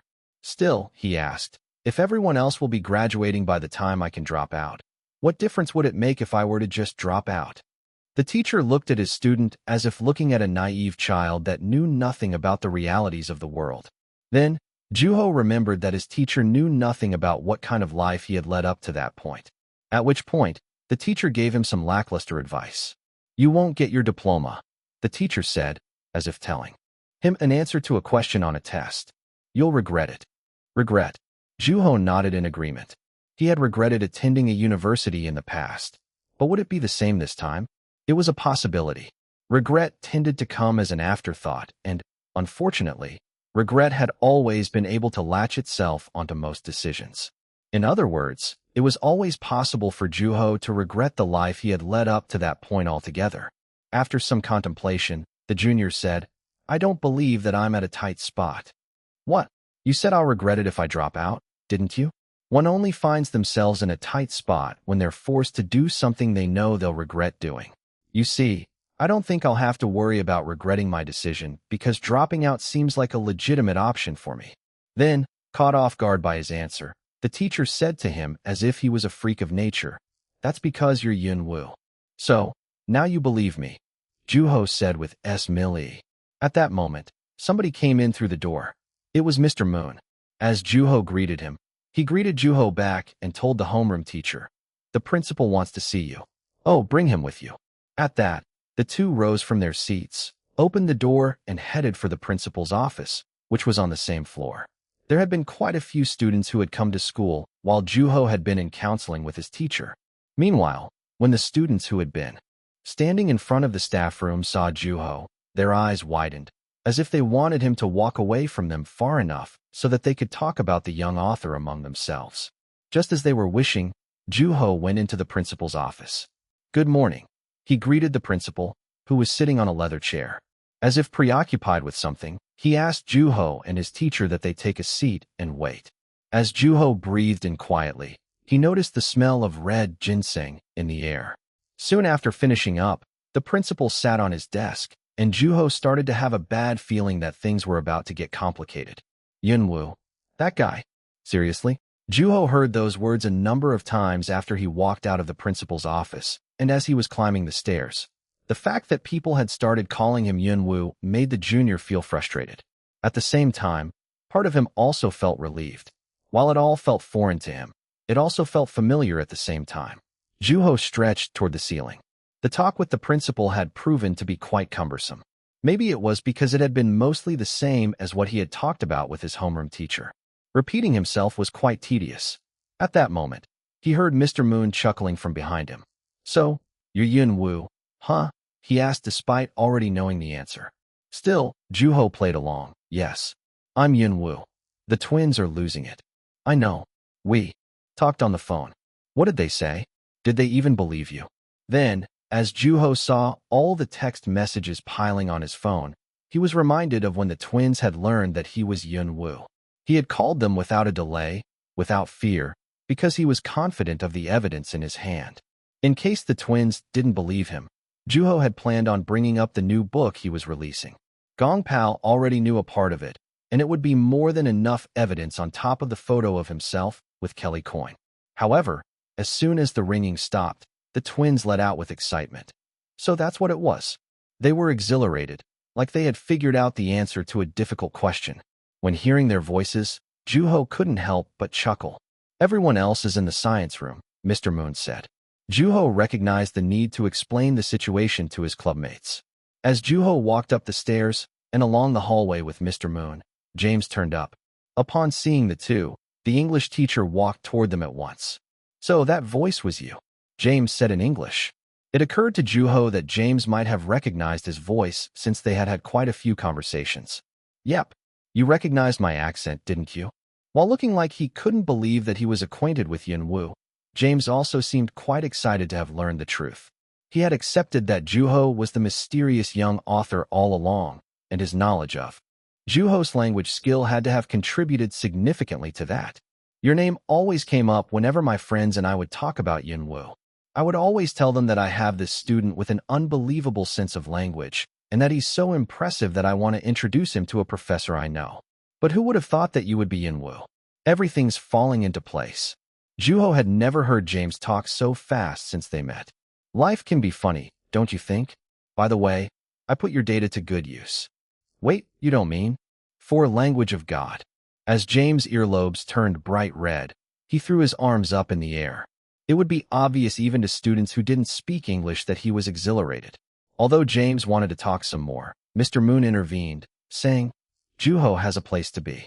Why don't you two catch up another time? Another time? Who knows when that'll be? Are you planning on still coming to school? Nope. See. Then, Juho calmed James down by sharing his phone number with him. If there's anything I want to ask regarding the English language, I'll give you a ring. You got it. I'll give you a call if I have a question about English as well, James said briefly, nodding, and Juho smiled. Even if Juho were to graduate, there were relationships that were meant to continue. Then, as Juho walked through the hallway with Mr. Moon, the teacher looked at the young author and said, Feels like it was just yesterday that I doubted you were Yunwu. Tell me about it. The hallway had been empty back then, but now, there were a number of students around them staring at the young author. Because he was with a teacher, Juho probably looked like he had gotten himself in trouble. Although there were students who put themselves on equal footing to Juho or that looked down on him, Juho paid no attention, knowing that they were coming from a place of lack of trust. Thankfully, there were no more students around by the time he and Mr. Moon were getting close to the science room. As Mr. Moon opened the door, Juho saw his clubmates sitting around his seat. Hey, Seo Kwong said, waving at him, and waving back, Juho took his seat. Then, as soon as he sat down, the twins struck up a conversation with him. Yunwu. What do you want? Oh, it's Yunwu.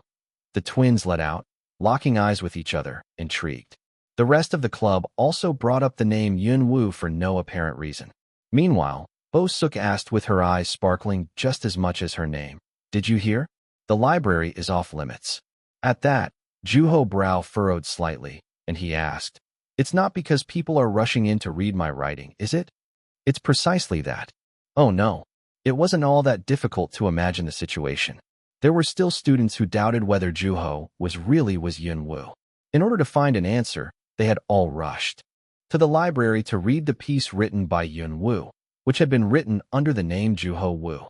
I'm telling you, the name Yunwu is an advertisement in and of itself, Seo Kwong said, nodding. Meanwhile, the twins had unusually cheerful smiles, and Mr. Moon had an unsurprised look on his face.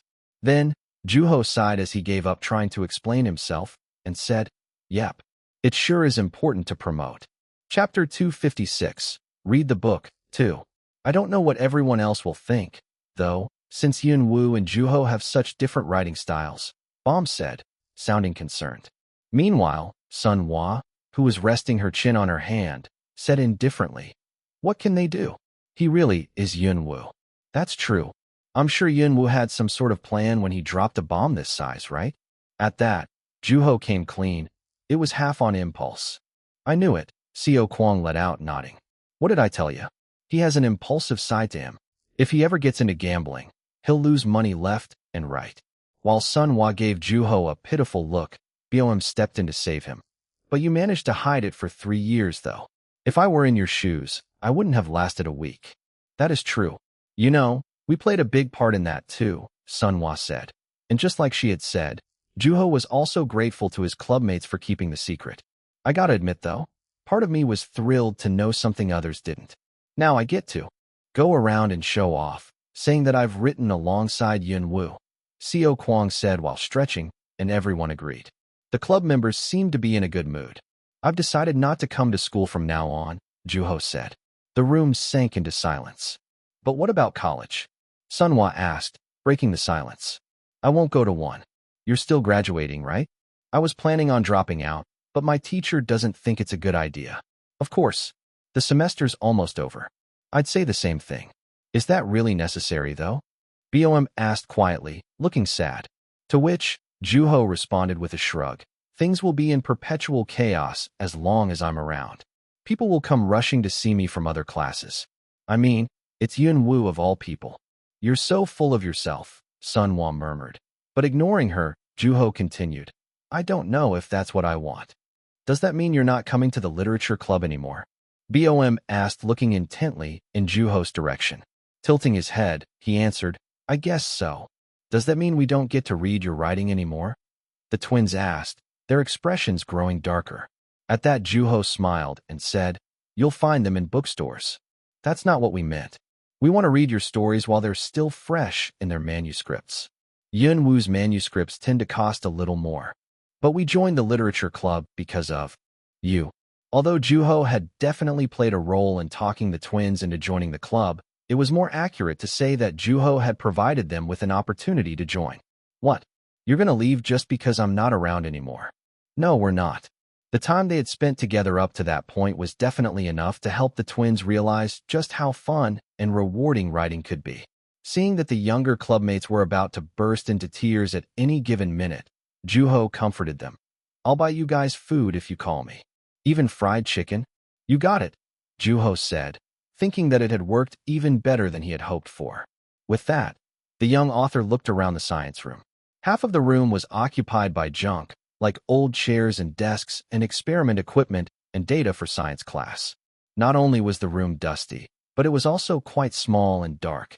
Yet, the young author had written a stupendous amount there. Juho had received many priceless things during his time in the literature club, such as relationships, Mr. Moon's lessons, and him pointing the young author toward a new dream. The fact that one had a place where they belonged was something to be cherished. However, where there was a beginning, there was also an end. There would always be a next time as long as everyone was alive. With that, the young author rose from his seat. Break a leg, Seo Kwang said, patting Juho's shoulder in front of the classroom. Although Juho wasn't sure of what Seo Kwang was getting at, he gave Seo Kwang an affirmative answer for the time being. Because he had spent quite a bit of time in the science room with his clubmates, class had started long ago. As Seo Kwang and Bom went into their classroom, Sunhwa looked at Juho and asked, You're going to be okay, right? Probably. Despite Juho's ambivalent attitude, Sunhwa flung the door open. Suffice to say, as everyone looked toward them, Juho felt the piercing gazes on his cheeks, making him scratch them for no apparent reason. First period was math, and there were beautifully drawn shapes on the chalkboard. While teaching the class how to solve an equation, the teacher merely glanced in Juho and Sunhwa's direction and returned to solving the problem on the board. It seemed like he had been informed by Mr. Moon ahead of time. However, the students were having trouble looking away from the young author. Sensing that they had a lot of questions they wanted to ask, Juho deliberately walked toward his desk and took his seat. For the time being, he took out his textbook and decided to stay until the end of the first period. Although math had always been one of the classes that had bored him to death, the realization that he was never coming back made it somewhat special. Meanwhile, the students remained distracted, whispering and passing notes to each other, glancing over in the young author's direction. All right, we'll stop here for the day, the teacher said, and the class immediately broke out in a commotion. Because the bell had yet to ring, the students couldn't go outside. Meanwhile, Juho started taking his textbooks out from underneath the desk and pack up his belongings. While he was busy separating what to keep and what to throw out, he heard someone trying to strike up a conversation with him. Hey. When Juho turned toward the voice, he saw the peer who had been sitting next to him. He had always hung out with his own group of friends. What? Juho answered nonchalantly. He had already seen him communicating with his friends nonverbally, with his eyes. Then, taking advantage of his seat's location, the peer asked, It's you, huh? It wasn't exactly the most pleasant question. What did I do? As Juho asked briefly, a slightly irritated look appeared on the boy's face. He seemed to be growing impatient. You're the one who claimed to be Yunwoo, right? To them, the fact that Juho was Yunwoo was merely an opinion. Then, Juho gave him the answer he had been looking for. Yep, that would be me. Although Juho said it calmly, the boy looked at him as though he was desperate for attention. There was a noticeable difference between those who believed and those who didn't. Are you really Yunwoo? The boy asked mockingly. Yep, I really am Yunwoo, Juho said sarcastically, imitating his peer. At the young author's confident tone of voice, everyone else around them turned toward Juho and his classmate. You mean, you wrote all those books? Yep. And you're friends with Kelly Coyne? Yep. And you've been to the US recently? That's right. As the young author repeated the same answer, his classmates grew even more impatient. Can you prove it? Can you prove to me that you're really you? Juho asked, still in his calm tone of voice. At which, the boy's brow furrowed. He seemed to be thinking that the young writer was slow to understand things. You know that's not what I meant. Why not? I'm Yunwoo, and Yunwoo is me. Then, tell me every single book you've written up to this point. That would be a walk in the park. Not only would Juho be able to recite the names of each and every book he had written up to that point, but he would also be able to tell him the name of the new book that hadn't even been announced yet. Yet, the young author chose not to. If I were to tell you, would it prove that I'm really Yunwoo? All you gotta do is type the name on a search engine on the internet. Anybody can do that. Then, tell me something only you would know. Do you think you'll be able to tell whether or not I'm telling the truth? The boy's expression grew darker and darker as the conversation strayed further away from the direction he had had in mind. Meanwhile, Sunhwa's shoulders moved up and down as she desperately resisted the urge to laugh. You're lying to me, aren't you? The boy said in a slightly agitated voice, and looking intently at him, Juho said, no. Although a brief answer, Juho was genuine. However, his classmates seemed to think otherwise. Don't you play games with me now? No matter how much the boy denied it, it didn't change the fact that Juho was, indeed, the young author responsible for writing all those books under the alias Yunwoo. Neither did it mean that it invalidated the relationships he had built over the course of his writing career, nor the emotions he had pulled out of the depths of his heart that no longer belonged to himself. With that, and without saying much, Juho looked away from his peer. However, hey, the boy called to him shortly after, yet again. Unfortunately, the students sitting around them seemed to be hoping that the two would continue on with their conversation. What? Why are you packing? 'Cause I'm not coming to school anymore. What? 'Cause I'm Yunwoo. Is he serious? Then, despite the young author having told the truth, the students started playing truth or dare among themselves. It was quite an interesting phenomenon. However, the students seemed to be approaching the matter with all seriousness. Soon, they moved on to Sunhwa, who was sitting right in front of Juho. Hey, what do you want? Sunhwa said with an irritated look. You're part of the literature club, right? Yeah. And is this guy really Yun? Woo, why are you even bothering me? You don't believe him even when he's telling the truth. You've seen him write, haven't you? Well, does he really write like Yunwoo? As the classmates showed no indication of letting up anytime soon, Sunhwa said, Yep. It was an emphatic affirmation. Having hoped that she would weigh in on their doubts, the students started pouring out questions. Come on, tell us. Is this guy really Yunwoo or not? You need to work on your question-asking skills, man. I can't even tell what you're asking me. What does it even mean to write like Yunwoo anyway? Then, as he was about to speak, Sunhwa gave him the finger. Get lost and stop wasting my time. I need to study. With that, she turned around, and the students around her giggled at the sight of the student getting flipped off. Thankfully, it usually took a lot more than swearing for things to become tense between students. At that moment, the bell started ringing, and after glancing over in Juho and Sunhwa's direction, the teacher left the classroom. As soon as the bell sounded off, the hallway suddenly came to life, and Juho focused on packing his belongings. There were quite a few things that he needed to throw out.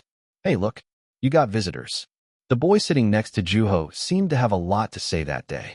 Unfortunately, there was a whole crowd of students where he was pointing at, including the underclassmen from the lower floors.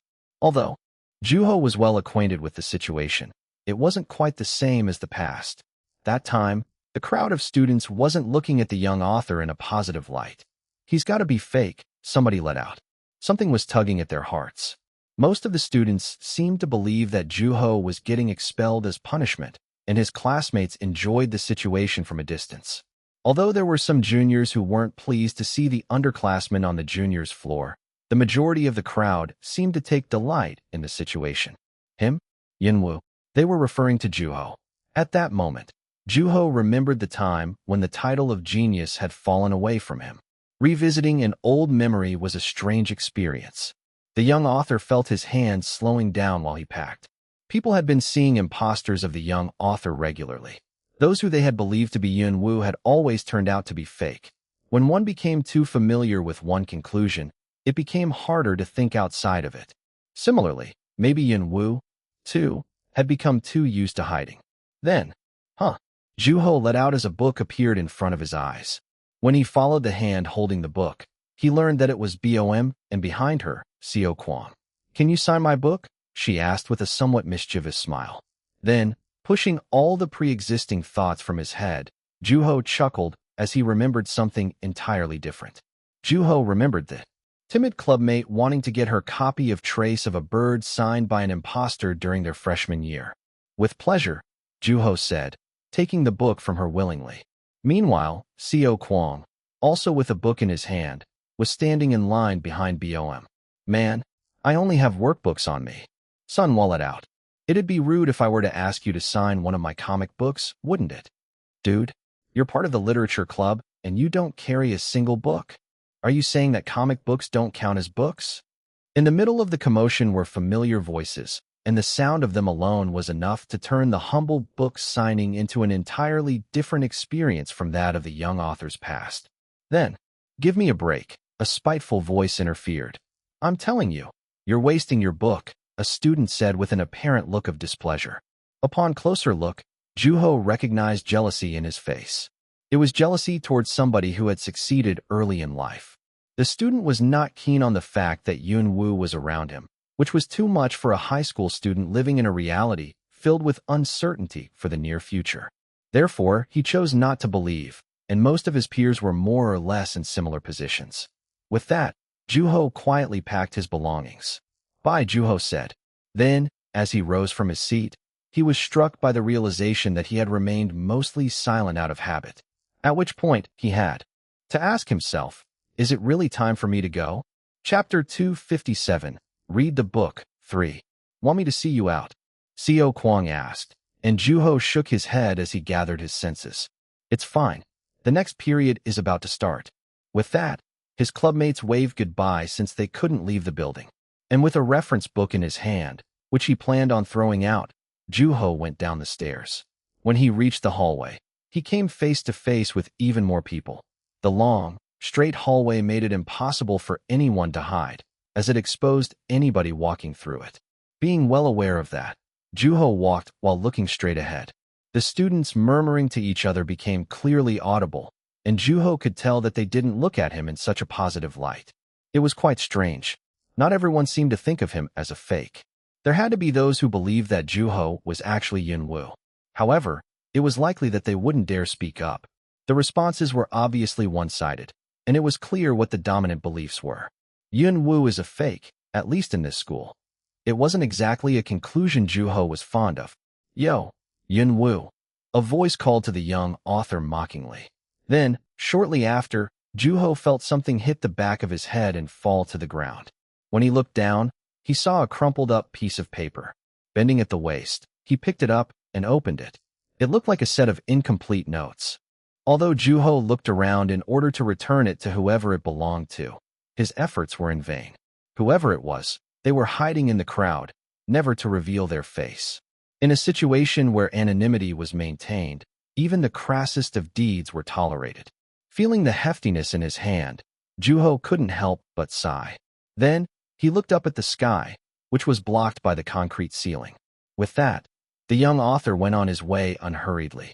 When he was just about to go down the stairs, another voice called to him. "Hey." When Juho turned around, wondering what kind of projectile was coming toward him that time, he saw the monkey charging toward him at a frightening speed. Then, grabbing onto his shoulders, he asked, "You were Yun Wu?" Looking at the monkey gasping for breath, Juho said, "Yeah, I knew it."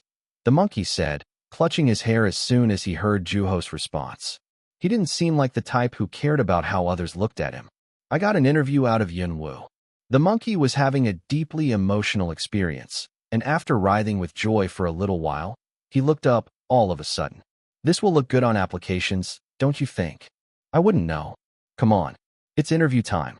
The Yun Wu special." "Oh yeah? Remind me where you were going again." He seemed to be thinking out loud at that point. "Home." the young author said briefly. Come again. I'm not coming to school anymore. After blinking quietly, the monkey started asking desperately for the reason behind Juho's decision. Because he wasn't in the mood to explain himself all over again, Juho gave him a brief summary instead. Because I'm Yun-woo. Thankfully, that sentence was enough to convince the monkey. Right. Then, what about the interview? I'm afraid you're too late. At that moment, the joy that had been on the monkey's face disappeared at once as regret washed over him. Since becoming a junior, he had been distancing himself from the newspaper club for various reasons, and, because of that, he hadn't been able to interview the young author even after Fingernails was exhibited in library. He had chosen to focus on preparing for the SATs instead. Meanwhile, Juho comforted the monkey. You gotta study. Unfortunately, Juho's attempt at trying to encourage the monkey turned out to be in vain. How's that an issue when Yun-woo's right in front of me? Are you trying to play hard to get now that you revealed yourself? Or what? I turned down your interview last year too, didn't I? No. You can't do this to me. I'm barely starting to understand your writing, which means I can ask even better questions now. I'm not letting you go that easily. Oh no, the monkey said desperately. Unfortunately, his desperation made little difference to Juho. While he was pushing the monkey away as he clung on to the young author's arm, which was already heavy from the sheer weight of the things he had been carrying, a voice said to the monkey, he's not actually Yun-woo. It seemed to believe in what it was saying. Then, the monkey rolled his eyes around in order to find out from where the voice was coming, but he gave up shortly after. And how do you know that? That time, there was no answer. Instead, what returned to the monkey in place of an answer was anger. Rather than supporting its conjecture with evidence, the voice was backing up its statement with its emotions. Caught off guard by the sudden outburst, the monkey appeared to be slightly intimidated by it. Meanwhile, Juho quietly listened to the angry voice. He found himself remaining silent yet again, as if he didn't have a mouth. Then, the young author brushed his hand down his face. I guess I can come clean now. Wadash. Juho looked at the monkey. The young author was able to communicate with him just by looking, as if he were talking to him. After all, he was Yun-woo. Then, he handed half of the things he had been carrying to the monkey. Although taken aback, the monkey took Juho's things from his hands. With that, feeling much lighter than before, Juho ran down the stairs, nearly leaping. His hair was blowing in the wind. Although he was clearly running downward, the young author felt as though he was flying. The faster he ran, the farther away he got from the voices around him. He bolted across the hallway. Hey, where you going? The monkey asked with a puzzled look on his face, following him. To which, Juho answered while putting pressure onto his stomach. The broadcasting room. What for? You know how to work the machine, right? Juho asked, thinking of the broadcast that played through the speakers during lunch every single day. The newspaper club had also taken part in them before. Meanwhile, the monkey answered, sounding unsure. Sort of? Okay, that's good enough. Why the broadcasting room, though? Why else? By the time the two arrived at the broadcasting room, the monkey was huffing and puffing. As Juho opened the door, he was greeted by an empty room that smelled of dust. Then, after turning the light on, they put down the things they had been carrying. Turn it on. What? Walking past the monkey, who was questioning the young author with a dumb expression on his face, Juho closed the door. Turn the thing on and make my voice go out every speaker in the school. I didn't actually think you'd go this far, but isn't this a bit excessive? I'm just trying to explain myself, that's all. I mean, what's the worst that could happen? But you didn't get permission. Nobody out there got permission to insult me, either. As the monkey hesitated, Juho patted him on the shoulder. All you gotta do for me is to turn this thing on. You can go after that. All right. Although he sighed, the monkey didn't seem like he was completely dreading doing what he had been asked. If anything, he looked excited. He knew his way around the complicated-looking console, which was filled with all kinds of buttons. Then, moving only the necessary parts, the monkey managed to activate the PA system. Although his movements were still awkward, the system seemed to be in working order. Then, a jingle sounded throughout the entire school, indicating an incoming announcement. As the monkey nodded at Juho affirmingly, Juho brought the microphone up to his mouth. 1, 2. Can everyone hear me? There was no answer. Then, peeking his head out the door, The monkey raised his thumb up at Juho as a gesture of saying goodbye and a signal that everything was good. We'll save the interview for another time, the monkey said, mouthing the words silently. Then, he left the room without even looking back. Because the door couldn't be closed from the inside, Juho found a broomstick and put it against the door in case anybody tried to come in. Hello, Yunwoo speaking, he said into the microphone. Introducing himself with a microphone in his hand was quite a foreign experience. I repeat, this is Yunwoo. By now, I'm sure everyone heard the news that Yunwoo is in this school. Well, you heard it right. I'm Yunwoo.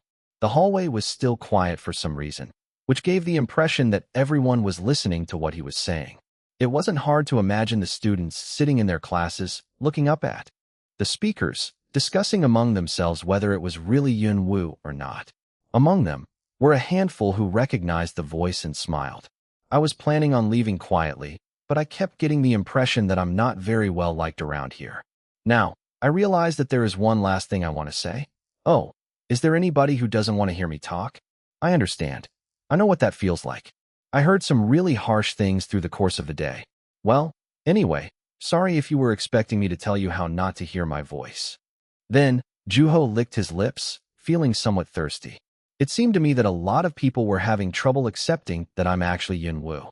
I mean, at the end of the day, I can't tell you what to believe or not to believe, but that isn't to say that you can say whatever you feel like to me. Nor am I saying that you can throw stuff at me. I'm not saying that you can treat my friends badly, either. I'd like for you all to know this. With that, Juho moved around a little. As the microphone shook, a dull sound came from the speakers. Today's been seriously hectic, let me tell you. You see, I've been planning to reveal myself for a while now, and I discussed with my publishers before putting it into action. But then, an unforeseen circumstance happened that forced my plan to take place much sooner than I had anticipated. Then, he paused, took the time to catch his breath, and continued. In other words, I had a very formal way of going about this in mind. And in there, you'd definitely find clues that would prove that I really was Yunwoo all along. If things had gone according to plan, though, I probably wouldn't have been so excited about coming into the broadcasting room. The school was still quiet, and it was not a bad feeling. Thanks to those who claim that I'm a fake, my plan isn't completely ruined. Juho cleared his throat. I'm Yunwoo, whether you believe me or not. No matter how much that offended people, nothing would change that fact. It couldn't, it wouldn't. Would you like to know the truth? At that moment, Juho heard footsteps approaching in the distance. It had to be of those who wanted to know the truth. In which case, Juho had only one thing to say: read the books. Not only will you find the wisdom of life, but also clues that will lead you to Yunwoo. Read the books. With that, Juho paused in order to resist the urge to chuckle. The message that had been delivered to an entire school would eventually be known to the rest of the world through another medium. There has to be at least one person who's recording all this, he thought to himself, rising from his seat. Then, he made a brief closing statement. Thank you. With that, Juho walked out of the room, leaving the system still on. As soon as he walked out to the hallway, he saw a crowd walking toward the broadcasting room in the distance. At that, he rushed down the stairs and out to the schoolyard. Although he had a lot to carry, it wasn't enough to slow him down. Then, a voice came through the P.A system. Yunwoo. Juho-woo. Where'd he go? Upon hearing that, Juho felt satisfied in knowing that he had been heard. That should do it, he thought to himself. When he looked back, there wasn't anyone following him in the schoolyard. Soon, the bell started ringing through the entire campus, indicating that the next period had started. Assured that he had gotten away, Juho walked unhurriedly. At that moment, Juho saw a familiar face standing under a tree. Baron, wearing ordinary clothes, the recent graduate had been watching the young author since before Juho even realized that he was being watched. What brings you here? I came here to see you. Heard you revealed your identity. Did you hear it through the P.A system? I would have heard it even if I didn't want to. I heard it all the way from the other side of the walls. It must have been pretty loud, Juho thought, shrugging. I see that you've hardly changed. I haven't. But it seems like those around you are also always looking to cause a ruckus. I am Yunwoo after all, Juho said. He couldn't remember how many times he had said those exact words, and it felt like he was trying to finish all of the homework he had been putting off at the last minute. Right, Baron said in agreement. The schoolyard was empty, and silent. Initially, Juho had decided to remain anonymous so that he could have a peaceful school life. However, as time passed and situations changed, the young author also changed his mind and eventually revealed himself to the public. Nevertheless, there were still quiet moments in life. How does it feel now that your face is known? Inhaling deeply, Juho said, I think I'll manage. Trying to play it cool? I mean it. With that, Baron walked toward the school building, and looking at that brought Juho a sense of peace. Just because one had graduated, that didn't mean that they could never return to their school. Then, Juho walked out of the gate to see, in the distance, a broadcast van heading toward the school, so the young author made haste. That day, when he arrived at home from school, he received a text message from Nam Kyung telling him that the company had made an official announcement. Zelkova had talked to the press about Yun Woo's decision to reveal himself and detailed how the young author was planning to go about it. Then, news regarding his new book turned up, and Juho logged on to the internet without a delay. There wasn't even a need to type anything in the search engine. He simply looked at the list of most searched words. An insect leaves no trace. It was the new and finalized title, the result of the working title insect. Not only did it fit the contents of the book, but Juho was also quite fond of the critical edge. Pointing at his picture, which was included in the book. Then, unable to hold back any longer, Juho burst into laughter. Chapter 258, Read the Book 4. Yun Woo's photo. In the book, Nam Kyung thought, in a sense, Yun Woo's new book was drawing more attention than any other book he had edited up to that point. Along with the two most prestigious literary awards, Yun Woo's identity and the company's promotional strategy were some of the biggest contributing factors. There were unfounded predictions regarding the new book running amok on the internet. On the other hand, people's expectations were through the roof, in anticipation for what kind of story Yun Woo would release after sublimation. For the sake of research, Nam Kyung read through each and every one of the comments. The international fans weren't exactly quiet about the young author either, and news of the senior editor of Fernan visiting Korea was drawing massive attention. Fernan, Nam Kyung let out, leaning on his chair's backrest and thinking back to the recent past. They'll probably start with 1 million copies. Nam Kyung asked Mr. Seo about the number of first editions. Considering the current situation, it would be safe to start the new novel off with a generous figure, hence 1 million. Nam Kyung believed that Korean publishers needed to be just as generous to Korean literature as they were towards any famous foreign literature. Meanwhile, Mr. Seo was staring into the air with an ambivalent expression on his face. Who knows? No publisher in their right mind would be that generous right off the bat. At that, Nam Kyung objected immediately. I don't think that's being generous at all. You know just how much attention Mr. Woo's new book has been receiving. Mr. Seo nodded in agreement. Not only was the book written by Yun Woo, but it also contained a photo of the young author. On top of that, he was the first Korean winner of both the Nebula and Hugo Award, which were two of the 4 most prestigious literary awards for science fiction in the world. Although there was no promise as to how the book would do in other countries, the publisher was confident that it would do well in Korea and in the US. Following in the steps of those awards-winning authors, having Yun Woo added to that equation would only make the results more promising. But it can be risky. There have been cases when books that sold nearly 1.5 million copies in other countries ended up selling a third of that in Korea. The content plays a big role. Since they were not running a non-profit organization, they had to make profit a priority. They couldn't afford to be generous. Nam Kyung, on the other hand, was growing impatient. But this is Yun Woo we're talking about. It hasn't even been half a year since he's got the double crown. And throw a picture into the mix? It'll sell. No matter what. For starters, I'm getting 3 copies for myself. Mr. Seo laughed hollowly at that. In that case, he, too, had taken requests from those around him, including his children. No matter how much he had nagged at them to read more, his kids had paid no attention to their father, immersing themselves in video games instead. But now, they were begging him to get the new book for them. There was a clip floating around the internet with a massive number of views of the award ceremony's hosts calling Yun Woo the winner on live television. The thing is, though, Mr. Woo's face is already public. That isn't the same as the photo of him standing next to Kelly Coyne. The way I see it, I think it's better that people know what Mr. Woo looks like. Koreans tend to obsess over results rather than the process. That's just how they were taught and brought up. But thanks to Mr. Wu, the book became the answer to the curiosity burning within readers' minds. It wasn't until after pulling his immature nephew out of that living hell in front of the company that Nam Kyung realized that Juho had been at the scene all along. Although everything had been in a disarray back then, the editor became hopeful once he realized how things were actually unfolding. The result was the answer to the fans' burning question, a book containing the truth. The expectations were through the roof. That's not all. The writing is solid, too. If it was some mediocre book, I would have done everything I could to talk you out of it, Mr. Park. I mean, we gotta be mindful of the time, right? There were times when expectations turned into burdens. Authors often wrestled with the burden of not letting their readers down, and as Yun Woo's editor-in-charge, Nam Kyung had to be more sensitive to that than anybody else. However, the piece of writing that he came across was beyond his expectations. He will not disappoint. Yun Woo still has a lot to show. I know that, Mr. Seo said, smacking his lips. Then, we can probably start with 1 million, right? Well, there are about 400,000 copies on pre-order already, so there's hope. Right? Come on, Nam Kyung. Cut me some slack here. Hold on, Mr. Seo.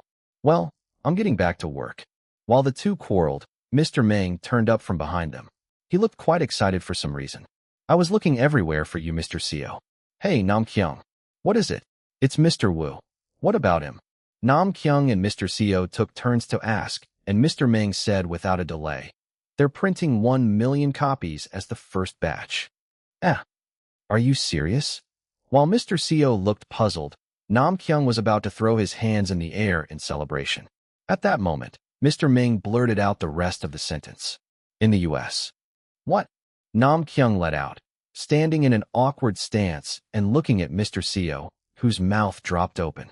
In the States? Yes, in the States. 1 million copies. With that after, revisiting his memory, Nam Kyung sat up on his chair. 1 million copies. He didn't resist the corners of his mouth turning up, and seeing the editor smiling on his own, Mr. Meng gave him a weird look. Then, wanting to see the reaction of the fans, Nam Kyung clicked an article on the internet. Yun Woo's new novel, An Insect Leaves No Trace. First edition reported to start with 1 million copies in the States.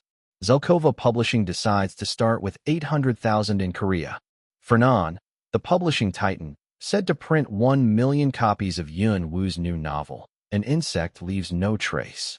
First figure in the millions for a Korean author. The young author isn't finished just yet. Yun Woo draws international attention. First novel since The Double Crown. It's pure literature this time. The publisher remains silent. Nobody knows until the book's released. Yun Woo's actual appearance. The top secret of the publishing industry comes to light. Is he really Yun Woo? We might have seen him already. The mystery that is Yun Woo. What's the world like through his eyes? Take a closer look at all the events up to today. The astounding accomplishments of the young author. The message of Yun Woo literature. There's never been anything like it. What makes Yun Woo's new novel special? His profile picture said to be included in the new book. Fans finally come to face their favorite author. Yun Woo finally comes out of hiding. After wandering like coincidence. Picture said to be included in his new book. The publisher speaks up. You won't be disappointed. Is he really Yun Woo? Fans still in doubt. Yun Woo only exists in our minds. Yun Woo reveals himself. Book districts on their toes. What's the young author like? Who is Yun Woo? Does he exist? What did I just read?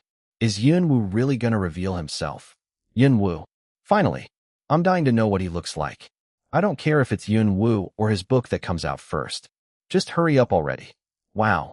I never thought I would see the day that I'd wait for a book to come out so desperately. I agree. I'm going to the bookstore the day the book is released. I don't think I have the patience to wait for it to arrive in the mail. I'm going to the bookstore to see what Yun Woo looks like. They're not going to keep it all wrapped up, right? Looks like there are more people going to the bookstore to see Yun Woo than for his book. I'm going for his book. Personally, I'm super stoked for his new novel. I mean, he made it to the top at the age of 19. How can you not check it out? Wonder what it's like to be that successful at that age. I want to live like Yun Woo.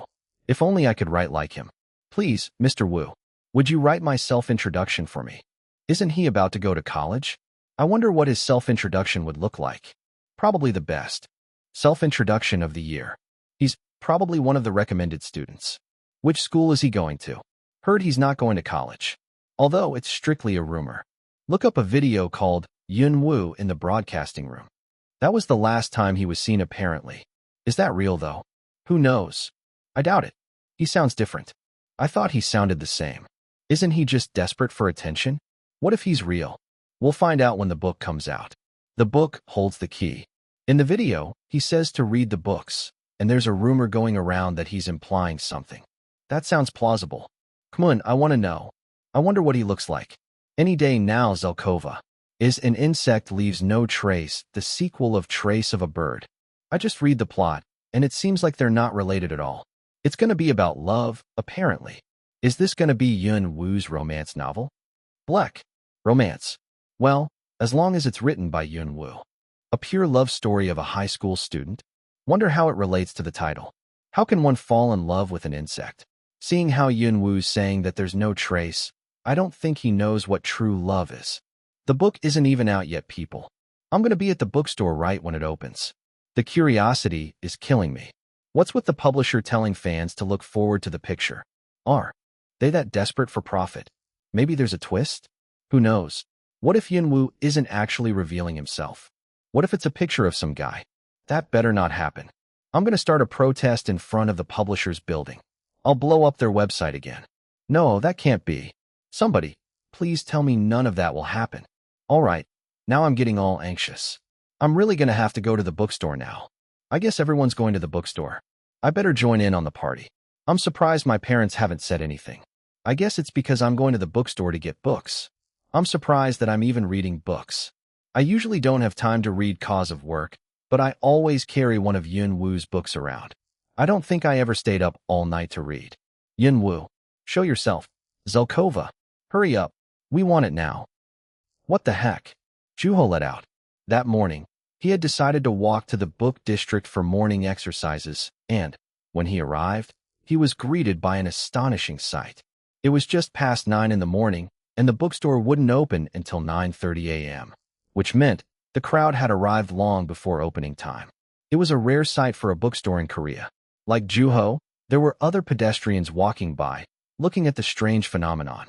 Similarly, even the employees inside the store were busy taking pictures of the people waiting in line outside.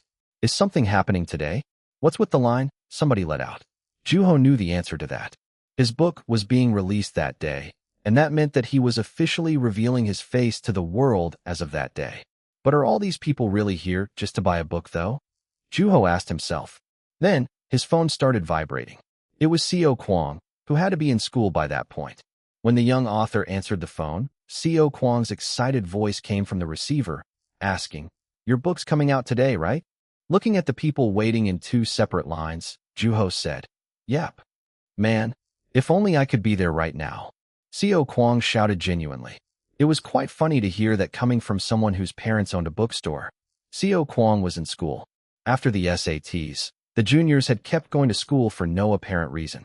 Wait, you didn't turn your phone in? Don't bother asking the obvious, Seo Kwong said.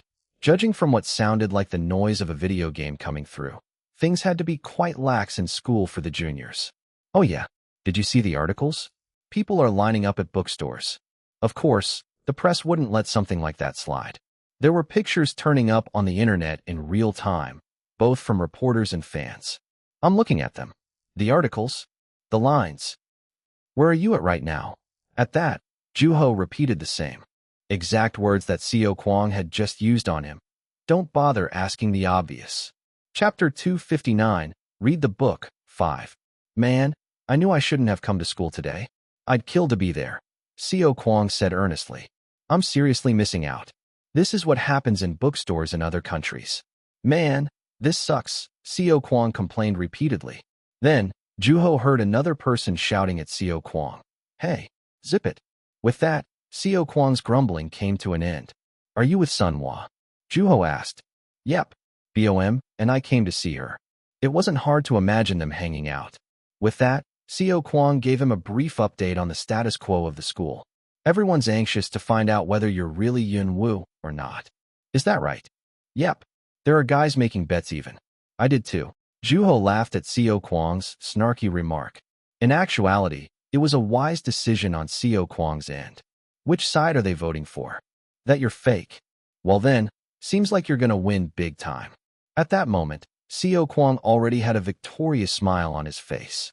He told Juho how Mr. Moon and the club members had been getting flooded with questions since Juho had dropped out of school, which made complete sense since the individual in question had left. Neither Mr. Moon nor the club members answered any of the questions coming in, although the teachers were remaining silent about the matter in order to prevent the juniors from getting distracted from the SAT preparations. The club members had a slightly different reason for keeping their schoolmates in the dark, to show everyone up. What use is there in telling the truth to people who'll never believe you? It makes sense that they wouldn't, though. Then, Seo Kwang snorted and said, I can't wait to see the looks on their faces when they find out. I'll make sure to get a good look on your behalf, too. You don't have to do that. Then, should I take some pictures and send it to you? That won't be necessary, either. It's fine. I didn't mean any of that anyway. Then, as they hung up, Juho saw that he had received a text while he'd been talking on the phone. It was from Gong Pao. He had probably also seen the massive lines in front of bookstores. Underneath the article he was sharing in the text, there was a message that read, looks like the crowds in front of video game stores when some games comes out. When Juho looked around, there were even more people getting in line. The time flew by, and as it got closer to opening time, people waiting in line started growing anxious. Similarly, those around them also started whispering among themselves. However, the door to the bookstore remained tightly shut despite their hopes. The employees and employers seemed to be having a meeting. And just like that, another 30 minutes flew by. Then, somebody's coming. An employee appeared on the inside of the store and opened both of the doors, and another employee also came out in order to keep the crowd under control. Ladies and gentlemen, you may now enter in an orderly fashion. However, those words didn't hold much power. The crowd went rushing into the store, and the employees tried to slow them down in vain. It wasn't long until the store was filled with people. Meanwhile, Juho looked at the scene attentively from beginning to end. An astounding number of people were all headed for the same place. Wow, somebody murmured. The people each picked up a book at the same time, and the stack disappeared at an increasing rate, one book at a time. When people got their hands on a copy of their own, they immediately opened the cover, where they were told they would find the truth. Finally, Yunwoo. The fans got to see the face of their favorite author. They could finally say that they knew the young author. At that moment, somebody shouted for joy, and those who laughed at that also joined in on the celebration. The store was filled with the sound of shutters, as the crowd surrounding the stack of books was a sight to behold. Although the employees tried to keep people from taking pictures of the new book, it was all in vain. While some started getting in line to pay, others were busy putting the pictures up on the internet. With that, Juho went into the store, and the voices became clearly audible. So he was real. Who would have thought that he would? Include a picture with Kelly Coin? Now, I have to believe it. So, that's what Zelkova meant when they said to look forward to the picture. Man, if it was just another picture of some guy, I'd have been so pissed. So that's what he looks like. He looks like a good writer, all right. That's Coin's house, isn't it? Is that the Hugo Trophy? So that thing is real. Where's the red hat? He looks different from what I imagined. They should have been a little closer to the camera. Where is this? That's Yunwoo, right? The dynamic duo. Boy, I would love to meet him. Wonder what he looks like in real life. That's a good picture. They look so normal. Looks really nice. He's got a good taste. Things aren't looking too bad, Juho thought to himself as a smile spread across his face. What the voice let out. When Juho looked toward the voice, he locked eyes with somebody holding a book, whose eyes got wider and wider as they took turns looking at the picture and at the young author. At that, Juho took a step back. Yunwoo. The person let out upon recognizing the young author, looking straight at him. At that moment, a strange emotion beyond what words can describe washed over him. It's Yunwoo, the person said again. You're Yunwoo, right? At that, people started looking up from their books, and the sound of shutters stopped. The very eyes of those who had been looking at the devices in their hands were now looking in the young author's direction. It's Yunwoo, somebody shouted, although Juho himself hadn't said anything, and people believed what they were hearing without even knowing from whom it had come. They were calling the young author Yun Wu without needing to be convinced. Similarly, they would no longer call him an imposter, even if Yun Wu were to try desperately to convince them of his identity. They were no longer getting him mixed up with someone else. Nobody would walk past him not knowing what he looked like. Meanwhile, the employees stared at the young author, taken aback, and those who had been looking into the store from the outside looked even harder upon realizing what was happening in the store. Only those who were yet to have seen the book were clueless as to what was going on. "I'm a fan. I love your work. Oh my goodness. It's Yun Wu. Let me shake your hand." As a hand appeared out of nowhere before Juho's eyes, the young author grabbed it gently, and the person started stamping their feet. Then, after shaking it up and down for a little bit, Juho let go of the hand and said, "Enjoy the book." Upon hearing his voice, the person started screaming with joy, and Juho walked out of the store. While some followed him, others remained in the store. Some paid for their books, while others were attempting to leave the store without even paying. Needless to say, they were stopped at the exit. Meantime, Juho ran as fast and as far as he could, past the lake and the park. Was this liberating, or am I just in another cell? He asked himself, unable to come to a conclusion. The scenery zooming past him was all in a blur. Although nothing seemed clear or definitive, one thing was certain. He was in a great mood. Yun Wu spotted. Since arriving at school, Seo Kwang had been looking through the articles about Juho. Seeing his friend's name getting brought up on the internet all day long was quite entertaining. Considering his personality, it made things even funnier. So he really was Yun Wu. The classroom was filled with the sound of students clamoring about Yun Wu. As the young author's book was released, not only did his face become known to the world at an incredible rate, but what had merely been a secret joy to the students had become public knowledge. The picture included in the new novel was impeccable proof that the young author in the picture was, indeed, Yun Wu. It was clear that it was a carefully calculated decision. Although an insect might not leave a trace, Yun Wu was making his presence known. Then, looking up, Seo Kwang looked around the class. The very students who had mocked Juho when he revealed his identity as Yun Wu were exhilarated by the fact that Yun Wu had been in the same school as them. They seemed to change their opinions according to the situation they found themselves in. If I had known this was going to happen, I should have gotten an autograph. Whenever they expressed their regrets jokingly, a small sense of gratification washed over Seo Kwang. Since the truth was out, it was visible in their faces that they realized that they had been wrong. Seo Kwang made sure to get a good look at them, even going as far as visiting Sun Hwa's class just to see those faces. As if knowing that, or because she had her own things that she needed see, Sun Hwa didn't visit Seo Kwang and Bomb's class first. She reminisced about that day, instead. It's true. What had started it all was a confession. He really is Yun Wu. Who the students had thought to be an imposter had actually turned out to be real. What they had thrown out thinking it was a worthless rock turned out to be a priceless diamond. A piece of land they had gotten rid of thinking that it was useless had actually turned out to be the most valued property on the market.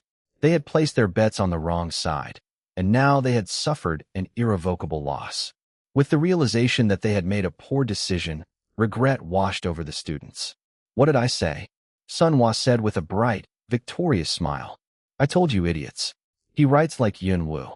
Not a single person objected, and before long, those students started talking about the young author and expressing their admiration for him in an exaggerated manner. I seriously had no idea. Who would have thought? Yun Wu's. Incredible. At that moment, Seo Kwang felt an unusual urge to write. "What you doing?" A crisp voice disrupted his thoughts. It was Bom, who was sitting in front of him. "I was just thinking back on that day." At that, a mocking smile, which didn't quite suit her, appeared on Bom's face briefly. It was obvious that she didn't look at the group of students that had come together just to ostracize the young author in a positive light. Meanwhile, Seo Kwang showed her the screen of his phone, which was filled with news of Yun Wu. Upon seeing that, Bom chuckled quietly and said, "Getting fancy now, are we?" He was lingering around some bookstore on the date of his book's release, and somebody took a picture of him. People are flipping out, huh? Just like Bom said, everyone sharing their encounters with Yun Wu had been in an elevated emotional state. The fact that they could recognize the young author now had only made the experience more intense. It only made sense when considering all that he had accomplished without revealing himself. It's explosive. What had been lurking beneath the surface was now peeking above the ground. Hey, a voice called to Xiao Kuang. It came from a group of people he had never really hung out with. What? Xiao Kuang asked, and one of them asked curiously. You're close friends with Juho Wu, right? Did he ever do your writing assignments for you, or anything? Then, a smirk appeared on Xiao Kuang's face. Did you ever do his writing assignments? He's an author, though. What? Were you thinking that he would just write away anywhere he wanted, just because he's an author? No. No. From then on, the boy kept trying to strike up a conversation with Xiao Kuang despite them never having interacted before. Things like that had been happening more frequently as of late. Did you get an autograph? Is that supposed to be a question? Xiao Kuang said nonchalantly, resting his chin on his hand. How many? None for you. Stop asking. Come on. Help a brother out. Are they talking about Juho Wu? Then, upon hearing their conversation, other students nearby came and surrounded them. As Xiao Kuang was busy pushing them away, the homeroom teacher walked in through the front door. However, as if they had become useless to him after the SAT, the teacher didn't bother to say anything. All the while, the desks were still scattered about untidily. Xiao Kuang and BOM. Yes. Come out with me, the teacher said, gesturing at them with his hand. All eyes were on the two who were walking out through the door after the teacher. As the last person closed the door, the teacher started walking. Then, they saw Sun Hua in front of the teacher. They're here to interview you guys, he said as he took the three juniors down the stairs. An interview. Grasping a feel for what it was going to be about, Xiao Kuang asked, Is this about Yun Wu? Who knows? They want to know more about our literature club too, so talk to them. All you gotta do is sit in the English class and wait. Why there? Make sure to look tidy for the camera. If you're not in uniform on the outside, then take it off. Don't try to stand out too much, the teacher said, blatantly avoiding his question. Nevertheless, it didn't matter since Xiao Kuang already had an idea of what the answer was. It had to be because the science room was small and run down, which meant it wouldn't be an ideal background for the camera. Not only was it small, but it was also quite messy. Therefore, the school had provided a slightly better room for their interview, hence the English class. But it's cold without my jacket, Xiao Kuang complained to no avail. At that moment, a thought occurred to him. Maybe I should just make a run for it, like Yunwu did. Chapter 260. The Reason That Author Never Won One. Following the teacher to the English class, Sun Hua, BOM, and Xiao Kuang saw Mr. Moon talking to James in English. Mr. Moon. Hey there, Mr. Moon said with an odd expression on his face. While he seemed bothered by the situation on one hand, he seemed proud on the other. On top of that, James, who was standing next to him, was quite excited. I'm about to have a new addition to my list of things to show off to my friends. Are you now? The teacher answered briefly. Meanwhile, Xiao Kuang caught on to what they were talking about. Are we going to be on TV? BOM asked with a puzzled look, and Mr. Moon said, they already interviewed the teachers in the staff room. Soon, another teacher brought the younger club members to the English class. Although they seemed confused initially, their faces brightened up as soon as they saw the juniors in the room. At the same time, they seemed to be somewhat excited by the situation that had come out of nowhere. What's going on? Gong Pal asked. We're being interviewed apparently, Xiao Kuang answered. Interview? What interview? Who knows? While Xiao Kuang answered Gong Pal's questions haphazardly, he heard a group approaching in the distance. The first person to come into the room was the cameraman, who started setting up all the necessary equipment throughout the classroom. A camera with the logo of a broadcasting station was placed on top of a tripod to look down at the club members. Meanwhile, the principal was discussing something with someone else, the junior's counselor, who was yelling at the other students lingering around the room to go back to their classes. At the same time, Xiao Kuang looked attentively at everything that was taking place around him because of his personal obligation to tell his friend all about it. Then, Sun Hua murmured from the side. They're not even bothering to offer an explanation or even ask for our consensus. I guess the school did it for us. Sun Hua clicked her tongue, and Mr. Moon told them, the interview's going to be on the air apparently, so make sure you don't have anything stuck in your teeth. I don't eat breakfast.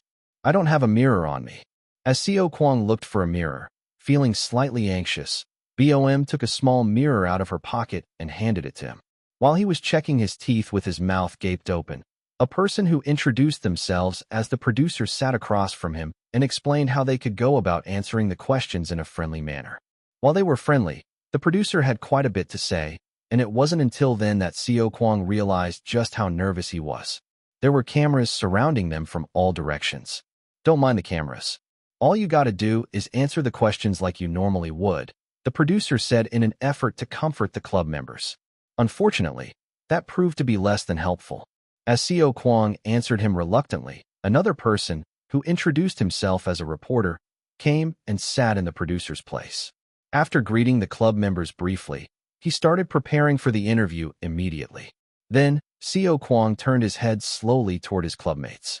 With the exception of Bo Suk, who was looking around curiously, the rest of the club members didn't seem all that calm. All right, here we go. With that, the interview officially started. Seeing as though Mr. Moon was standing behind the camera along with the others, he had to be next. Hello. At the signal, the reporter started off with an opening remark in a voice noticeably brighter than before. The club members also greeted him back. Hello. So, you guys are from the same literature club as Juho Woo, who turned out to be Yun Woo, right? Yes, that's right. The club members answered, nodding awkwardly. There wasn't a whole lot to say about the matter. The camera rolled, recording every second of it. Could you guys introduce yourselves briefly? Self-introduction. At that moment, Seo Kwang felt the anxiety melting away. Simultaneously, his clubmates chuckled as if they had had the same experience. Resisting the urge to look at Mr. Moon, Seo Kwang focused on the interview, and out of his mouth came the self-introduction he had written a number of times up to that point. I love books, and that's why I joined the literature club, he said. It wasn't hard to imagine how Juho would have gone about introducing himself. He would have raved on about some grilled mackerel and stayed in his seat with a nonchalant look on his face, while everyone else around him was confused beyond all hope. Seo Kwang thought to himself, while suppressing the urge to laugh. As if hoping that the club members would talk about Yunwoo more, the reporter scratched his temple and said, All right, great. You all seem to be good speakers. I suppose it makes sense considering you're part of the literature club. With that, the reporter got to the actual interview portion of the event. How was Juho Woo as a friend? As a camera approached Seo Kwang, he said, out of his gourd. Then, Sunhwa elbowed him at his side irritably, and the principal burst into exaggerated laughter. Nevertheless, the junior's behavior wasn't all that different from what they saw from his peers in the other classes. Meanwhile, the reporter had a merciful smile on his face, as if he had expected an answer like that from a teenager. He was a great writer. So much so that he even turned out to be Yun Woo. How do you think I felt when I read his writing before I knew he was Yun Woo? It must have been unbelievable. Not only had it been unbelievable, but it had also been shocking. It was a shock that carried enough impact to blow the dream that was lingering in the depths of Seo Kwang's heart away. However, Seo Kwang decided not to go into detail. With that, the camera moved on to Sunhwa. What was your first impression of Juho Woo? He was really full of himself, she said, unable to think of any other way to answer the question. Describing Juho became much more difficult without using harsh language. And knowing that, Seo Kwang chuckled. He's just too good of a writer. All the training we had gone through in the club was hardly a challenge for him. At that, the reporter smiled, nodding. How did you find out that your friend was Yun Woo all along? Because it was a long story, the club members gave a brief summary instead, and the reporter listened to them with a satisfactory smile on his face. So you already knew? Yes. Didn't you want to tell other people that your friend was Yun Woo? Of course, I did, but I still kept it to myself. I mean, all hell broke loose when Yun Woo himself revealed his identity to the rest of the world. I don't even want to think about what it would have looked like if we were the ones to spill the beans, Seo Kwang said. He wasn't confident that he would be able to handle a commotion like that. With that, the reporter moved on to Bo Suk. So, how does it feel to have Yun Woo as an upperclassman? Very good, she said briefly and without hesitation, and the reporter moved on to the next person. HM, how about you? Us too. We joined the literature club because of him from the get-go. What do you mean? The reporter asked, blatantly wanting to hear more about Yun Woo. What kind of activities did you mostly do in the club? There's writing, first of all, and we'd compete in essay contests here and there. Does that mean there are still pieces written by Juho Woo around in school? Yes. His short stories are being exhibited in the library actually. Although the reporter pretended to be astonished by Seo Kwang's answer, he already seemed to know. Everyone must have read it without even knowing that it was written by Yun Woo. Right. Well, was he popular before everyone knew who he was? Then, Seo Kwang answered with a shrug. He was popular as Wonhee Young, too. Although the exhibition itself had never really taken off, those who visited the library would always read Juho's writing. At the mention of Wonhee Young, the reporter nodded as if he caught on to what the junior was getting at. You mentioned something about competing in essay contests.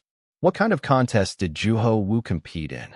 Nobody remembered what kind of contests Juho had competed in detail, since he had intentionally chosen contests that were more obscure. On top of that, he had never brought back an award.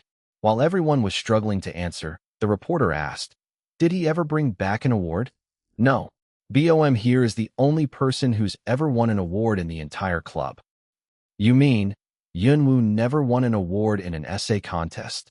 the reporter said, looking toward Bomb with narrowed eyes, as if he had caught on to something. Simultaneously, realizing that, BOM explained in a hurry. He forfeited most of them, not going up to the stage to receive his award, for example.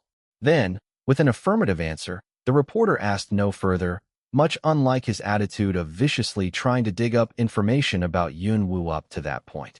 Just as Sun Hwa, whose brow was furrowed, was about to speak up, the reporter beat her to it.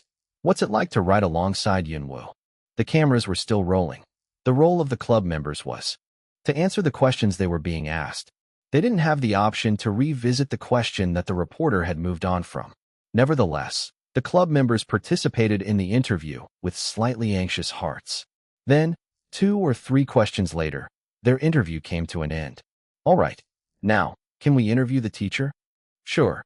The club members looked at the reporter with displeasure, but he seemed to pay no attention to them. Mr. Moon and the principal waved at them, gesturing for them to get off their seats, and the club members dawdled out of the room. "Good job. You may go back to your classes now," the counselor said in a much gentler tone of voice than usual. Meanwhile, other students on the same floor kept watch from afar. "Sun Hwa," Bo Suk called to the junior quietly and said, "I think I've thought of what to write next." At that, Sun Hwa patted the sophomore on the back, as if encouraging her to keep writing even after she and the other juniors had graduated. Meanwhile, Seo Kwang sighed deeply while looking at the two. "I'm sure he'll be fine. Besides, he has a mouth now." Juho was watching the interview on the TV in the living room. The crew was going back and forth between the staff room and different classrooms, asking about Yunwoo. The students in the hallway were busy complimenting the young author. "He's the best. I'm so proud that we went to school together. I had no clue that Juho Woo was Yun Woo. I always thought that he was a good writer. He was always writing during recess, too." While he had vague memories of their faces, Juho didn't recognize any of them. They all sounded noticeably more rigid and excited than usual, as though saying what they had been told. Then, the screen transitioned to a classroom in the middle of a lesson. Although it was obvious that the students knew they were being filmed, they were looking straight at the chalkboard. Even as the camera went into the classroom, not a single person was startled by it. "Do you know Yunwoo?" the reporter asked, and every single student answered, "Yes, I do." Juho couldn't help but chuckle. "Oh, it's him," he let out as he saw the boy who had sat next to him in class. "You used to sit next to Yunwoo, right?" "Yes." "Did you read any of his books?" "Yes, I read him quite often." "Are you a fan?" "Yes, I am." There was something awkward about the way he spoke, and it was obvious that he wasn't being genuine. Neither was he in the habit of reading, nor did he like the young author, and the fact that he was only blurting out shallow answers was further proof of that. "Were you close to him?" "We were okay," the boy let out after some contemplation. He seemed to have lost the courage to be honest in front of the camera. Chapter 261. The Reason That Author Never Won, 2. Juho was able to understand the absence of courage in the boy on the screen, who answered the reporter's questions while cautiously studying his expressions. The boy's behavior was closer to basic courtesy and bore a close resemblance to pretense. "How did it feel when you found out that the classmate next to you was Yunwoo all along?" "I was taken aback." "Had you noticed anything strange before?" "Yes, I had." "Then, how would you like to leave a message for Yunwoo?" A troubled look appeared on the boy's face, and the camera was capturing every moment of it. Hey, so, you were Yunwoo all along, huh? He was unbearably awkward, and Juho heard the students in the background looking and laughing at him. At that moment, Juho had the liberty to watch the interview whenever he felt like. Did you know that Yunwoo was a part of the literature club at his school? We will now take some time to meet his clubmates, who were active in the club with Yunwoo, also known as Juho Woo. Finally, Juho let out. He had been waiting anxiously for his clubmates to appear on the screen. However, something was odd. The camera showed the crew heading in a completely different direction from the one Juho had in mind. They were headed for the English class. Yet, the crew kept on as if nothing was wrong.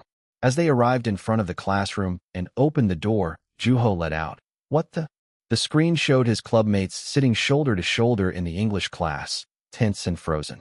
The atmosphere was noticeably different from that of the science room, which was run down, yet welcoming.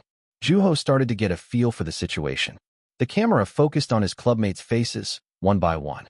They looked quite funny. "Could you guys introduce yourselves briefly?" the reporter asked. Knowing that his clubmates were capable of fulfilling the request, Juho was able to relax. Seeing his friends on the TV screen was quite a strange experience, but an entertaining nonetheless. What?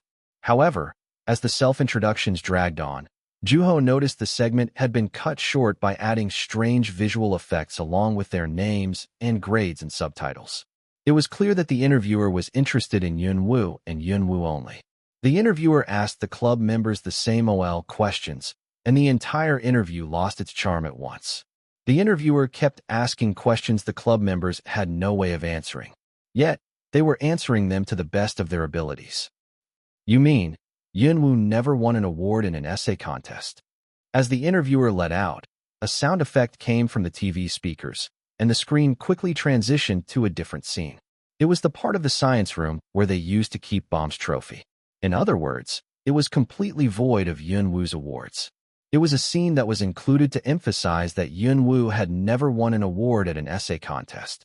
It was unexpected, shocking, and intriguing all at the same time. Then, after raving on about his thoughts in the matter, the screen transitioned to yet another scene. Mr. Moon was nowhere to be seen for the entire show. "They must have cut him out completely," Juho said, wondering what the teacher might have said. "Yunwoo, what kind of student was he?" "We visited his school in search of the answer. We find out just how popular Yunwoo is. The school puts up a banner with his name on it. A proud author."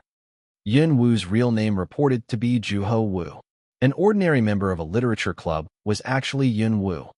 Anecdotes relating to Yunwoo. The writing that shocked his peers. Juho Woo, the proud pupil. His teachers speak up. There was something extraordinary about him. The student that stood out for some reason. Juho Woo, a teacher's pet. Yunwoo was a model student, remembered to be well-behaved. The pride of the underclassmen. Yunwoo according to the younger members of the literature club. Viewers respond to the interview. Highest viewer rating at the time. The show marks the highest viewer rating in history. The interview of the literature club. The best 1 minute. Did Yunwoo's friends know about Yunwoo's identity? It was hard to keep the secret. Yunwoo was not in school during the Hugo Award ceremony. All the pieces come together.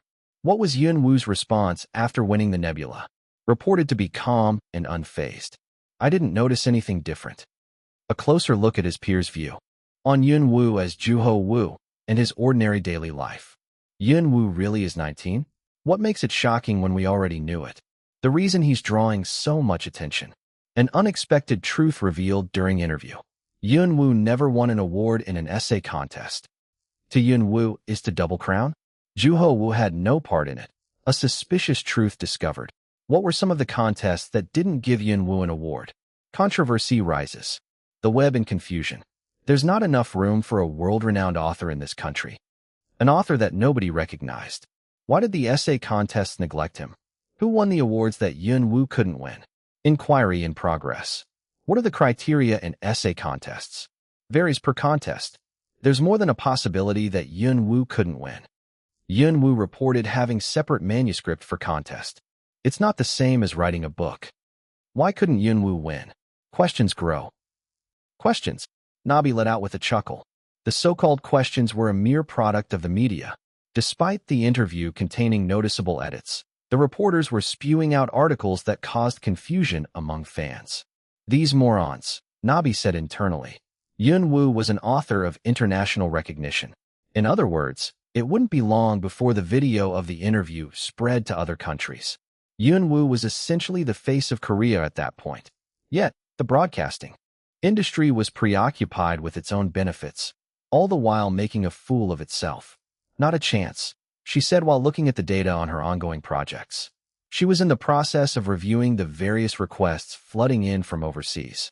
The press started coming for the young author as soon as he revealed himself, and Yun Wu also seemed to have accepted that reality, as if he had been expecting it.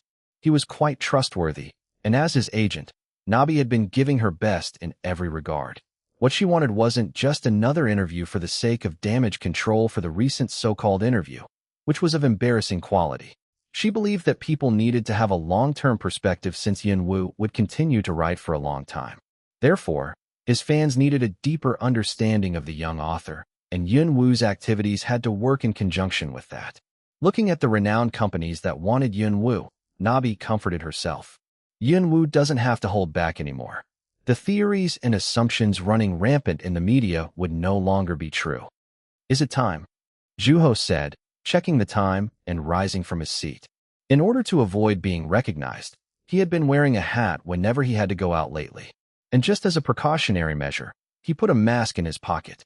At that moment, he received a text on his phone. It was from Nam Kyung, saying that he had arrived at the front of his house. As the young author stepped out, he saw a car, and as soon as he got into the car through the passenger's side, the editor said with a determined look on his face, "Today's the day." Juho was well aware of what was happening that day. It sure is.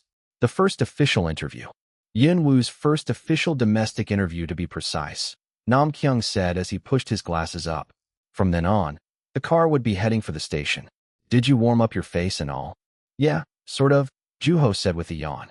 From what he had been told, the questions had been chosen based on the number of votes they had received by the fans. Seems like they did a lot of the work. Of course, they're interviewing Yun Wu of all people. They have to. Juho looked forward to how the interview would go. And opening the window, he said, "I'm sure they'll keep us on track. Besides, it's not live either, so they can always edit things out later." "Absolutely not. Do not trust anyone there. They're determined to get as much out of you as possible. They're enemies, every single one of them. Do you understand?" Nam Kyung's driving was slightly more aggressive than usual, and Juho knew the reason behind it. It was because of the articles that said that Juho Wu, unlike Yun Wu, hadn't won a single award in an essay contest. The young author reminisced to the day when Nam Kyung had first called him regarding the matter, as well as to bring up the plan that he had in mind. "What do you say we do an official interview, Mr. Wu?" In other words, he was suggesting that they fight against the press in the way the press understood best, with media exposure. Juho was also aware of people's reaction after the interview had aired. There were quite a few people wondering why Yun Wu hadn't been able to win a single award in an essay contest. There had also been signs of conspiracy theories brewing. Because the young author had yet to make an appearance on TV, all the articles up to that point had referred to the photos included in his new book. Seeing as though his picture with coin was floating around on the internet, Juho had had a good feeling, and because he had discussed things with Nabi prior to the question, he had been able to reach a decision with relative ease. "Aren't you nervous?" "It's your first interview," Nam Kyung asked, and Juho said with a smile, "Probably not as much as you are." "Me? I'm not nervous." "Is that right?" Juho said, looking at his deathly pale face. "It's not my first time, technically." "What is?" "Being interviewed." Though Nam Kyung seemed puzzled for a brief moment, he caught on to what Juho was referring to shortly after. "You mean the interview at school?" "Yes," Juho nodded, thinking of the monkey. Meanwhile, Nam Kyung's brow furrowed, and he said, "That's different. Do you not know where we're going?" "Of course I do. To an interview that we chose carefully. You know, I feel uneasy looking at you at times. I feel uneasy about you driving, feeling uneasy, Mr. Park." At that, Nam Kyung grasped the steering wheel by reflex. "I know you're not the type to get fazed by anything, but things might be different once you get there. Prepare yourself. I brought some sedatives too, so let me know if you need any." "Will do," Juho said, nodding for the time being. After a brief silence, Nam Kyung brought up a different subject. as if feeling the need to comfort the young author. Well, how's it been? Things are a lot different now than they were before you revealed yourself. Huh. Not that different, actually. The only thing different is that there are more people who recognize me. Come on now. Don't be modest. Tell me what it's like to be a star, Nam Kyung said, but the young author responded by simply smiling. After looking out the window for a while, Juho felt the irresistible urge to yawn. Because he had gone to bed late the night before, he felt his eyelids getting heavier. In the end, the young author told his editor, "I think I'll get some shut-eye." "What? I'm sorry. I feel bad when you're the one driving." "No, that's not the issue. Are you saying that you're going to take a nap now?" "What's wrong with that? You do realize you're about to make a TV appearance, right?" "Of course I do. I can't fall asleep during taping, so I'll get some sleep while I still can." "You're serious?" That wasn't a joke. Instead of an answer, Juho pushed the backrest of the seat all the way down. "Rise and shine. We're here." Juho opened his eyes at the sound of Nam Kyung's voice. When Juho sat up and looked around, he realized that they were in a parking lot. As he rubbed his face with his hands, Nam Kyung said in a dumbfounded voice, "You slept like a baby." "I sure did," Juho said, feeling much lighter. He didn't feel too terrible. "Come on," Nam Kyung said, rushing the young author while getting out of the car. After putting his hat on and pulling it down, Juho followed him. "Hello, Mr. Wu. Pleasure to meet you." The two exchanged greetings with two other people who had come out to welcome them, the main producer and the main writer, respectively. There was a banner that read Yun Wu on the door of the waiting room, and following the young author into the room, the main writer gave a brief explanation of the show and left the room, returning yet again shortly after. There were bento boxes on the producer's and the writer's hands. It seemed excessive that two people were carrying such a load. "Please feel free if you haven't eaten yet." "Thank you." Along with 4 kinds of side dishes, there were pieces of deep-fried pork cutlet next to the rice, and on the wrapper of the wooden chopsticks was the logo of a famous bento box chain. Even after handing the young author the bento boxes, the producer and the writer lingered in the room, as if they had a question. In the end, Juho looked at them and asked, "Would you like some?" "Oh no. We already ate. But, would you be willing to take a picture with us?" the writer said, adding that he had enjoyed the new book with a cheerful smile. Since he had no reason to decline, Juho posed for a picture with them. "Enjoy your meal, Mr. Wu." With that, the two finally left the room, and having been feeling hungry since waking up, Juho picked up one of the bento boxes. Chapter 262. The Reason That Author Never Won 3. "Hello, Mr. Popular," Nam Kyung said playfully. "You're gonna eat, right?" Juho asked, ignoring his joke. "No, I think it'll sit in my stomach like a boulder." "All right then, don't mind if I do." Leaving Nam Kyung be, who seemed to be growing increasingly nervous, Juho took the wooden chopsticks and split them apart. Meanwhile, the editor looked at Juho eating without a care in the world with admiring eyes. "You haven't been appearing on TV without me knowing, have you? How are you so calm?" "I wasn't aware that eating was such a nerve-wracking activity. It is in a broadcasting station." Then, looking at the mirror on the wall, Nam Kyung said, "I'm sure the host is guzzling water down on an empty stomach too." It is Yun Wu's first official TV appearance.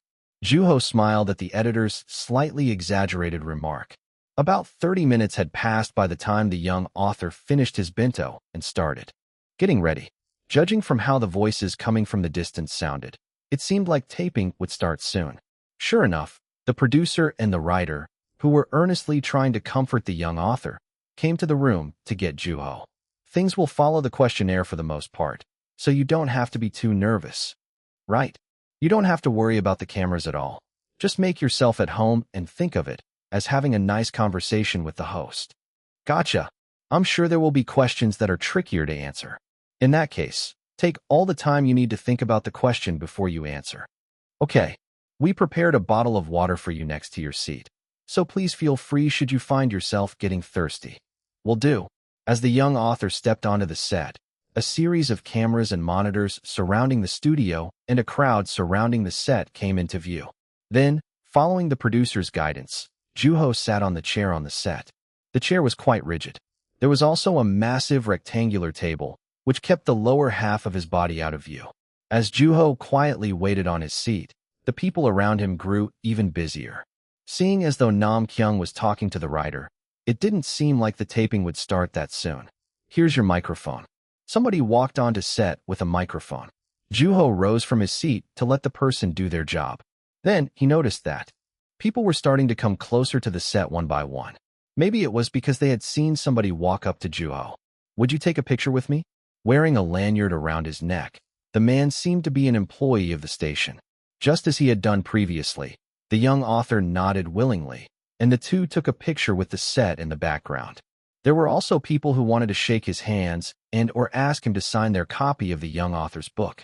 Break a leg. Each and every one of those people left Juho with encouraging remarks. Nobody stuck around for longer than necessary. They approached when the timing was right and walked out of the set once they had gotten what they'd wanted. They seemed to be planning on sticking around for the entire shoot. Then, as Juho looked around, he saw somebody with whom he was very well acquainted. The harsh, bitter criticism of the man immediately came to the young author's mind. We finally meet. The man struck up a conversation as he approached Juho without hesitation. It was Pyung-Jin Lee, the book critic. He had a cheerful smile on his face. The pieces of cubic zirconia sparkled brightly on the tie dangling from his neck. It had to be the most decorative tie in the entire studio. Juho bowed and greeted him, and the critic introduced himself to the young author with a delayed response. I've been watching The Great Book Club. It's a good show. Really, Pyung-Jin said, astounded by what Juho had said. A lot of writers watch it, surprisingly. Oh wait, I better let the producer know about this, the critic said, making small talk with the young author while taking his phone out. Meanwhile, Juho stood in his place and observed him quietly. I didn't get any sleep last night, Pyung-Jin said, and Juho asked why. Because I finally get to hear your answers. I didn't know what to do with myself. While Juho was smiling awkwardly, feeling slightly uncomfortable, a voice called to him just in the nick of time. It was the host, who was dressed tidily in a suit. Hello, Mr. Wu, he said, reaching out for a handshake. At that, Juho shook his hand and greeted him back. He looked somewhat familiar since Juho recalled having been interviewed by him in the past life. While his questions hadn't been necessarily aggressive, he had closed in on the main points quite relentlessly. He excelled in identifying the things viewers would find interesting, and because the young author had watched his interviews frequently, he was also one of the only few TV hosts who stood out to Juho. Meanwhile, the host exchanged brief pleasantries with Pyung-Jin, as if they had already known each other. How was your trip getting here? The host asked. Juho recalled making small talk with him in the past, before an interview, and remembering Nam Kyung's driving, which was slightly less stable than usual, Juho said, it was good. There was no traffic, so that was a plus. He noticed the host studying his expression. Then, after locking eyes with him briefly, the host walked over to his side of the table and took his seat, and Juho, too, went back to his seat, feeling like they had talked for a little longer in the past. As Pyung-Jin sat next to the host, Juho was reminded that he was the protagonist of the interview when he saw the seat placements. There were a number of cameras that remained steady, taping him. As the host took his seat, the crew began to make haste. The employees who were stopping by to watch were standing in the distance, and the cameramen brought their faces closer to their cameras. Meanwhile, Juho watched the busyness of the studio in a daze. According to what he had been told by the writer, they were planning for the camera to focus on Juho as soon as the host finished talking. That also meant that the only way for him to be part of the background was to wait for the host to start talking to him. Then, with the host and the producer exchanging a quick look, the taping started. There was no obvious indication that it had started. Rather, it was quite subtle and natural. When Juho looked out into the distance at the studio, he saw Nam Kyung shaking his legs anxiously, and he had to hold back his laughter with every bit of strength within him. We have Mr. Lee here, who will be joining us today. How are you? I'm doing great, thank you. The host and the critic exchanged a quick bow, and as if to prove that they had been in separate places before taping had started, they greeted each other again. I, personally, have been very much looking forward to this day, Pyung-Jin said to the host, and with a smile, the host answered, I believe you. Today is a special day, indeed. I've met so many different people up to this point, but I've never been so curious about what a person looked like. I agree wholeheartedly. I'm sure our viewers can sympathize with us. In which case, let's get right to it, shall we? The host recited the introduction that was on the script. Realizing that he was about to be invited into their space, Juho sat up and loosened up his shoulders. This author took us by surprise every time he released a book. The first Asian author to have achieved the double crown. Please welcome Yunwoo. Then, the camera pointed toward the young author, and Juho felt the red lights beaming at him. Hello. The host took the initiative to greet him first, and Juho, too, bowed in return. Hello. Thanks for joining us today. I'm sure there have been a number of other outlets wanting to interview you. Am I right? The young author nodded. Just as the host had said, Juho had quite a bit of trouble deciding on which interview to participate in. Yes, quite a few. I have to ask, what brought you to us over everyone else? Since he couldn't say that he had had experience with them, Juho stated a different reason instead. I asked around, and a lot of people seemed to like you guys. Then, the host moved on to the next question written on the script, almost like a promise or an agreement.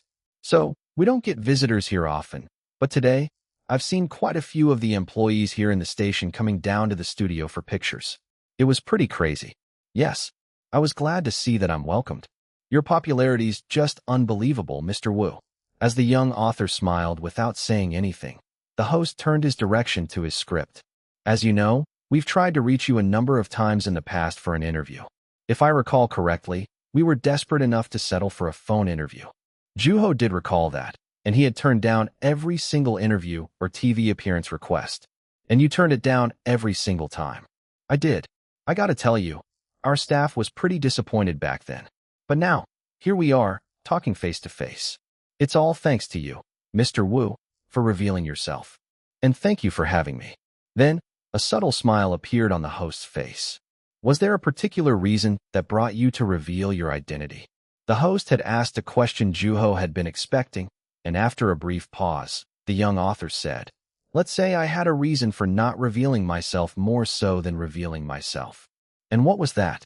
I hoped people wouldn't know that I was Yunwoo. It was obvious, and the interviewer wasn't looking for anything in particular. Then, the host asked again, Why was that? You were on the rise as the genius author back then. I mean, I'm a writer because I write, not because I get compliments from people, right? It was a decision that I came to hoping that things would look up. Pyung-jin nodded by reflex at the young author's answer, and after taking a brief moment to grasp his answer, the host changed the subject. Now, as a result, consequently, you had a peaceful school life until recently, just as you intended, correct? Yes. The show that aired recently covered your school, and it seems to be quite popular to this day. It was just like the host said. The attention was almost overwhelming. Though it was received in a positive light for the most part, there were some controversies regarding what was being shown, that being the literature club and the question of why couldn't Yunwoo win an award. The phrasing was quite provocative. As I mentioned earlier, it's hard to imagine Yunwoo not winning an award at an essay contest. Yet, the amateur writer by the name of Juho Wu has yet to win an award in that span of 3 years. Of course, it's not entirely up to the individual whether or not they're getting the award, but what are your thoughts? First of all, I'd like to address that the media and the press contributed in a major way for the controversy grow to this point. I realized just how determined everyone is in those fields, and it dawned on me then that there was wisdom in my decision to remain anonymous as a student after all. The crowd around the studio chuckled quietly. Some posed the question that Yunwoo was hiding his skill on purpose. I never hid my skill on purpose. I've always written earnestly and honestly, Juho answered, and the host asked again. In that case, does that mean that the judges of the contest you competed in were intentional about concluding that your writing wasn't worth receiving an award? I'm sure they thought that they couldn't give me an award. That made sense considering how much his writing tended to deviate from the rules, and a confused look appeared on the host's face. According to what we found out, you competed in 3 essay contests during your time in high school. Yes, that's correct. And you had already debuted as a professional writer by that point, right? I was planning my second book when I first competed in a contest. As a professional, was there any hesitation on your mind because you were competing in an amateur contest? I was told that anybody's eligible to compete in those contests as long as they're high school students. The air sank into silence briefly as the young author answered in a calm tone of voice, but it wasn't long before the interview resumed. but I'd be lying if I were to say that it wasn't on my mind. I purposely competed in contests where I wouldn't have a problem giving up the award. You know, the ones where I'd be the one accountable for not showing up to the award ceremony. Then, the host asked away without hesitation, "Have you ever given up on an award?" And the young author answered honestly, "Yes, I have." With that, the flow of the interview changed completely, and the critic interjected, "Could you start from the beginning? I just gotta know." Chapter 263. The Reason That Author Never Won For. The crowd behind the cameras started whispering to each other, and to make sure he was grasping the young author's answer thoroughly, the host asked again, "You mean you only competed in contests that you could give up the award? Right? Where the winner gets disqualified if they're not present at the award ceremony. That sounds to me as though you were open to the possibility of winning. Did you ever think that you might win?" "I did, just like every other contestant," Juho added calmly. "As long as one decided to compete, there was a chance to win." "What were some of the awards that you gave up on?" The questions were becoming more and more specific. Then, along with the name of the contest, Juho answered, "The first place." At which point, the host emphasized that it was the highest possible award in an essay contest. "Were you hesitant to give up on those awards at all?" "Not really. It didn't bother you at all, as far as awards are concerned?" "No." "How many awards have you given up so far?" Juho saw the crowd of employees who were visiting the set to watch the taping. Among them, had to be those who thought, "What else could it be? He just fell short. Yunwoo still has a ways to go. He's young and inexperienced." "One," the young author said. "One?" "Yes. There was only one that I gave up of my own accord." It was more than enough to shake the crowd. While they were busy going back and forth between trust and doubt, the host remained unaffected and asked, "Does that mean there were other reasons that made you unable to win the other contests?" "They're inherently different contests, so the situations were also inherently different." As Juho gave him a nod, the host calmly moved on with the interview. "So, it's clear that your record thus far was the fruition of your intended plan. It appears to me that you weren't after the awards after all." "Not at all."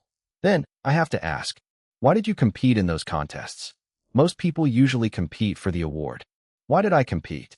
Juho thought. Then, remembering his very first essay contest, he said, "There were a number of reasons, but at the end of the day, I competed because I wanted to." "You wanted to?" "I just wanted the experience. I was more interested in the contests themselves than their awards." "What about those contests caught your interest?" "I wasn't used to the idea of writing as part of a big group." The idea had been so foreign to the young author that it disrupted his thought process during the contest. Although Pyongjin seemed like he wanted to hear more about it, the host decided to approach the interview from a slightly different angle. Meanwhile, the crowd had come closer to the set in order to listen better. "Then, does that mean you find enough satisfaction just in the fact that you competed in a contest? You even gave up on the awards, didn't you?" "Frankly, I'm finding myself at a bit of a loss." Then, Juho shook his head and said, "Of course. That isn't to say that I came home empty-handed." "What did you get out of those experiences then?" The host asked without hesitation. "Lots of things. I learned that there are a lot of really talented writers out there, and that the idea of writing in a group was foreign to me. I also learned just how delightful it is to write outdoors." With that, the young author looked at the crowd surrounding the set along with the cameras. There had always been doubt about his skill as an author, and Juho remembered when those doubts had been true. He had been perpetually anxious, and sitting for an interview like that would have been unthinkable back then.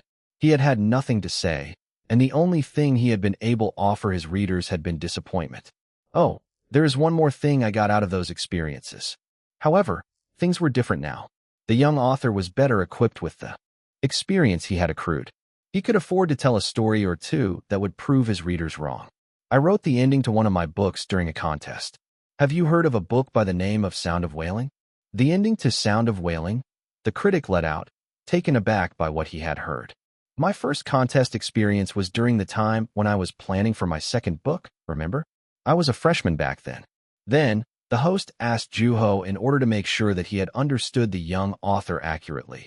"When you say you wrote, that means you actually wrote the ending of the book in that setting, correct?" "That's right. I happened to have a pen and some manuscript paper on me, conveniently." "What's the word I'm looking for?" "Plot. Was it?" "So, you weren't just thinking of an idea for your book?" The book was still in its early stages. The manuscript has gone through a number of revisions since then. At that, the critic smiled, impressed, and the host kept on with the questions. Aren't you given a specific topic or set of topics at an essay contest? That's right, which is precisely why I was disqualified. When you say the ending to Sound of Wailing, you're talking about that scene where the protagonist goes out to meet her son, right? Yes. Seems like you've read the book. I sure have. It came out even before the hype for Trace of a Bird died down. Not only that, but the content carried a completely different feel from its predecessor. I gotta say, it was quite remarkable. Most of the viewers could still recall their experiences with the book. Then, Pyongjin spoke up. I think I'm starting to get why you couldn't win those awards, Mr. Wu. Because a contest was a means of determining a rank, there were always standards by which the competitors had to abide, and failure to abide by those standards meant disqualification from the contest, even for Yunwoo.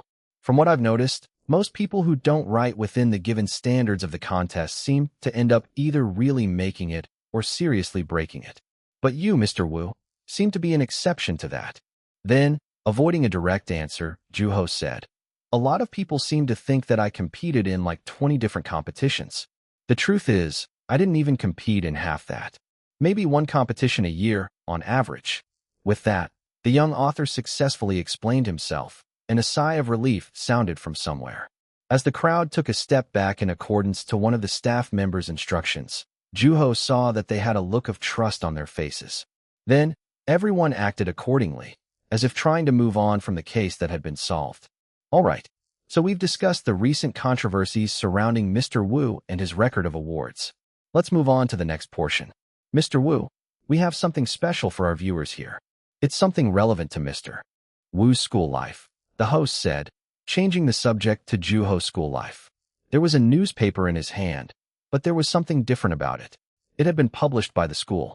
With his eyes on the newspaper, the host asked, So, this is your school's newspaper, which you brought with you, right?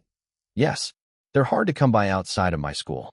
From what I heard, before your identity was known, you used to write in your school's literature club under the name Juho Wu, and you were interviewed at your school regarding that matter. And this newspaper contains that very interview. Would you care to tell us a little bit about this newspaper? The host said, and Juho answered that he had participated in an interview that had been planned by his school's newspaper club in light of the school festival. So, I suppose that means this isn't your first interview, technically? It would be the first, as Yunwoo. I have to be honest with you. I wasn't getting the impression that it was your first time speaking in front of a camera. You're a good speaker, Mr. Wu. After the long and fierce set of questions, the atmosphere eased up, and, as if enough had been said, the host moved on to the newspaper, starting a whole new conversation regarding Yunwoo's 2 hidden short stories. As far as we know, our understanding is that you've published 2 short stories as Juho Wu.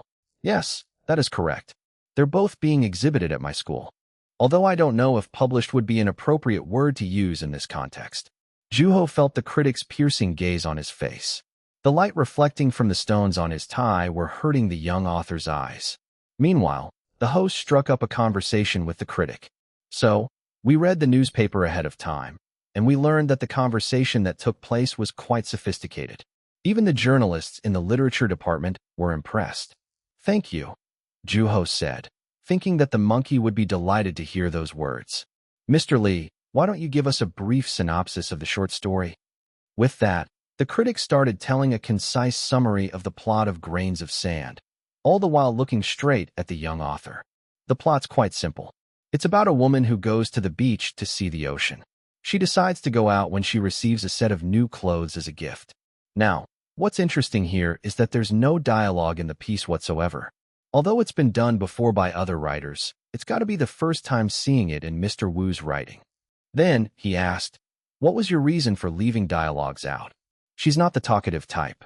It seemed to me that the story centers around the theme of change. Is that right? Yes. It's a story about somebody wishing that things would stay the same as they are forever, Juho said briefly, and after a brief pause, the critic asked, did you use a different writing style? Those who had read Yunwoo's writing were bound to catch on to the meaning behind the question immediately. Looking at the nervous critic, Juho said, I'm sure you've seen it elsewhere. The young author had already revealed his entire arsenal of writing styles. Then, just as the critic, who caught on to the young author's attempt to weave his way out with an ambiguous answer, was about to speak, the host stepped in to mediate. I'm sure change is a topic with which all fans of Yunwu would be familiar. My understanding is that you talked about it in Language of God as well. Language of God is a story about change in progress. Was the book about the same topic? They're polar opposites, I'm afraid. The only thing the two pieces have in common is the time when they were written. Oh, you mean you wrote them at the same time? The ideas came to me at the same time.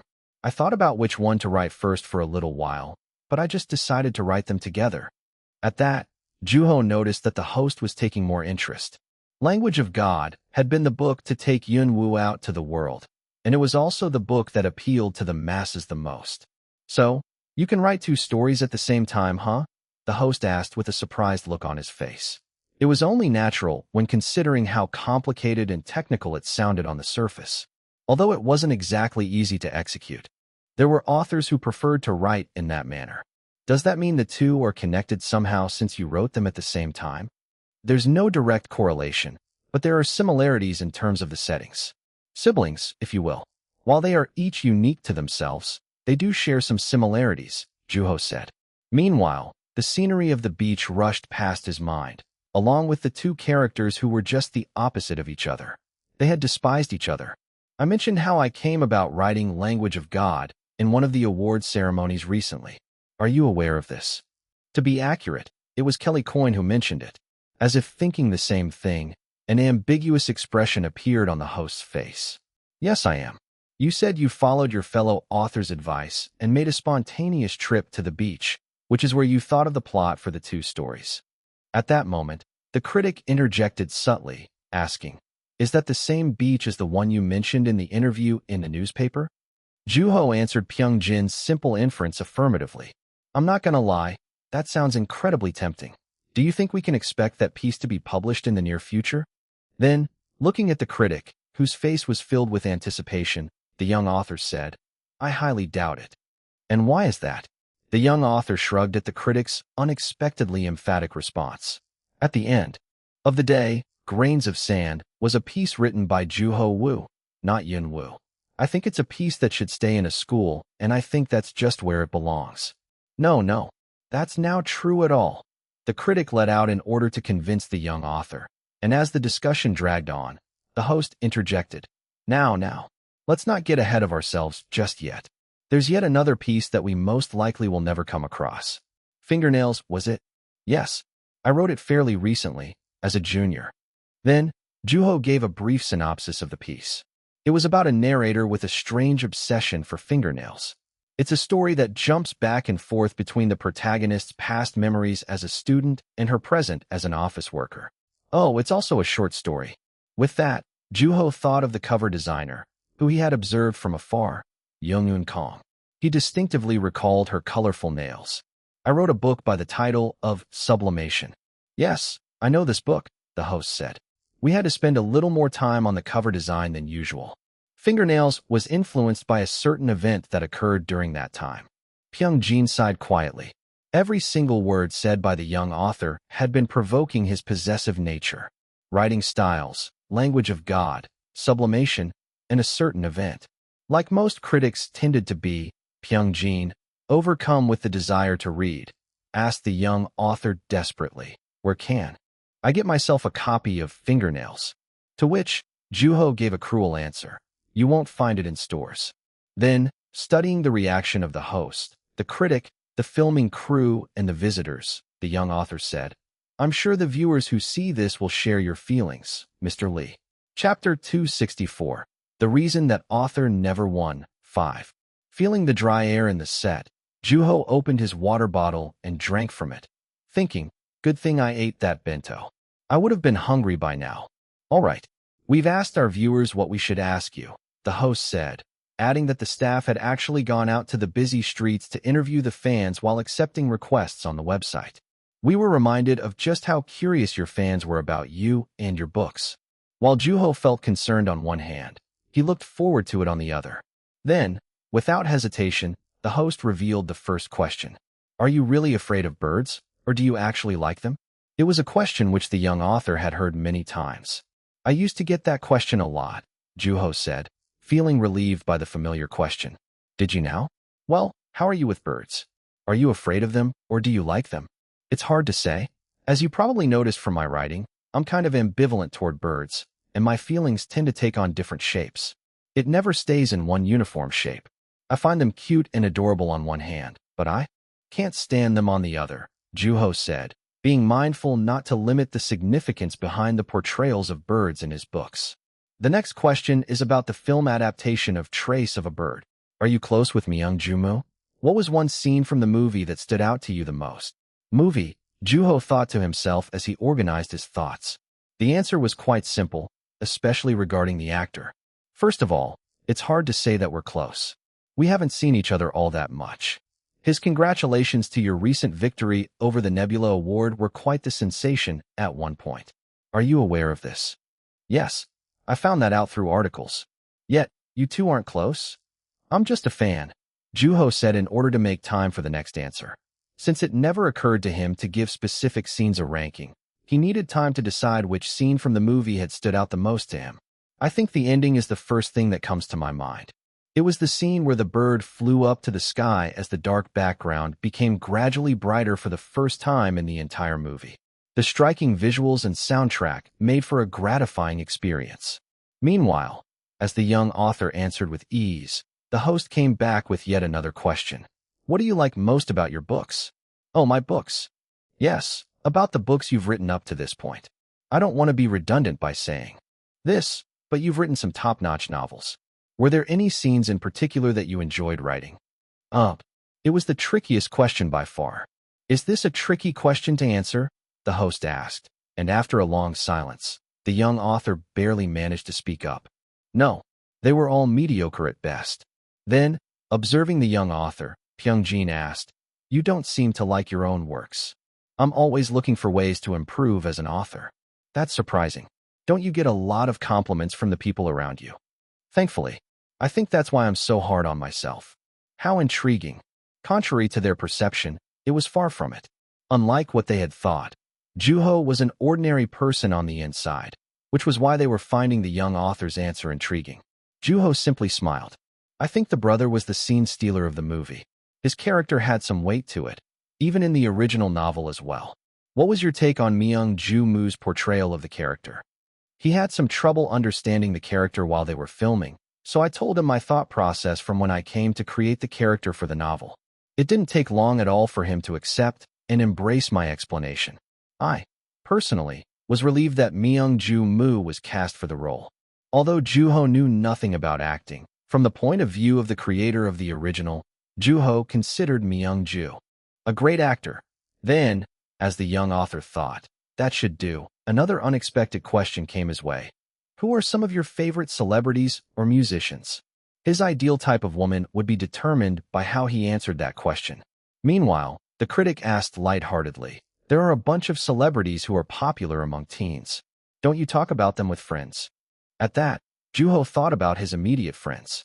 From a bookworm to a comic book buff, an avid gamer, and nuts and bolts fanatic, there existed a whole array of interests among the young author's friends, but not a single one was into celebrities. Influenced by the previous question, Myung-ju-moo was the only name that lingered in Juho's head. You see, I spend most of my time writing, and I don't get to watch a whole lot of TV. I'm afraid there aren't that many celebrities or musicians I know. Not even one.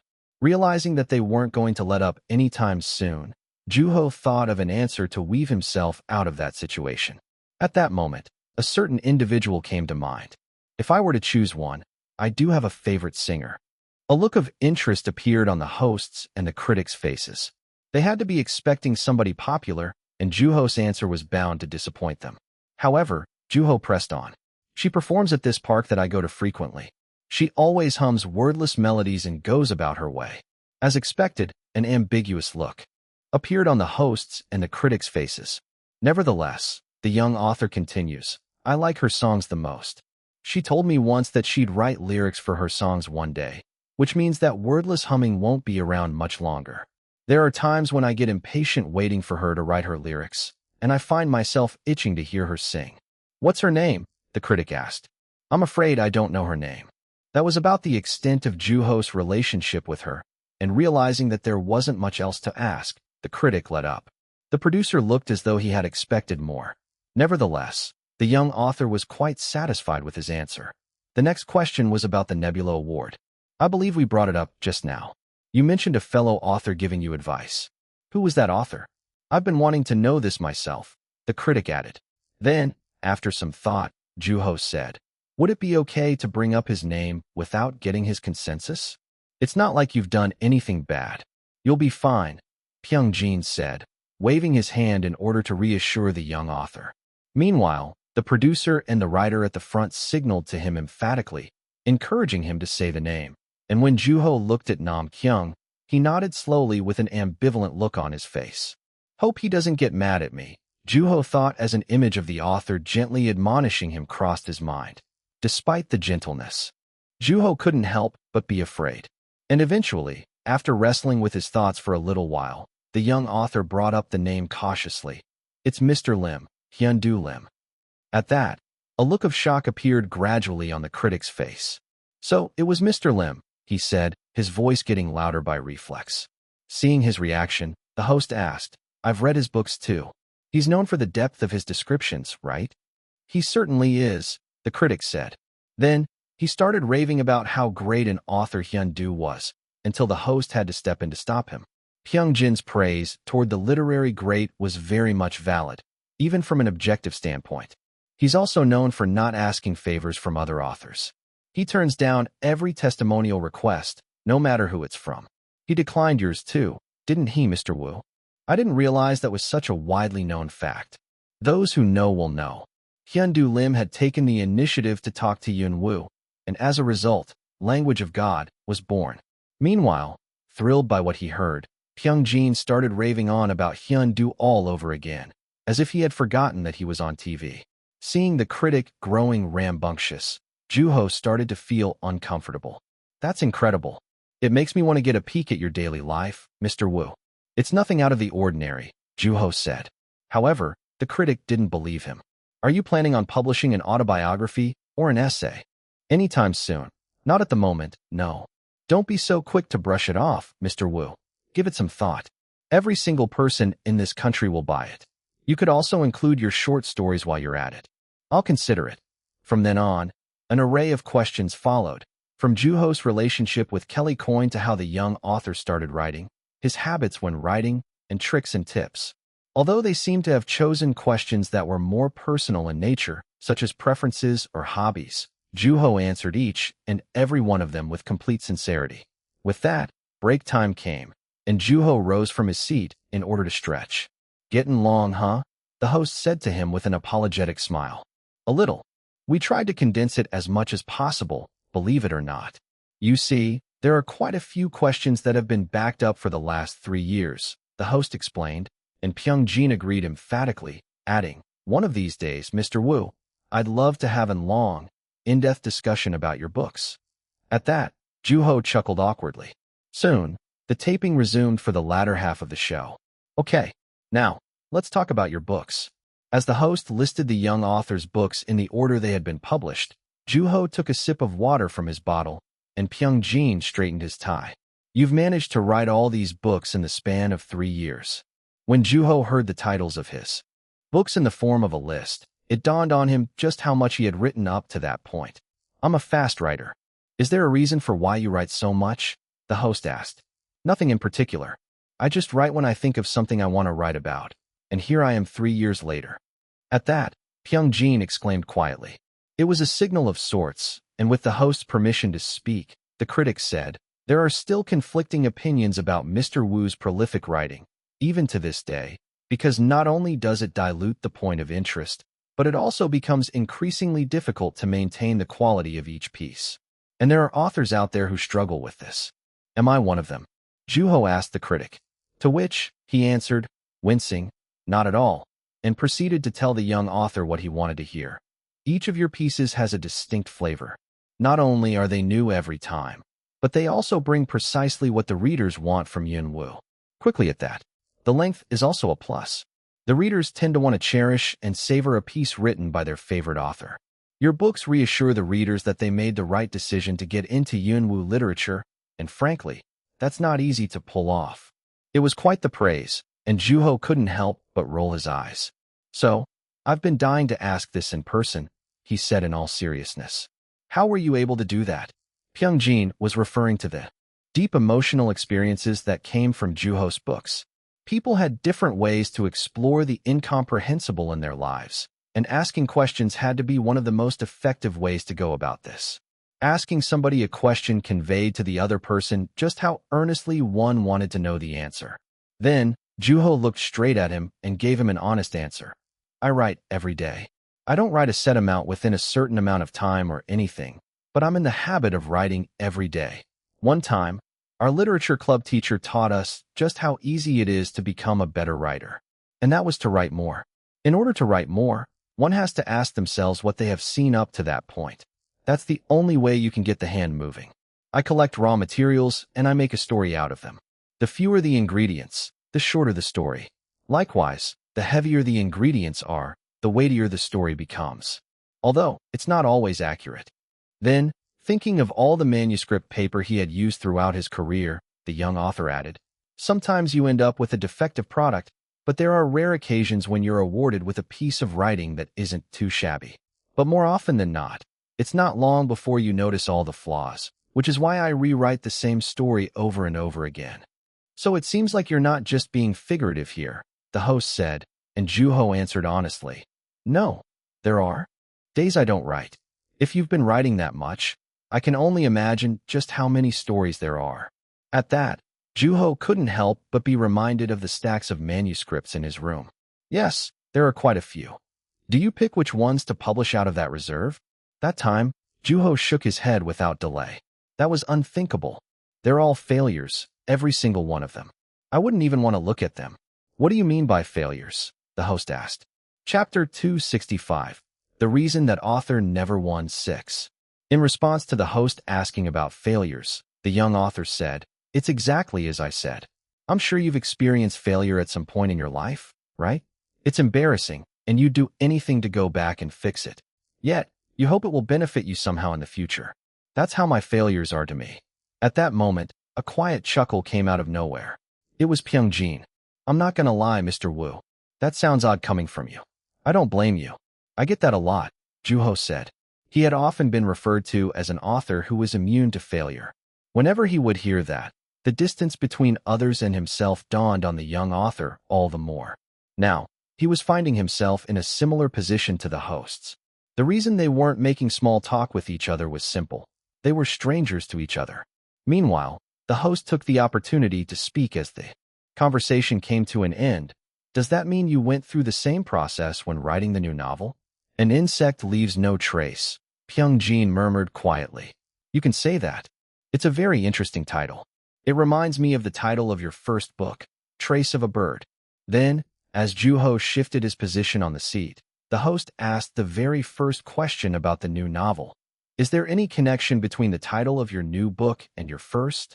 When the finalized title was announced, many had made a connection to Juho's debut title, Trace of a Bird. However, the young author shook his head slowly and said, no, the working title was Insect. I kept playing around with it until something came to me, and that's how the title came about. So, there's no correlation between the two whatsoever? I wouldn't go as far as saying that they're completely unrelated, either. The atmospheres of those two novels are just the opposite of each other. If Trace of a Bird can be described as simple and liberating, Insect is convoluted and closed off, which explains why a bird would leave a trace when an insect wouldn't. The host listened intently and with a determined look on his face, as if he wasn't going to miss even the most minute of information. And when Juho finished speaking, he looked at the critic and said, what was your take on the book, Mr. Lee? Would you mind enlightening us as a critic? This is slightly embarrassing, especially with Mr. Wu around, the critic said, hesitating. However, despite his attitude, Juho was fully aware that he was a person who wasn't afraid to speak his mind.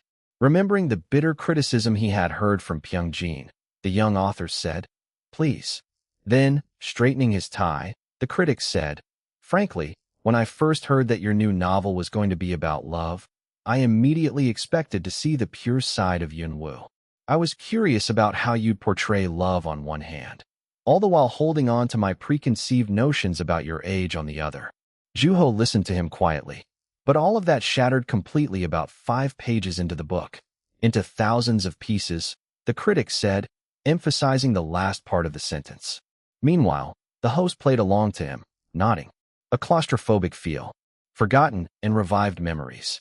The frame story really shined as a stable delivery mechanism for such a bizarre story about raising a bug, the critic said, his sparkling time moving with him every time he spoke. Everything worked in perfect harmony, and it was very impactful. Before I knew it, I caught myself thinking, Yunwoo's done it again. There was a reason behind your fearlessness in releasing a new book at a time like this. I realized just how confident you were. Then, Juho noticed the camera focusing on him, observing as if they were going to capture even the smallest change in his expression.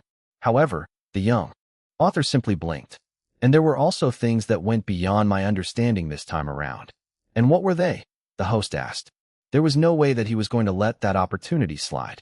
As he gave the floor to the critic, Pyungjin said, the book hasn't been out for that long, so I won't go as far as spoiling it, but I think anybody who reads the book will know where I'm coming from. And where exactly is that? Juho asked. Although his expression shook initially from the young author's straightforward question, the critic got right to the point. Have you ever drunk alcohol, Mr. Wu? Then, barely managing to keep a straight face, Juho said, I have. A handful of times when my parents offered me some. Have you ever gotten drunk before? In front of my parents? I wouldn't dare. It happens growing up. If I were to be honest, when I was a student, I drank with my friends without the adults knowing. At a school trip, for example. Did you ever take alcohol to those trips, say, in a water bottle? No, Juho answered honestly. TL's note. It's a common school experience in Korea to go on school trips that span a number of days. This is where students who are more curious bring alcohol without their parents and or teachers knowing, most likely to share with their friends at night. He had never gotten drunk in front of his parents or snuck alcohol in his water bottle to a school trip or retreat. However, he did recall drinking day and night as an adult. Why are we talking about alcohol all of a sudden? The host said, as if keep Pyungjin from going too far. However, that was merely another way to continue the interview. There are a number of scenes in the story, both inner and outer, that involve gradual memory loss. But the way everything unfolds has an uncanny resemblance to someone who's growing drunk, the critic said.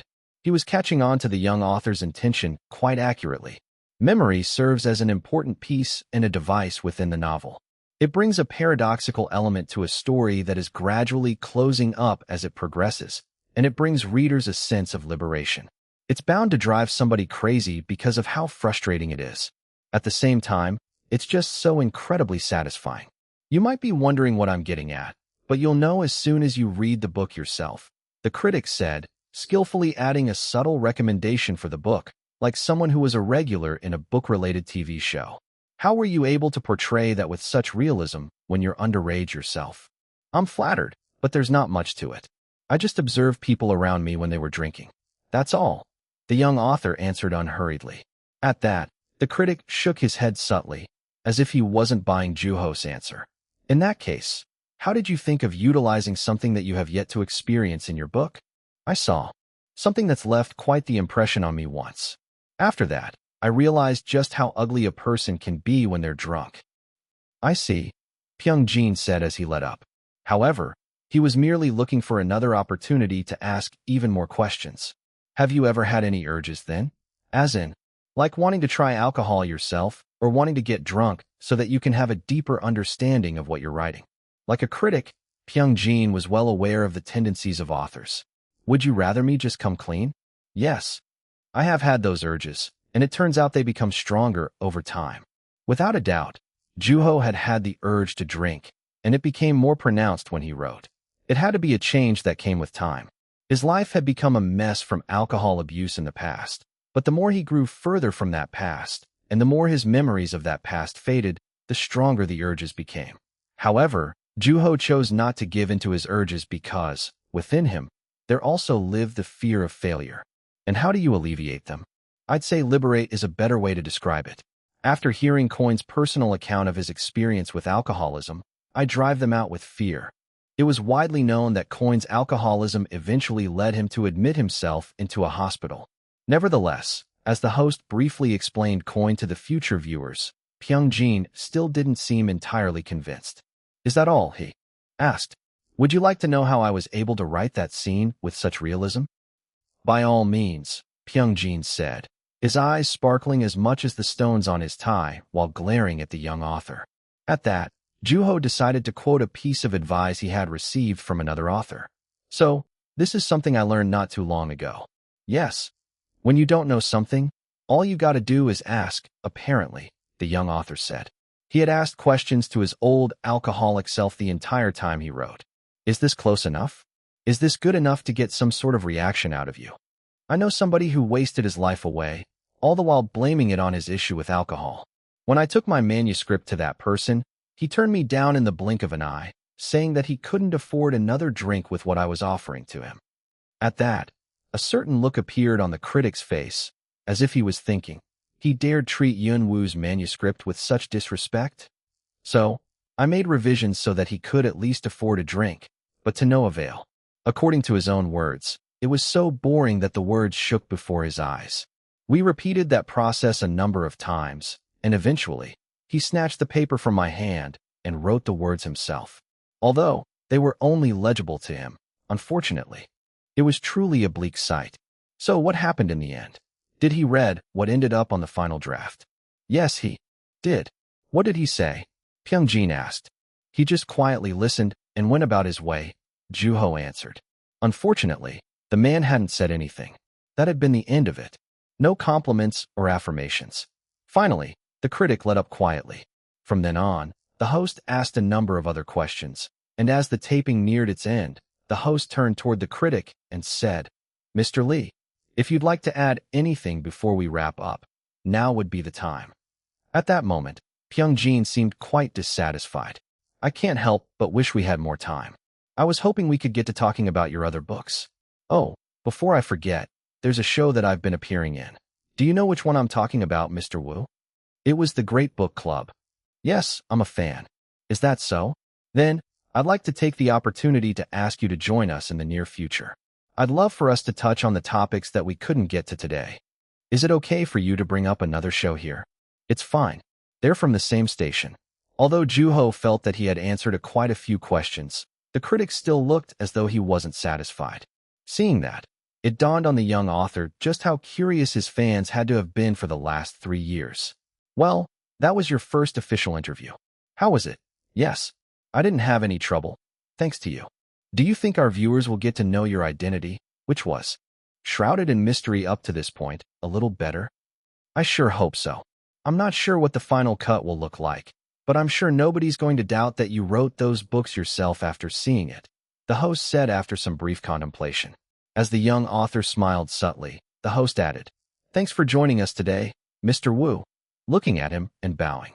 When Juho looked up, the camera was focused on the host, and that told the young author that he could no longer speak. Then, the host bowed to the camera, marking the end of the taping session. "Great job, everyone," the producer and the writer shouted as they rose from their seats. Meanwhile, feeling his strength leaving him as his body loosened up after the taping, Juho breathed a sigh of relief, paying no attention to his shoulders dropping. Then, the very people who he had greeted him before the start of the show came and greeted Juho all over again, as if they'd gone somewhere else once the taping began. "You did great, Mr. Wu. You're a great speaker, just as I thought you would be." As the young author responded accordingly, the same people asked, "Would you mind if I asked for your autograph?" "Not at all." So, the visitors, who had watched the taping, started crowding around Juho once again. There were still some people who had yet to receive the young author's autograph. Taking the books one by one, Juho wrote his name and signed them, taking pictures with those who requested it. After that, the young author returned to the waiting room with his editor, and, to Nam Kyung, who was complimenting him with excitement, Juho said, "Can we go home now?" Chapter 266, That Author's Home, 1. A peek at Yun-woo's first interview. The web gets excited. So, that's the kind of person he is. I had a smile on my face the entire time I was watching it. He's so confident when he speaks. He doesn't even look nervous or anything. I'm in love. A fitting creator to his craft. Yun-woo will forever be a hero. I was getting a kick out of the look on Pyung-jin's face. He wouldn't stop raving about how amazing Yun-woo was in the Great Book Club, and he'd become a saint all of a sudden. I can tell that he was really intentional in his choice of tie. I think it sparkled even more than Yun-woo. I love that Yun-woo's talking about his own books. He answers all of the questions so seamlessly, too. I can really tell that he wrote those books. Man, he really was 19. He really did start writing books when he was 16. He did say that he writes every single day. He's not the youngest, first Asian winner for no reason. He seemed pretty sincere when he was talking about failures. I mean, I can only imagine just how terrifying it must be to succeed at such an early age. I really felt that he is going in the right direction with his life. One can only imagine the burden. But then he's Yun-woo. I, personally, am interested in the short stories in his school. The look on the critic's face, that was exactly the look on my face the whole time I was watching the interview. Zelkova, get your butt in gear and publish those short stories. I'll buy them. No exception. I wonder how he was inspired by the cover design, though. I'd love to get my hands on those short stories. You won't find it in stores. Yun-woo, you savage, you. I'm curious about who that homeless man was that he talked to while writing. Same here. They seem to be close. A family member, maybe? Shoot. I'd be willing to go homeless if I got to read Yun-woo's manuscripts before anybody else. It sounds like he revises the heck out of his manuscripts. I guess it makes sense considering the quality. A genius that actually works hard. I wonder how that homeless man felt as he read the story taking shape. I think I get what the homeless guy was feeling when Yun-woo said that he didn't say anything and went about his way. He's got to be the luckiest homeless person in the whole world. Hey, I drink a lot. You could have asked me. Company dinners for a week straight. I might as well make alcohol my middle name. Philosophy major here. Count me in. Corporate worker here. Count me in. TL's note. Philosophy majors have a reputation for their drinking habits in Korea.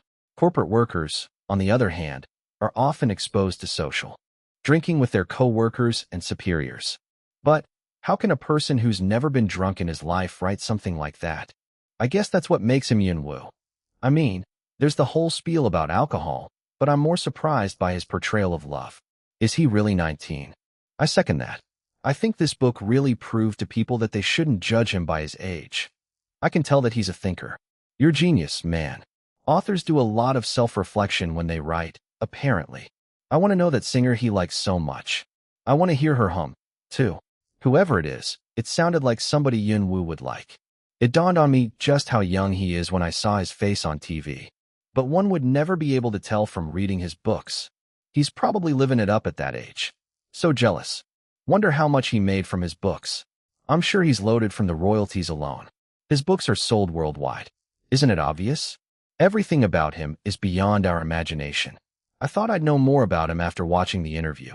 But now, I have even more questions than I had before I watched. He was weaving himself out of all the questions, and I feel like I didn't get a single answer to my questions. I really hope Pyung-jin brings him to the Great Book Club. Come on, producers. Get on it. I'd pay to see that. I heard that was the only interview he agreed to participate in. For real? What? After all this time staying hidden and mysterious? He can't do that. That just ain't fair. Come on, Yun-woo. You gotta do at least 5. What? Are you trying to drive your fans crazy? I'm just thankful that he's decided to reveal himself. There's truly no end to human greed. I don't know English, but can somebody remind me of which country his next interview is going to be in? I'm sure somebody's going to translate the thing, right? I'm sure it won't take long at all until a translated version turns up on the internet. Where there's demand, there's supply. Another interview? Is he making an appearance on TV in the US? I think I saw an article say that there was nothing set in stone. The US can't be the only country trying to get a hold of him. I'm sure there are a bunch of other countries trying to do the same. Pretty sure the people at his agency have it up to their ears. They really have to take care of the little guy, especially when things are so hectic. They can't let him get dragged around and get all torn up. That's a legitimate point. He did look pretty modest. I seriously hope he doesn't change. Come on, people. It's not like he's been popular for a day or two. If he wanted to let it get to his head, it would have already happened. I like every bit of that interview. But the fact that Yun Woo is acquainted with Hyun Do Lim made me love it even more. He's just surrounded by good people, from the authors who he published the magazine with to Yoon Seo Baek. Hyun Do Lim is the best. My parents and I love him. Same here.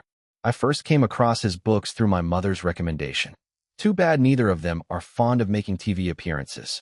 Ugh, I heard somewhere that Yun Woo is a super unpleasant person to be around. Where's this from? Seems like you're the only one with that knowledge, buddy. I just heard that he shook hands with his fans. Come on. He even shook hands and took pictures with everyone on set after taping. What about that makes him unpleasant? You get a glimpse of his personality just from his friend's interview at their school. They kept his secret till the end. Friends that loyal are hard to come by these days. Boy, look at you. Juho's mother let out with a satisfied smile on her face. She had watched his interview on repeat a number of times. In the end, Juho, who was eating after waking up late, asked her, "Haven't you watched that enough already?" "What? The more I watch it, the better," she said with her eyes fixated on the TV. "You're a good speaker." Being a mother who had been watching her son grow up since he had cooed as a baby, she seemed incredibly proud to see him speaking with clarity. Meanwhile, Juho picked up a piece of the grilled mackerel and brought it up to his mouth. It was pleasantly savory. Although he wasn't saying a word, his voice was reverberating through the living room, and just the sound of it made him feel sick. "We have to keep this with us somehow. Do you know how to record TV shows?" "I'm not sure," Juho said, focusing on chewing. Meanwhile, his mother seemed to be set on recording the interview for the sake of preservation. Unlike on the set, the final cut of the interview gave off a much more serious atmosphere. There were only 3 people on screen. "Who's this homeless person you're talking about?" she asked unsuspectingly. Because he had never told her about having a homeless man as a friend, Juho had to put his brain to work in order to think of an answer. In the end, he gave her an honest one. It was just an analogy. There's always a lingering fear in people living within capitalist societies, and I was simply reflecting that through my answer. At that, his mother nodded slowly and asked, "Is that so? People seem to think that you actually talked to a homeless person. Everyone's entitled to their own beliefs. That isn't to say that you can make them think that they were lied to. You can't afford to lose their trust." "Yes, Mom," Juho said without resisting. His mother's words were always right. With that, she redirected her attention to the TV. Despite having watched it enough times to memorize all the lines, it was incredible how focused she was still. Maybe I get my tenacious side from her, Juho thought. Then, "You're moving out soon, right?" she asked. Out of nowhere. Thankfully, since it was a topic that they had been discussing frequently, Juho was able to answer without any trouble. "Yes. I'm almost done packing." Then, he looked at his room. The door was open, revealing every corner of the room. It was, simply put, a train wreck. Ropes and newspapers were wrapped around the stacks of paper, while all the boxes had been set aside to one side of the room. Juho had expressed his interest in moving out to his parents, and just as she had always done, his mother fully supported his decision. The first time the topic came up was when they were discussing what to do with the boxes of manuscripts that were starting to pile up in the living room. "Should I throw them out?" she had asked cautiously. "Sure," Juho had said. Although he had made it seem like he had had no problem with her throwing them out, he had felt conflicted. When the time for a decision finally caught up to him, he couldn't help but feel attached to the stacks of paper. "I wouldn't mind keeping them around, but as you already know, we don't have a whole lot of room around here," she'd said, and Juho had asked her in response, "Should we move?" "I mean, you don't go to school anymore, so there's no reason you shouldn't." Because his mother had been willing to discuss the matter with her son, they had talked in order to reach a decision. And by the time he'd started leaning toward moving out, Juho had brought it up. "What if I move out?" Knowing that his mother would never get upset, no matter what he brought up, Juho hadn't been nervous about bringing up the idea of moving out. "That's not a terrible idea. You want to give it a shot?" she'd said, giving off a strong impression that he should experience it for himself. The reminder to trust the process over result tended to lighten the burden in one's heart. From then on, things had progressed quickly. Until the publishing day of his new book, that is, until his face was officially known to the public, Juho and his mother kept looking around for houses. Since he hadn't been looking for anything too spacious, they had looked for something within a reasonable price range. Accommodations are expensive nowadays. That had been the young author's realization as he'd gone around looking for his new home. It made sense that he had ended up homeless in the past. Well, it's a good thing we found a decent place for you, his mother said, and Juho nodded while scooping the rice up from his bowl. Then, as if curious about how her son was feeling about living on his own for the first in his life or influenced by the interview, which she had watched on repeat for the last several days, she asked, "How do you feel?" "Not too bad," Juho said after chewing and swallowing a mouthful. "I was really excited when I first moved out," she said, reminiscing about her past. Meanwhile, Juho was also reminiscing about his past. After moving out on his own and going through repeated failures, he had grown distant from his parents. Not only had their interactions been limited to occasional phone calls, but there had been nothing sincere about those conversations either. Juho had been busy covering up his less than impressive life. "Feel free to come back anytime if you ever feel lonely," she said, just as she had done in the past. However, it hadn't been long before the foolish son had forgotten about what his mother had told him entirely. "We'll always leave some space open for you, so don't worry." Juho brought another spoonful of rice up to his mouth. It was deeply satisfying. "I will. If I ever feel miserable, I'll come back," Juho said, deciding to take up on her offer that time should things go south. "I'm beat," Juho said to Nam Kyung on the phone. "Just one more while you're at it." "I'm exhausted, Mr. Park." Nam Kyung had asked the young author about making another TV appearance, which Juho turned down without delay. Interviews were quite taxing, especially when there were cameras around. After suggesting it a few more times, the editor let up since other plans had already been made. "You're coming over in a little bit, right?" "Yes." Juho had decided to pay Zelkova a visit in order to decide on an interview request from another country and to meet with Nabi. "Be safe now. Things are not what they used to be." "I know. Don't forget to wear a hat." "Gotcha." After checking the time for their meeting, they hung up, and Juho went back to packing his belongings immediately after. Although he had the choice to call a moving service, Juho didn't feel entirely comfortable with letting other people touch his manuscripts, especially when considering the nature of the manuscripts in the boxes. The idea of letting others see them was even more undesirable. In the end, he chose to put his time and strength into packing them himself. What he came to learn from that was simply how heavy papers really were. In fact, they were just as heavy as books. "All right, better get going," he said, pushing all the boxes to one side of the room. After putting his hat on and a mask in his pocket, Juho left the house and headed for the bus stop. It was quite windy out, so he had to push his hat down to keep it from flying off. There were quite a few people waiting at the bus stop, and Juho also waited for the bus to arrive. It was a process he was well acquainted with. After waiting for about 5 minutes and seeing the bus approaching from the distance, Juho took a step forward as people got in line ahead of and behind him. It was obvious that they were looking to get on the same bus. The bus stopped just past the spot that Juho had predicted. As the front door opened, people started getting into the bus one by one. Then, as Juho was about to get on the bus, somebody let out a red hat. Chapter 267, That Author's Home, 2. Upon hearing the set of words that sounded all too familiar, everyone in the bus looked in the direction the voice had come from and at the person who was still waiting in line to get on the bus. Standing close to the bus stop still, she was looking precisely in the young author's direction. Then, just as he was wondering if he had been caught, another voice came out of nowhere. "You're Yun Woo, right?" It was the person standing just behind Juho. Then, holding onto his hat, Juho thought, how'd they know? In the end, he answered honestly as he got on the bus. "Yes, I am." As the young author answered awkwardly, the man pulled out his phone and asked, "Would you mind taking a picture with me?" Yeah, sure." Although Juho had taken turns to look at the driver and at the passengers and had hoped that the man would have realized that he was in a bit of a tight situation, the man had taken his phone out to the young author's disappointment.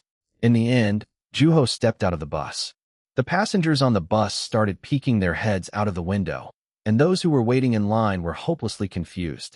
Then, a voice shouted from the inside of the bus, "Are you getting in, or what?" At that, Juho walked further into the street, away from the bus stop, and a number of people got out of the line to follow him. There would always be another bus that would come around, but the chance to meet Yun Woo wasn't as promising. "I'm a huge fan. Would you take a picture with me?" While the young author took pictures with those who had been waiting in line, the bus took off unhurriedly. However, it came to a sudden halt soon after, and a number of people rushed out of it and ran toward Juho. "You are Yunwoo, aren't you? Take a picture with me, would ya?" The sound of a camera echoed, and the pedestrians who were passing by stopped in their tracks, taking interest in the commotion. "Who is that?" a voice asked, and another voice answered, "It's Yunwoo." Similar conversations could be heard from all directions. "Me too," said the woman who had called Juho's red hat, walking toward him. "I loved your interview," she said after taking a picture with the young author. "Thank you." She repeated herself a number of times as they took pictures. Because she kept pressing the shutter release, the sound was even noisier than usual. As more and more people recognized the young author, the line for a picture started getting longer.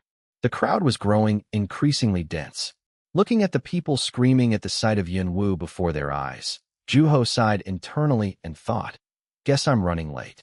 It wasn't until tens of minutes later that he finally managed to free himself from the crowd. Finally, as he got away from the crowd by the skin of his teeth, Juho decided to catch a cab. When he messaged Nam Kyung that he was running late, the editor responded saying that he'd be waiting with Nabi while having a cup of tea. After one already occupied cab and another that simply drove past him, Juho was finally able to catch himself a cab.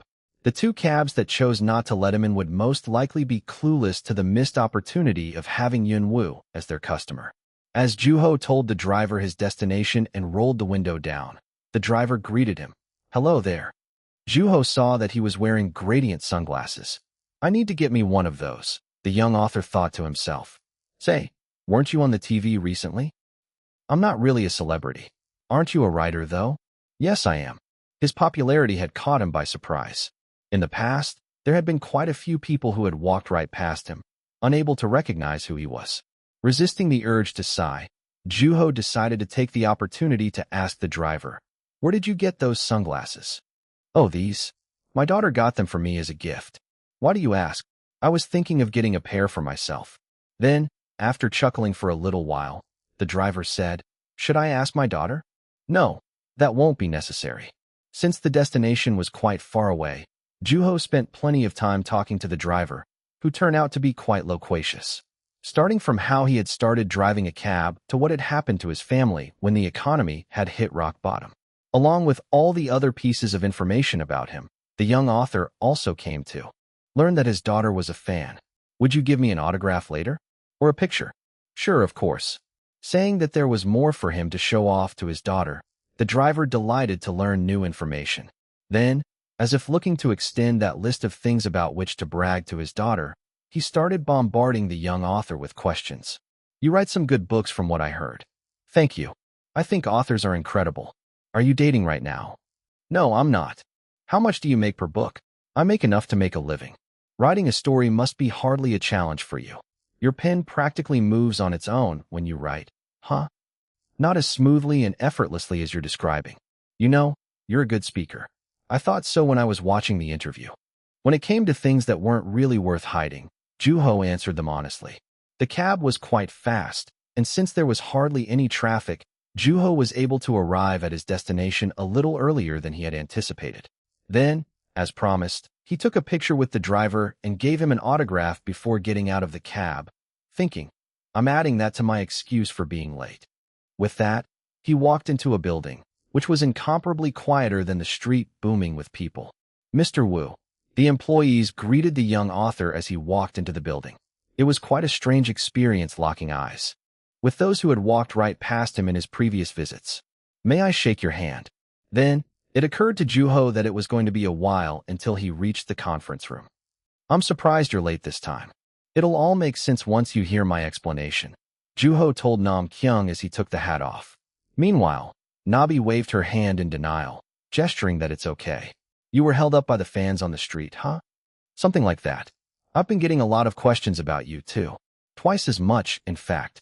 People seemed to interpret Yunwoo's recent identity reveal as a sign that he was willing to share every piece of personal information with them. And having witnessed that in person, Nabi could only imagine how the person directly involved felt. It got cold, but here, Nam Kyung said, offering the young author the coffee he had bought for Juho. Since Juho was thirsty, The temperature of the coffee was hardly a concern, and he was able to let go of the anxiety as he drank. Okay, now that we're all here, should we take a look? The desk was filled with data and magazines from the companies that wanted to interview the young author. Are you really just going to pick one? The number of countries alone is astounding, the editor asked, and Juho answered emphatically. Honestly, I was over it after the most recent interview. At that, Namkyung gave Juho a perplexed look and asked, You seemed predisposed to interviews from what I saw. Why are you so emphatically against them? And what gave you that impression? You're being the type of person who can eat his bento in peace just moments before taping. At that, Juho chuckled, admitting to himself that the editor had a point. After all, the young author had been eager to get himself out there in the past. What's good is that the interview is being received incredibly well. Frankly, I was getting somewhat anxious since not a whole lot is known about you. You got that right, Nabi. You have no idea how nervous I was. Nam Kyung expressed his anxiety on the set. There was no doubt that people were clueless as to just how experienced Juho was with media exposure, which probably meant that people like Nam Kyung and Nabi would have been on their toes, not knowing what to expect from the young author. Might I add, this interview didn't just prove that you're a good writer. Other companies overseas that have been more passive are starting to express interest in you, Nabi said, and Nam Kyung added, agreeing with her. We've been getting a lot of calls and emails lately too, saying that they're interested in hosting events with you. Look at this. New York, Paris, London, Tokyo, you name it. All these offers at our discretion. This must be a dream, Mr. Wu. As an agent, being in the position of turning down all but one offer from some of the most prominent outlets across the globe was, simply put, thrilling.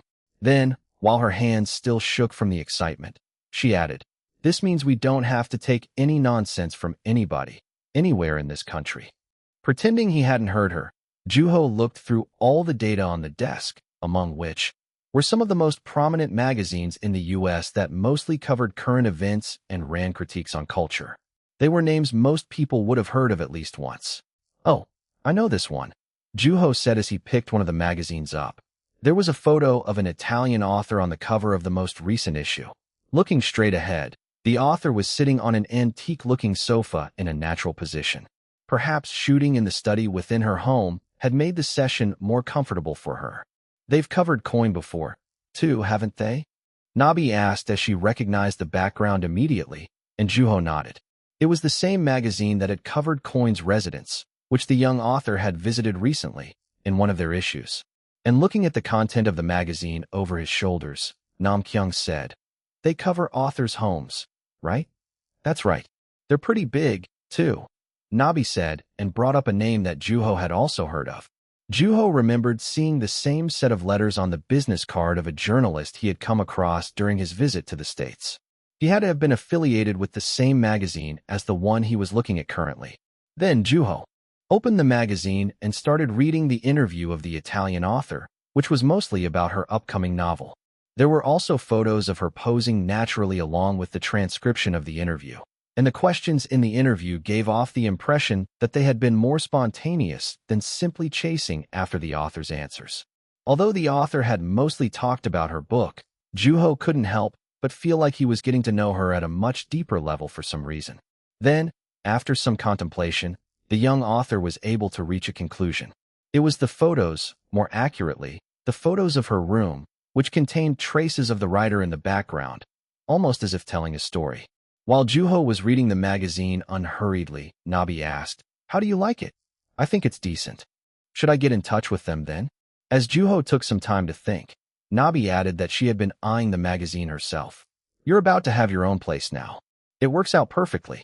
But I don't even move my stuff yet, Juho said with an awkward smile. We can always adjust the schedule. As you're probably aware, it's just the right interview for the time. It seemed like a promising direction to take in terms of approaching his readers in a natural manner.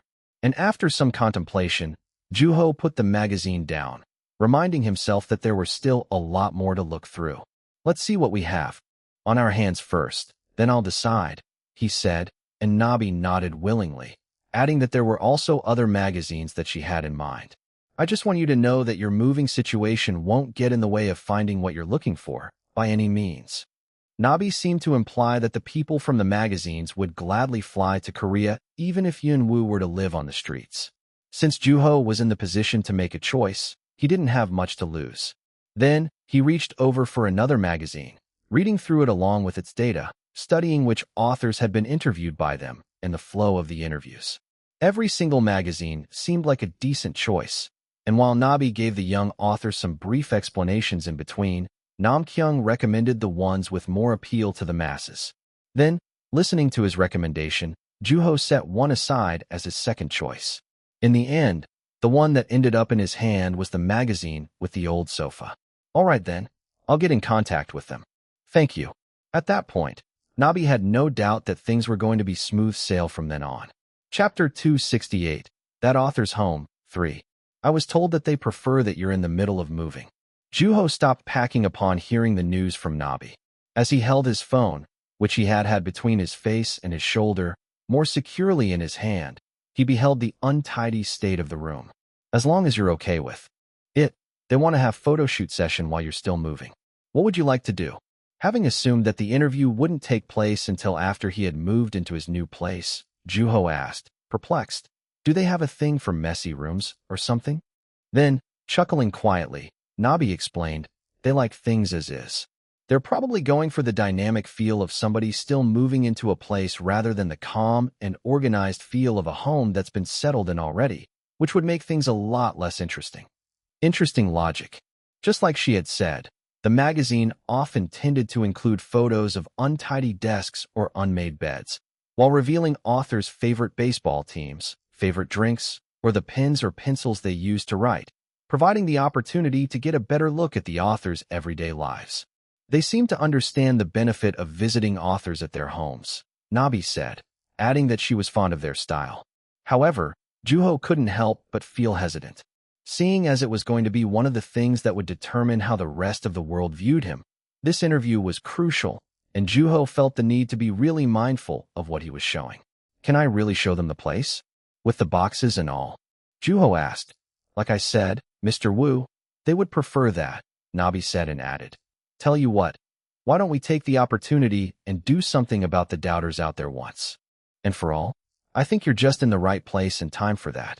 Then, in order to reassure the young author, she told him everything she had heard up to that point. As long as Yunwoo gave the okay, where he lived was hardly an issue. The untidiness can give the background some character, Mr. Wu. From what I've heard, they've interviewed authors in rooms that looked borderline like garbage dumps. I was told that they want something original, and they also asked me to ask for your forgiveness for interviewing you when you're in the middle of moving. Hearing Nabi's explanation, it occurred to Juho that not all authors lived in neat and organized rooms, and the coffee stains and coins room were a good example of that. While the authors revealed themselves, they took photos of them and their living spaces. Then, after some contemplation, Juho made up his mind. All right, let's do it. At that, with a more cheerful voice, Nabi gave him a brief explanation about how things would progress from then on. You just gotta act according to the plan. That's all you gotta do. By the way, is everything going okay with the move? She asked, and at the sight of the books and manuscripts scattered about the floor, Juho hesitated and said, it's going all right, I suppose. You're not getting sick or anything, are you? So far, so good. You're not going to be under the weather during the interview, right? She asked. Although she sounded playful, there was a subtle warning behind her question, made to remind the young author to take care of himself until the interview. No, I'll take good care of myself, Juho said. And after hanging up, Juho decided to follow Nabi's advice and take a short break, slowly rolling his stiff wrists. Then, he rose from his seat and picked up his sunglasses. I'm going for a walk. It wasn't until he arrived at the park that Juho took his hat and sunglasses off, which often got in the way of his view. There was nobody around. Nobody who would shout his name when they saw him. Although there had been a handful of people who'd given him suspicious looks, Juho hadn't minded it all that much. As long as he didn't say it himself, there was no chance that people would catch him, and because of that, he was able to arrive at the park more easily than he had anticipated. As he walked into the botanical garden, he was greeted by the warm, damp air that he was well acquainted with by that point. Further into the garden was a tree that looked a lot like a banana tree, and even further in was an old door that was rusting from the humidity in the air. Because the leaves were covering the boundary between the doorpost and the wall, the door was difficult to spot, and the door handle was rusty and discolored, enough to make anyone hesitant to touch it. However, in reality, it was just a plain old door handle that left no trace on the hand whatsoever. Why, if it isn't our beloved writer? As Juho stepped in, an unexpected visitor greeted him. It was the custodian, who had explained the history and purpose of the room when the young author had first discovered it. He had described the space as abandoned, although there were no signs of it being off-limits. With that, the young author walked to where the custodian was sitting. Like Juho, he was also wearing a hat with a cup of Job's Tears tea on it. Long time no see. Our schedules are different. It was rare for custodians to be in a resting area at that hour, and unlike Juho, most of them either had breakfast before work or a cup of tea during or after work. You have no idea of how shocked I was when I saw you on TV. From his response, when Juho had first walked in, the custodian seemed to know about Juho's identity. Would you like an autograph? Juho asked as he put his sunglasses down, and the custodian burst out into hearty laughter. After buying himself a cup of tea from the vending machine, the young author sat across from him. On a shelf that had probably been filled with works of pottery once, were various tools for people, and all that being behind a custodian made for a different sight. I saw you in a different light when I found out that you are an author. Really? Juho asked, holding the warm paper cup with both of his hands, while the custodian fidgeted with his. There was something about him that was more awkward than usual. So there's something I've been wanting to know. Perhaps he wasn't used to seeing Juho as Yunwoo just yet. What is it? Juho asked, pretending not to show the bitterness on his face. Ask away, he said. As soon as the young author gave the custodian permission to ask, the custodian lowered his head, covered his mouth with one hand, and whispered to him. You had meetings here, didn't you? I'm sorry. At that, Juho couldn't hold back his laughter, and interpreting that as confirmation, the custodian said with more confidence, I knew it. I guess I did contribute to keeping your secret, huh?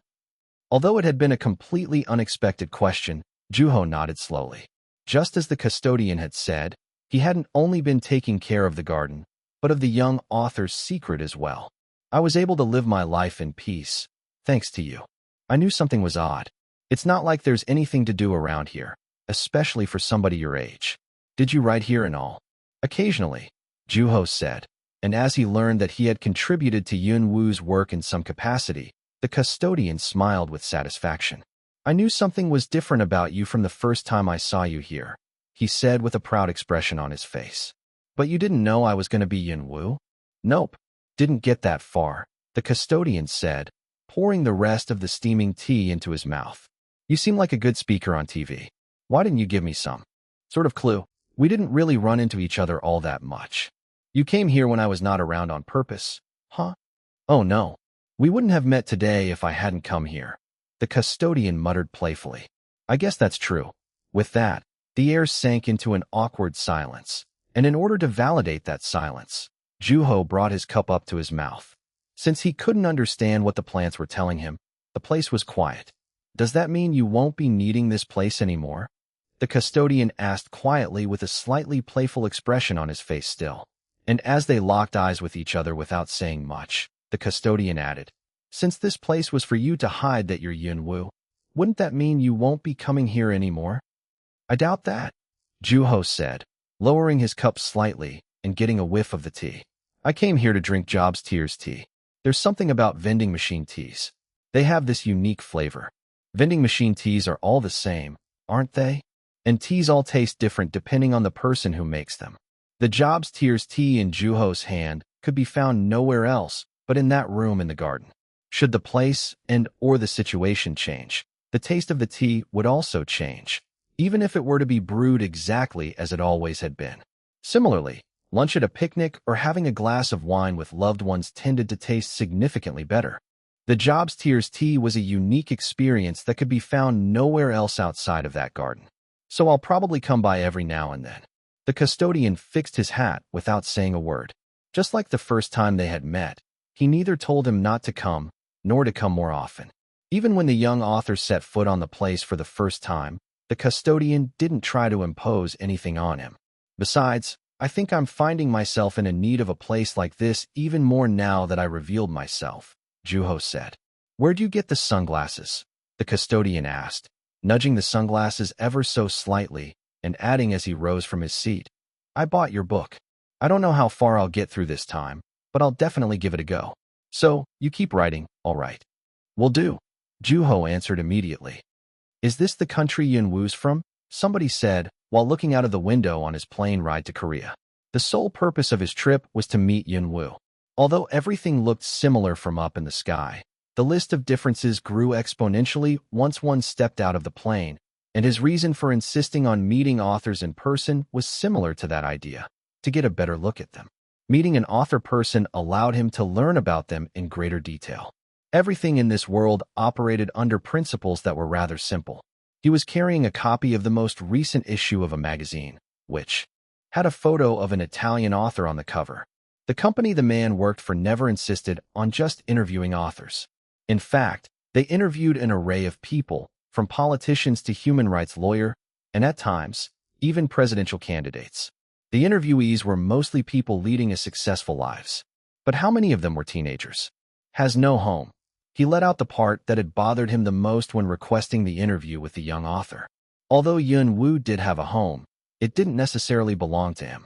It belonged to his parents, technically, as with most teenagers. However, that was a very unusual case for a magazine that often visited authors of international acclaim because no other author had succeeded in their career at such a young age. Since the author was a teenager, not only did they have to wait for the author's consensus, but they also had to respect his parents' decision. Although it was awkward, it wasn't necessarily hindering him in any way. If that was the environment in which the author lived, then it was just what they were looking for. After waiting anxiously, the magazine had received an incredible answer. It was delightful news that the young author was moving into a place of his own for the first time in his life. The young author was becoming an adult, a transitional period in his life, and the man wanted to capture the scene in its entirety. Then, he opened the magazine, which contained his questions, and the Italian author's responses like a script. Just like his rightful title, his questions were labeled, Interviewer. Check your equipment once we land. Will do. The photographer answered in an excited tone. You gotta put your heart and soul into this, all right? Of course. I was heartbroken when I saw how blurry the first Yunwoo picture that came out to the world was, the photographer said, humming. Start off with a picture as soon as he opens the door. Then, an announcement came from the speakers saying that the plane was about to land. When reading Yunwoo's books up to that point, the man had been asking himself, what kind of answers would he have to offer? What kind of questions would he find tricky, offensive, delightful, comfortable? He had had no certain answers for those questions whatsoever, as he had never met the young author in person. However, things had taken a turn. Yunwoo had finally come out to the world and revealed himself. Finally, the long-awaited interview with Yunwoo was finally happening. A conversation with Yunwoo. The interviewer was finally going to see the young author and find out just how he was able to write such incredible books. Chapter 269, That Author's Home 4. Before meeting the interviewee, the interviewer and his team met up with Nabi and the editor of the publisher that often published Yunwoo's books, Nam Kyung. Since they had been in contact, there was no awkwardness whatsoever. So, this is where Yunwoo lives, huh? The interviewer said, looking out the window at the scenery rushing past. Although it might have been plain and uninteresting to Nabi and Nam Kyung, it was an unusual sight for the interviewer, who was from the States. He hadn't intended on getting an answer when he said that. So Nabi chuckled quietly and played along. Have you ever been to Korea? No. This is my first time here. The interviewer said, looking at foreign characters as the car came to a stop. Since his Korean was limited to basic greetings and pleasantries, he was completely clueless as to what the words meant. I'm seeing words that I don't recognize, right off the bat. Without knowing their meaning, the words in that foreign language seemed closer to drawings. Lots of signs and billboards. Oh, I see something written in English there, the photographer said, pointing at a road sign, which included an English translation. He took pictures of the scenery from time to time, as if preparing himself before meeting Yunwoo, like he would his stomach with an appetizer before the entree. He was warming up in order to prevent himself from being too taken aback by the encounter. Meanwhile, looking at Nam Kyung, who had been Yunwoo's editor-in-charge since his debut, the interviewer asked, "What's it like to put a book together with Yunwoo?" After some thought, Namkyung said, "Is this an official question?" "Not at all." As the interviewer clarified that they were just making small talk, Namkyung smiled and said, "Then, I suppose I can be upfront about it. It's incredibly daunting." It wasn't a completely unexpected answer. "I mean, my job involves editing Yunwoo's writing after all. Let me tell you, it's not easy having to comment on a manuscript written by an author who's known as a genius." The interviewer nodded sympathetically. Editors who work with world-class authors all share a similar concern. It was their job to find ways to make improvements to the manuscript, despite the concerns in their minds. "But it's not entirely daunting, is it?" the interviewer asked, looking at Namkyung smiling. And of course, the editor returned the question with a positive answer. "It's actually a lot of fun. I'm editing Yunwoo's writing after all." "So, would you say that's why you're an editor?" "I mean, I need to make a living, too," Namkyung said as a joke. He seemed like somebody who would work as an editor for a long time. Meeting the people and individuals surrounded themselves with said a lot about the person. Knowing that, the interviewer grew increasingly curious of whether the principle would apply to the interviewee he was about to meet. "We're here." As the car came to a stop, the interviewer got out of it first and looked around. It wasn't all that different from the views he had been seeing on the car ride there. In other words, it was nothing out of the ordinary. Yunwoo was living in an ordinary neighborhood. "There are small, triplet buildings there," the photographer said, pointing at the 3 buildings nearby, which looked like houses that had been built haphazardly. "I smell something delicious." Although it wasn't clear where it was coming from, there was a potent scent of spice in the air. "We need to go further." Following Namkyung, they ended up in a neighborhood that looked relatively new. Then, leaving the staff preparing the equipment behind, the interviewer got on the elevator first. "I'm sure you've met countless authors up to this point," Nabi said, striking up a conversation with the interviewer in the elevator. And with his eyes fixated on the changing numbers, the interviewer answered, "Sure. Not while they're still moving in, though." At that, a subtle smile appeared on Nabi's face, and seeing that, the interviewer sensed the confidence in her attitude. Then, he asked, "You've been here before, right?" "Yes. Just yesterday, actually." "Is there anything special about the place that I should know of?" he asked lightheartedly. Nabi gave him an equally lighthearted answer. "He only has the bare essentials." "That sounds nice." Although she noticed that his tone was becoming less and less formal, Nabi paid no attention to it.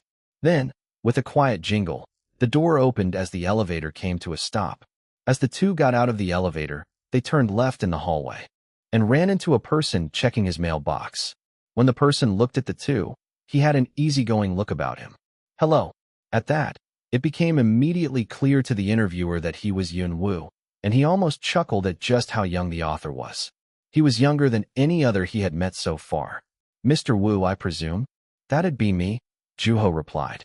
As always, there was no awkwardness in his English, just like his usual tone. Meanwhile, the door to the elevator closed, returning it to the first floor. "Pleasure to meet you, sir," the interviewer said genuinely. To which, Yunwoo smiled quietly. For somebody who was acquainted with Kelly Coyne, he didn't seem very edgy. Similarly, for somebody who had succeeded at such an early age, he was incredibly modest. "How was your trip getting here?" "It was good. Although, I was somewhat surprised by what I saw." "And what was that?" At that, the interviewer gave a roundabout answer, and in response, Juho summed up his words and asked, "Is the neighborhood a tad too ordinary for Yunwoo?" Although the interviewer rubbed his nose and smiled, he didn't deny it. "Where are the others?" "They're still down there. They should be here any minute now." "Well then, should we go inside?" "Sure," the interviewer said, trying not to show his excitement. Frankly, the interviewer had always felt nervous before visiting an author at their home. Inviting a stranger into one's house meant that there was a level of trust involved. Then, the interviewer saw that the door was slightly open, which told him that the young author had been preparing to greet the guests. The three arrived at Yunwoo's home shortly after. "So this is the place?" "Yep," Yunwoo said, flinging the door open nonchalantly. Meanwhile, the interviewer and his crew had no choice but to follow the pace with which the young author led them. As the door opened, the hallway lit up at once, and they were greeted with an interior that was entirely white. The interviewer had never been anywhere like it. Then, as the shutters started clicking, the interviewer snapped out of it. Wow! The photographer, who had followed him shortly after he had gone upstairs, let out from behind. While Nabi was smiling, the photographer gave in to his curiosity and asked the young author, "Did you write all that?" "Yes. Makes sense that I'm still in the middle of moving in, right?" The sheer amount of manuscripts in the house was breathtaking, and without saying a word, the photographer pressed the shutter release button repeatedly. The interviewer was just as excited. The pictures they were about to release through their magazine were going to be anything but coincidence. At least that was the dominating thought in his mind. Telling others of one's effort came with a sense of fulfillment. The stacks of manuscripts were proof that Yunwoo had been writing without others knowing. And just as the interviewer and his crew were about to walk into the house to get a better look, Juho stopped them briefly and said, "I do have to ask you all to take your shoes off." Juho looked at the interviewer, who had finished preparing for the interview. Because they had planned on making a short video for the website, there was a camera on standby between them. "I noticed that you have no furniture around," the interviewer said, looking at the white walls through the camera. Meanwhile, Juho looked down at the chair he was sitting on, which was a folding chair he had bought for the time being.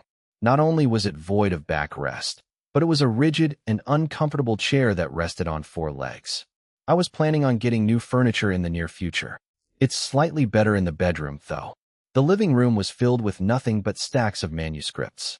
It looked nothing like a normal living room, which should have a sofa, a table, a rug, electronics, and maybe some sort of flower pot. Rather, the entire space was filled with manuscripts that were yet to have made it into the study. When choosing where to hold the interview, Juho had suggested to Nabi and Nam Kyung that the interview be held in the study. Not that it was much tidier, but at least the books were on the shelves, which was a slight improvement over a background filled with towering manuscripts surrounded by white walls. However, the interviewer insisted that the interview be held in the living room, adding that he wanted to convey his first impression of the visit to the house to the subscribers as directly as possible. Considering their willingness to have an interview, let alone a photo shoot at a house into which the owner was still moving, Juho realized just how determined they were to achieve what they had come for. Meanwhile, following the boxes around him with his eyes, Juho looked around the house and realized just how bare and undecorated it was. Not only were there old, worn-out boxes scattered about, but the manuscripts that were yet to be put into boxes were stacked up against the wall with some newspaper between them and the wall, making it look like the owner was about to throw them out. At the same time, they weren't too far off from being garbage. They were sentences that didn't make it into the books. Yet, the interviewer and the photographer seemed to be rather fond of the place. "I like that there's no furniture in the house." "Is that right?" Juho asked. "It reminds me that you really are an author." Then, sitting across from Juho, the interviewer asked, "You don't think I can read any of them, do you?" "That, I can't do." Although the interviewer had asked as though he hadn't expected the young author to let him, his eyes still lingered on the stacks of manuscripts. Juho was also somewhat familiar with that feeling because he had felt something similar during his visit to Coin's residence. "Seems like the only trace of you in this entire place is your writing," the interviewer said while looking around the house. "To be more precise, the manuscripts around the house. Pardon, I see nothing about your favorite baseball team, celebrity, food, car, or brand. Oh, right. Not a single poster." It was a tad too early for posters in a house that was lacking even the most basic furniture. Truth be told, Juho had never had a poster in his room. When he heard the interviewer, it dawned on him just how empty his place was. Then, Juho looked at Nam Kyung and Nabi, who were standing outside of the frame of the camera. The two had visited the young author's new place just yesterday, and Juho had had to give up on organizing all the manuscript before letting them in. When Nabi came into the house with Nam Kyung, the first thing that came out of her mouth was, "Leave them be." "What was that?" Juho had asked, unsure of what she had meant. To which, Nabi had repeated herself in a friendly manner. "You can just leave things be until the interview." "But aren't they going to take pictures of the place?" Juho had asked.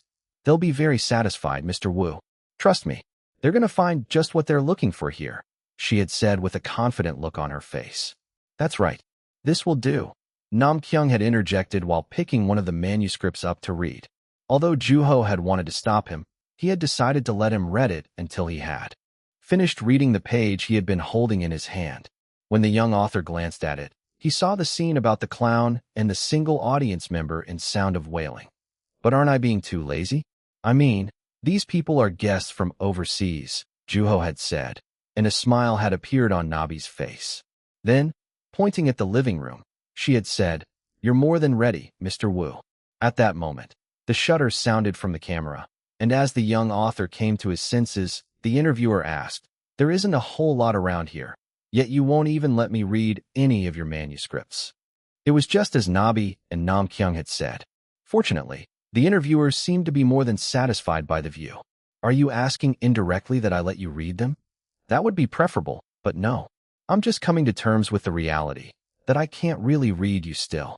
It almost feels too similar to the time before your identity was known," the interviewer said with a cheerful smile. "All in all, this is all very interesting," he said with a smile, as if asking the young author for his permission to start his questions. Chapter 270, That Author's Home, 5. From the cameras in his apartment to all the filming crew, the photographer, the publishing agent, and the editor, everything looked as awkward as the clothes he was wearing, which he usually wore when going out. Nevertheless, it didn't take long to get used to them. "So, you revealed your identity recently," the interviewer said, starting the interview off. Coming from a renowned magazine in the U.S., the interviewer brought up how the interview had become possible. Because Yun Wu had revealed himself, the young author and the interviewer were finally able to meet. "And I'm sure most people know this by now," he added. And just like he had said, most people knew what Yun Wu looked like now.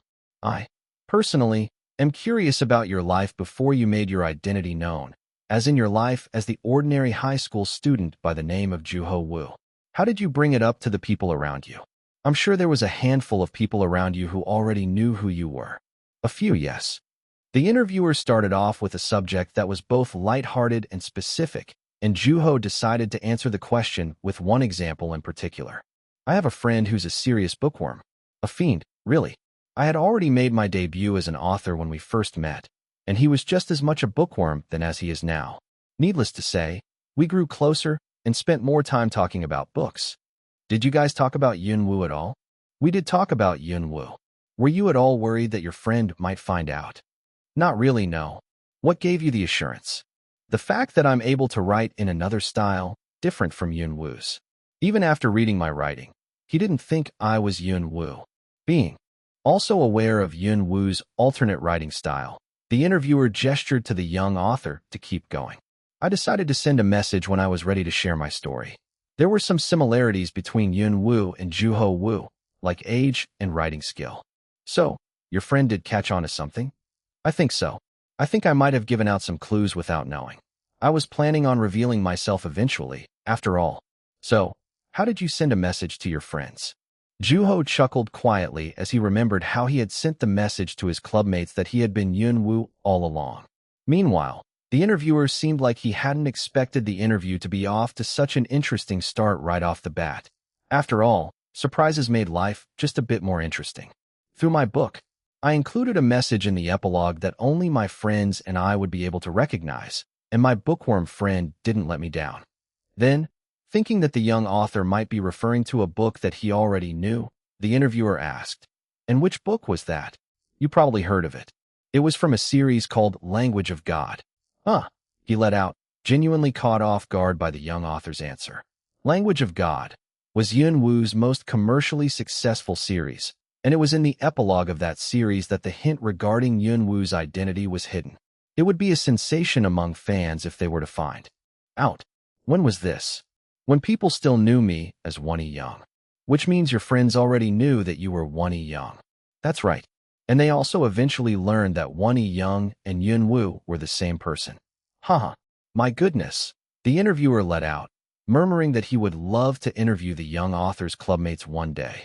While the interviewer and the crew were left astonished, Nam Kyung and Nabi, looking slightly smug, were enjoying the scene of the secret unfolding. Then, deriving a question from Juho's answer, the interviewer asked, "What was the significance behind publishing under the name Wonnie Young?" "I was already starting to make a name for myself as Yun Wu by that point, which came with a fair share of chaos. People were doubting my skill as an author on one hand, while enjoying my work on the other. I think it stirred up my competitive spirit when I heard people say that any book that bore my name would sell. Was there a desire to keep yourself hidden?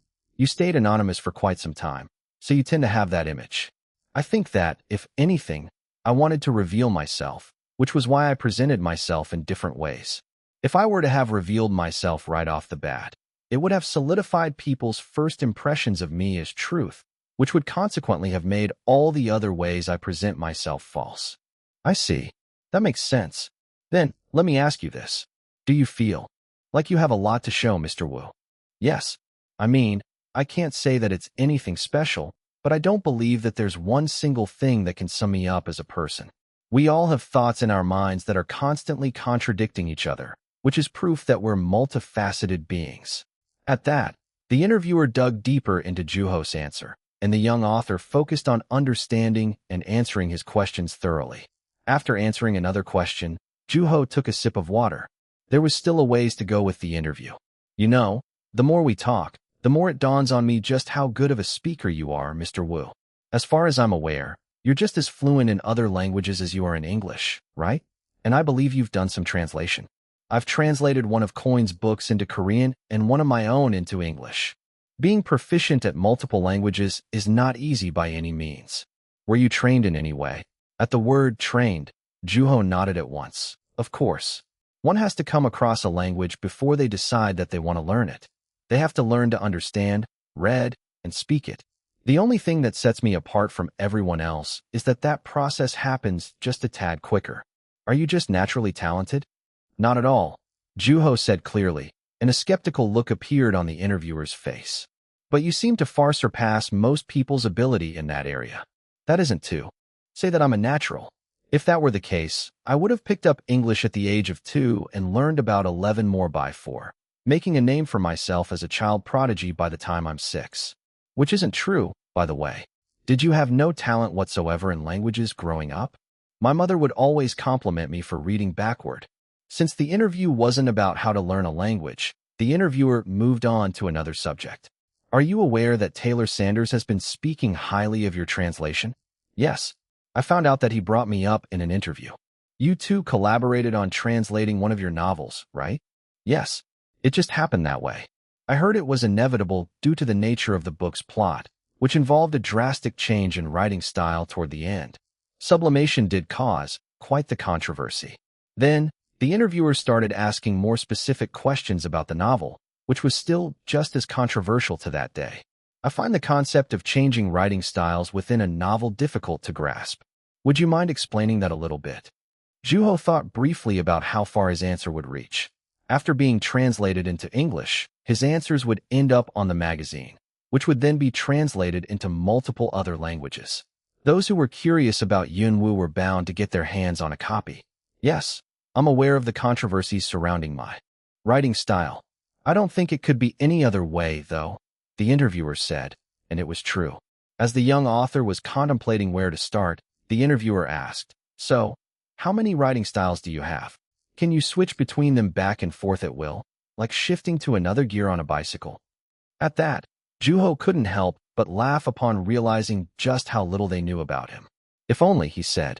Then, hoping that the message would get across as a whole, Juho chose the words carefully in his mind first. First, I want to establish that changing a writing style is anything but easy. The idea alone is extremely experimental in nature, and it's not long until it ruins the flow of the novel and turns the entire plot into something completely irrelevant. I actually noticed a lot of inconsistencies while writing Sublimation. But the change is still possible, right? Otherwise, the novel would have looked entirely different from what it looks like now. What's it like to be able to write in multiple styles? It wasn't a difficult question. It feels like there's an old man living inside of me. That's an interesting analogy.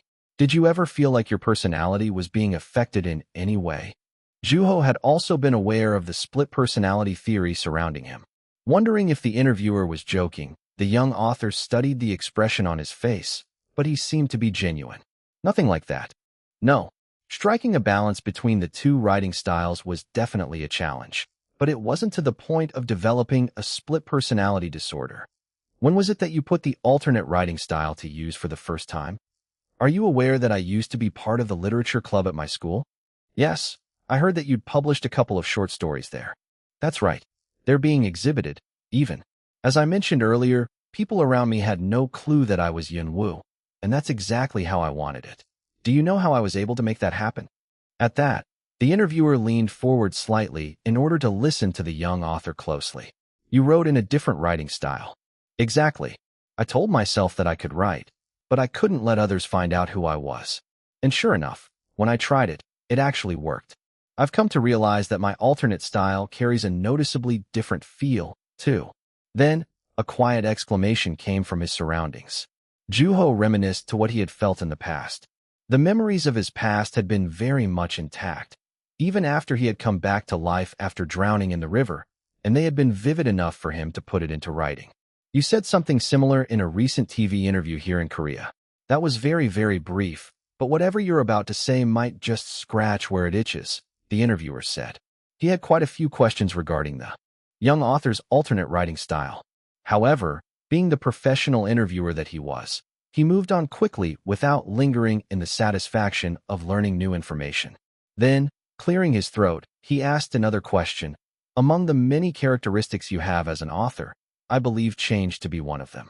For example, your readers can probably get a glimpse of that in the transition between your debut title and your sophomore title, as well as the change in writing style and sublimation. What other things are you expecting to change in the future? It could be anything. Nobody knows how situations, perspectives, or the future might change. You'd say that you've been writing pretty seamlessly up to this point, correct? Relatively speaking, yes. And you also write incredibly fast. Is there a certain pattern that you follow when writing, such as writing a set amount per day? No, but when I'm really into it, there are times when I write for over 8 hours a day. So, you're essentially pouring yourself out at that point, the interviewer said. To which, the young author responded with silence. Then, the interviewer moved on to the next question. Do you ever find yourself afraid that things might change? When Juho looked at the interviewer, he looked calm and composed. Fear, you say? I mean, who knows what the future holds? Do you ever worry about being unable to write in the future? Juho glanced over the interviewer's shoulder. Needless to say, both Nam Kyung and Nabi were looking quite displeased. Picking up the water bottle from underneath his chair, Juho took a sip, and as he was doing that, nobody said a word. I do come across as someone who's made it big in life, huh? The young author said, and the interviewer's eyes shook ever so slightly. Mr. Wu, you've experienced incredible success at an early age. I think that, suffice to say, that's the objective truth. To an extent, sure. My books are selling well, and I have won awards, too. Do you not consider yourself successful? I think we should move on to another subject. I believe that what you're really asking is whether I'm afraid of having succeeded in life at such an early age. If I'm afraid, everything will vanish into thin air one day, right? Fear of loss, if you will. The interviewer hesitated at the young author's slightly exaggerated statement, but nodded soon after. To make a long story short, yes. I do have that fear, the young author said. In fact, he had fear of both success and failure, and he was deathly afraid that everything in his life would slip right through his fingers one day. How do you feel when that fear creeps in? It never comes with a warning. Is there anything you do to help you overcome your fear? Right, Juho said. So, has writing proven to be an effective way of overcoming your fear? I don't know if overcoming is a good way to put it. Fear or terror are natural human emotions, and I don't go out of my way to tackle them on purpose. Then how does writing benefit you? It brings me skills that make me a better writer, the young author said and added without hesitation. Similar to the fears I have of success and failure, I also have an irrational fear that my luck will just run out when I wake up one day. Luck is part of any result, and there's simply no way around it.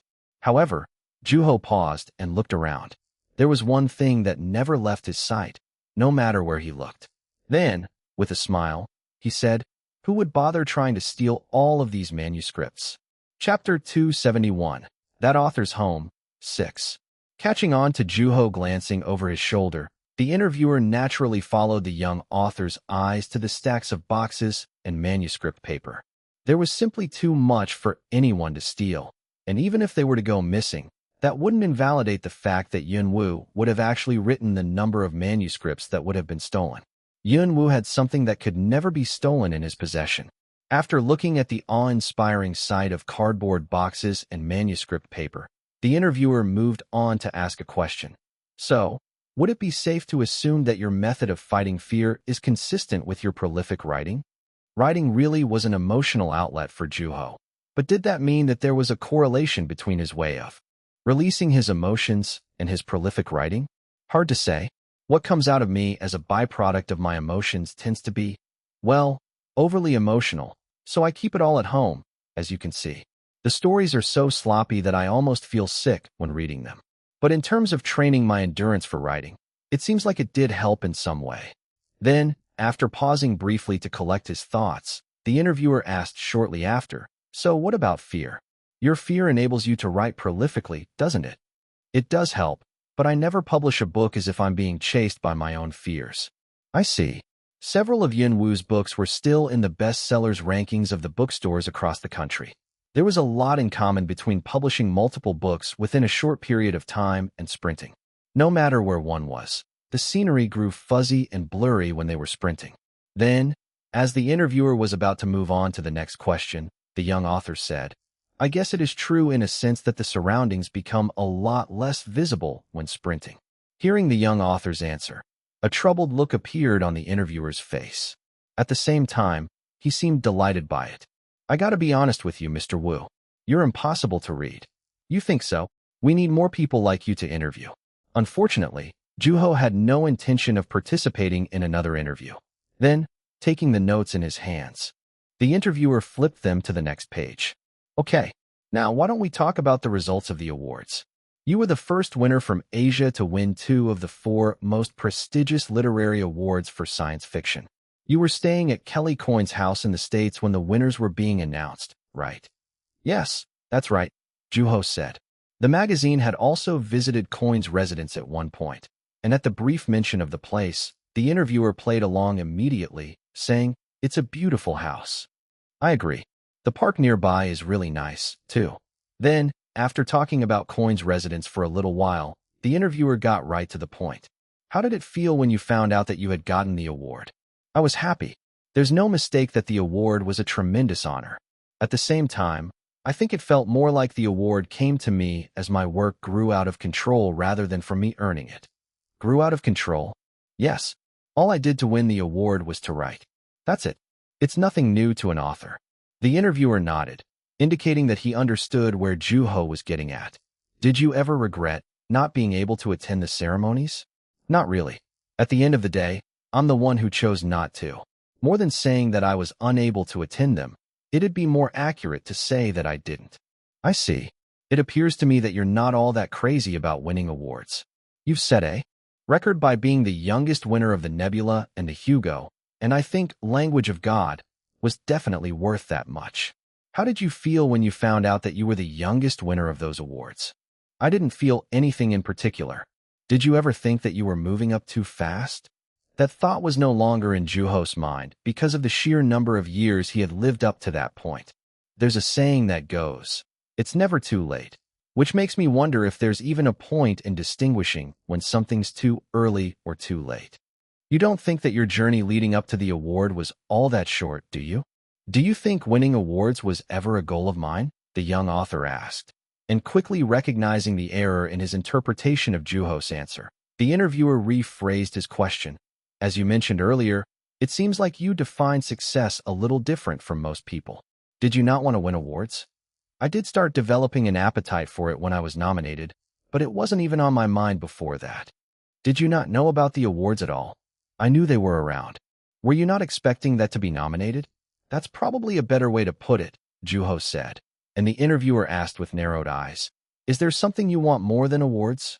After a brief pause, the young author asked, What made you think that? I just don't feel any sense of accomplishment in your answers whatsoever. At that, Juho chuckled quietly. Just as the interviewer had said, it wasn't the awards that Juho was after. It had never been them from the get-go. I still have a ways to go as a writer, and there are still mountains to climb for me. It's too early for me to indulge in my accomplishments.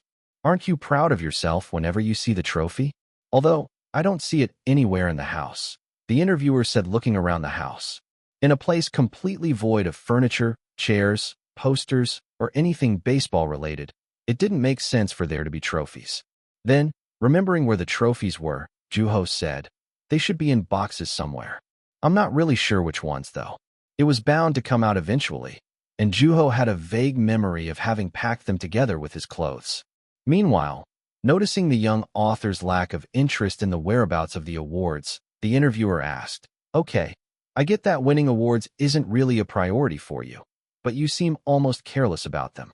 Do you really know just how prestigious those awards are, Mr. Wu? They're priceless in the literary world." Because Juho was well aware of the value and significance of the awards, he shook his head. "You don't think that I went out of my way to write a speech for ceremonies of awards I don't even know the names of just so that Coin could read them on my behalf, do you? Like I said, I was happy to win those awards. What else can I do?" As the young author finished speaking, he noticed the interviewer glancing over his shoulder. Although it was a quick movement, Juho had caught him nonetheless.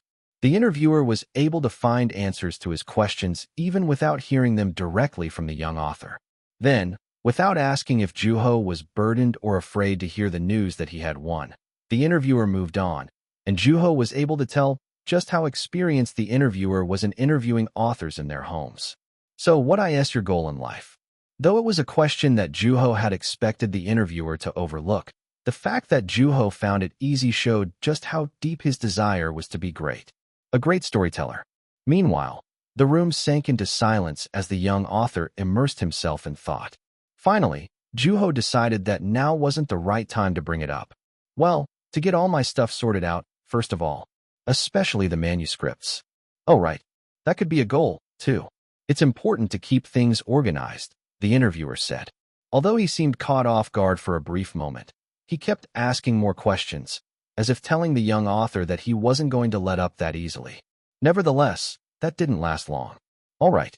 Well, I have a feeling that I'd be making a fool of myself if I were to tell you my life's goal is.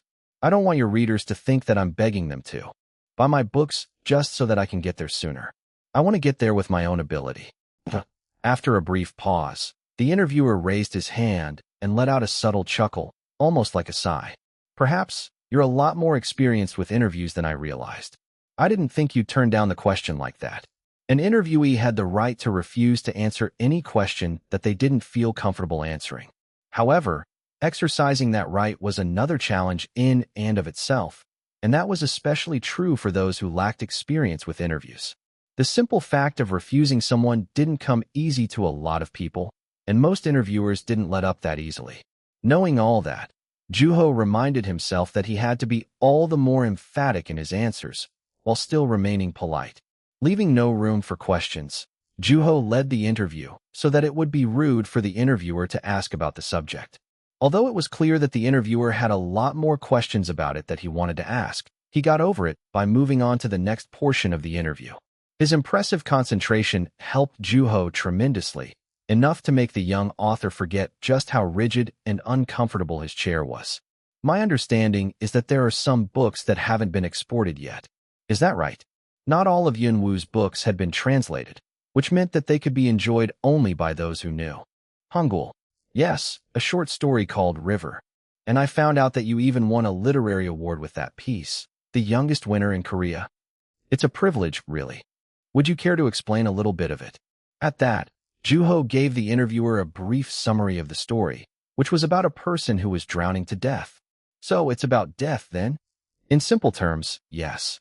Death was definitely one of the endings that you showcased in Language of God, and your attitude toward death left quite the impression on me. Is River any similar to that?"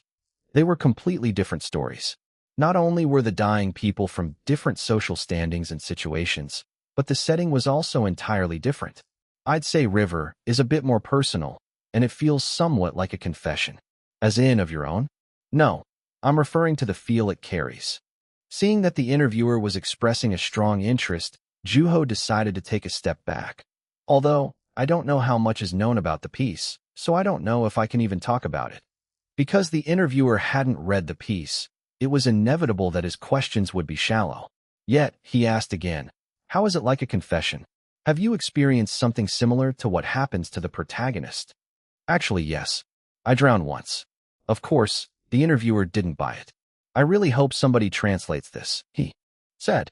It's a short story, Juho said with a shrug, and the interviewer approached the subject matter from a different angle. It might be entirely foreign to us, but it was incredibly popular here in Korea, right? So much so that your fellow authors who participated in putting the magazine together had a book concert. You never attended, of course. Juho hadn't publicly attended the concert. At that moment, the young author hesitated, and the interviewer caught on immediately. Is there something you'd like to add? Maybe. I'm all ears. Because the young author had been giving evasive answers, the interviewer asked up front, and Juho came to a conclusion that now was the time to bring it up. It was a while ago, but I didn't attend the concert as an author. And what does that mean? It means I attended as an audience member. Wait, you mean you were there? The interviewer asked after catching on to what Juho was saying with a delay. Yes, I still remember my seat. A 13. This will catch your readers by surprise, especially those who were sitting next to you. Please, do tell more, the interviewer said, and Juho brought up a certain member of the audience that came to mind. I remember saying hello to someone who had brought a camera to take pictures of Yunwoo. And did you two talk at all? No, not really. It was while we were waiting in line, so we didn't talk all that much. She was one of the people who had predicted that Yunwoo would be at the concert. Well, seems like she was right. The interviewer let out quietly, and Juho agreed. She showed me her camera, saying that she was ready to take pictures of Yunwoo the moment he appeared. I remember thinking, well, now would be the time to press that shutter release button. Haha. As the photographer behind the interviewer burst into laughter, the interviewer said, I sincerely hope she sees this interview. I hope so too. I really want to take a picture with her. They were planning to release the magazine containing the interview in Korea as well. Although there was no way to know whether or not she still remembered that day, Juho was now ready to take a picture with her. From then on, the interviewer asked about his writing process in great detail, such as habits and secret spots, and the young author answered each and every question with honesty. All right, I'd like to talk about your most recent book for a little bit. He was referring to the book with the photo of him and coin, which was one of the hottest topics among readers. An insect leaves no trace, was it? That's right. First edition, 1 million copies. If that isn't impressive, I don't know what is. As the young author nodded affirmingly, a subtle smile appeared on the interviewer's face. Chapter 272. That Author's Home, 7. Your new book has been drawing massive attention since before its release, and the fact that it's your first novel since your victory over the Hugo and that it includes a photo of you only added to the hype, the interviewer said, and Juho nodded quietly. Also, your portrayal of love was quite riveting. I was completely taken by surprise when I read the book myself. Both fans in Korea and overseas were reacting similarly to the novel, and having read an article about it ahead of time, Juho nodded. A lot of people were expecting and predicting that the novel was going to be about pure love. So they did. So you knew. I know the internet just as well as I know English. As if the interview had just gotten a little easier, the interviewer smiled. Well, what was that like? I'm sure you already knew that the product you had in your hands was quite different from what most people were expecting. I knew what people were expecting from me. So, you weren't all that worried about meeting their expectations then? The interviewer seemed to think that the young author took no interest in what other people thought of him. No, I did try hard. I wrote so that I could meet my readers. Juho had been quite conscious of his readers, and with Juho's answer, the interview took a different turn. Do you write for your readers? The interviewer asked. Isn't that what all authors do? A book can only be remembered if people read it. Readers are incredibly valuable to writers. In that case, do you ever think to yourself that you want to give your readers what they want to see? Of course, there have been times when I felt like giving the world what it wanted to see. As if he had expected that answer. No change appeared on the expression on the interviewer's face aside from a subtle look of interest. Well, what do you think? Do you think your work up to this point is consistent with the kinds of stories this world wanted to see? I don't think so. They were stories that I wanted to write more so than stories that people from across the globe wanted. At the end of the day, I write for myself as well. Then, without looking at the notes in his hands, the interviewer said, Your most recent novel was about goodbyes. As the young author remained silent, the interviewer kept on. and it's implied throughout the earlier parts of the novel. There's no relationship with the opposite gender or any exciting encounter between two individuals anywhere. In fact, it's just the opposite. The story's about life forms that are growing further apart, and the only creature that is allowed to go into the boy's body is the insect. Which, to me, sounds more like a goodbye than an encounter, the interviewer said and asked. So, how exactly did you want to portray love? What was the picture that you had in your mind? It was a relatively easy question, so Juho said, I wanted to write a story that was unmoving. With that, the interviewer moved on to the next question without hesitation. What brought you to do that? I went to some amusement park with a romance writer I know. You don't say? The interviewer said, looking like he needed an explanation. There's an author by the name of Sang Choi who is an expert when it comes to romance. We went to an amusement park once, and that's when I thought of writing about love. In conjunction with goodbye? Yes, Juho said, noticing the interviewer's brow furrowing. I'm having trouble seeing the correlation. Aren't amusement parks typically where people are happy? How were you able to think of an idea that is so contradictory to your surroundings? The interviewer asked, speaking slightly faster. He asked me about my first love, Juho said. All right. The interviewer let out, sounding more relieved, as if he had found a clue. That's something I'd also be interested in hearing about.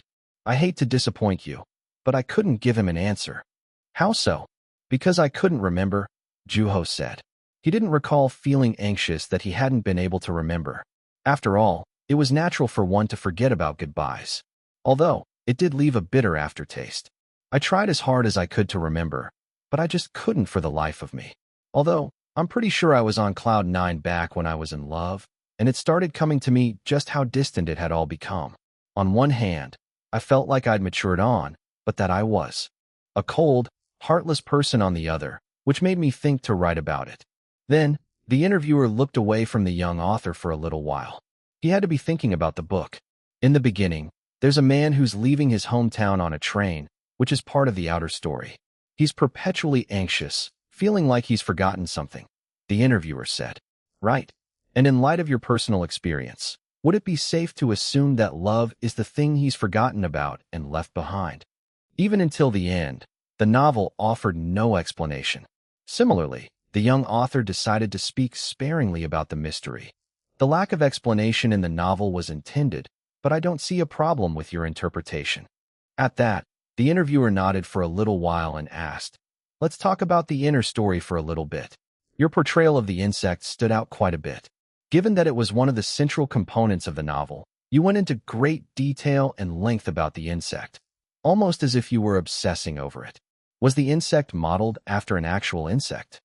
At that, the bluish bug came to Juho's mind. Yes, I actually came across it in the mountains, he said. You don't know what kind it was, do you? No, unfortunately. It just fell on my forehead, Juho said, pointing at his forehead, and a slight look of disgust appeared on the interviewer's face. I was relaxing by the water, and something fell from the sky on my face. When I took it off my face, I saw that it was some bug. It was crawling all over me, as if I were a tree. You're not afraid of bugs, are you? Not really, no. Is the insect in the novel completely identical to its real-life counterpart? Not necessarily. It took on a slightly different shape in my head.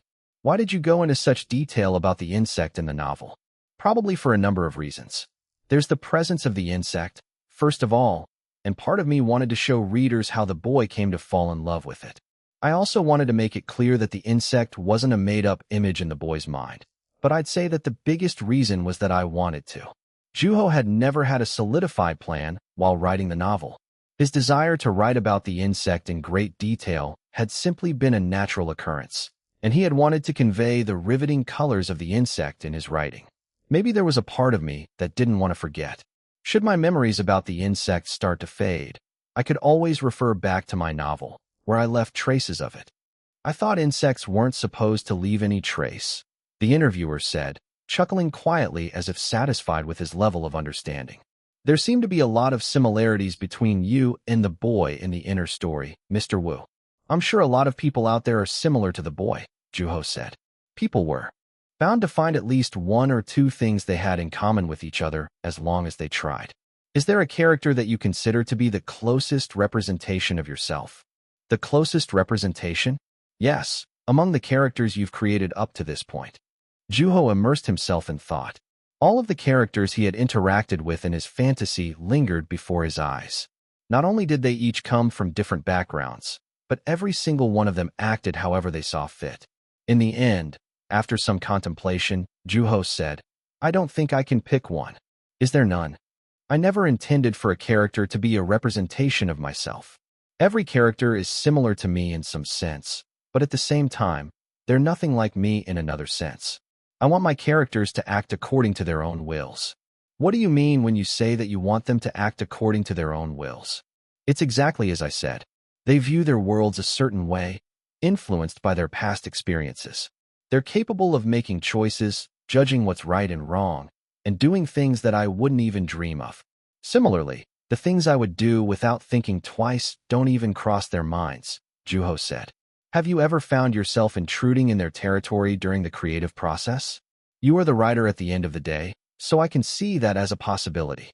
Rarely, although there are times when I find mistakes during revision, Juho said honestly, and exclaiming quietly. The interviewer shifted his position on his seat.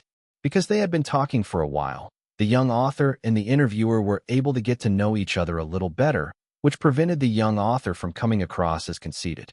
I'd love to see you write one of these days, the interviewer said with a quiet sigh.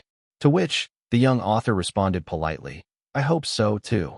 Then, the interviewer reverted back to a certain photo that had been previously mentioned. When discussing Yunwoo, the name Kelly Coyne is bound to come up at some point. We can also see this author, who we're all familiar with, in the photo with you. Did you ever discuss using that specific photo with him? No. He also didn't know which book the photo would be included in. Did he have any complaints regarding the photo? Nothing yet. He did come out better. I wouldn't even have dared to think about doing what you did if I were in your shoes. There was a reason you picked that photo in particular, right? I get a lot of doubters in general. At the time, it just so happens that there was an imposter causing quite the ruckus.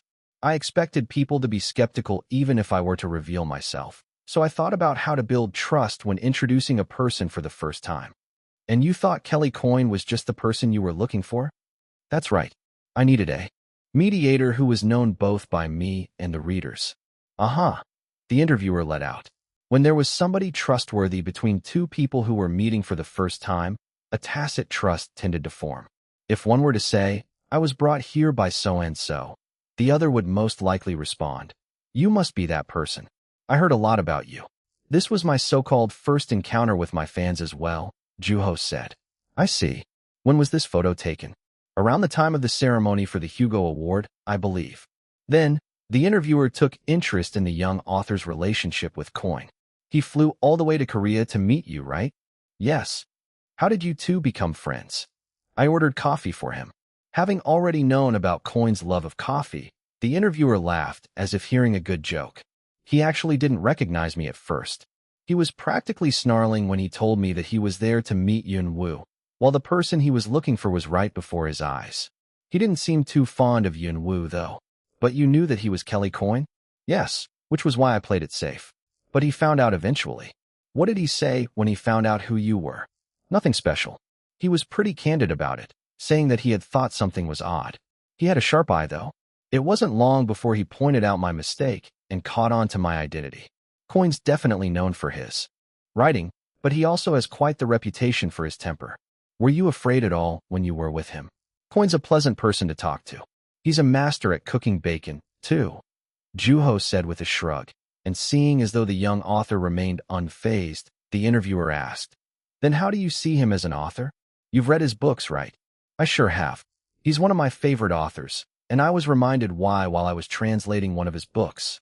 Belongings, I believe, which is one of the books that always comes up at least once when discussing Coyne and his works.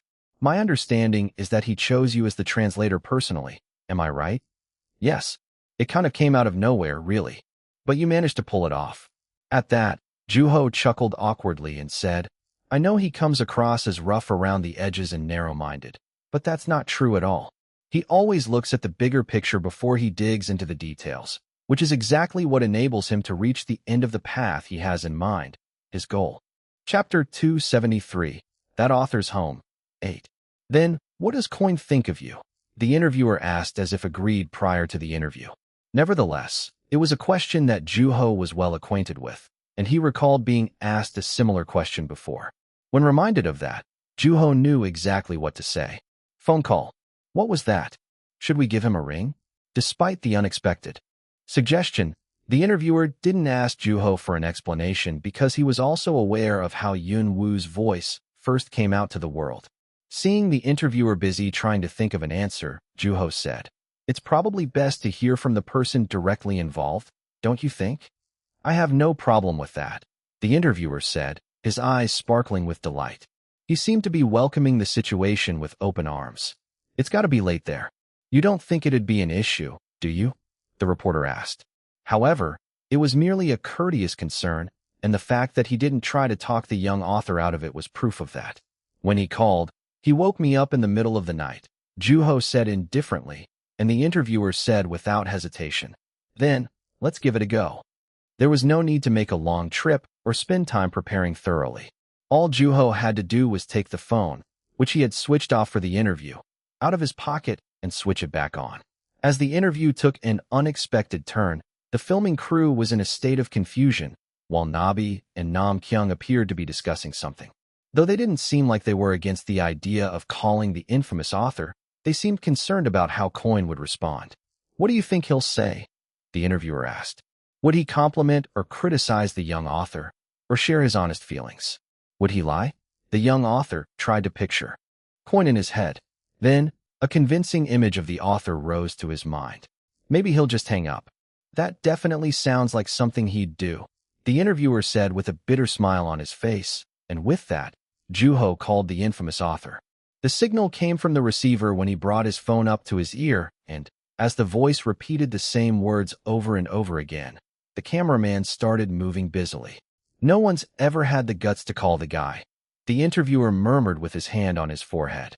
The crowd waiting for Coin to answer the phone kept growing bigger. At that moment, a click came from the receiver of the young author's phone, and the recorded message that had been looping stopped abruptly. "Hello," Juho said into the phone. Meanwhile, the air sank into silence, and the interviewer looked piercingly at the young author. Then, "What do you want?" An irritable voice came from the phone's receiver. Coin was on the other end of the line. "How have you been?" "I was fine till you called." It was quite funny to hear the infamous author criticizing the young author without the slightest hesitation. Nevertheless, it didn't seem like he had just woken up. "You weren't sleeping, huh?" "I was reading," Coin said. It was common for him to read well into the night. Although Juho wasn't exactly proud of interrupting Coin's alone time, he decided to get to the point without delay while he was at it. "Guess what I'm doing?" "Not in the mood.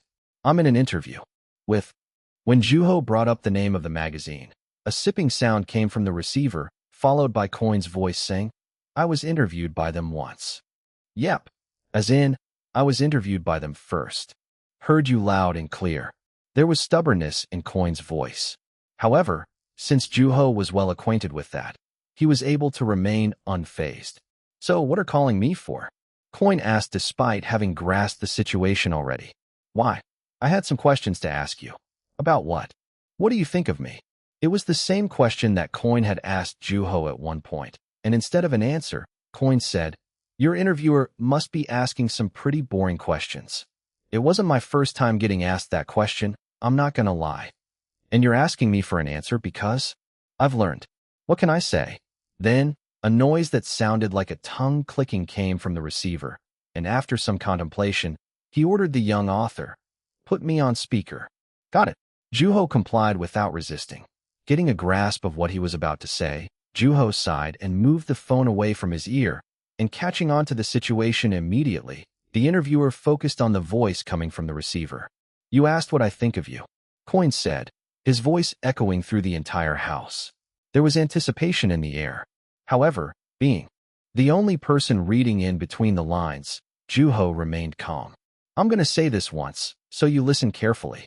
"All right," Juho said, feeling like everyone was sticking their necks out closer to the phone. Then, Coin's voice came from the device in Juho's hand, saying, "Don't waste my time with useless questions like that." With that, a thumping noise came from the receiver, and the call ended abruptly, leaving the tension he had built up completely unresolved. As the interviewer stood in his place in a daze, Juho said, "Told you." After a brief silence, only his awkward laughter lingered in the air. "That's Kelly Coin, all right." Haha. It seemed like he was conscious of you, though, almost as if wary of you, the interviewer said, adding that he heard Coin's murmur before he hung up. "You think so?" Then, as if struck by a question, the interviewer said, "Speaking of which, you ran into a journalist in the States before you revealed your identity, right? Although, you probably met him as a groom-to-be rather than a journalist." Yes, I did," Juho said as the memory of his red hat rushed across his mind. "It just so happens that I know the guy. This was when the news of you wearing a red hat really started getting around. It was right after the Hugo Awards ceremony, I believe." "That's right.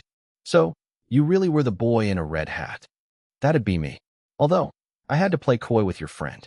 What's funny is that Coin just flat out left me with the journalist when he started asking a lot of questions." At that, the interviewer chuckled quietly, unsurprised that Coin had done something like that. And after some thought, Juho said, "Thankfully, the journalist didn't bombard me with questions. He probably couldn't see my face because of my hat. Before he left, he asked me to show him my face next time we met. So when this interview gets released in the States, I'll be keeping the promise." "I suppose so. But technically, he's a journalist, too. Are you open to the idea of meeting him in person with a recording device between you two?" "As you can tell from my record, I'm not all that fond of putting myself out there." The reporter accepted Juho's answer without saying much.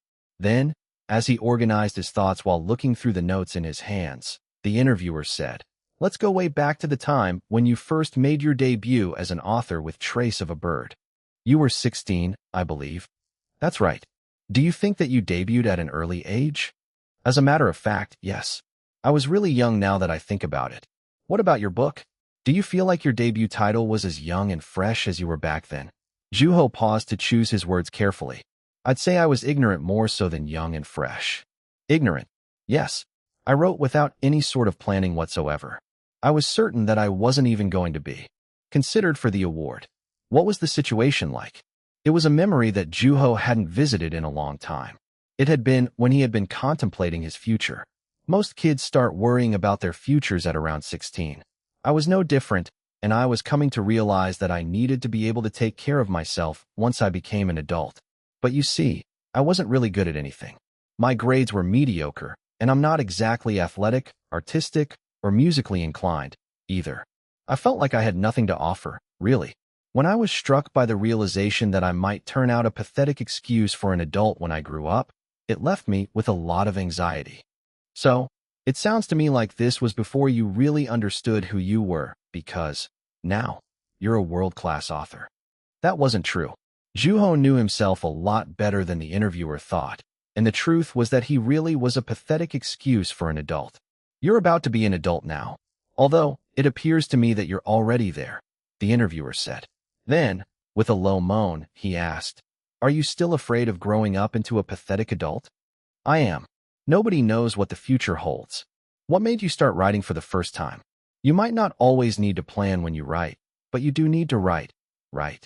"Nothing really made me write. Writing has been more of a habit for me.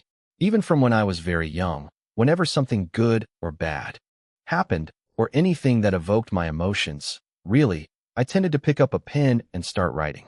But never have I thought to myself that I am a good writer." "Why is that?" "A lot of people have incredibly high regard for your writing. You see, all these manuscripts lying around the house are actually products of my habit." Although having rebutted the young author's beliefs, the interviewer quietly accepted the reality of the situation. "So, according to what you've told me thus far, it seems like Sound of Wailing was actually the first piece you wrote as an author. After all, anything that came before that was nothing but byproduct of your habit, right?" Juho agreed. The wailing in Sound of Wailing was a cry for help, right? The protagonist stops wailing as soon as she realizes that no one's going to listen to her anymore. In very simple terms, yes. So, when you compare the novel to your own life, do you think the novel's actually somewhat autobiographical in nature? I think they're definitely related. I had an experience that first inspired me to write Sound of Wailing. Would you care to tell us? I remember catching a stroller that was rushing down a hill once. I caught the baby, but not the stroller. The baby wasn't crying, which made me think that it was dead. That's when I was suddenly struck by a degree of fear that I'd yet to experience, Juho said. The thought of that moment made the tips of his fingers ice cold. Even to that day. So what happened to the baby? It started wailing. So it lived. It did. It was slightly delayed, but it started crying. I don't know. I just had to write after what I'd experienced. Do you think that that was what made the overall plot of the novel significantly darker than its predecessor? Probably. It was the very first piece Juho wrote after coming back from the dead, and Juho didn't deny that it was the bleakest novel he had written thus far. As I've mentioned earlier, you're on the verge of becoming an adult. Not only will you be allowed to drink alcohol, but you'll also be able to smoke without legal restrictions. Right. It seems like authors are keen on alcohol in particular. Does that apply to you too, Mr. Wu? My friends and I made a promise that we'd grab a drink together once we became adults, but I want to stay as far away as possible from alcohol. Besides, I'm not fond of authors who rely on alcohol to get by. Is that your view on alcohol as a minor who has yet to have had a drink? It could be, but there's a very high chance that I'll distance myself from alcohol. It tends to ruin the most important things for authors writing, and countless authors have proven that theory already. Even if it allows you to see things. At that, the young author chuckled quietly and said, "All the more reason I don't need to drink," Juho said emphatically, and the interviewer didn't ask any. Further, I'm sure you'll experience many more things in the future. In light of that, what do you most want to write about? It's hard to say. I don't want to keep anything set in stone. Things almost never go according to plan, and I don't really see the need to plan that far in advance. In other words, I want to write about something that I haven't decided to write about yet. What does writing mean to you?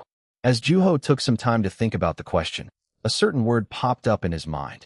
Digestion. Writing is like an internal organ to me. It's an organ that digests emotions. That's an interesting way to put it. Would you mind explaining that a little bit? To which, the young author answered, I probably won't be able to lead a healthy life without it functioning properly. Chapter 274. That Author's Home, 9. As the interview came to an end, the photographer, who had been taking pictures throughout the interview, approached the young author and asked him to pose in various ways. Most involved him sitting naturally. In order to create different scenes, the photographer moved the boxes around or angled them in different ways. You seem to be used to doing this, Mr. Wu, the photographer said. Is that right? I don't even have to ask you to loosen up or anything. Most people tended to tense up in front of a camera, and when they were stiff, the picture was bound to turn out awkward no matter what clothes they were wearing or where they were. Being aware of that already, Juho was trying to appear as relaxed as possible. I've been photographed often, Juho said playfully, and the photographer chuckled as if he understood where the young author was coming from. From then on, they took tens of more photos around the house. After inspecting through the photos thoroughly, the photographer finally ended the session, and the crew briefly applauded for an unknown reason. Would you mind taking one more? The photographer said as he came into the frame of the camera. As the young author gave him permission to do so, a number of other staff members also pulled into the frame. I loved your book, Mr. Wu. I'm a big fan, the staff members said in turn, and Juho expressed his gratitude by shaking the hand of each and every one of them. You did great, Mr. Wu, a voice said in Korean, giving the young author the illusion that he hadn't heard the language in a while. It was coming from Nabi. I understand why Mr. Park was so nervous, she said, and Juho looked at the editor, who was talking to the interviewer in the distance to invite the crew to an after-party. You think so? Oh yes. Your answers were putting us on our toes. I don't think I said anything problematic, did I? Not really, aside from that bomb that you dropped knowingly. It's all true though, Juho said with a shrug. Exactly, Nabi said. People were just starting to view the young author in a positive light. At the end of the day, Yun Wu was also human, an ordinary human rather than an alien or a wonder of the world. The moment one realized that, Yun Wu's accomplishments would shine all the more. That was a great interview, Mr. Wu, Nabi said with a satisfied smile. And after looking at her face for a brief moment, Juho asked, what do you think people will think of me? Once the interview was published and distributed throughout the world, Yun Wu fans would be sharing that knowledge, his answers, with the young author. When that happened, what would people think of him? Don't worry, Mr. Wu. People will still think of you as an excellent writer. Besides, You shared a lot about the new novel in this interview. Although it was coming from a good place, it wasn't exactly the answer Juho was hoping to hear. In other words, her answer could also mean that the young author was yet to have obtained what he wanted. Then, stretching his arms up to the ceiling, Juho asked, "What should I write about next? Are you thinking about writing another book, Mr. Wu? But we just got done with the interview," Nabi said, chuckling, and Juho, too, chuckled quietly as he enjoyed the subtle responses from those around him. Upon returning to the States, the filming crew got to work without delay. While organizing the transcription of the interview, they also edited the videos. The photos that would end up in the magazine also needed to be chosen carefully and under strict guidelines, especially the one that would serve as the cover photo of that issue. Meanwhile, by the time the interviewer finished putting together the first portion of the interview, he received a call from an unwelcome individual. How was the interview? It was his recently wed co-worker who had cried out about the red hat in a fit of alcohol-fueled despair. After receiving his co-worker's call, the interviewer went downstairs to the cafe near the office. Needless to say, the co-worker was asking about the recent interview with Yun Wu. It was good, the interviewer said clearly, looking at his co-worker, who was in his t-shirt instead of a tuxedo. "I know you wanted to come along. I was hoping I could take advantage of my connections," the co-worker said. "It's never that simple." Aside from the filming crew and their acquaintances, there were countless other people who wanted to meet the young author. On top of that, an interview was not a spectacle. When the interviewer expressed that, the co-worker blurted out irritably, "Which is exactly why I didn't tag along. And you came to me instead. What is it that you want?" "You know what I want," the co-worker said, staring intently at the interviewer without saying a word. At that, the interviewer threw both of his hands in the air. "I wanted to ask you to arrange a meeting with Yun Wu for me," the co-worker said. "Then, book a flight to Korea. I'm not looking to get lost in a country so far away from home. Thank you very much."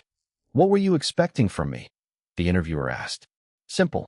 Show me the transcript of the interview." The co-worker was quite predictable in his answers. Leaning back onto the backrest of his seat, the interviewer said, "Then, go to the bookstore." "Oh wait, it's not out yet. I guess you gotta wait till it comes out." "Come on now. We're friends, aren't we?" the co-worker said. "I'll just take a quick peek right here, right now, and you'll get it right back. You won't even have to worry about the thing leaking. Come on. We're co-workers, for goodness sake. I have no intention of becoming a paparazzo, either. Remember when I gave you some information about Yun Wu's upcoming novel? I even told you about the scandals, from what I remember. That's different. You don't think you're the first person to ask for the transcript, do you?" "That? I figured as much. I know what kind of situation you're in. But you know what? I have a special edge. And remind me what makes you so special again," the interviewer asked with a mocking smile. "I made a promise with Yun Wu." Despite having understood the first time, the interviewer asked, "What promise?" "That we'd meet again." "Well, you got what you asked for. It's been quite a while since Yun Wu revealed himself." "That's not what I meant. I said it as an implication that we'd meet in person. I said this once and I'll say it again, book a flight. Like I said, I don't want to get lost there." From then on, the conversation went around in circles, and in the end, the co-worker let up. "All right, fine. You don't even have to show me the whole thing. Just one page then. If I were you, I'd just wait. I'll send a copy over your direction when it's released. Come on, even just one question?" The two were longtime friends, and frankly, showing the transcript wouldn't have caused any issues. The co-worker had no reason to leak such important information unless he was prepared to be ostracized by the industry. On top of that, the interviewer had an agreement with the young author. Finding a common theme during an after-party was quite normal, and needless to say, there had been talks of the recently wed co-worker. The interviewer recalled expressing concern about this to the young author. "What if he asks me to show him the transcript?" "Show him," Yun Wu had said. The young author was also coming from a place of wanting to see how people would respond to the interview. Then, hiding the fact that he had already made up his mind, the interviewer asked his co-worker, "I don't know, man. You become somewhat of a blabbermouth when you're drunk." "I'll quit. Cold turkey. And how are you going to prove that?" "Seriously? We're both surrounded by reporters and journalists. You don't think you'll hear about it?" the co-worker said, emphasizing that the case of the red had been special. "All right. I drank to get drunk back then. Besides, What I heard wasn't some third-hand information either, don't you think? I had access to some pretty exclusive information, but what did I do? I chose to limit myself to talking about the Red Hat instead. I can think for myself. Otherwise, I wouldn't have survived in this industry. And what if it gets out? What are you going to do then? I'll hand everything over to you. My house, car, everything. Didn't you just get married? That's how confident I am. Then, after a brief pause, the interviewer brought up his negotiable limit. A third of the interview. Can we round that up to half, by any chance? The coworker said. On second thought. All right. Okay. Do you think you can throw in a photo on top of that? The interviewer shook his head. He understood the limit of which he would be able to salvage the situation if things took a turn for the worst. With that, the interviewer invited his recently wed coworker to his house that same evening. And as soon as he stepped into the house, the coworker asked for the data from the interviewer. At which point, the interviewer handed it over to him. After taking the data, which the interviewer had prepared in advance, the coworker sat on the couch with his jacket still on and started reading through the content. It took about 10 minutes to read through an entire page, and the interviewer noticed his coworker's hand shaking, ever so slightly every time he flipped to the next page. He was clearly wanting the experience to last longer, and the fact that he was repeating Yun-Woo's answers over and over was proof of that. All right, I'm done, the coworker said, and the interviewer snatched the transcript out of his hands without hesitation, taking it to the sink and lighting it up a fire. It wasn't long until the fire started by a cheap lighter burned every inch of those pages.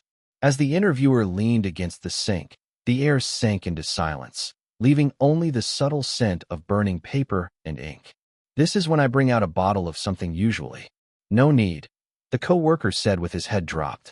At that, in order to get some sort of response out of him, the interviewer asked, well, how was it catching up with Yun-Woo? Without saying a word, the coworker brushed his hair back and leaned back on the sofa, revealing the look of thirst on his face. Now, I want to read what comes after, he let out, and the interviewer was left satisfied by his coworker's desperate voice.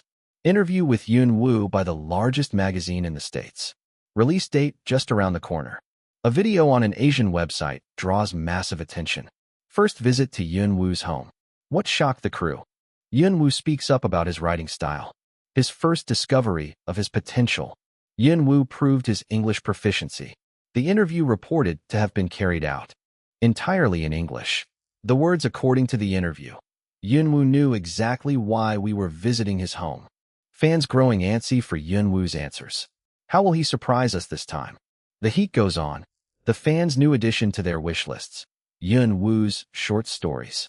Yun-Woo's picture said to be on the cover of the magazine's most recent issue. The young author comes out of hiding and reveals himself confidently.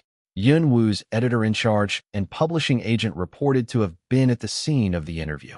Rumors surrounding unannounced novels by the young author unmentioned in the interview. Interview said to include mentions of Kelly Coyne. The upcoming issue of the magazine draws attention across the globe. We finally met him. A closer look at Yun-Woo's identity. After this interview, his books will become even more interesting. Anytime now, I'm running to the bookstore on the day it comes out. This will be the first magazine I ever buy. I just have to since it has Yun-Woo's interview in it. I love the Homes of Authors series. You get to see the daily lives of authors from across the globe. Seeing their workspaces and imagining them writing is a whole nother type of fun. I really hope Yun-Woo talks more about his books. Me too. I heard there's going to be a lot of information about his books in the interview. I heard he talks about his writing style, too. I'm super stoked about that. His writing style has to be the biggest mystery to a lot of people. Is he finally bringing this sublimation secret to light? Was it really a book only he could write, though? I can hear the critics rolling their eyes all the way from here. This is why I have to buy this magazine. I just saw the promotional video. I wonder what's in those boxes in the background. Probably his stuff? Heard they interviewed him while he was still moving into his new place. Probably. The series is all about storming authors' houses in their most natural settings. Who packs their stuff like that, though? Yeah, I don't think it's his stuff, either. Although, he doesn't seem to have a whole lot at home. We'll find out soon enough when the magazine comes out. I sure hope he brings up the short stories. Is he really not going to publish them? I want to read the one he wrote alongside Language of God. Zelkova, get to work. People are dying here. Their website is full of requests for Yun Wu's short stories. Huh, I better go join the party. Seriously, why aren't they publishing those short stories? They'll fly off the shelves. You don't think Yun Wu writes just to make a living, do you? Mr. Wu, give it some thought. Do it for your fans. I have a feeling that there are going to be a lot of pictures of Yun Wu in the magazine's upcoming issue. I mean, yeah, he's going to be right there, on the cover. I wonder what other secrets he'll bring to light. I hope he talks about all the places he went to while he was anonymous. I don't know if anybody will believe me when I say this, but I met him at the book concert. He was there. We even talked. You guessed it right. Not buying it. I saw him too. He was walking his dog in front of my house. I go to school with him. I sat next to him at school. Chapter 275. A Bad-Tasting Drink 1. Juho looked around the house. The books and sheets manuscript paper that had been scattered throughout the entire place were nowhere to be found. Although his desk still needed to be cleaned up, and the sink was filled with dishes that needed washing, the apartment was starting to look more like an actual living space. Just before Juho looked up and around his house, he had been reading the transcript of his recent interview in the magazine, which had a black and white photo of his face on the cover. Taken from an angle looking down from above, the photo showed the pigsty of a house that the young author lived in. From the shabby-looking chair he had sat on during the interview, to the cardboard boxes and stacks of manuscripts covered up with newspapers, the photo showed the state of the house quite explicitly. At least the picture came out well. Fortunately, that was the cover photo of the upcoming issue of a prominent magazine in the States. It was the product of the photographer's skill. With the black and white filter applied to it, the photo almost gave off the impression that it carried some sort of eye-opening secret. Even if the young author was well aware that all the boxes in the background were merely his belongings that needed to be unpacked. On the release day in Korea, Juho was told that the magazine was sold out throughout the country. Some websites had sold 1,000 copies in a span of 5 hours, while others sold out completely within 3. The additional inventory that had arrived just the day before had also been sold out, and pre-orders were no different. Most places had sold out within a day, and additional orders were flooding the stores. Meanwhile, Juho found himself having conflicting emotions. While he was delighted to hear the news, he felt humiliated at the same time. Opening the cover, Juho looked through the magazine. The names of the interviewer and the young author were written one after the other on a white background, and next to those names were their respective answers, written like a script. There was a brief story, which was told from the interviewer's point of view, about his trip to the young author's house, as well as a brief explanation of how they had come to interview the young author while he'd been in the middle of moving in. Then, a picture of the apartment's interior followed. It had been the very first picture the photographer had taken on his way in. In the picture, which was in color that time, was an empty apartment full of manuscript paper. Underneath it was a brief comment from the photographer. Juho looked through his answers on the magazine.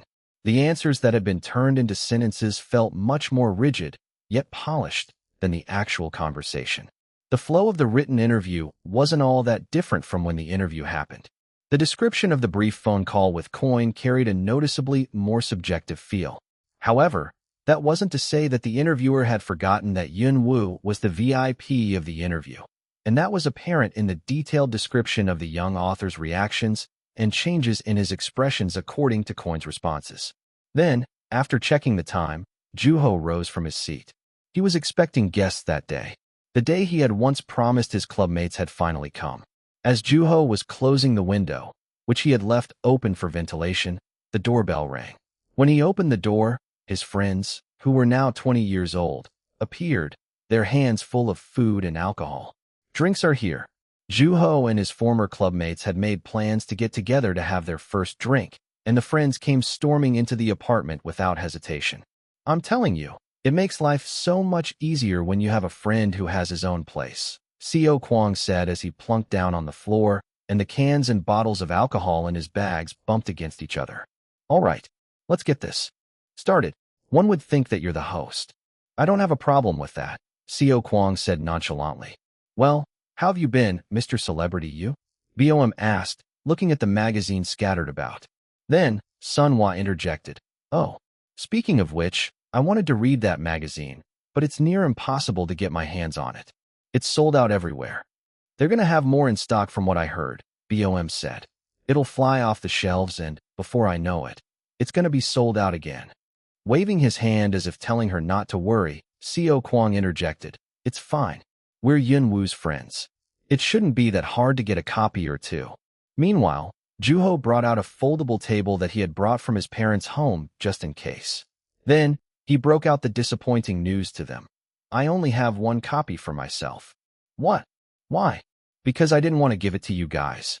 Co Kwang didn't seem to buy the young author's answer. PFF. Good one. Come on, bring him out. Let's see them. Do you really want to keep a magazine with my face on it in your room? I love every book in existence, my friend. Ignoring him, Juho took the drinks and the boxes of fried chicken out of the plastic bags. I thought I could smell it when they were coming in, Juho thought. Well, let's dig in. Still intimidated by the idea of getting drunk, the club members decided not to drink on an empty stomach. Seeing as though Juho had actually been serious when he had said that he only had a copy for himself, Co Kwang clicked his tongue. And seeing the funny expression on his friend's face, Juho asked, You're asking me for a book when your parents own a bookstore? It's just a small neighborhood bookstore, man. We couldn't even get out hands on the magazines. Besides, we don't really do magazines, Co Kwang said. On that note, help me out here, he said. Unfortunately, there was nothing Juho could do to help. The young author had intentionally asked for just the single copy. In the end, he agreed to contact the publishing company and request some extra copies for his friends. I guess this will have to do for now, Co Kwang said as he picked up Juho's copy of the magazine. Then, looking at the atmospheric photo of his friend on the cover, Co Kwang let out a long exclamation. Man, you look like you're out of it, he said mockingly. However, Juho didn't bother denying it, since he actually hadn't had any thoughts during the photo session. Need I remind you that we've all been on the TV? Juho said, reminding Co Kwang that he was just as vulnerable to insults in that situation. At that, as the image of a ditzy-looking expression on his face came to his mind, Co Kwang closed his mouth. Well, I say we eat while they're busy looking at the magazine, Co Kwang said, opening up the fried chicken box. However, Sun Hwa and BOM seemed to have a different idea. Come join us. You know what? I'll join you after this, Co Kwang said, leaving Juho to eat on his own.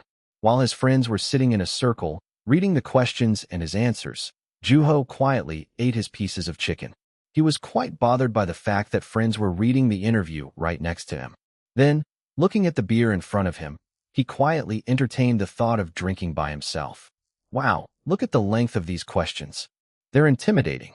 But these are some choice answers though, Juho. As the young author ate the fried chicken away, his friends looked at the photos and read through the interview. Huh, you mentioned us. Co Kwang let out with a satisfied look on his face. Seeing words like bookworm and fiend on the pages of the magazine, the club members burst into laughter. I guess these guys are big for a reason, Sun Hwa said, impressed. What was it like in person? BOM asked, returning to where she had been sitting. It was all right. Were there any difficult questions? Not too many. It seems like they really based their questions around the author's books.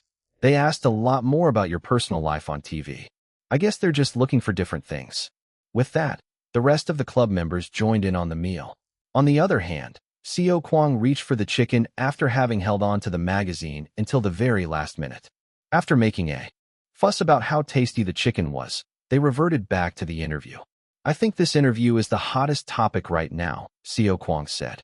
As a currently active blogger, his words were credible and trustworthy. On top of that, it made sense considering the number of copies the magazine had sold. Your answers in the interview are floating around the internet. People who haven't been able to get their hands on a copy of the magazine are making do with what they're finding online. What if they like Juho less and think he's full of himself? Sun Hwa asked. It was unclear whether she was joking or genuine.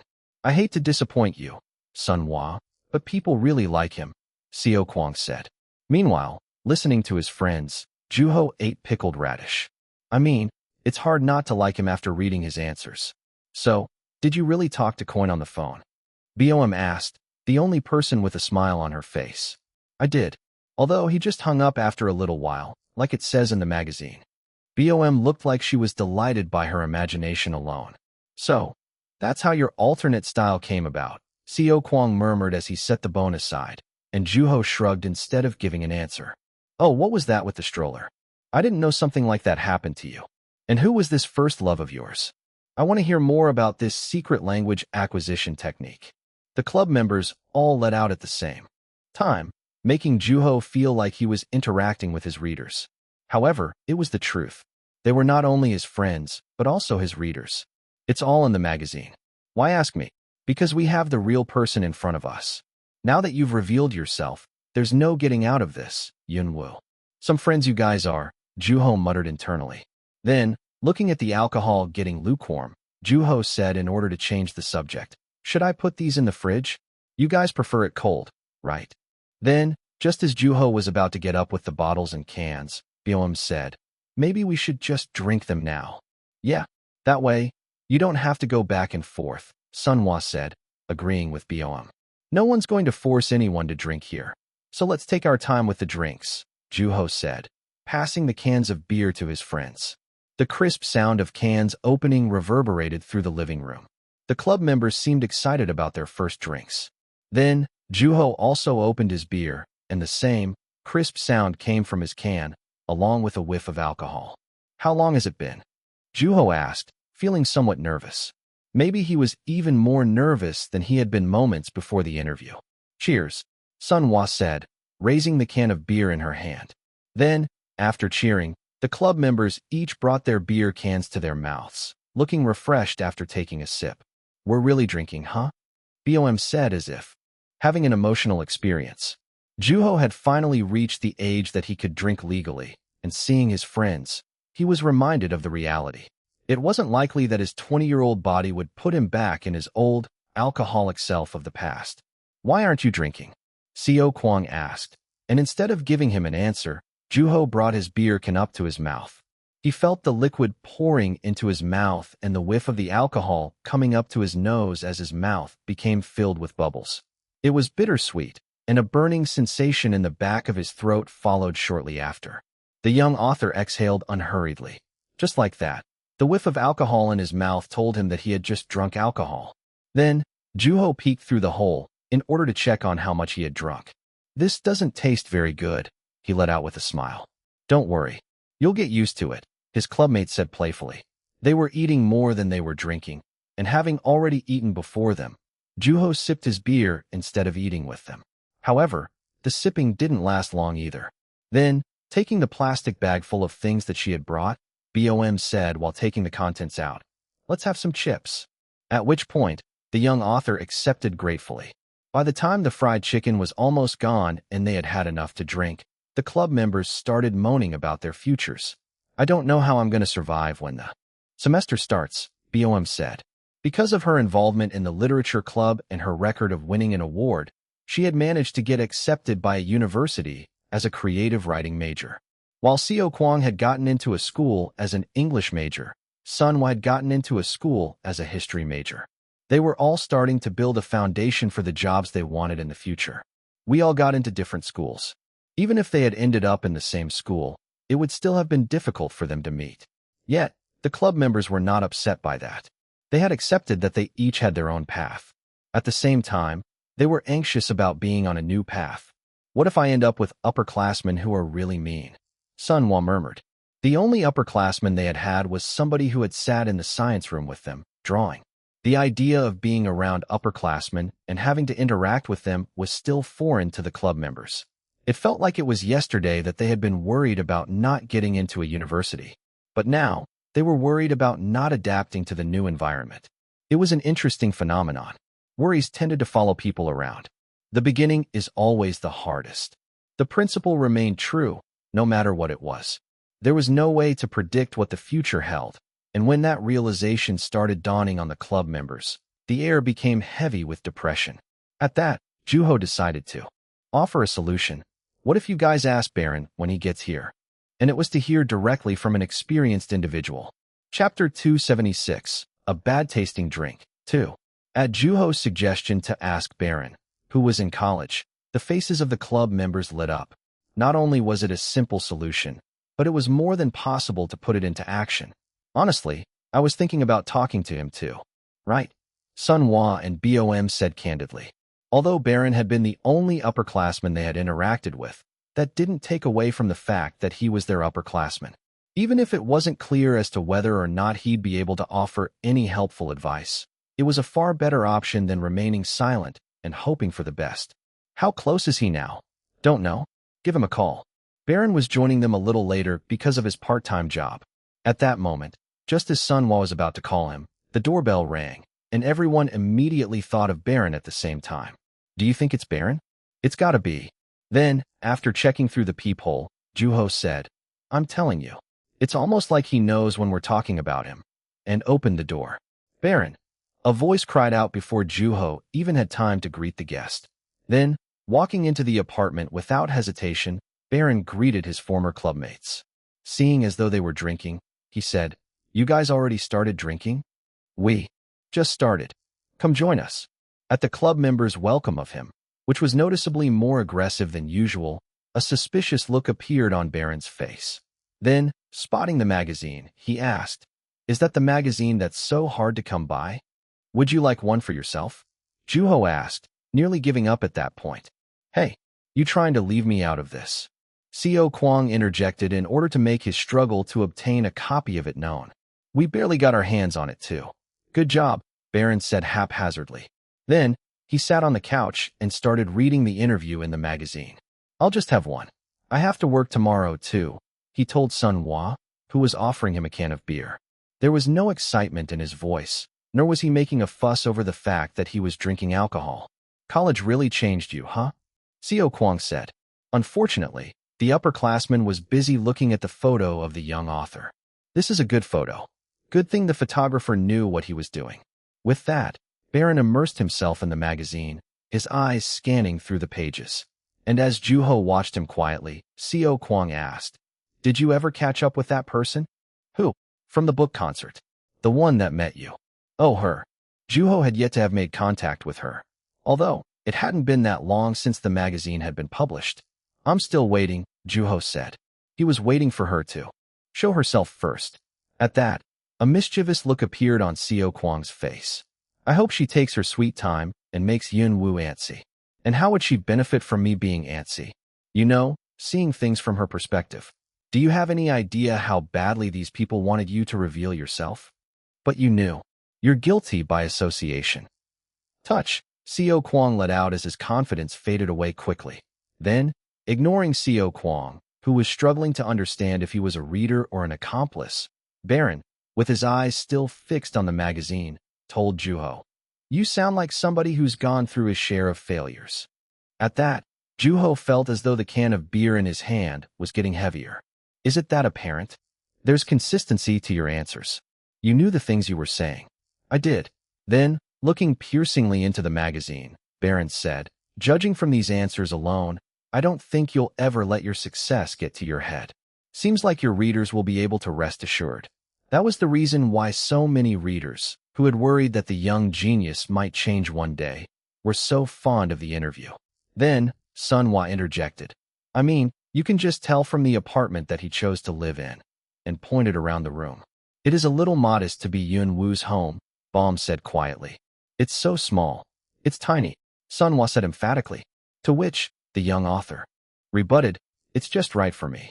It's just too small for Yun Wu, you know, she said, impressed, and added, People will be shocked when they find out what kind of place you live in. Oh wait, they already do. That shock is very much ongoing, Seo Kwang said, confirming Sunhwa's statements. I don't think it's all that modest. Isn't this house plenty big for a first apartment? Juho asked. Considering when he had been homeless in the past, his current situation was a tremendous blessing. A good house wasn't determined by its size, and Juho knew that from first-hand experience. As the young author looked around his new home with a satisfied, affectionate look on his face, Boem said, I think you forget that you're Yun Wu sometimes. Then, nodding emphatically to Baum's statement, Sunhwa narrowed her eyes and said, This might be a big house for us, but you can afford to live in a much bigger, nicer place. As his clubmates agreed with Sunhwa, the young author smiled and asked, You sound as though you know how much money I have. Of course I do, she said emphatically. You have quite a lot, she said confidently. There was not one bit of doubt in her voice. At that, Juho stared into the air for a brief moment and said, well, sure. What's with the answer? You're loaded, aren't you? Sure. Okay. Now, I'm getting suspicious. It's just that everything's relative. Besides, didn't you guys have questions for Baron? That can wait. Seriously, what's going on? Despite Juho's attempt to change the subject, being the children of the capitalist society that they were, his clubmates insisted on knowing more about the subject matter, and the fact that there was alcohol involved didn't really help the situation. Just give me a ballpark, then. I'll tell you how much I make in a year later, too, Sunhwa said in attempts to make a tempting offer. In the end, Juho fessed up. I used up all my money. At that moment, an array of expressions appeared on his friends' faces. Then, Sunhwa shouted, I knew it. I knew you were just too clean. What is it? Are you a spendthrift? Did you get into gambling? Did you start a business that fell apart? They all sound kind of scary for jokes, Sunhwa, BOM said with a smile. However, the subject at hand remained unchanged. A wealthy boy had spent every last penny in his possession. When that sentence started to sink into the clubmates' minds, they all reached similar conclusions. If that's the case, then people might view this interview in a slightly different light, Baron murmured. The news would not only affect the interview, but the young author's writing as well. However, Baron didn't sound all that serious. Come on, does that sound like something he'd do? Seo Kwang said, taking Juho's side and asking in a serious tone, you invested into your next project, huh? What did you need? A world-class painting? A boat? A personal plane? Whose thoughts did you want to know? Maybe that's it, Sunhwa said, nodding as if convinced by Seo Kwang's conjecture. Considering Yunwoo's character, it made sense that he would invest large sums of money into things like that. As everyone's eyes sparkled with curiosity, Juho said, that's not it, to their disappointment. Then what is it? I thought my friend was loaded. Seeing his clubmates were reacting very emphatically, Juho said nonchalantly, I just let it go where it wanted to. Okay, now you're just pulling my leg. What? Did your money tell you that it refused to be in your pocket? Sunhwa said without hesitation. Ask it. I would if it had a mouth. Seriously, what did you spend your money on? How much did you spend? As Juho took his time answering, Seo Kwang grasped the young author by the shoulder and said, all right, I won't force you to tell me. It might be something a lot worse than I realize. But know this, your friend will be living in a perpetual state of fear and unending curiosity. It was closer to a threat. Although Juho didn't deny that he had to think quite a bit before telling the truth, he wasn't necessarily trying to hide it, either. After all, he hadn't done anything wrong. As the young author immersed himself in thought for an even longer time, the silence grew heavier. Then, moving Seo Kwang's hand from his shoulder, Juho said, I donated it. I've been donating it to different places. As dumbfounded looks appeared on his clubmates' faces, Juho took the opportunity to take a sip of his beer. That's it. A voice let out, disappointed. Well, that's good. Another voice let out, relieved. Eventually, it wasn't long before the sense of relief became mutual among the clubmates. Okay, fine. Yunwoo's impeccable in every way.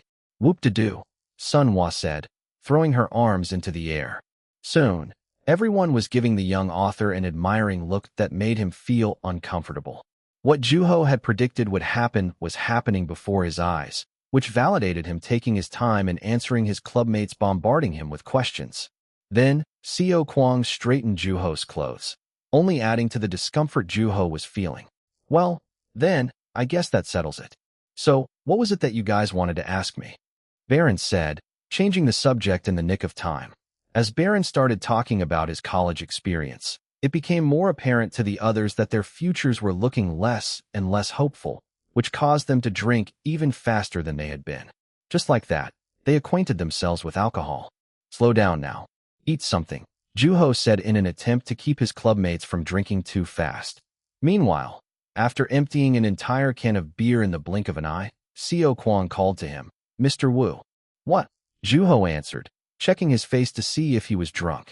Thankfully, one can of beer didn't seem to be enough to get him drunk. When are you going to publish those short stories of yours? Seo Kwang said clearly, which made Juho realize that his friend wasn't drunk. Juho was well aware of what he was referring to. Seo Kwang had been referring to the two short stories that Yunwoo had written as Juho Woo. Since their existence became known, that became a much-discussed topic among fans, and their requests for them to be published have been ongoing to that day. I already said that I wasn't going to, Juho said, remembering what he had said in the TV interview. But things are different now, don't you think? Sunhwa said. Just like she had said, the situation had changed. During the interview, Juho had answered the questions with the certainty that those short stories would remain as pieces written by Juho Woo. He had assumed that he'd be able to remain as Juho Woo. However, the young author's assumption had turned out to be false. Nobody can read those short stories now, Juho said, taking another sip of his beer as the words left a bitter taste in his mouth. The 2 stories that he had intended on keeping at school had been taken down as the exhibition period expired. I'm still in denial about what happened at school back then. Juho had also heard the news. As the interview, which had been held at the school, came out to the world, every student at school had the same thought. I gotta read Yun Woo's short stories. Suffice to say, students started flooding into the library, and the policy to keep exhibited books in the library proved to be a disadvantage at the time. All of our books got destroyed, Baum said bitterly. The books written by the club members had been destroyed by the crowd. The 2 books that had been exhibited to either side of the 2 short stories had fallen to the floor. Yet, nobody had bothered to pick them up or even pay attention to them, ruining them eventually. Mr. Moon was so angry that day. The teacher's anger had been fully justified. Although those books might not have meant much to most people, they had been the fruits of the club members' labor. The books had been put together with the help of Minnie, Baron, who had taken the time to design their covers amid his hectic schedule, being one of them. Care and anguish, burden and effort, gratefulness and guilt. Those were the very things that had been destroyed by the students who had flooded into the library. The Chinese teacher, who was also the book club's homeroom teacher, had even made rounds through the entire school to warn the students of each and every class, saying, "If this happens one more time, there won't be another exhibition, ever." Meanwhile, Mr. Moon had written an announcement and passed it out to each and every class. It had been a strong warning, and it seemed to have been somewhat effective. However, it wasn't long until the students started acting out again. And the exhibition eventually ended, just like that, Baron said as if sighing. The result had been obvious. Thing is, I wish I could say that that was the end of it, but it wasn't, Seo Kwang said, looking at Juho. Then, after taking another sip of his beer, Seo Kwang said, "There was this prick who tried to steal both of your short stories." At that, a bitter smile spread across the young author's face. Chapter 277, A Bad-Tasting Drink, 3. As the value of the 2 short stories rose at an exponential rate, the school officials also started paying close attention to maintaining the books. Some argued that they needed to be removed from the library in order to conserve the work of the school's very own world-class author. However, the young author wanted the exhibition to continue, and the school had no choice but to respect his opinion. To make matters worse, as the school's concerns about the exhibition grew, one of the attending students had been caught trying to steal the very books the school had been worried about. From then on, it became obvious what would happen next. Just like that, nobody can read those short stories anymore. The fans were envious of Yun Woo's schoolmates for their access to the young author's short stories. However, that envy had been short-lived, and the schoolmates were no longer the subject of envy. "That moron really stirred the pot," Sunhwa said, and Seo Kwang gnashed his teeth as if the thief had become his worst enemy. "I feel really bad for the underclassmen. There's only so much fun they can have at school, and without those books, school will become even less interesting for them," Boem said. Meanwhile, Baron was resting his chin on his hand with an unsurprised look, just as unfazed as the time when he had heard his posters had been trampled over by the frantic crowd. "That's as expected. If anything, I'm surprised it didn't happen sooner." Those were Yun Woo's unannounced short stories. That doesn't mean some dimwit who can't even control himself should have the same privilege as everyone else. If he had actually gotten away and had those books to himself, that would have been stomach-churning, Seo Kwang said, looking explicitly at Juho. He had to be expecting a certain answer. Although Juho avoided his friend's gaze, drinking his beer instead, Seo Kwang didn't let up. "Are you still not going to publish them?" And after immersing himself in thought for a little while, the young author said, "I don't know." Needless to say, his clubmates didn't find his answer satisfactory. Just do it already. Sunhwa shouted, as if representing the deepest desires of the young author's fans. Xiao Kuang, too, nodded with exaggeration and agreed with her. I think you should do it, Yun Wu, Baron said, sitting on the couch, and Bom also agreed with him. Then, Juho couldn't help but chuckle as he saw an uncanny resemblance to another experience. I feel like I'm reading through the comments on some article about me. See? You get where we're coming from. Come on, we want to read those short stories again. I actually have them with me right now. Do you want them? As Xiao Kuang hesitated noticeably, Sunhwa grabbed him by the back of the collar of his shirt and said to Juho, Okay, I have to ask you, why are you so against publishing them? I didn't realize I had scheduled a meeting with my readers today. Juho said, Damn it, you're killing me. Sunhwa let out, almost as if she'd punch him at any given minute. They're both incredible, and to be honest, none of us thought that they should stay in school. And now, just look at how things turned out. Just publish them already. What's keeping you? Sunhwa asked. Juho was in a tighter situation than he had realized, and he was certain that his clubmates wouldn't take it well if he were to tell the truth. Their piercing gazes came at the young author like arrows, anxious to hear his answer. I just don't really see the point. What? Sunhwa let out as her brow furrowed. To which, Juho explained, I'm not all that interested in the things that have been happening at school lately. Most people are curious about the short stories because of their correlation with Language of God and the Black Book's cover. And I, personally, don't think those short stories are all that great. That isn't to say that they're so bad that I'm afraid to let others read them, either. Either way, they still have a ways to go until they're decent, and I don't even feel like reading them again. So, with all that said, I have no passion for publishing them. Still, and there's the writing style. Since I wrote as Juho Wu, they won't feel even remotely similar to Yun Wu's style. If anything, it won't all that long until people realize just how alien those stories feel. With that, Juho took a sip of his beer. But they're still your stories, Xiao Kuang said, and Juho nodded, saying, That's right. I wrote them. And you wrote the ending to Sublimation, too. Yep. If the short stories get out to the world, people will realize just how versatile you are as a writer, Xiao Kuang said in a calm tone of voice. And seeing the lack of change in Juho's expression, he added, I'm sure you don't really feel like explaining yourself to anyone, but once your readers realize your versatility, they'll be able to appreciate your books at a much deeper level, which also means they'll be able to enjoy them even more. You think so? Both of your short stories are top-notch in terms of quality. On top of that, how many short stories has Yun Wu published in relation to the number of full-length novels? This would be an opportunity for you to give your fans just what they want. Although, the outcome could always be different from the hopeful picture we have in mind. What I am certain, though, is that your readers are thirsty for them. Desperately so. Are you just going to neglect them? If you put it that way, then that makes me the bad guy, Juho said, chuckling. Well, you might not be far off. In fact, it won't be long until people start complaining about you not publishing them. Then, Juho asked out of impulse, Should I? Really? But what if Juho Wu gets his feelings hurt? They're his first pieces. Nah, he's a bigger man than that. He'll understand. Then should I go for it? You mean it though? But they're just too short. As Bom guzzled down her beer, Juho offered her some snacks. Don't drink too fast. With that, Xiao Kuang started moaning about how ineffective his speech had been. However, he couldn't be further from the truth. As it dawned on the young author that he no longer had the luxury to remain silent, he started entertaining the thought of meeting up with Nam Kyung to discuss the matter. Then, remaining unfazed on the outside, Juho put his beer down quietly. Be safe, Juho said as he saw his clubmates out.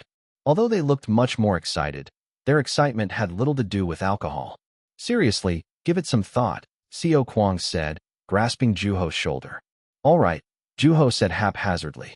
After waving his hand at his clubmates and closing the door, their voices could be heard fading into the distance. The once boisterous house was now silent. Everyone's grown up now, Juho thought to himself as he gathered the trash and wiped the table. None of his clubmates were in high school or had to dress in uniforms anymore. The conversation about the immediate future was still fresh in the young author's mind. They were worried about what was ahead of them, the new beginning. Was that because they were no longer within the safe boundaries of school, Or were they thinking outside of the boundary of the present? Having become part of their past, high school was no longer a subject of fear for them. At that moment, Juho rubbed his right hand as he felt a tingling sensation on it, struck by inspiration. School. Oh yeah, that's the stuff. After coming home earlier than usual, Namkyung took a beer out of the refrigerator upon arrival. Since he had already eaten beforehand, he didn't need anything else. Then, walking over to the living room, he sat down and took his laptop out. His biggest concern had been the requests by Yoon Woo's fans flooding the office as of late, wanting the young author to publish the 2 short stories. What a mess, the editor let out as he logged into the company's website. The bulletin was filled with people's requests for Yoon Woo's short stories. It was quite the contradicting sight from the past, when there had barely been any users. The fan cafes and blogs were in a similar state, and there was a considerable number of people who had become members of the cafes or the blogs for the sole purpose of leaving a request. As a reader and a fan himself, it wasn't hard for Namkyung to understand where those people were coming from. After all, the editor was also one of the people who sincerely hoped for the short stories to come out to the world. I don't blame you people. I'd pay to read those short stories. The 2 short stories written by Yoon Woo under the name Juho Woo had been growing increasingly valuable among his fans. Not only had the stories been written while the young author had still been anonymous, but they had also been written in secret. The fans were entirely justified in their curiosity and their desire to read and own them. Knowing all this, Namkyung was predicting that the short stories would be massive success. Although, it's still a mystery to me why he's so uninterested. However, Yoon Woo tended to be aloof when it came to success. While it did set him apart from all other authors, it did leave the editor perplexed. The young author didn't trust the overwhelmingly positive response of his fans. On top of that, the result was only good when he was satisfied with his work, no matter how successful it might be. It was no different this time around. The fact that there were countless people wanting the short stories to be published didn't necessarily lead the young author to believe in his skills. Although Yoon Woo's posture made him a trustworthy author, Namkyung found himself in a bit of a tighter situation than usual. I wouldn't be surprised if he decides to publish them now, when everybody wants it the most. If it had been up to Namkyung, he wouldn't have hesitated to get started on the publishing process. How can I convince him? Namkyung thought to himself as he organized the data about Yoon Woo in his mind, thinking about bringing the idea up to the young author the next day. At that moment, as he was looking piercingly at his phone next to him for no apparent reason, the screen lit up all of a sudden. Juho. Yoon Woo was calling. Then, without hesitation, the editor picked up the phone and answered the call with gladness. Hey Juho. Are you busy? The young author said in his distinctively calm and peaceful tone of voice. I'm having a drink, the editor said, shaking the beer in his hand. By yourself? Nothing too fancy, though. I had a drink earlier, too, Yoon Woo said. At that, an unexplainable emotion washed over Namkyung. The young author, who the editor had known since he was a minor, had reached an age when he was legally allowed to drink. Time had flown by. Maybe this is what it's like to be a father. What do you mean? Let's go out sometime, you and I, Namkyung asked, feeling warm on the inside, possibly from the alcohol. As an editor in Korea, watching an author grow up into adulthood was an incredibly rare experience, and knowing that, Namkyung considered himself lucky. Speaking of which, why don't we meet tomorrow? I have something I want to talk to you about. Is this work-related? Yes. Then, my answer is always a resounding yes. Yoon Woo's writing had brought absolute benefits to Zelkova, which also placed him on a rather influential position. But what is it that you want to talk about? Namkyung asked. It wasn't common for Juho to take the initiative to talk, at which point, Juho responded in a calm tone of voice, my short stories. When the very words that he had been thinking intensely about up to a moment before came from the receiver of his phone, Namkyung sat up involuntarily. As in the short stories. Are we on the same page here? School. Then, a low, but innocent-sounding chuckle, which implied confirmation, came from the receiver of the editor's phone. Are you thinking about it? I just wanted to talk about it with you. Yeah, absolutely. Although it still wasn't clear what it was going to be about, it was certainly good news. Then, after making plans with Juho, the editor hung up, determined to convince the young author to publish those short stories. Been a while since we came here, huh? Yeah. For the first time in years, Juho was at the restaurant near the editor's office, which they had visited once in the past. The fact that there were private rooms in the restaurants made it a convenient spot for a meeting. The magazine's doing pretty well, huh? Nam Kyung said lightheartedly. Since the release of the magazine, fans had been absorbing every bit of information about Yun Woo like sponges, and its sales alone were proof of that. There are quite a few people who are impressed that the interview was carried out entirely in English. Is that right? Although it was trivial and insignificant, seeing Yun Woo on the screen of a computer or a TV had been alien and distant to his fans.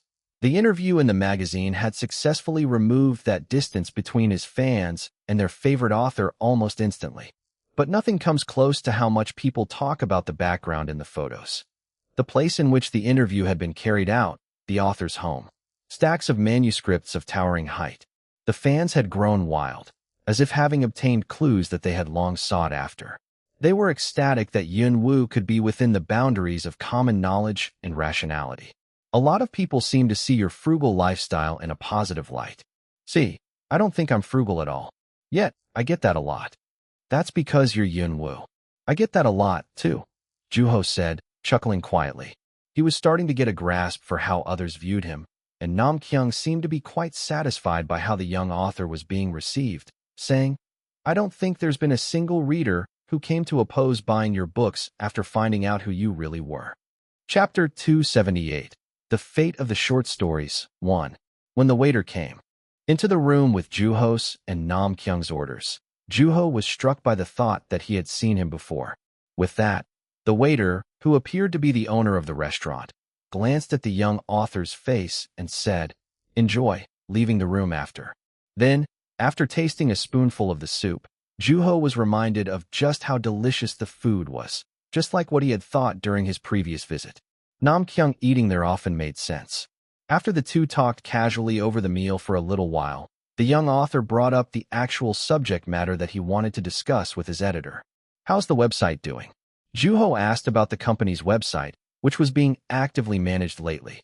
Then, Nam Kyung, looking like he was glad that Juho was asking the question, reached for the side dishes and said, It's still being flooded by people asking us to publish those short stories. I could show it to you if you want. Oh, that won't be necessary. The fans were still anxious to get their hands on the short stories, anxious to see what they were like. So, were you thinking about getting those short stories published? Nam Kyung asked, and Juho didn't deny it. Seeing that the young author was being ambiguous and more reserved, Nam Kyung took the opportunity to push for it. I say we go for it, Mr. Woo. It was a suggestion Juho had been hearing quite often as of late. Since he had revealed himself, the distance between Yun Woo and his fans had shrunk considerably, which meant that their requests became all the more apparent to the young author. This time was no exception. Nam Kyung sounded as if he were overlapping with the readers' voices. I've thought of what I want to write about next. Write what? Nam Kyung let out, caught off guard and blinking awkwardly. It's a story that takes place in school. As the situation dawned on the editor, he found himself getting increasingly confused. Yun Woo had a completely different idea. Being the enticing author that he was, any idea for a book would have stirred Nam Kyung's interest. A story that took place in school, it had a pleasant ring to it. I'm more interested in what I'm going to be writing in the future than what I've written in the past, Juho said calmly, like a true author. Right. Frankly, I want to focus solely on mapping out this new book without having to worry about the short stories at all, Juho said, thinking. If this had happened before I'd revealed myself to the public, I would have started writing right away without having to explain myself like this. But everyone around me seems to want me to publish those short stories really badly, Juho said. As an author, it wasn't right to neglect what the readers wanted. Meanwhile, Nam Kyung nodded by reflex. And something tells me that this will continue until I make a decision, which is why I wanted us to meet today. As an editor, Nam Kyung was someone who made books, and his role was inherently different from that of an author who wrote books. As a result, his perspective on writing had to be inherently different from a writer's. When Juho suggested to Nam Kyung that they meet, he had done so with the intention of hearing a certain answer, an answer that the young author hoped to hear from his editor in charge. So, it seems to me that you're debating either publishing the short stories or writing a new book. Okay, Before we go any further, I want you to take a look at this, Juho said as he took a manuscript out of his bag. And after watching Juho in a daze, Namkyung asked, "Are those the manuscripts for the short stories?" Namkyung took them with both of his hands. Although they looked quite untidy, it didn't change the fact that they were the manuscripts of the very short stories that readers had been desperately asking for. As the editor flipped through the pages, he realized that the two short stories were entirely different from one another, from their contents to their narrators. The first thing that he noticed when taking the manuscripts from Juho had been their sheer weight. However, it didn't take long to read through them. "The writing styles feel quite different from the usual," Namkyung said, and seeing as though he was liking what he was seeing, Juho felt relieved. As an author, it was always nerve-wracking to see his editor reading his manuscripts and showing what he had. Written at school, as Juho Woo was quite a different experience from the norm. "Right? I was trying to hide my identity through my writing," Juho said. "It feels heavier and more serious than Yun Woo's. But there's something familiar about it, isn't there?" "Yes." Namkyung recalled having come across that writing style in the past, and he was already working out the details of the plan in his head to bring the short stories out to the world. With that, he scanned through the manuscripts again. "I think we can use these manuscripts as is." "You think so?" "In terms of content at least. But I'd say we revise them at least once. Assuming that you're publishing these, that is. But the length. The length wasn't quite long enough. It'd be nice if we could include a few more short stories and bundle them together into a compilation. A completely different piece, even," Namkyung thought. At that moment, the editor looked up quickly. Yunwoo had just expressed that he had been inspired to write a new book. "Not quite long enough, are they?" Juho asked. "Yes, unfortunately. We're going to need more. You see, I just happen to have a story that I want to write." At that, the pieces started coming together in the editor's head, just as Juho had intended. There was only one way to go about this situation, which didn't take long at all until the editor acknowledged it. "So, a new piece on top of the two short stories. That's where you're going with this, isn't it? What do you think?" "I see no potential issue." Not only were the short stories of substantial quality, but there was nothing bizarre or out of place with Juho's new story, either. With that, Namkyung started calculating in his head, and seeing how excited he was, Juho decided to explain a little more about the new piece. "I don't have all the nitty-gritty details at the moment, though." Nevertheless, Juho fully intended to write it. Then, the young author told the editor about how he came to want for the setting to be a school. "It wasn't until I left school that it occurred to me that I wanted to write about school." "That's pretty common, actually," Namkyung said. He had seen many authors who'd gone through similar experiences. "The new story will be entirely different from the two short stories." "And how is it going to be different?" "It's going to be written in a different style, first of all, and I wanted to write something more cheerful this time." At that, Namkyung thought that the timing was just right for the idea because there were readers who missed the feel of Yun Woo's early days as a writer. What really needed to be considered was the writing style. "And how long is this new story going to be?" Namkyung asked. "I'd say about a semi-full length." "So, the entire compilation would be about the length of Sublimation, more or less. One semi-full length and two short stories." "The stories are not going to be connected this time," Juho said. "I see. In that case, they will really feel like they were written by different authors." Although it wasn't clear how the book would turn out, there was no element of surprise, either. Things had always been that way.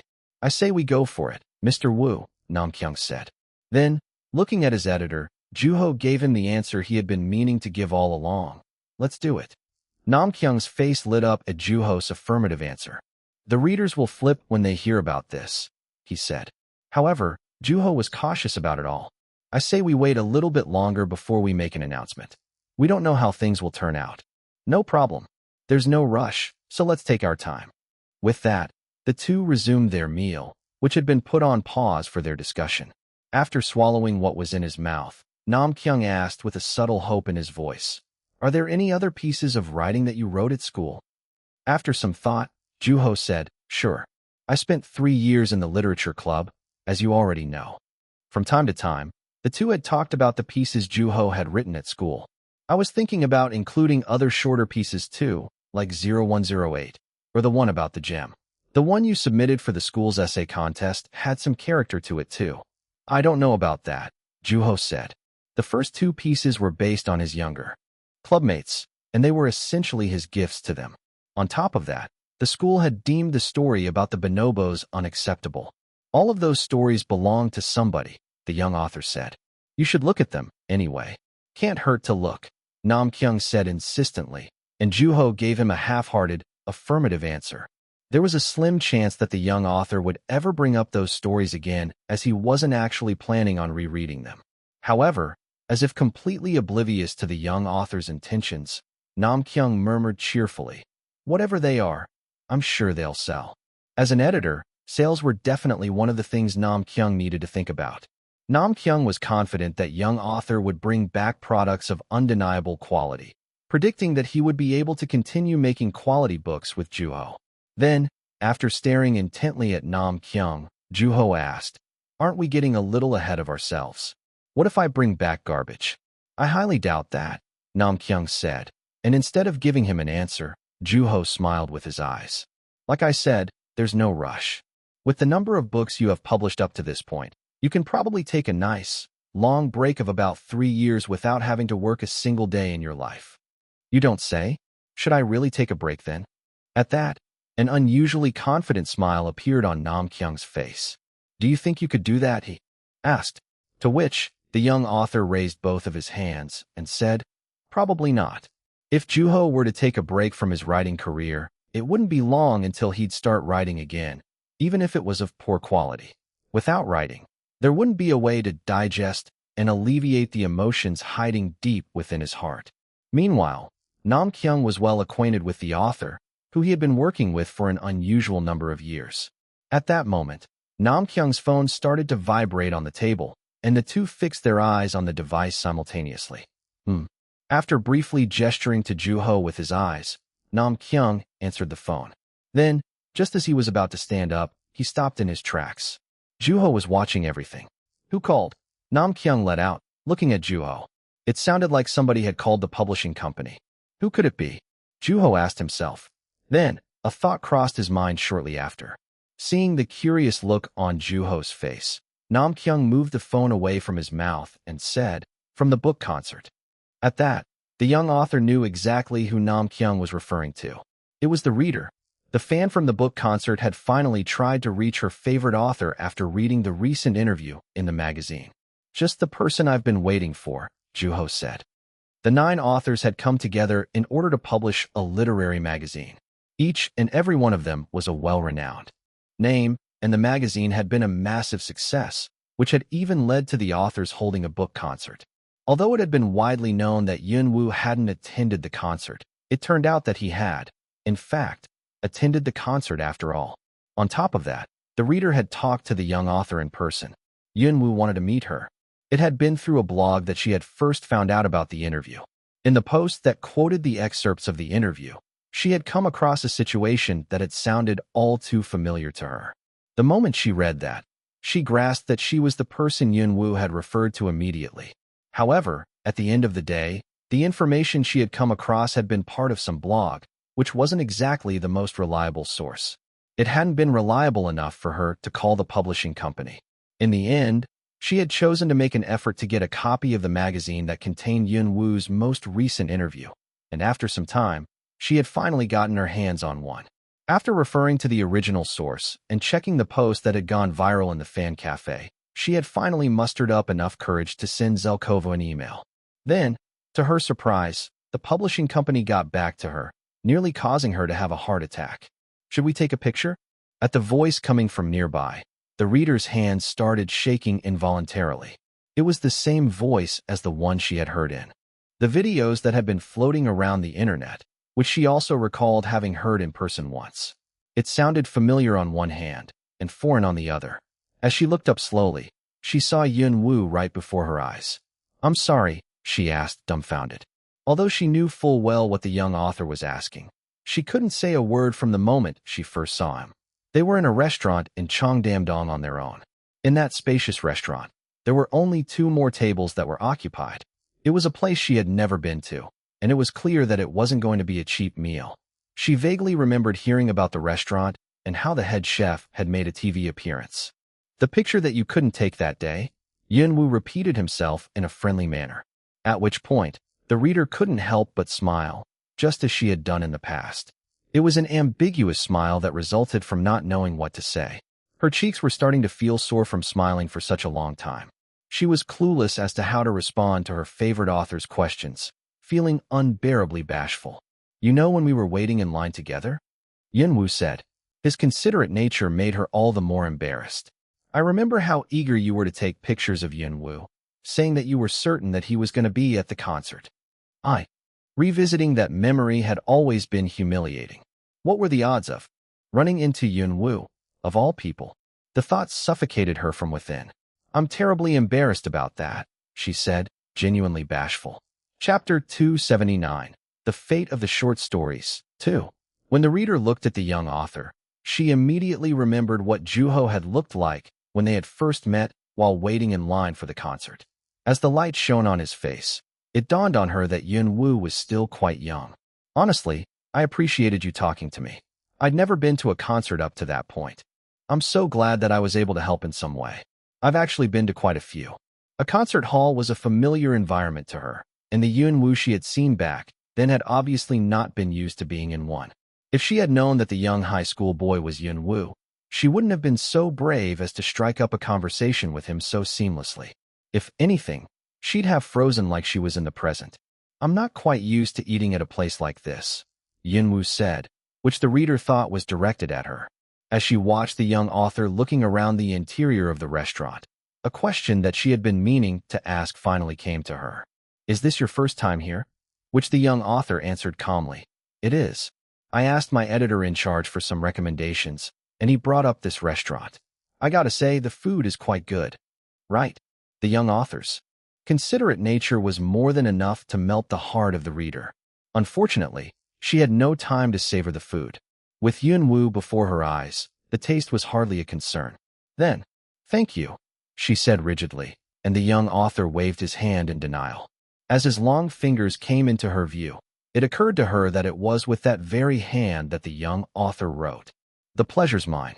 Also, I apologize for not introducing myself properly and openly back then," Yunwu said. "Oh, no. Considering that Yunwu had had to keep his identity hidden back then, it made sense to her that the young author had had to be so discreet. In her mind, the author didn't owe her an apology. At the same time, his humble and modest nature made him all the more likable. After that, the reader looked up to observe him some more. He was in the middle of eating. She looked attentively at her favorite author, from his eyes, which were looking down at the plate, to his lips and his thick, dark eyebrows. His straight posture stood out. He gave an impression that he would naturally smell like paper and ink. She clasped her hands together as the desire to take pictures of him came rushing back. Although his pictures were no longer a rarity on the internet, that didn't make her any less willing. There was something special about Yunwu. If she were to describe him as food, he would be similar to a stockpile of emergency rations. The bigger the pile, the more at peace one would feel. "Did you realize that I was talking about you when you saw the interview?" Yunwu asked, looking at the reader. "I did. I remember writing a post on the fan cafe. I still remember it." She also remembered Dae Su-na pointing to the young author in the audience as the concert had neared its end. She recalled having been quite suspicious back then. When she told the author how she had felt during that time, Yunwu was impressed. "You're quite observant." Then, she felt all of her facial muscles moving up on their own, much like her mood. As an active member of the fan cafe, who uploaded at least 3 posts a day, her state of bliss was completely justified, and it was no longer possible for her to act normal while the person she had been writing about was sitting in front of her. But what about Yunwu? This had to be his first time eating with an actual reader after revealing himself. Then, after glancing at him, the reader looked down. There was a question in her mind that she wasn't entirely comfortable asking. "Do you have something you want to ask me?" Yunwu asked. "I'm sorry. Please, feel free." The young author had an attitude that was consistent with the one he had had in the recent magazine interview. The celebrity author who had been interviewed by a renowned American magazine was sitting right in front of her. In the end, the question that had been lingering in the back of her throat came shooting out of her mouth. "How does it feel to meet with a reader?" At that, a gentle smile spread across his face. "It's confusing. Unfortunately, What came out of the young author's mouth wasn't exactly the sweetest-sounding words. "How so?" she asked. "It's my first time. I'm delighted to be here, but I'm kind of nervous at the same time." "Nervous? I wouldn't have known if you hadn't told me. I suppose that's a good thing." When she discovered that the author was actually nervous, she felt more at peace. Then, as she became more comfortable, the question she had been holding back came out involuntarily. "Would you mind showing me your hands?" "My hands? I'm curious about what your writing hands look like." "They're just as plain as everyone else's," the young author said, putting the knife down and putting one of his hands out. Although she reached for it with both of her hands, she didn't grab it. Instead, with her hands lingering around the young author's, she scanned through the hand she had been so curious about. With its long, bumpy fingers, it was a neat-looking hand, and the young author had written a number of masterpieces that had brought him to the top with it. When she thought about that, the author's hand looked much more magnificent than any other hand she had come across up to that point. She felt an affection for him. She liked the young author in front of her. More precisely, she liked his writing. "Would you like to take a picture of my hand too?" Yunwoo asked. At that moment, a waiter, who was dressed in the traditional attire of white shirt and black pants, walked past their table, glancing at the young author and briefly locking eyes with the reader. When she saw that another person had recognized her eating, taking pictures, and talking to Yunwoo, she felt a sense of bliss and happiness wash over her. "Oh, I've been curious about the bird." "The bird, you say?" "Yes. I've always wanted to know what it signified in your writing." Usually a significant being in his novels, the bird had always been closely associated with Yunwoo, and he had offered no explanation in any of the interviews he had been a part of, either. When she observed him, he was deep in thought. Then, his eyes narrowed shortly after. "I'm afraid I'll have to keep that a secret." "That's not surprising. But if I were to tell you just a little bit," Yunwoo said, pausing briefly before adding, "there's a part of me that always wants to soar up to the sky." That was the reason for the bird to be included in most of his novels. It was ambiguous on one hand, but it somehow made sense on the other. The bird was a representation of Yunwoo. Then why did you have the brother twist the bird by the neck and kill it in trace of a bird? Then, Yunwoo looked intently at her, and it occurred to her that she might have made a big mistake by asking that question. "That's a sharp question," he said. "You think so?" With that, Yunwoo looked to the side, into thin air, deep in thought. "That's a good question. Why do you think I killed it?" he asked. However, he didn't sound like he genuinely didn't know. It wasn't a difficult question by any means. In fact, it was so easy that a possible answer came to the reader's mind almost instantly. Ironically, Yunwoo wasn't big on coincidence. However, once the author brought up the answer, her doubt became fact. "You're a handsome man," the reader said in order to salvage the situation. Yunwoo seemed to be caught off guard by her remark, as if he had heard a word that he had never heard before. However, they weren't merely empty words. There were quite a few fans who thought he was handsome, and as an active member of the fan cafe, the reader would be able to testify to how her fellow members thought of the young author and his looks. "Beauty is very much subjective," Yunwoo said as he barely managed to think of an answer. Then, recognizing that the precarious atmosphere had passed, the reader asked another question in order to confirm that the young author was still open to answering more questions. "So, there's something else I've been really curious about." "Okay, I'm not sure if I can ask about something like this." "Ask away." At his answer, the reader felt relieved. Like most fans, there was a burning question on her mind. It was a topic that was bound to come up at the mention of the young author's name, the fate of the short stories. "It's about the short stories," she said, and Yunwoo nodded quietly, as if he had predicted she would ask about them. How old was he again? She thought to herself, feeling less confident about the things she knew about the author. "Will you publish them at all?" she asked. "Would you like to see them published?" Yunwoo asked the obvious question, and the reader responded by nodding emphatically. "Yes, I'm dying to read them," she said, hoping that her eagerness would get across to the young author. However, unlike the reader, a peaceful smile appeared on Yunwoo's face. "So, I'm going to tell you a little secret." "I'm listening," she said in anticipation for what he was about to say. Yunwoo had always been mindful of his readers' expectations. They'll come out in the near future. And it was no different that time. The reader felt her heart jump. And being the tactful author that he was, having recognized that she wanted a confirmation, He explained it more to her in a friendly manner. They'll get released, no matter what. Upon hearing the exciting news, she felt the sudden urge to scream with joy. You're serious, right? I wouldn't dare lie to my reader. Would it be okay if I told other people? After all, good news needed to be shared. I'd prefer it stay a secret between us, but I don't think it'll change the world or anything if you were to spill the beans. Either. Although it was an ambiguous answer, the reader was still ecstatic that Yun-woo was finally publishing the short stories, just like his readers wanted. Then, despite having decided to not let her emotions get the best of her, she said, honestly, I had really debated on whether or not I should take pictures of you back then. Back then as in the concert hall. Yun-woo let out, indicating that he understood what she was referring to. As Yun-woo answered Dae-soo's questions, the reader couldn't help but think that the boy might be Yun-woo, and her intuition had led her to take her camera out.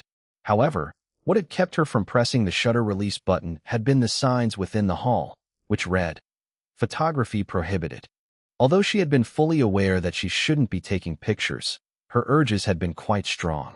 In the end, so, I ended up putting it back in my bag, she said, wearing a candid smile for the first time, adding, in hindsight, I think I did the right thing. Because she hadn't given in to her urge, she had been able to meet her favorite author at the restaurant. If she were to have given in to her desire and taken pictures of the young author, she wouldn't have been able to come out to meet him. She would have been known as a reader with no regards for rules by her favorite author, and it wouldn't have been long until the news had gotten out that she hadn't abided by the rules. Also, I think, meeting you without knowing who you were was for the better. Why is that? Because if I had known who you were, I would have been way too nervous to even say a word, frozen, kind of like how I've been today. You wouldn't have remembered my challenging spirit either, she said, adding shortly after. And I'm genuinely happy that you took your time with your decision to publish those short stories.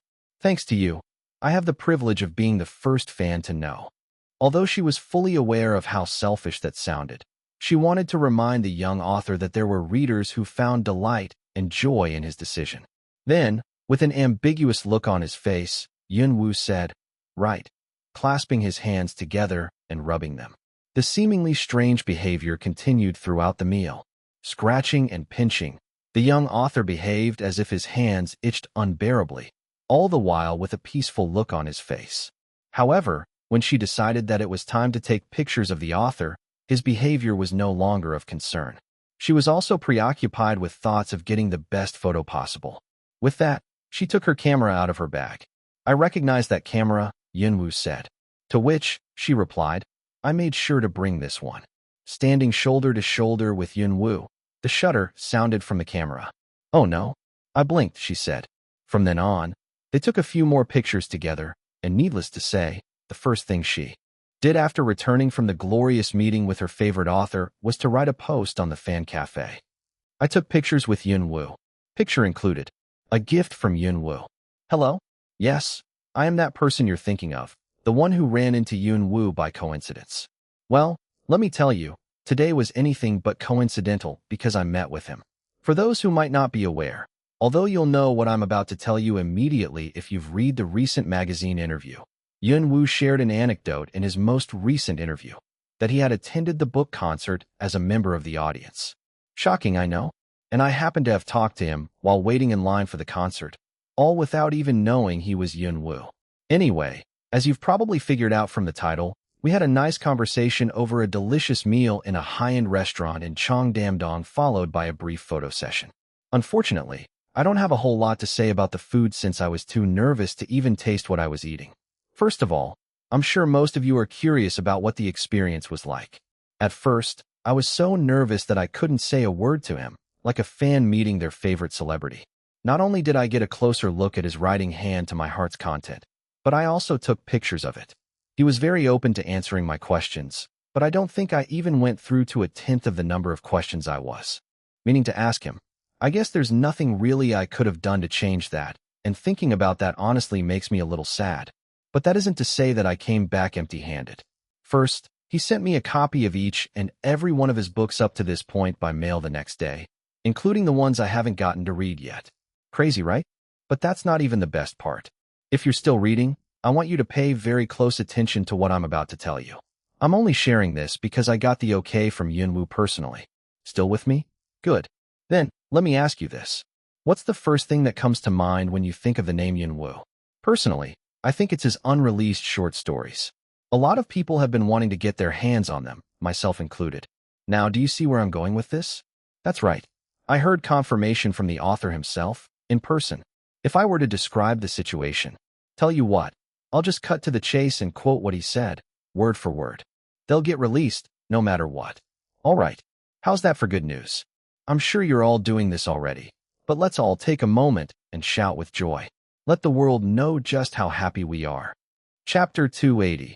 The Fate of the Short Stories, 3. Juho woke up just at the tail end of the morning. The house was quiet, and it remained that way as long as the owner of the house stayed quiet. Yet, the house wasn't exactly silent due to the noises that came from both inside and outside, from his toothbrush, which made noise as he brushed his teeth, to the refrigerator and the cars outside. As the young author sat on top of his sheets, they also made a noise. Then, he went back to the bathroom in order to rinse out his mouth. That day, he was paying close attention to every little task he was doing, which he would hardly have paid attention to normally. He had to write a story in order to introduce the 2 short stories to the world, and he wanted the new story to be something purer and more cheerful than what he usually wrote. "I'd better eat something," the young author said. After a quick meal, he opened the refrigerator in search of water and saw the leftover beer from the time when he had his clubmates over. Needless to say, a thought crossed his mind. Maybe I'll think of something after a drink or two. Then, the sound of the refrigerator slamming shut reverberated through the house shortly after. After meeting with a certain reader, Juho had decided on the direction the story would take. The reader's remark about the young author taking his time deciding to publish his short stories had been lingering in his mind, and in response, Juho wanted to write something that would be worth the wait to his readers. Frankly, on the day he had met with the reader, he had wanted to run out of the restaurant in the middle of the meal in order to come home and write. The itch on his hand had nearly gotten out of control. Upon arriving home, Juho wrote away frantically and discovered that the story still wasn't quite good enough. The stacks of manuscript paper on his desk were proof of that realization. One story was about dropping out of school. Another was about beautiful, daily life at school. And finally, one was about the chaos of a student's confusion upon finding out that they had been in the wrong classroom the entire day. Every single one of them was subpar. Juho paced back and forth around the house, cleaning and ventilating the house while he was at it. He also hung the laundry and finished doing the dishes. As the house became more organized, so did his thoughts. His patience started to grow thin. In the end, he sat in front of his computer and logged on the internet for some news. From the hottest topics to the biggest controversies, politicians targeted by critics, and weather, a slew of information appeared on the monitor. At that moment, the name Yunwu jumped out at the young author.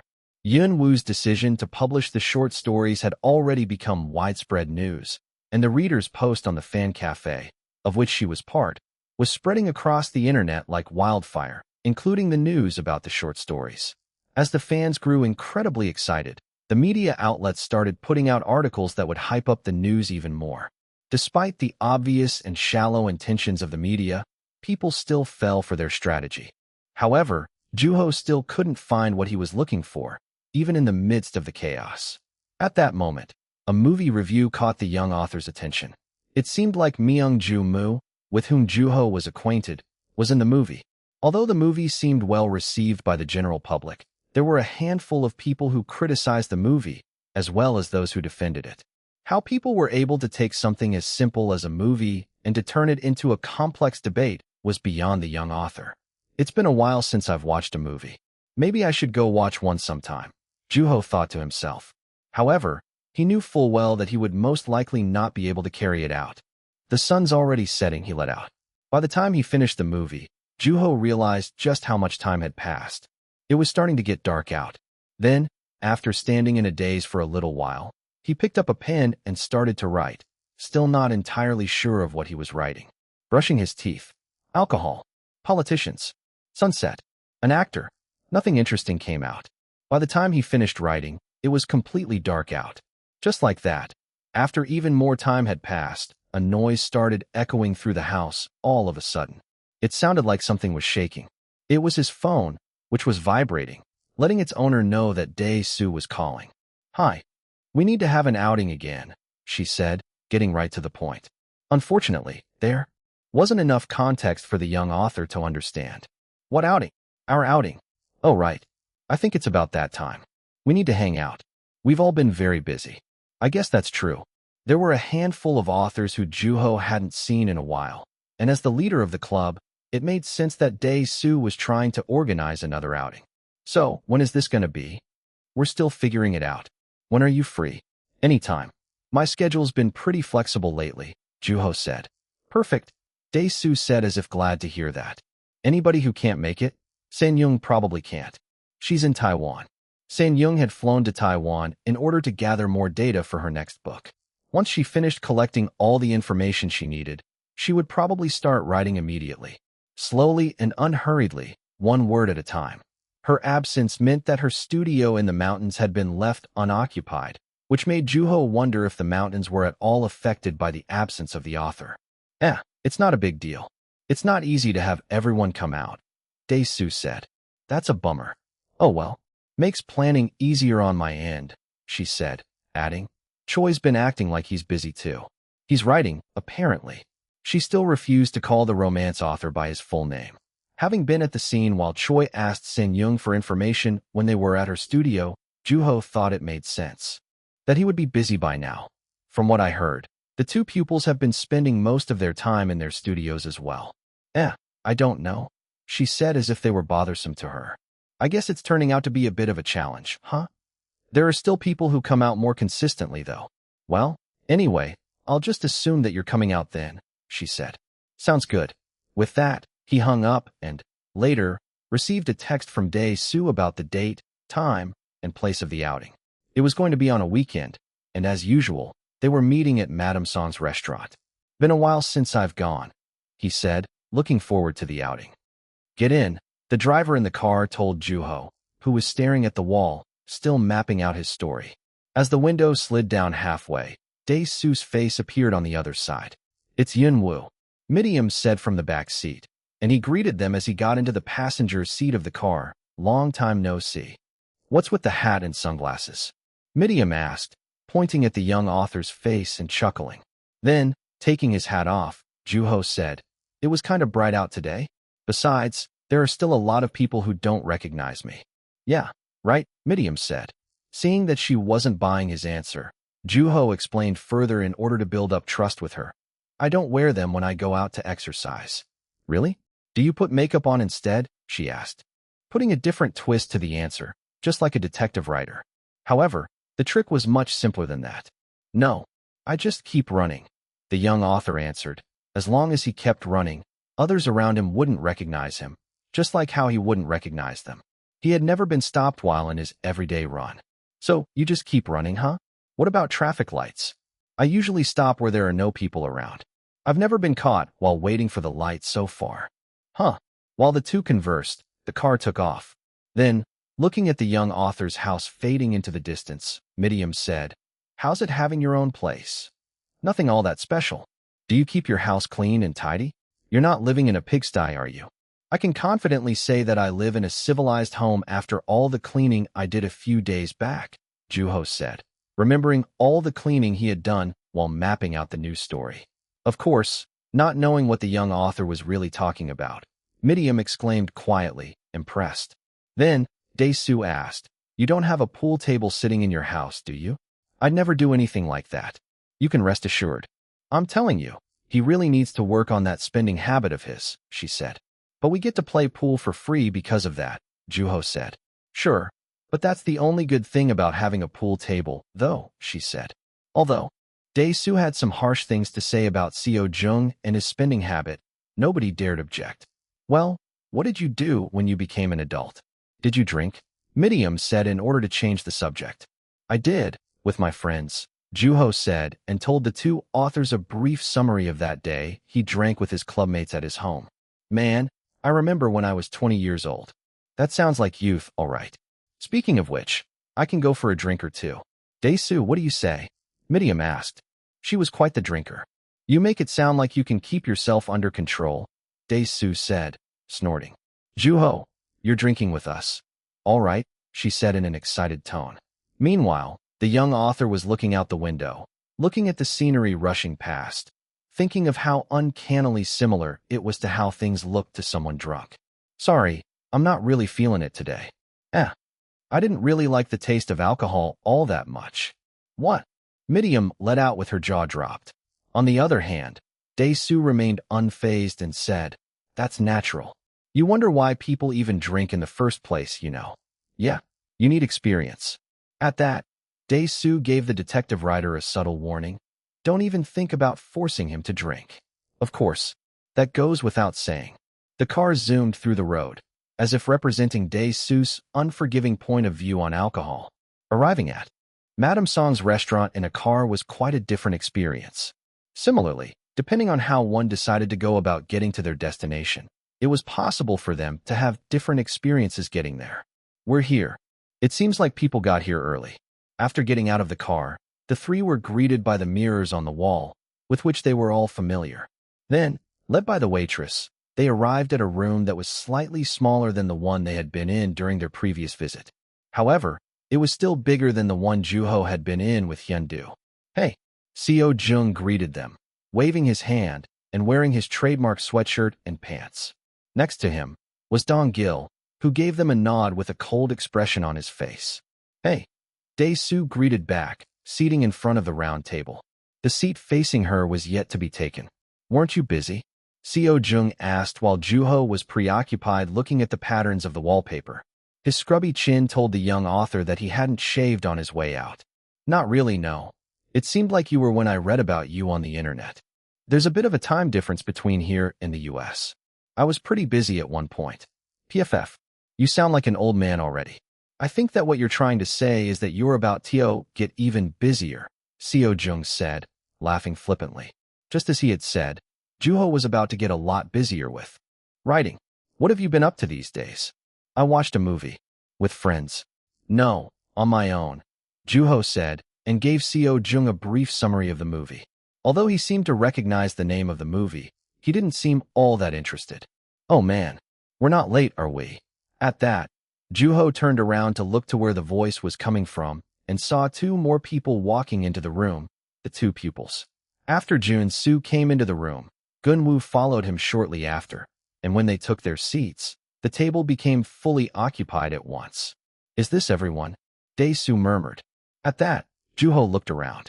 From Seo Jung, who looked like a local bum, to Dong-gil, who looked like an officer of some conglomerate, Jun-soo, who looked happy by default, and Gun-woo, who looked naturally sad.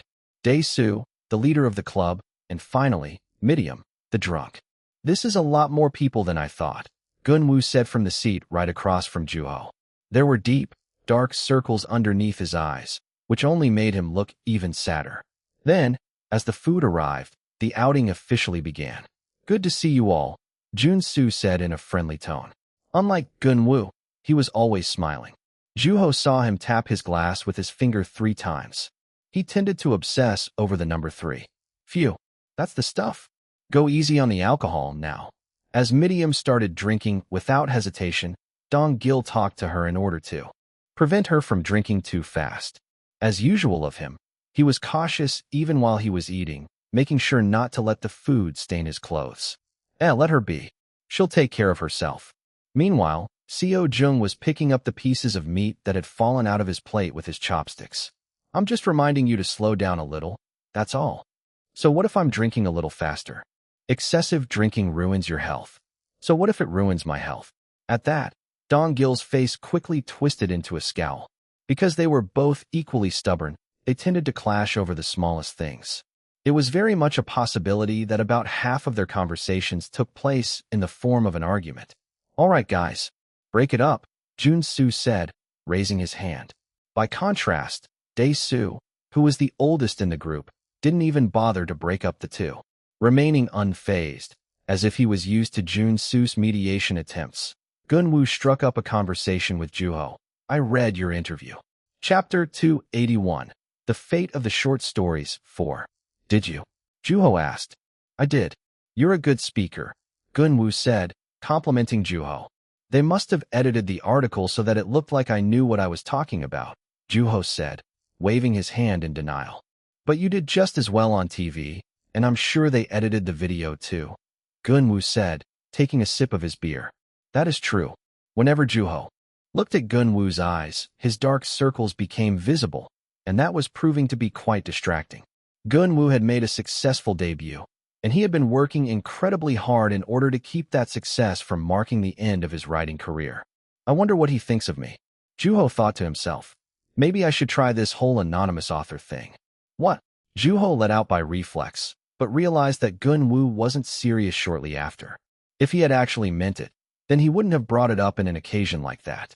I just thought that some unknown writing style hidden deep within my conscience might come to life if I mimic everything you do. Although Juho was about to say flat out that that would never happen, he remembered that there existed someone who had come back from the dead.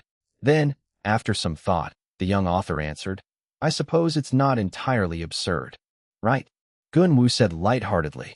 It might not be some hidden writing style that comes to life, but you just might discover your hidden potential. You know, I brought it up as a joke, but I'm not gonna lie, this is actually starting to sound pretty tempting. At that moment, a loud burst of laughter cut their conversation short, and Dae-soo asked Gunwoo, Do you want to be like Yinwoo? I want to be popular. Gunwoo told her exactly what he wanted. Me too, Dae-soo said, agreeing with him shortly after. Then, as both corners of his mouth turned down, he said, But you already are. Sure, she said. But in that case, you're a lot more popular than you think. Compared to some aspiring writers who haven't even debuted yet, you're practically a star. You got me there, Gunwoo said, looking down and admitting it with a sigh. PFF. Somebody got in trouble, Seo-jung said, taking the opportunity to let his mouth run. At which, Gunwoo objected impatiently. Nobody's in trouble. We were just talking. However, there wasn't much confidence in his voice. Patting him on the shoulder, Midium chimed in to comfort him. I get where you're coming from, though. I mean, Yinwoo's doing really well. Then, Jun-soo asked in his distinctively gentle tone of voice. The interview's been a major boost, huh? Thankfully. You know, I'd pay to see Yinwoo getting taken down the bestsellers list, Seo-jung interjected, resting his face on his hand with his elbow on the table. I mean, how many of your books are in the list? I swear, prolific writers. It's commendable if you ask me, Dong-gil said, cutting Seo-jung off and looking at the young author. Then, giving his friend a judgmental look for his flippant attitude, Dong-gil added, It means that his books are superb in both quantity and quality. It's definitely not an easy achievement. Yun-woo's a talented author. Contrary to what Dong-gil thought of Seo-jung thought that Dong-gil was way too serious for his own good. Well, I wouldn't say that I'm the only one doing well. Jun-soo here released a poetry compilation, and it's become a bestseller. All thanks to the media. After Jun-soo's poems were quoted in a drama, his poetry compilation was growing increasingly popular. Similarly, other authors were on the rise. Midium recently had a signing event in Japan, while Dae-soo had organized a guerrilla event at a neighborhood bookstore. She was either one of the backbones of Korean literature, or she was on her way to becoming one in the near future. Most people in the room had authored books that sold steadily. And then, Yunwoo reveals himself to the public, Dae-soo said playfully. And of course, that means we're all in trouble, Seo-jung said. Then, being the mischievous person that he was, Seo-jung looked around the room as he became the center of attention. Seeing how Dong-gil was quietly eating his food, he gave Gunwoo a subtle look. At which point, he smiled and told Juho, Everyone around me has been bothering me to get them a copy of the magazine. At his genuine congratulations, Juho felt something bitter in his mouth. Come on, don't be so modest now. You know you're the best, huh? Midium asked. His fellow authors wanted to know what the young author was thinking. Maybe it was more accurate to say that they wanted to see him drunk with fame. Although he swayed left and right due to the influence of the authors around him, the genius tended to shine brightest when it came to novels. I wouldn't dare call myself that, Juho said, clasping his hands politely as a subtle gesture that told them that he wasn't going to give in to their pressure. I swear, he sounds like an old man. No. Fun. You mean mature? Unlike somebody I know, Dong-gil said. Of course, Seo-jung paid no attention to it. Why didn't you talk about me in the interview? Miriam asked, wiping the beer from her mouth. To which, the young author answered with a shrug, there just wasn't a right time. You mentioned River, and the book concert, didn't you? Well, what would you have liked for me to say? Oh, I don't know. Something along the lines of, there's this fellow author of mine by the name of Miriam Chu, and she's an incredible detective novel writer, Miriam said in a low voice, as if mimicking the young author. Just think about how massive of an advertisement it would have been. Yet, you only brought up Choi. I had to be mindful of the flow of the interview, Juho said. A flow is created, my young friend. I'm sorry. I'm just not all that used to being part of an interview. Yeah, right. I saw you on TV. Then, Junsu said as he handed some tissue over to Miriam. It is true that Sang's been drawing more attention, though. Juho, too, had been aware of people's heightened interest in the romance writer who had drawn his first love out of him. If he'd been present, he wouldn't have been afraid to show himself off. Meanwhile, shredding the tissue she had taken from Junsu into tiny pieces, Miriam seemed like she wasn't ready to let the young author off the hook anytime soon. Why did you move on so quickly, though? You should have talked about the book concert some more. I can't really remember. Yeah, right, she said, chugging the remaining beer in her glass. I'll take another glass. Despite the amount of beer she had been drinking, there was not a tinge of red on her face. It was truly impressive. Then, seeing as though Juho hadn't touched his first glass of beer, she said, You're an adult now. Try it. His fellow authors had ordered the young author a glass of beer in order to celebrate him becoming an adult. However, Juho hadn't even touched it. Perplexed, Seo Jung asked, I noticed that you haven't even looked at it. Why aren't you drinking it? At that, Miriam answered on Juho's behalf. He says he doesn't like the taste. Uh-huh. Seo Jun let out, nodding and looking at Juho as if looking at a child. Well, give it a try. Atmosphere is a big part of the drinking experience. It just might taste better than you remember, Seo Jung said, subtly tempting the young author. Miriam weighed in with him. Yeah, you said you drank with your friends, didn't you? Drink with us. Sorry, not today. Why? Unfortunately, Juho wasn't planning on drinking that day or the day after that. In fact, he intended on not drinking for a while. Looking at his cup filled with beer, he explained, I have a story to write. Miriam let out, taken aback by Juho's answer. When Juho looked up, she was looking at him with a perplexed expression on her face. What story? Junsu asked. The fellow authors had to be aware of the short stories being published in the near future. The one that will come out with the short stories. You see, the short stories are not long enough on their own.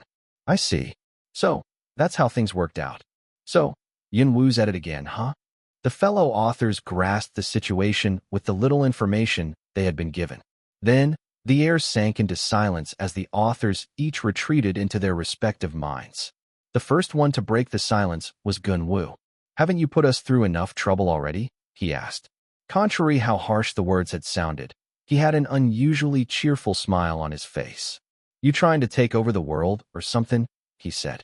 Despite the dark circles underneath his eyes, Gunwoo looked genuinely happy to hear that the young author was writing again. When is it coming out? Once I write it, probably. Do you ever take a break? He asked, which was ironic when compared to the exhausted look on his face. After a brief pause, Juho answered, Honestly, I've been struggling to think of the details for the story. Maybe I really should take some time off. Hey man, I never said that you should take a break now. You gotta keep the promise you made with your readers. That's what a professional does, Gunwoo said. I didn't know you wanted to read my short stories that badly. I want to read every single piece you've ever written. Was that a little too far? No, I appreciate your enthusiasm, Juho said in order to keep Gunwoo from regretting his statement, and the rest of the authors exploded into laughter. We have a mega fan over here, Daesu said, still smiling. Then, embarrassed by his fellow authors' reactions, Gunwoo said, I mean, I can't be the only person who feels that way, right? Yunwoo writes some good stuff. Yep, no doubt. What's with that tone? You're being sarcastic, aren't you? Pwaha. Having become a punching bag of his fellow authors, Gunwoo had to withstand them poking fun at him. Meanwhile, Juho looked intently at him, wondering if he had been sincere about what he had said. He didn't seem to be lying. In fact, Juho wanted to hear more from him. At that moment, Junsu struck up a conversation with the young author, saying, "Your readers must be ecstatic." "I sure hope so," Juho said, looking toward him. "So what are those short stories like?" "They're entirely different from the books I've written up to this point." The short stories had nothing in common with Yun Wu's writing, to which his fellow authors were used. They were not at all like what they were thinking, and it was very much possible that they would be disappointed by them. "What about the new one you've been working on?" Junsu asked, flicking his cup with his finger. "Also different from what I've written up to this point." "You know, I understand where Gun Wu is coming from." "I really do," Junsu said, leaning back against the backrest of his chair. "Seems like this piece will show just how versatile you are as a writer." Juho agreed silently, reminding himself that he was writing something within his capabilities and that he was capable of writing something entirely different from what his readers and fellow authors were used to. Then, Dong-gil said, "But you're stuck." Smiling at his straightforward remark, Juho said, "I'm still working on it, but I seem to have some trouble figuring out the main plot." "Sounds to me like you already have a direction in mind," Dong-gil said, pointing out the young author's progress precisely, and Juho decided to give his fellow authors a small hint about the story. "I wanted to write a story that takes place at school." From that small piece of information, Junsu and Dong-gil understood where Juho was coming from almost instantly. Authors tend to want to write about places they have left behind. "I don't know if it's because it's going to be released with the short stories, but there's something really special about the setting," Junsu said. Just like he had said, the timing was working out to the young author's favor. "I felt like writing something a little more cheerful this time." "You mean like Trace of a Bird?" "Even more than that." Although a seemingly brighter piece in comparison to Yun Wu's other novels, Trace of a Bird still had some serious elements that were integral to the story. However, what Juho was after this time was happiness and humor. "Although, things could always change as I write. Is it going to be about some funny events that happen at school?" Miriam asked, summarizing all the information up to that point.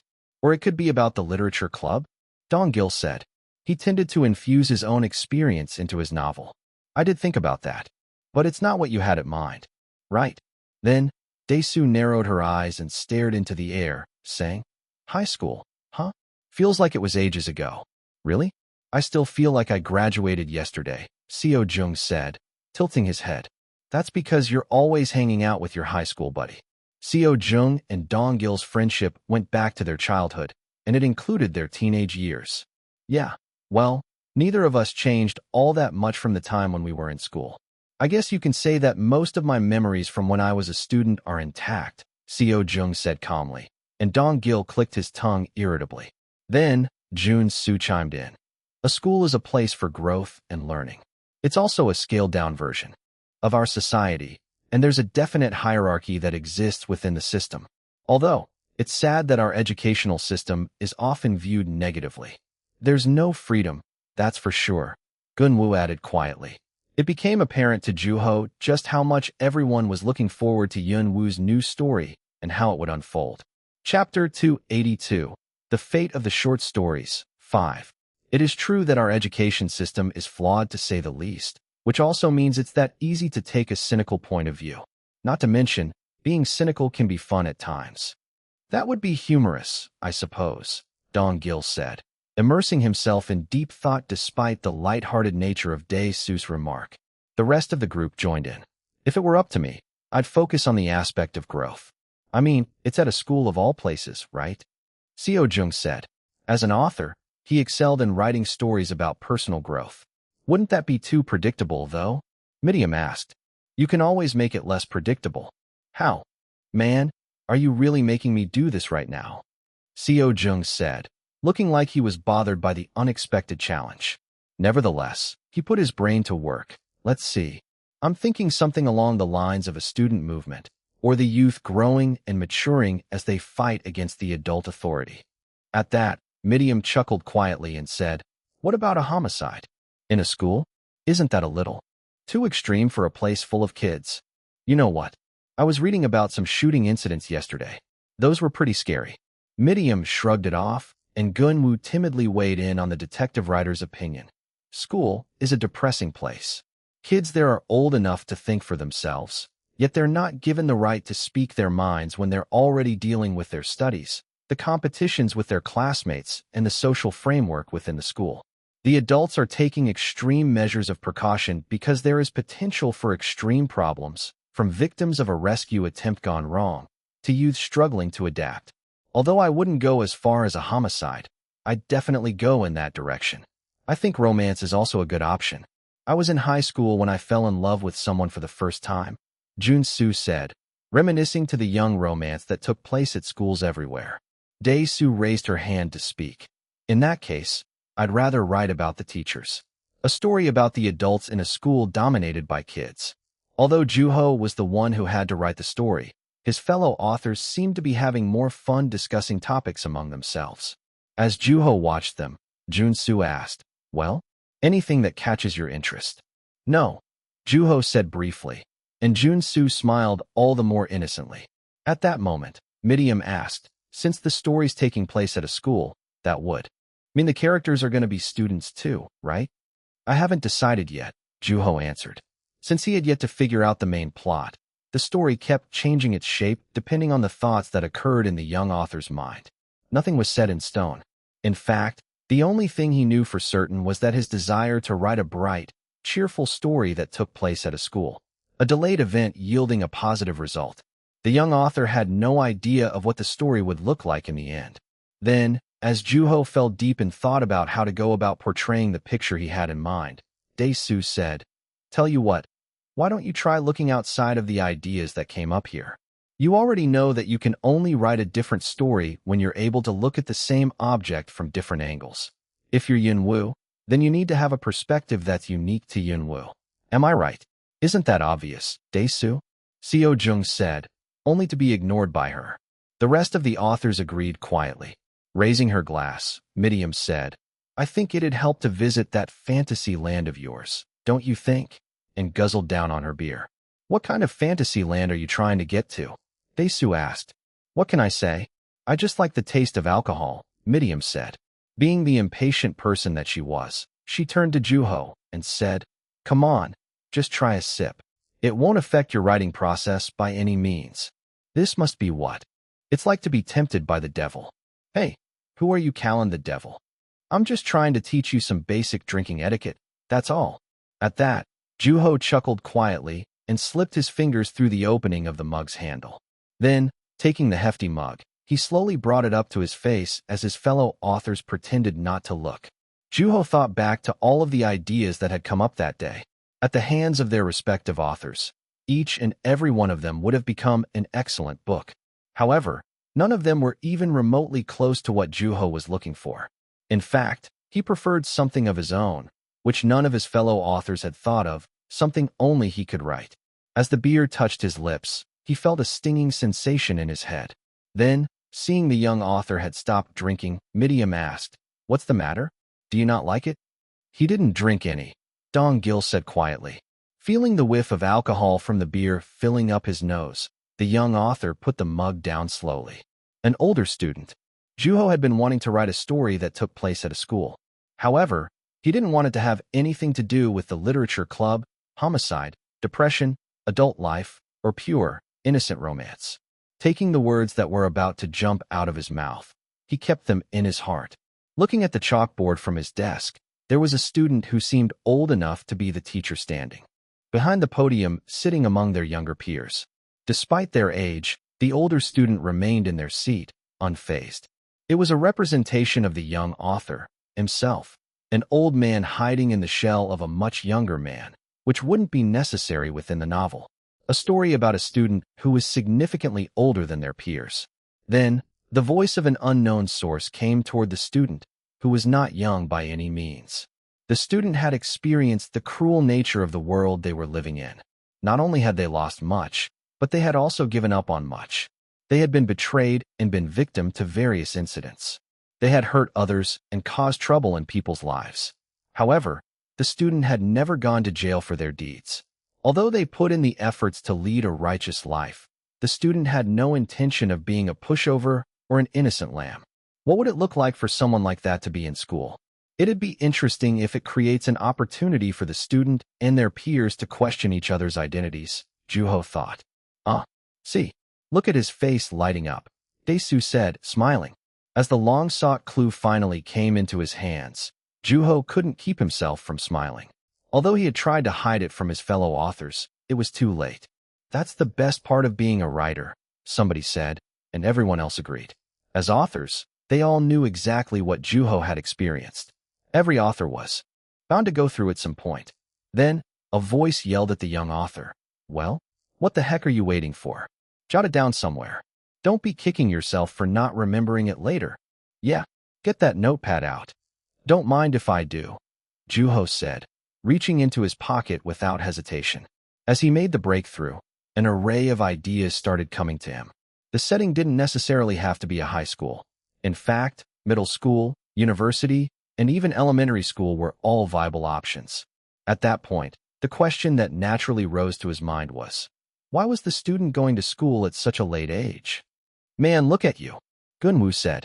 With his eyes fixed on the notepad, Joo-ho answered, I just couldn't bear to disappoint you. He noticed Gunwoo wincing at his unexpected answer, seeing as though he wasn't saying anything. He had to be regretting having said what he had said. After writing to his heart's content, Joo-ho exhaled quietly. And when he looked up, the beer mug came into view. Have yourself a drink if you're done, Seo-jun said, smiling cheerfully. As Joo-ho closed the notepad and put it back into his pocket, it occurred to him just how thirsty he was. When he touched the surface of the mug, he felt the pleasant coldness on his fingertips, cooling them after having written with intense concentration. The liquid bubbling within the clear mug couldn't look more refreshing.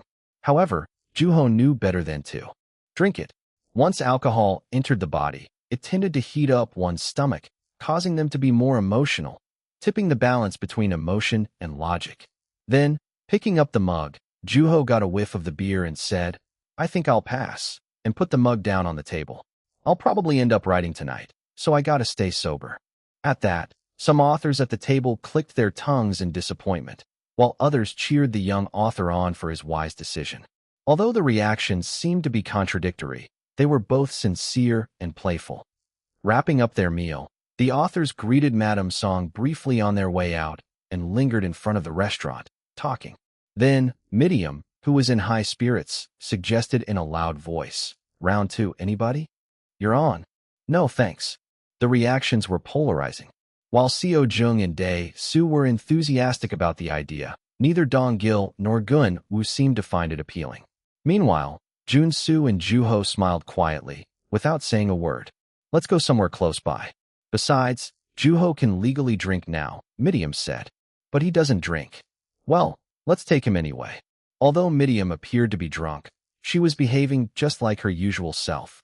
Her actual tolerance might be a mystery, but what was clear was that she would have to drink twice the amount she had drunk up to that point.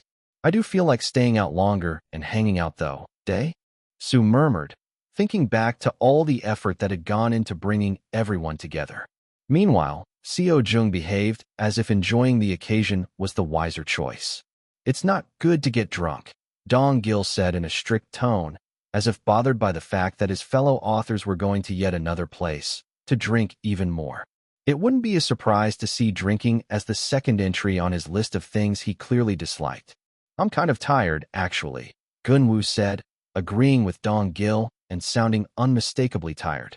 At that, Joo-ho quietly walked over to Gunwoo and stood behind him. Why don't we vote on it? Jun-soo said, stepping in to mediate. The group seemed to be split quite evenly into opposing opinions. Shouldn't you start thinking about your health at your age, Dae-soo? You too, Seo-jung. We're not young anymore. What are you talking about? I'll always live as a boy. Don't be stupid now. We have to learn to age gracefully. And to be frank, I think you're too lax in that regard. He has a point, Dae-soo said in agreement with Dong-gil, and Seo-jung looked at her as if he had been betrayed. Then, Midium took the opportunity to make a suggestion. Well, why don't we discuss it at a nearby bar? However, her fellow authors knew better.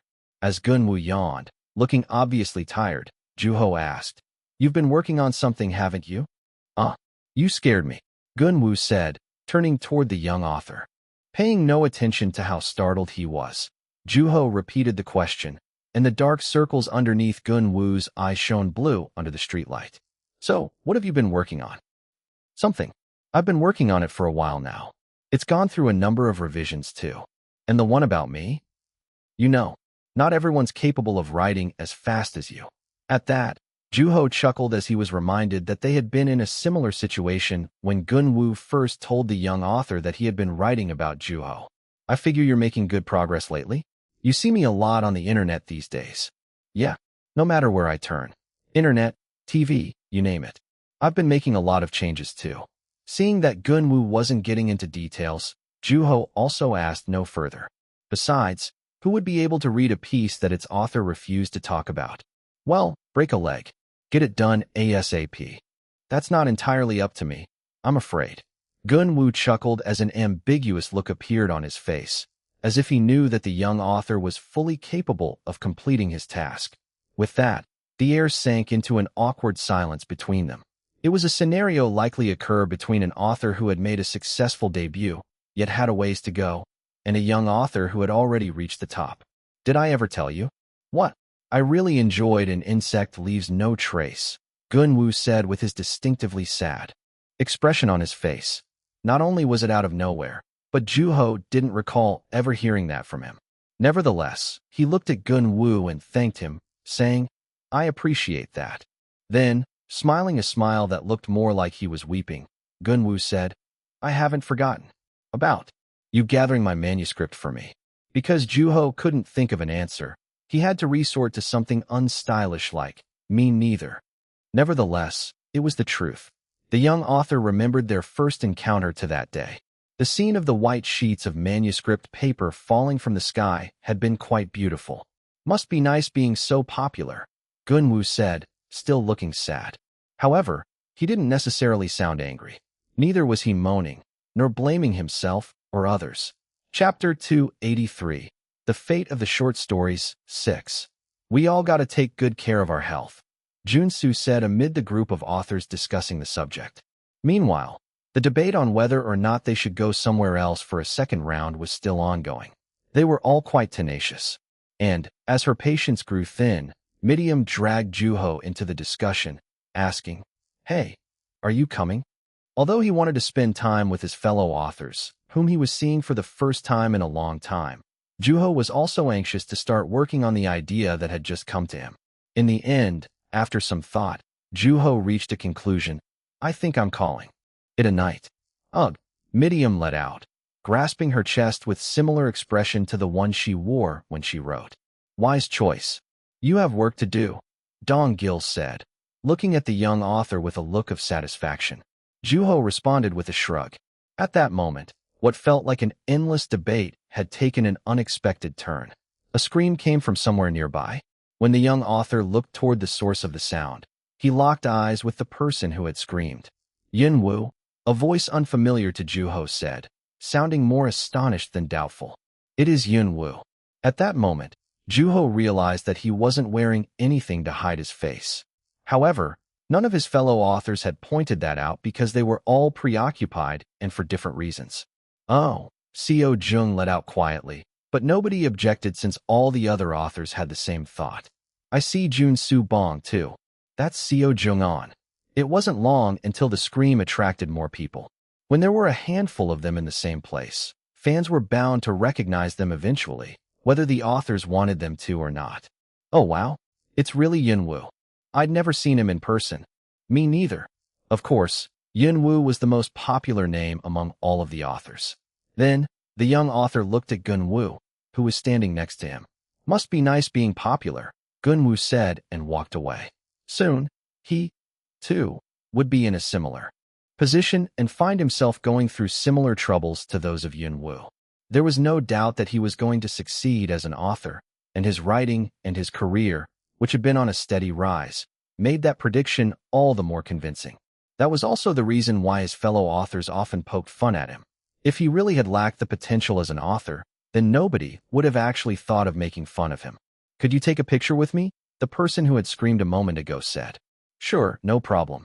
Another round of joyful screams came from the same person at the young author's affirmative answer. At the unrelenting reaction of the fan, Juho couldn't help but chuckle. Me too. Pardon me, you're Dae-Soo Na, right? Meanwhile, other people started talking to Juho's fellow authors. The contrast in their reactions was quite apparent. Although they started screaming right off the bat upon seeing the young author, the fans politely confirmed the other authors' identities with them. After taking the picture, the fan asked, "You guys are from the Death Club, right?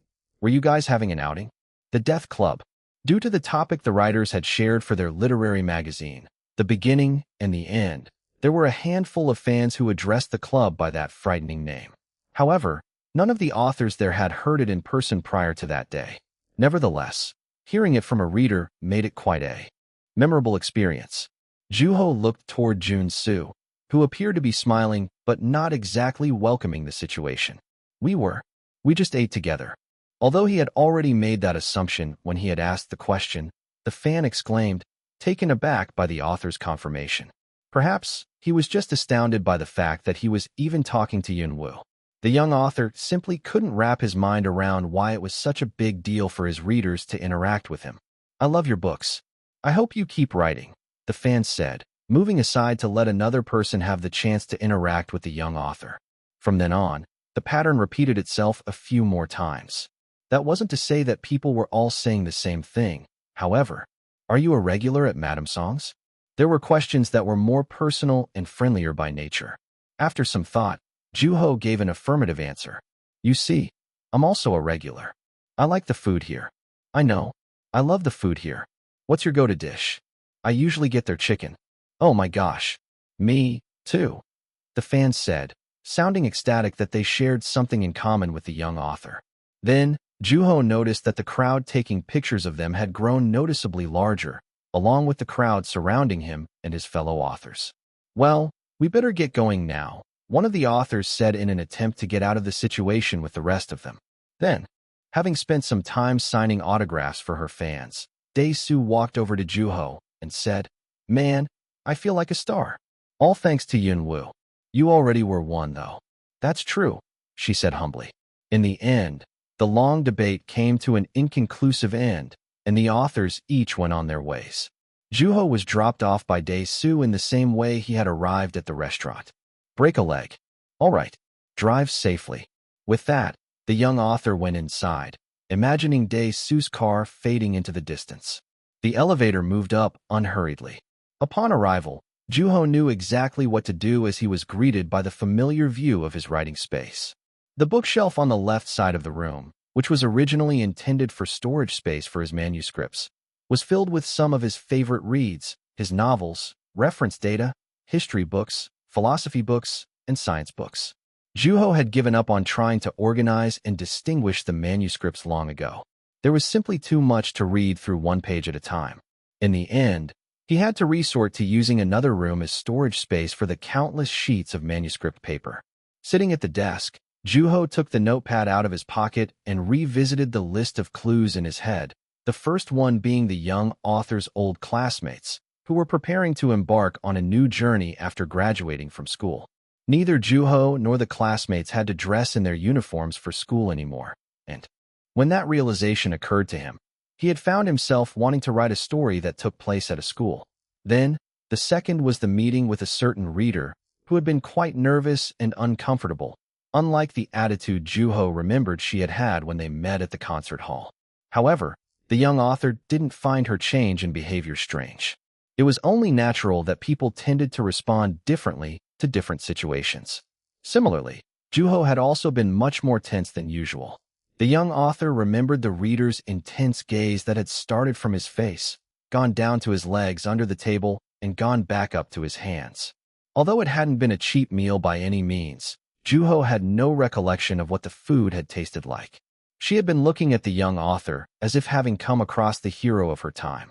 On top of that, her entire body was showing her interest and affection toward him and his books, rooting for his decision to publish his short stories despite it being a delayed one. She had reaffirmed the young author, reminding him that he had made the right choice, and Juho had every reason to be grateful for her. That gratitude toward her challenged him to want to write even better every time he held a pen. The young author also recalled her having said, "I'm genuinely happy that you took your time with your decision." Her answer had also implied that she had been glad that her favorite author had realized that it was better late than never. Then, after flipping through a number of pages, he came across the most recent clue, which had come to him that very day. A character who was yet to have taken shape was breathing within that notepad. With that, the young author unhurriedly tied up all the clues into one continuous line, taking everything he had learned and experienced up to that point into a stream of consciousness. Closing his eyes, Juho pictured the character, who turned out to be a lady well into her later years, staring into thin air. The old lady had no name, and despite her age, her past didn't exist. She had come into existence as an old lady by necessity in order to reflect her creator's hope. Whenever she smiled, her pink gums became visible. With her teeth missing in places, her mouth looked as pure and innocent as that of a child. Soon, she would be enrolled in a school. Adapting to the new environment was bound to come with its challenge, like it always happened. The need to adapt arose throughout life. Being old meant being alive, and to be alive was to be able to think. To think and to want, striving to win against the challenges of life. Then, when she smiled again, all of her teeth were back in place. "I'm illiterate," she said in a calm tone of voice. "But I'm eager to learn." She wanted that opportunity earnestly. The world had changed significantly since she had been born. Not only had she found herself living in a different era, but also a different society. "And now, I have that opportunity," she said. "That's right. You do have that opportunity," Juho answered. "I want to be better. I want to know more," she said. There were dark spots across her already tanned face. "I've always wanted to be better.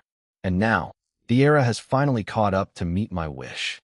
"Have you ever been to a school?" Juho asked. "Once, when I was very young."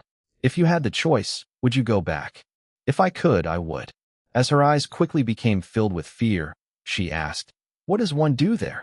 It was the fear of the unknown. Juho gave her a brief explanation of what school was. It was a place where children received a foundational education. You've heard of elementary schools, right? That's the very first school most people attend. "And I'm sure I'm going to be the oldest person there." "Probably," the young author said. To some, it would seem like the old lady was much too old to be in school to learn alongside other humans who had been born within the past decade. On the other hand, it might even seem humiliating to others. However, to those who didn't or couldn't move on from where they were in life, the old lady would seem like she was moving forward. "Do you think it'll be embarrassing?" "Not at all," Juho said, shaking his head confidently. "And how would you know that, young man?" "Because I went back to high school at a very late age." At that, the old lady looked up and down at the young author, from top to bottom. She was still skeptical of him. "I can't tell from your appearance. You're not some con artist, are you? Trying to take advantage of old, helpless people?" "Nope. I ask nothing of you," Juho said, raising both of his hands in order to claim his innocence. Then, he briefly told her about his life as a high school student, focusing primarily on the positive. After that, she seemed to be more at ease. "It wasn't long until I adapted to my new school life. It was significantly easier than I had imagined, too, although the classes were a tad boring." Then, Juho saw the old lady brush down her chest with her coarse, blunt hand. "I think I feel a little better, but we'll see how I feel before bed." Although she was doing noticeably better, she claimed that it wouldn't stay that way. "What if I get a head start?" she suggested. She was the type who put her thoughts into action quickly. "What do you mean?" Juho asked. "Reading and writing. If I start preparing now, I won't be as far behind as everyone else." Behind her firm, stout appearance was a childlike heart. She feared change and struggled to adapt. "If that's what you want, nobody's stopping you. A lot of people start studying ahead of time, in preparation for school, actually." "Is that so?" "Yep. Everyone's afraid of falling behind." "Do you think it'll actually help to start early?" "I doubt it. But what I can tell you is that your preparation for school is about to get interesting." "I see. Well, I'm doing it anyway," she said. Despite her stubbornness, Juho didn't try to stop her. She would study and learn in preparation for school, only to find out how different school actually was. She was about to go through a series of events. "Do you think it'll be fun?" she asked in an awkward tone. "No doubt," Juho said confidently. "Do you think the younger folks will like me?" "If that's what you want." The protagonist acted and competed in pursuit of her goal. "So it's really up to me, huh?" "Yep," Juho said, and she nodded with satisfaction, smiling and revealing her gold teeth. After seeing her smile, Juho opened his eyes and saw a white light in front of him, warming his face. The sun was shining on his face through the window. It was morning, and the sun had already come up. Then, staring at the light before his eyes in a daze, the young author thought about the short stories that were about to be published. Although unintended, there were mentions of school in both of them as memories of the past, passing by in the background. However, the role of the school was significantly different in each of the stories. Moving his pen, Juho organized the story that had just come to him. An old lady studying ahead in preparation for school. An elementary school. Adaptation and her struggle. Of course, Juho wasn't planning on writing a one-sided story. He thought of the scenes that would include peers who were, to say the least, out of the ordinary. With that, the overall plot had finally taken shape. The tumultuous journey of an old lady who earnestly wanted to learn to read and write. It was just what the young author had been looking for. Chapter 284, The Full Moon 1. From senior centers to elderly welfare, from the Korean Senior Citizens Association to private and public schools, Juho had been visiting an array of places with Nam Kyung in order to listen to the stories of the elderly. Finding a difference between those stories wasn't all that difficult. As long as one decided that they wanted to distinguish them from each other, that was all it took. However, none of them were of the young author's interest. Upon returning home, Juho took the pictures he had taken from the places he had visited throughout the day and scattered them across his desk. What was particularly interesting was that the dynamic between Juho and the elderly hadn't exactly been similar to that of a grandparent and their grandchild. Both the young author and the elderly each had a role in their respective groups. Amid the atmosphere created among the elderly, Juho found them in a peculiar position. It seemed to be the result of trying to strike a balance between having their own volition and respecting others' opinions. In other words, both the young author and the elderly were members of the society in their own rights. In the end, Juho had been led to decide that the protagonist's relationship with her peers would be that of friends rather than family. Suffice to say, they would be friends with a significant number of years in between them, and soon, it wouldn't be long until they started cursing each other out for fun. Juho wrote in solitude. Living in his own home granted him the benefit of silence, which allowed him to focus on writing even more. On the flip side, it also came with its own side effects, such as forgetting to eat, not going out, or simply staying up into the next day. Bathing, eating a quick breakfast, and writing had become a daily routine for the young author, and once he had finished writing, he would go to sleep, only to repeat the pattern the next day. After some time had passed, Juho looked at his manuscript, which contained 2 months' worth of writing. He was writing at a pace that felt satisfactory to him. Of course, there were parts that gave Juho the urge to change them, but he couldn't afford to let his urges hold him back. After collecting himself, he imagined the next scene, the scene of the protagonist walking into her school's campus. After getting involved in incidents, she found herself in a world of trouble, progressing the story in her own way. At that moment, the doorbell echoed through the house. Taking some time to recognize the sound, since he had been interrupted during his creative process, Juho thought about who the unwelcome guest could be. Then, unable to think of anyone, he walked over to the door to look through the peephole and saw a familiar face on the other side. Seo Kwang. Juho wasn't all that glad to see his friend who had been busy adapting to college life. In the end, smacking his lips for a brief moment, he closed the door to his room and opened the front door to let Seo Kwang in. Waiting unhurriedly in the hallway, Seo Kwang looked very natural standing there. "What do you want?" "Dude, you look like crap," Seo Kwang said nonchalantly despite Juho's seemingly aggressive question. "What's that supposed to mean?" "You look like a zombie with bad circulation from sitting down for too long," Seo Kwang said. It was quite the roundabout way of saying that his friend looked pale. At that, Juho chuckled and rephrased the question. "But really, what brings you here?" "I was in the area, so I thought I should drop by and eat with you. I kinda want to focus on writing. My mom packed you some food." Since finding out that her son's friend had started living on his own, Seo Kwang's mother had been sending Juho some food from time to time. In the end, Juho moved aside to let his friend in. When he checked the time after coming inside, it was precisely the time he usually had lunch. If Seo Kwang hadn't come, Juho would have certainly forgotten to eat. "You didn't even touch the food I brought you last time," Seo Kwang said. Looking into the refrigerator and ignoring him, Juho grabbed some chunks of rice, which he had frozen prior to his friend's visit. So, what's for lunch? Juho asked. Fresh kimchi with pork. I'm famished. Adding that his mother had made enough kimchi for the winter, Seo Kwang unpacked the food that was in the plastic bag haphazardly, not even bothering to put the bag away. And just like that, the table was set in no time. This is good, Juho said. Both the kimchi and the pork were quite tasty. Meanwhile, Seo Kwang was splitting the leaves of the pickled cabbage with his fingers.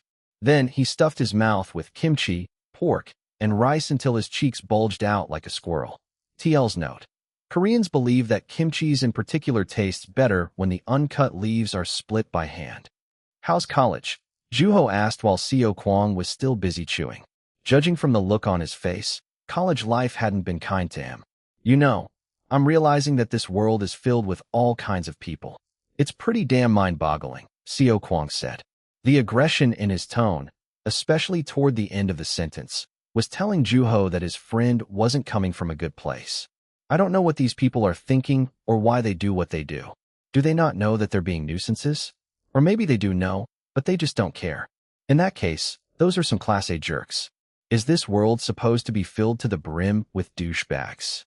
You don't sound like you're having a good time in college, Juho said as he got the gist of his friend's life, giving him a pitiful look. Then, sighing deeply, Seo Kwang picked up a couple of slices of pork and shoved them into his mouth. Well, how about you? How's writing? Not too bad. Although, it's too early to relax. Don't take too long now. Your friend could use some healing. Juho thought back to the story he had been working on. Although he wasn't exactly sure if it would comfort his friend in any way, Juho was confident that it will make him laugh. In hindsight, the young author was glad that he had decided to write a story that was cheerful and uplifting. Although, the decision hadn't necessarily been made with Seo Kwang in mind. Writing an uplifting story tended to bring small, unexpected joy like that. Then, Seo Kwang said, speaking of which, yeah, can I see your writing space? No. Seo Kwang squirmed in his seat at the young author's emphatic rejection. Although he had been desperate to take even a glance at Juho's new work in progress, the young author didn't allow him to. Soon, Seo Kwang gave up, stuffing his mouth with a spoonful of rice. By the time they had finished the pork as they talked about college, Seo Kwang brought something up, which had to be about one of two things, either a book or language. Oh, did you hear? He asked. There was a certainty in his voice. Hear what? Juho asked. Then, giving his author friend who was slow to catch up a judgmental look, Seo Kwang said, Hyundu Lim. At that, Juho responded by reflex. His new book. The release date of Hyundu's new book was just around the corner. When was it? Juho thought to himself. It comes out tomorrow. Right? Tomorrow. You can't be serious, Seo Kwang said with his brow furrowed. I've been losing track of time lately. It had been a daily occurrence for the young author to look up from the monitor or a sheet manuscript paper and suddenly realize that it was morning or night. Then, shaking his head, Seo Kwang said, So, this is what happens when you're left alone. Going berserk. I still exercise, though. At that, Seo Kwang narrowed his eyes. He seemed concerned for his author friend on one hand, while happy for him on the other. But, the subject of the conversation reverted back to what they had talked about previously. Hyundu's new book was coming out tomorrow. I'm going to get a copy right away. I have a feeling that it's going to be mind-blowing. Probably. Most of Hyundu's books were mind-bogglingly good. Looking displeased by Juho's indifferent response, Seo Kwang asked, Well, what about you? What about me? Are you going to check it out? Chuckling quietly, the young author said, Not everyone in this world decides whether they want to read a book or not as soon as it's released, you know. Then, consider it. Oh, wait. You're not going to read since you're in the middle of writing, huh? But you used to read Hyundu Lim's books from time to time. Juho thought for a brief moment. Hyundu's book had been about the only novel that he had actually gotten his hands on during his time in the literature club, especially when he had been in the middle of writing a book himself. Although Juho tried not to read other novels during his writing phase, he had made an exception for Hyundu's books and read them whenever he felt like it. Reminded of that, Juho found himself in a dilemma. What do I do this time? What would be the better choice? What do you think I should do? He asked. You're asking me? I'd read it without thinking twice since I'm not a writer. Right. With a look of impatience and curiosity on his face, Seo Kwang silently rushed Juho for an answer. However, Juho was struggling to reach a decision. There were conflicting desires in his heart. Then, Seo Kwang started talking about everything he knew about Hyun Doo's books and his thoughts on them, releasing his affection for literature like a flood. You do realize that it's Hyun Doo Lim we're talking about here, right? As in the Hyun Doo Lim? His take on this world is just magnificent, to say the least. Used to hearing Seo Kwang rave about the literary great, Juho let his friend talk, pretending to listen. Then, after finishing his food, Juho rose from his seat and grabbed a cup from the drying rack, and as Seo Kwang said, "Oh, me too," the young author grabbed another cup, filling them both with water. I really hope he keeps writing for a long time. I hope so too. Fortunately, their hopes would eventually become a reality. Hyun-doo would go on to write well into his old age and become the nation's most recognized author. His readers would see the world through his eyes, sharing his perspective, and that, in and of itself, was a tremendous achievement. He's already one of the top authors in Korea, but he's still growing and improving, moving forward one step at a time. He keeps on training himself relentlessly. Isn't that incredible? It sure is. You can just feel it in his writing, just how much effort he put into embodying as much or little as possible. I agree. I don't know how he's able to come up with ideas like that. It makes me wonder how he sees everything. All I'm capable of doing is imagine as I read.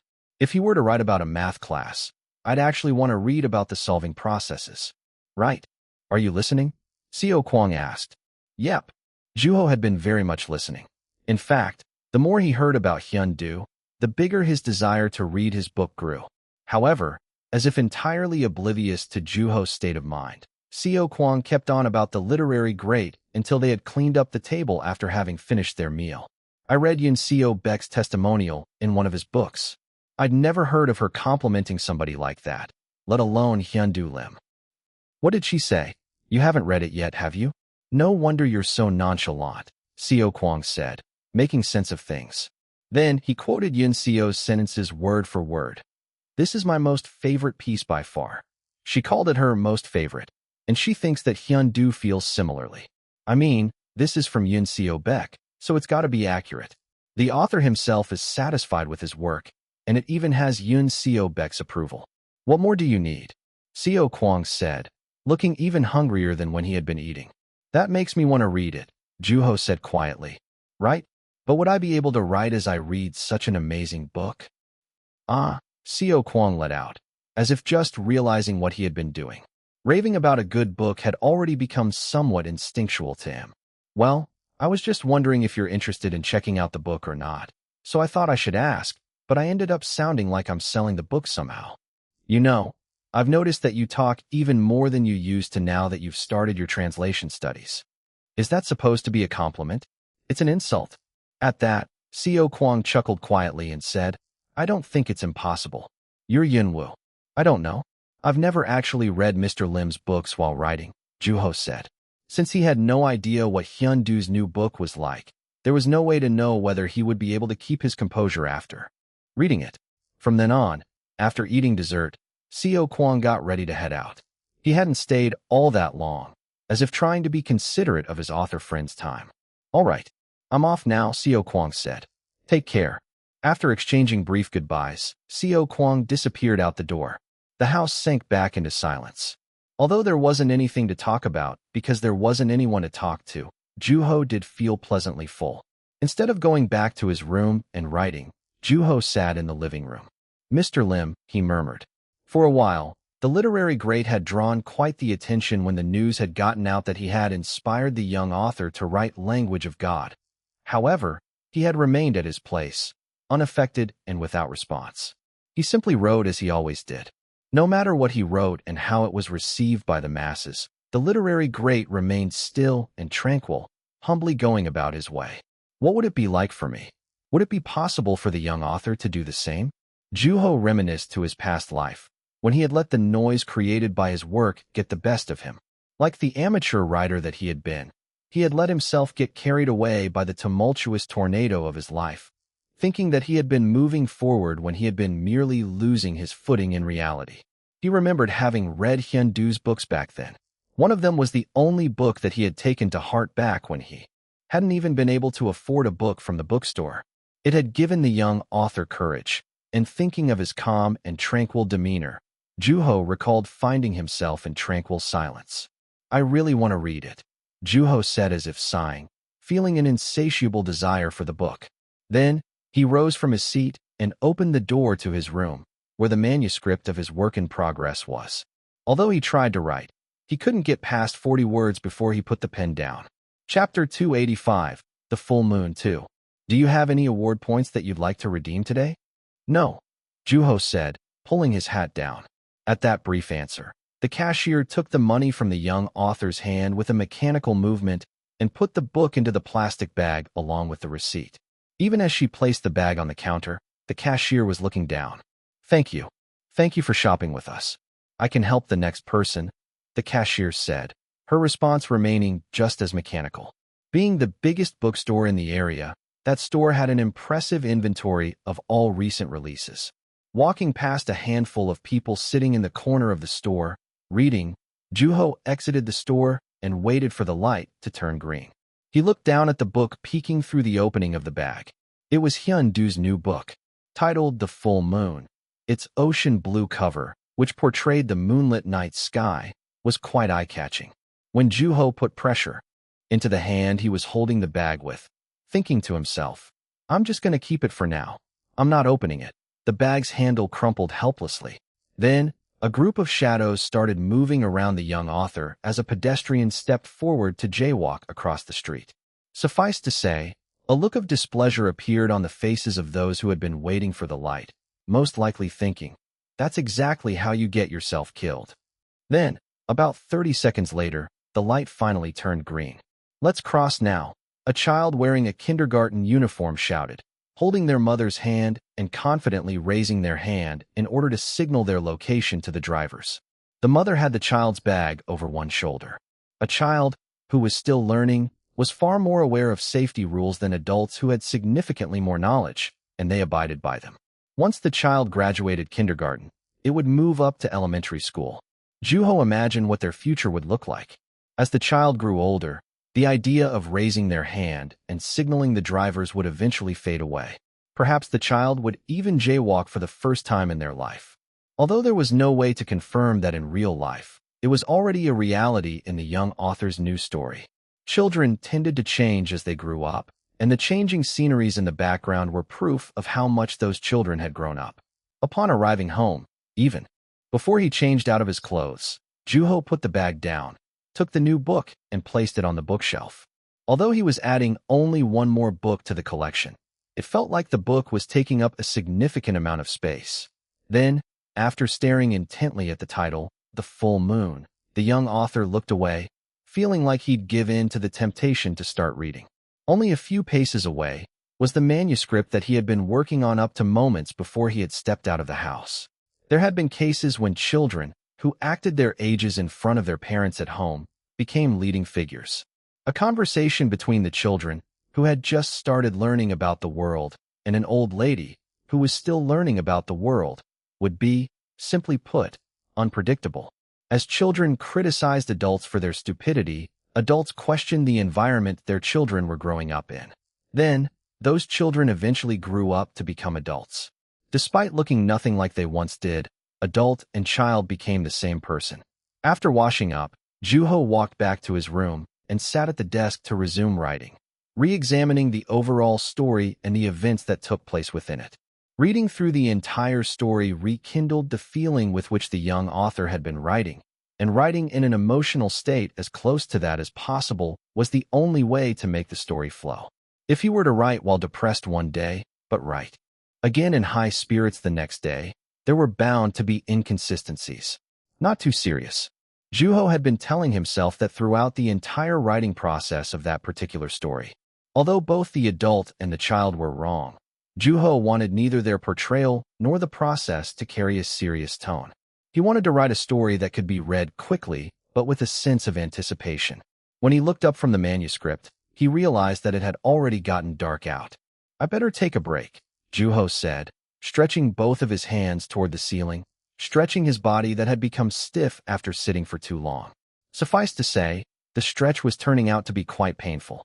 Then, as he felt somewhat hungry and started thinking about what to eat, the full moon lighting the sky came into view. I really want to read it.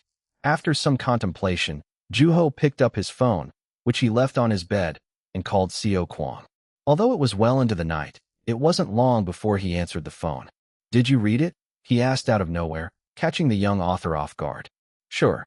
I've spent most of my life reading," Juho said in a higher-than-usual voice, confused. "I'm talking about the full moon, doofus." "Ah," the young author let out, his voice sinking low. "I have," Seo Kwang said confidently, yet calmly. Then he asked the young author, "Have you?" It was a question that Juho didn't really feel like answering. Then, with a swallowed sigh, the young author said, "I haven't." "Oh no," Seo Kwang said as if pitying his author friend. "How was it?" "It was insane," Seo Kwang said, as if he had been waiting for Juho to ask. "It's my favorite Hyun Do Lim book by far." It was a similar response to Yoon Seo's. Perhaps it was just the default response of those who'd read the book. "For your sake, I won't spoil it." "Thanks. Okay, let me share my thoughts on the book." "It caught two birds with one stone," Seo Kwang said genuinely. From then on, he raved on about the book, from how reading the book came with a painful reminder that the more he read, the less there was left to be read, to the fast pace, the author's philosophy and criticism, the characters and their personalities, and the author's unique ability to write about such a twisted subject in a clean, polished manner. Then, as if remembering the content of the book all over again, he started talking even faster. Seo Kwang tended to be predictable like that. Not only is it appealing to the masses, but it's also very artistic. There's no way this book won't make it. It was the voice of a reader who had been deeply moved by a book. At that, Juho thought of the synopsis in the back of the book. "The protagonist predicts death on a full moon," Juho said. This time, it seemed like Hyun Do had written about death, which he had never done before. "Right? Death," Seo Kwang said, his voice growing softer. Then, as it returned to its normal volume, he added, "It seemed like Hyun Do Lim really emphasized the aspect of death in this book. If I were to compare it to River, how should I put it?" he said, groaning as if in pain. "So, if you were to compare it to River?" Juho asked quietly, rushing his friend for an answer. It had caught his interest. Juho had become curious about the end portrayed by the literary great. "I can't say anything in terms of black and white, but I'd say they are different, yet similar somehow. From a reader's standpoint, I think they both carry about a similar shock value." Similar shock value. Death had always been somewhat of a specialty of the young author because of his first-hand experience of having died once. Yet, Hyun-Doo's piece carried a similar shock value. Juho was well aware of Hyun-Doo's skills. That made his heart beat faster. "I really want to read it now." The urge was starting to get out of hand. Although he had read Hyun-Doo's books as a homeless man who couldn't even afford to eat, he couldn't read the book at present, when he had more than enough money to buy hundreds of books. It was ironic, yet funny. "I read it," Seo Kwang said provokingly, finding the situation all too amusing. He was ecstatic. The emotional experience the book gave him was still fresh in his heart, and looking at the full moon in the night sky only accentuated the experience. Hyun Do Lim was an incredible author, and Seo Kwang found himself getting intoxicated by the emotions that the novel carried. The moon was noticeably brighter than usual that night. Then, after listening to his friend for a little while, Juho said in a serious tone, "Maybe I should just read it." At that, Seo Kwang's attitude changed at once. What? There was nothing more unfortunate than being in a situation that kept one from reading books. Which, in Juho's case, the unfortunate situation was that he was in the middle of writing, and needless to say, it was not a welcoming situation by any means. Although he thought reading wouldn't be a bad solution to his predicament, the young author had to come to terms with his conscience and recognize that it was merely his desire speaking. "Do you think you'll be okay? This book is seriously a game changer," Seo Kwang warned him, and added, "I joined the astronomy club after reading that book." The book had had a significant impact on the reader. "You know what? I know that you're going to do whatever you want at the end of the day, and I'm not going to tell you not to read it. Besides, a book like this needs to be read by more people." After hanging up, Juho looked up at the moon for a little while and immersed himself in deep thought. Should I read it, or should I not?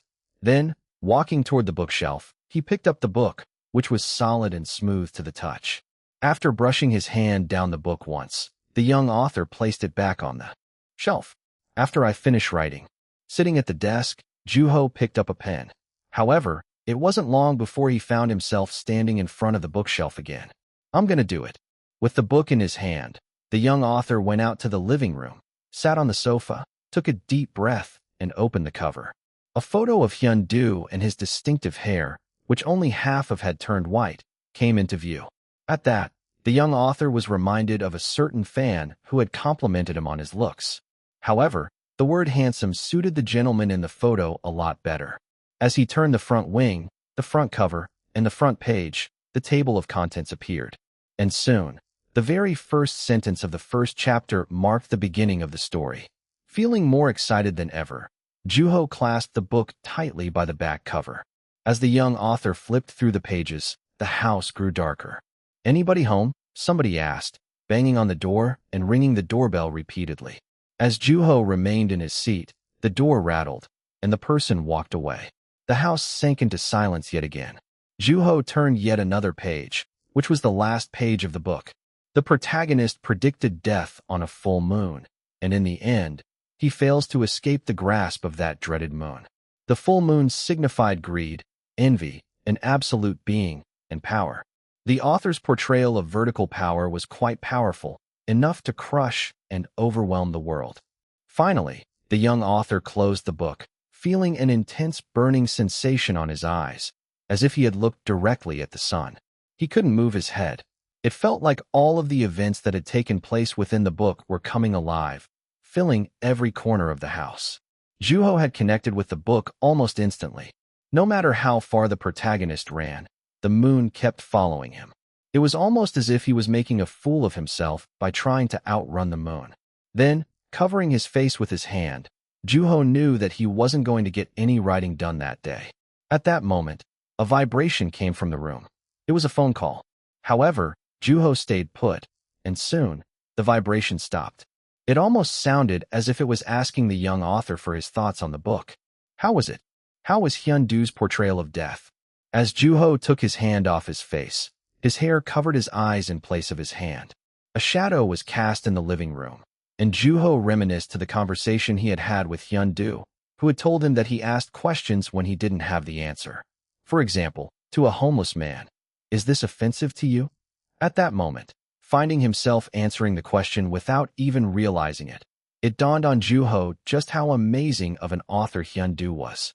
"I'm glad I read it," he murmured in a cracked voice in order to keep regret from creeping into his mind.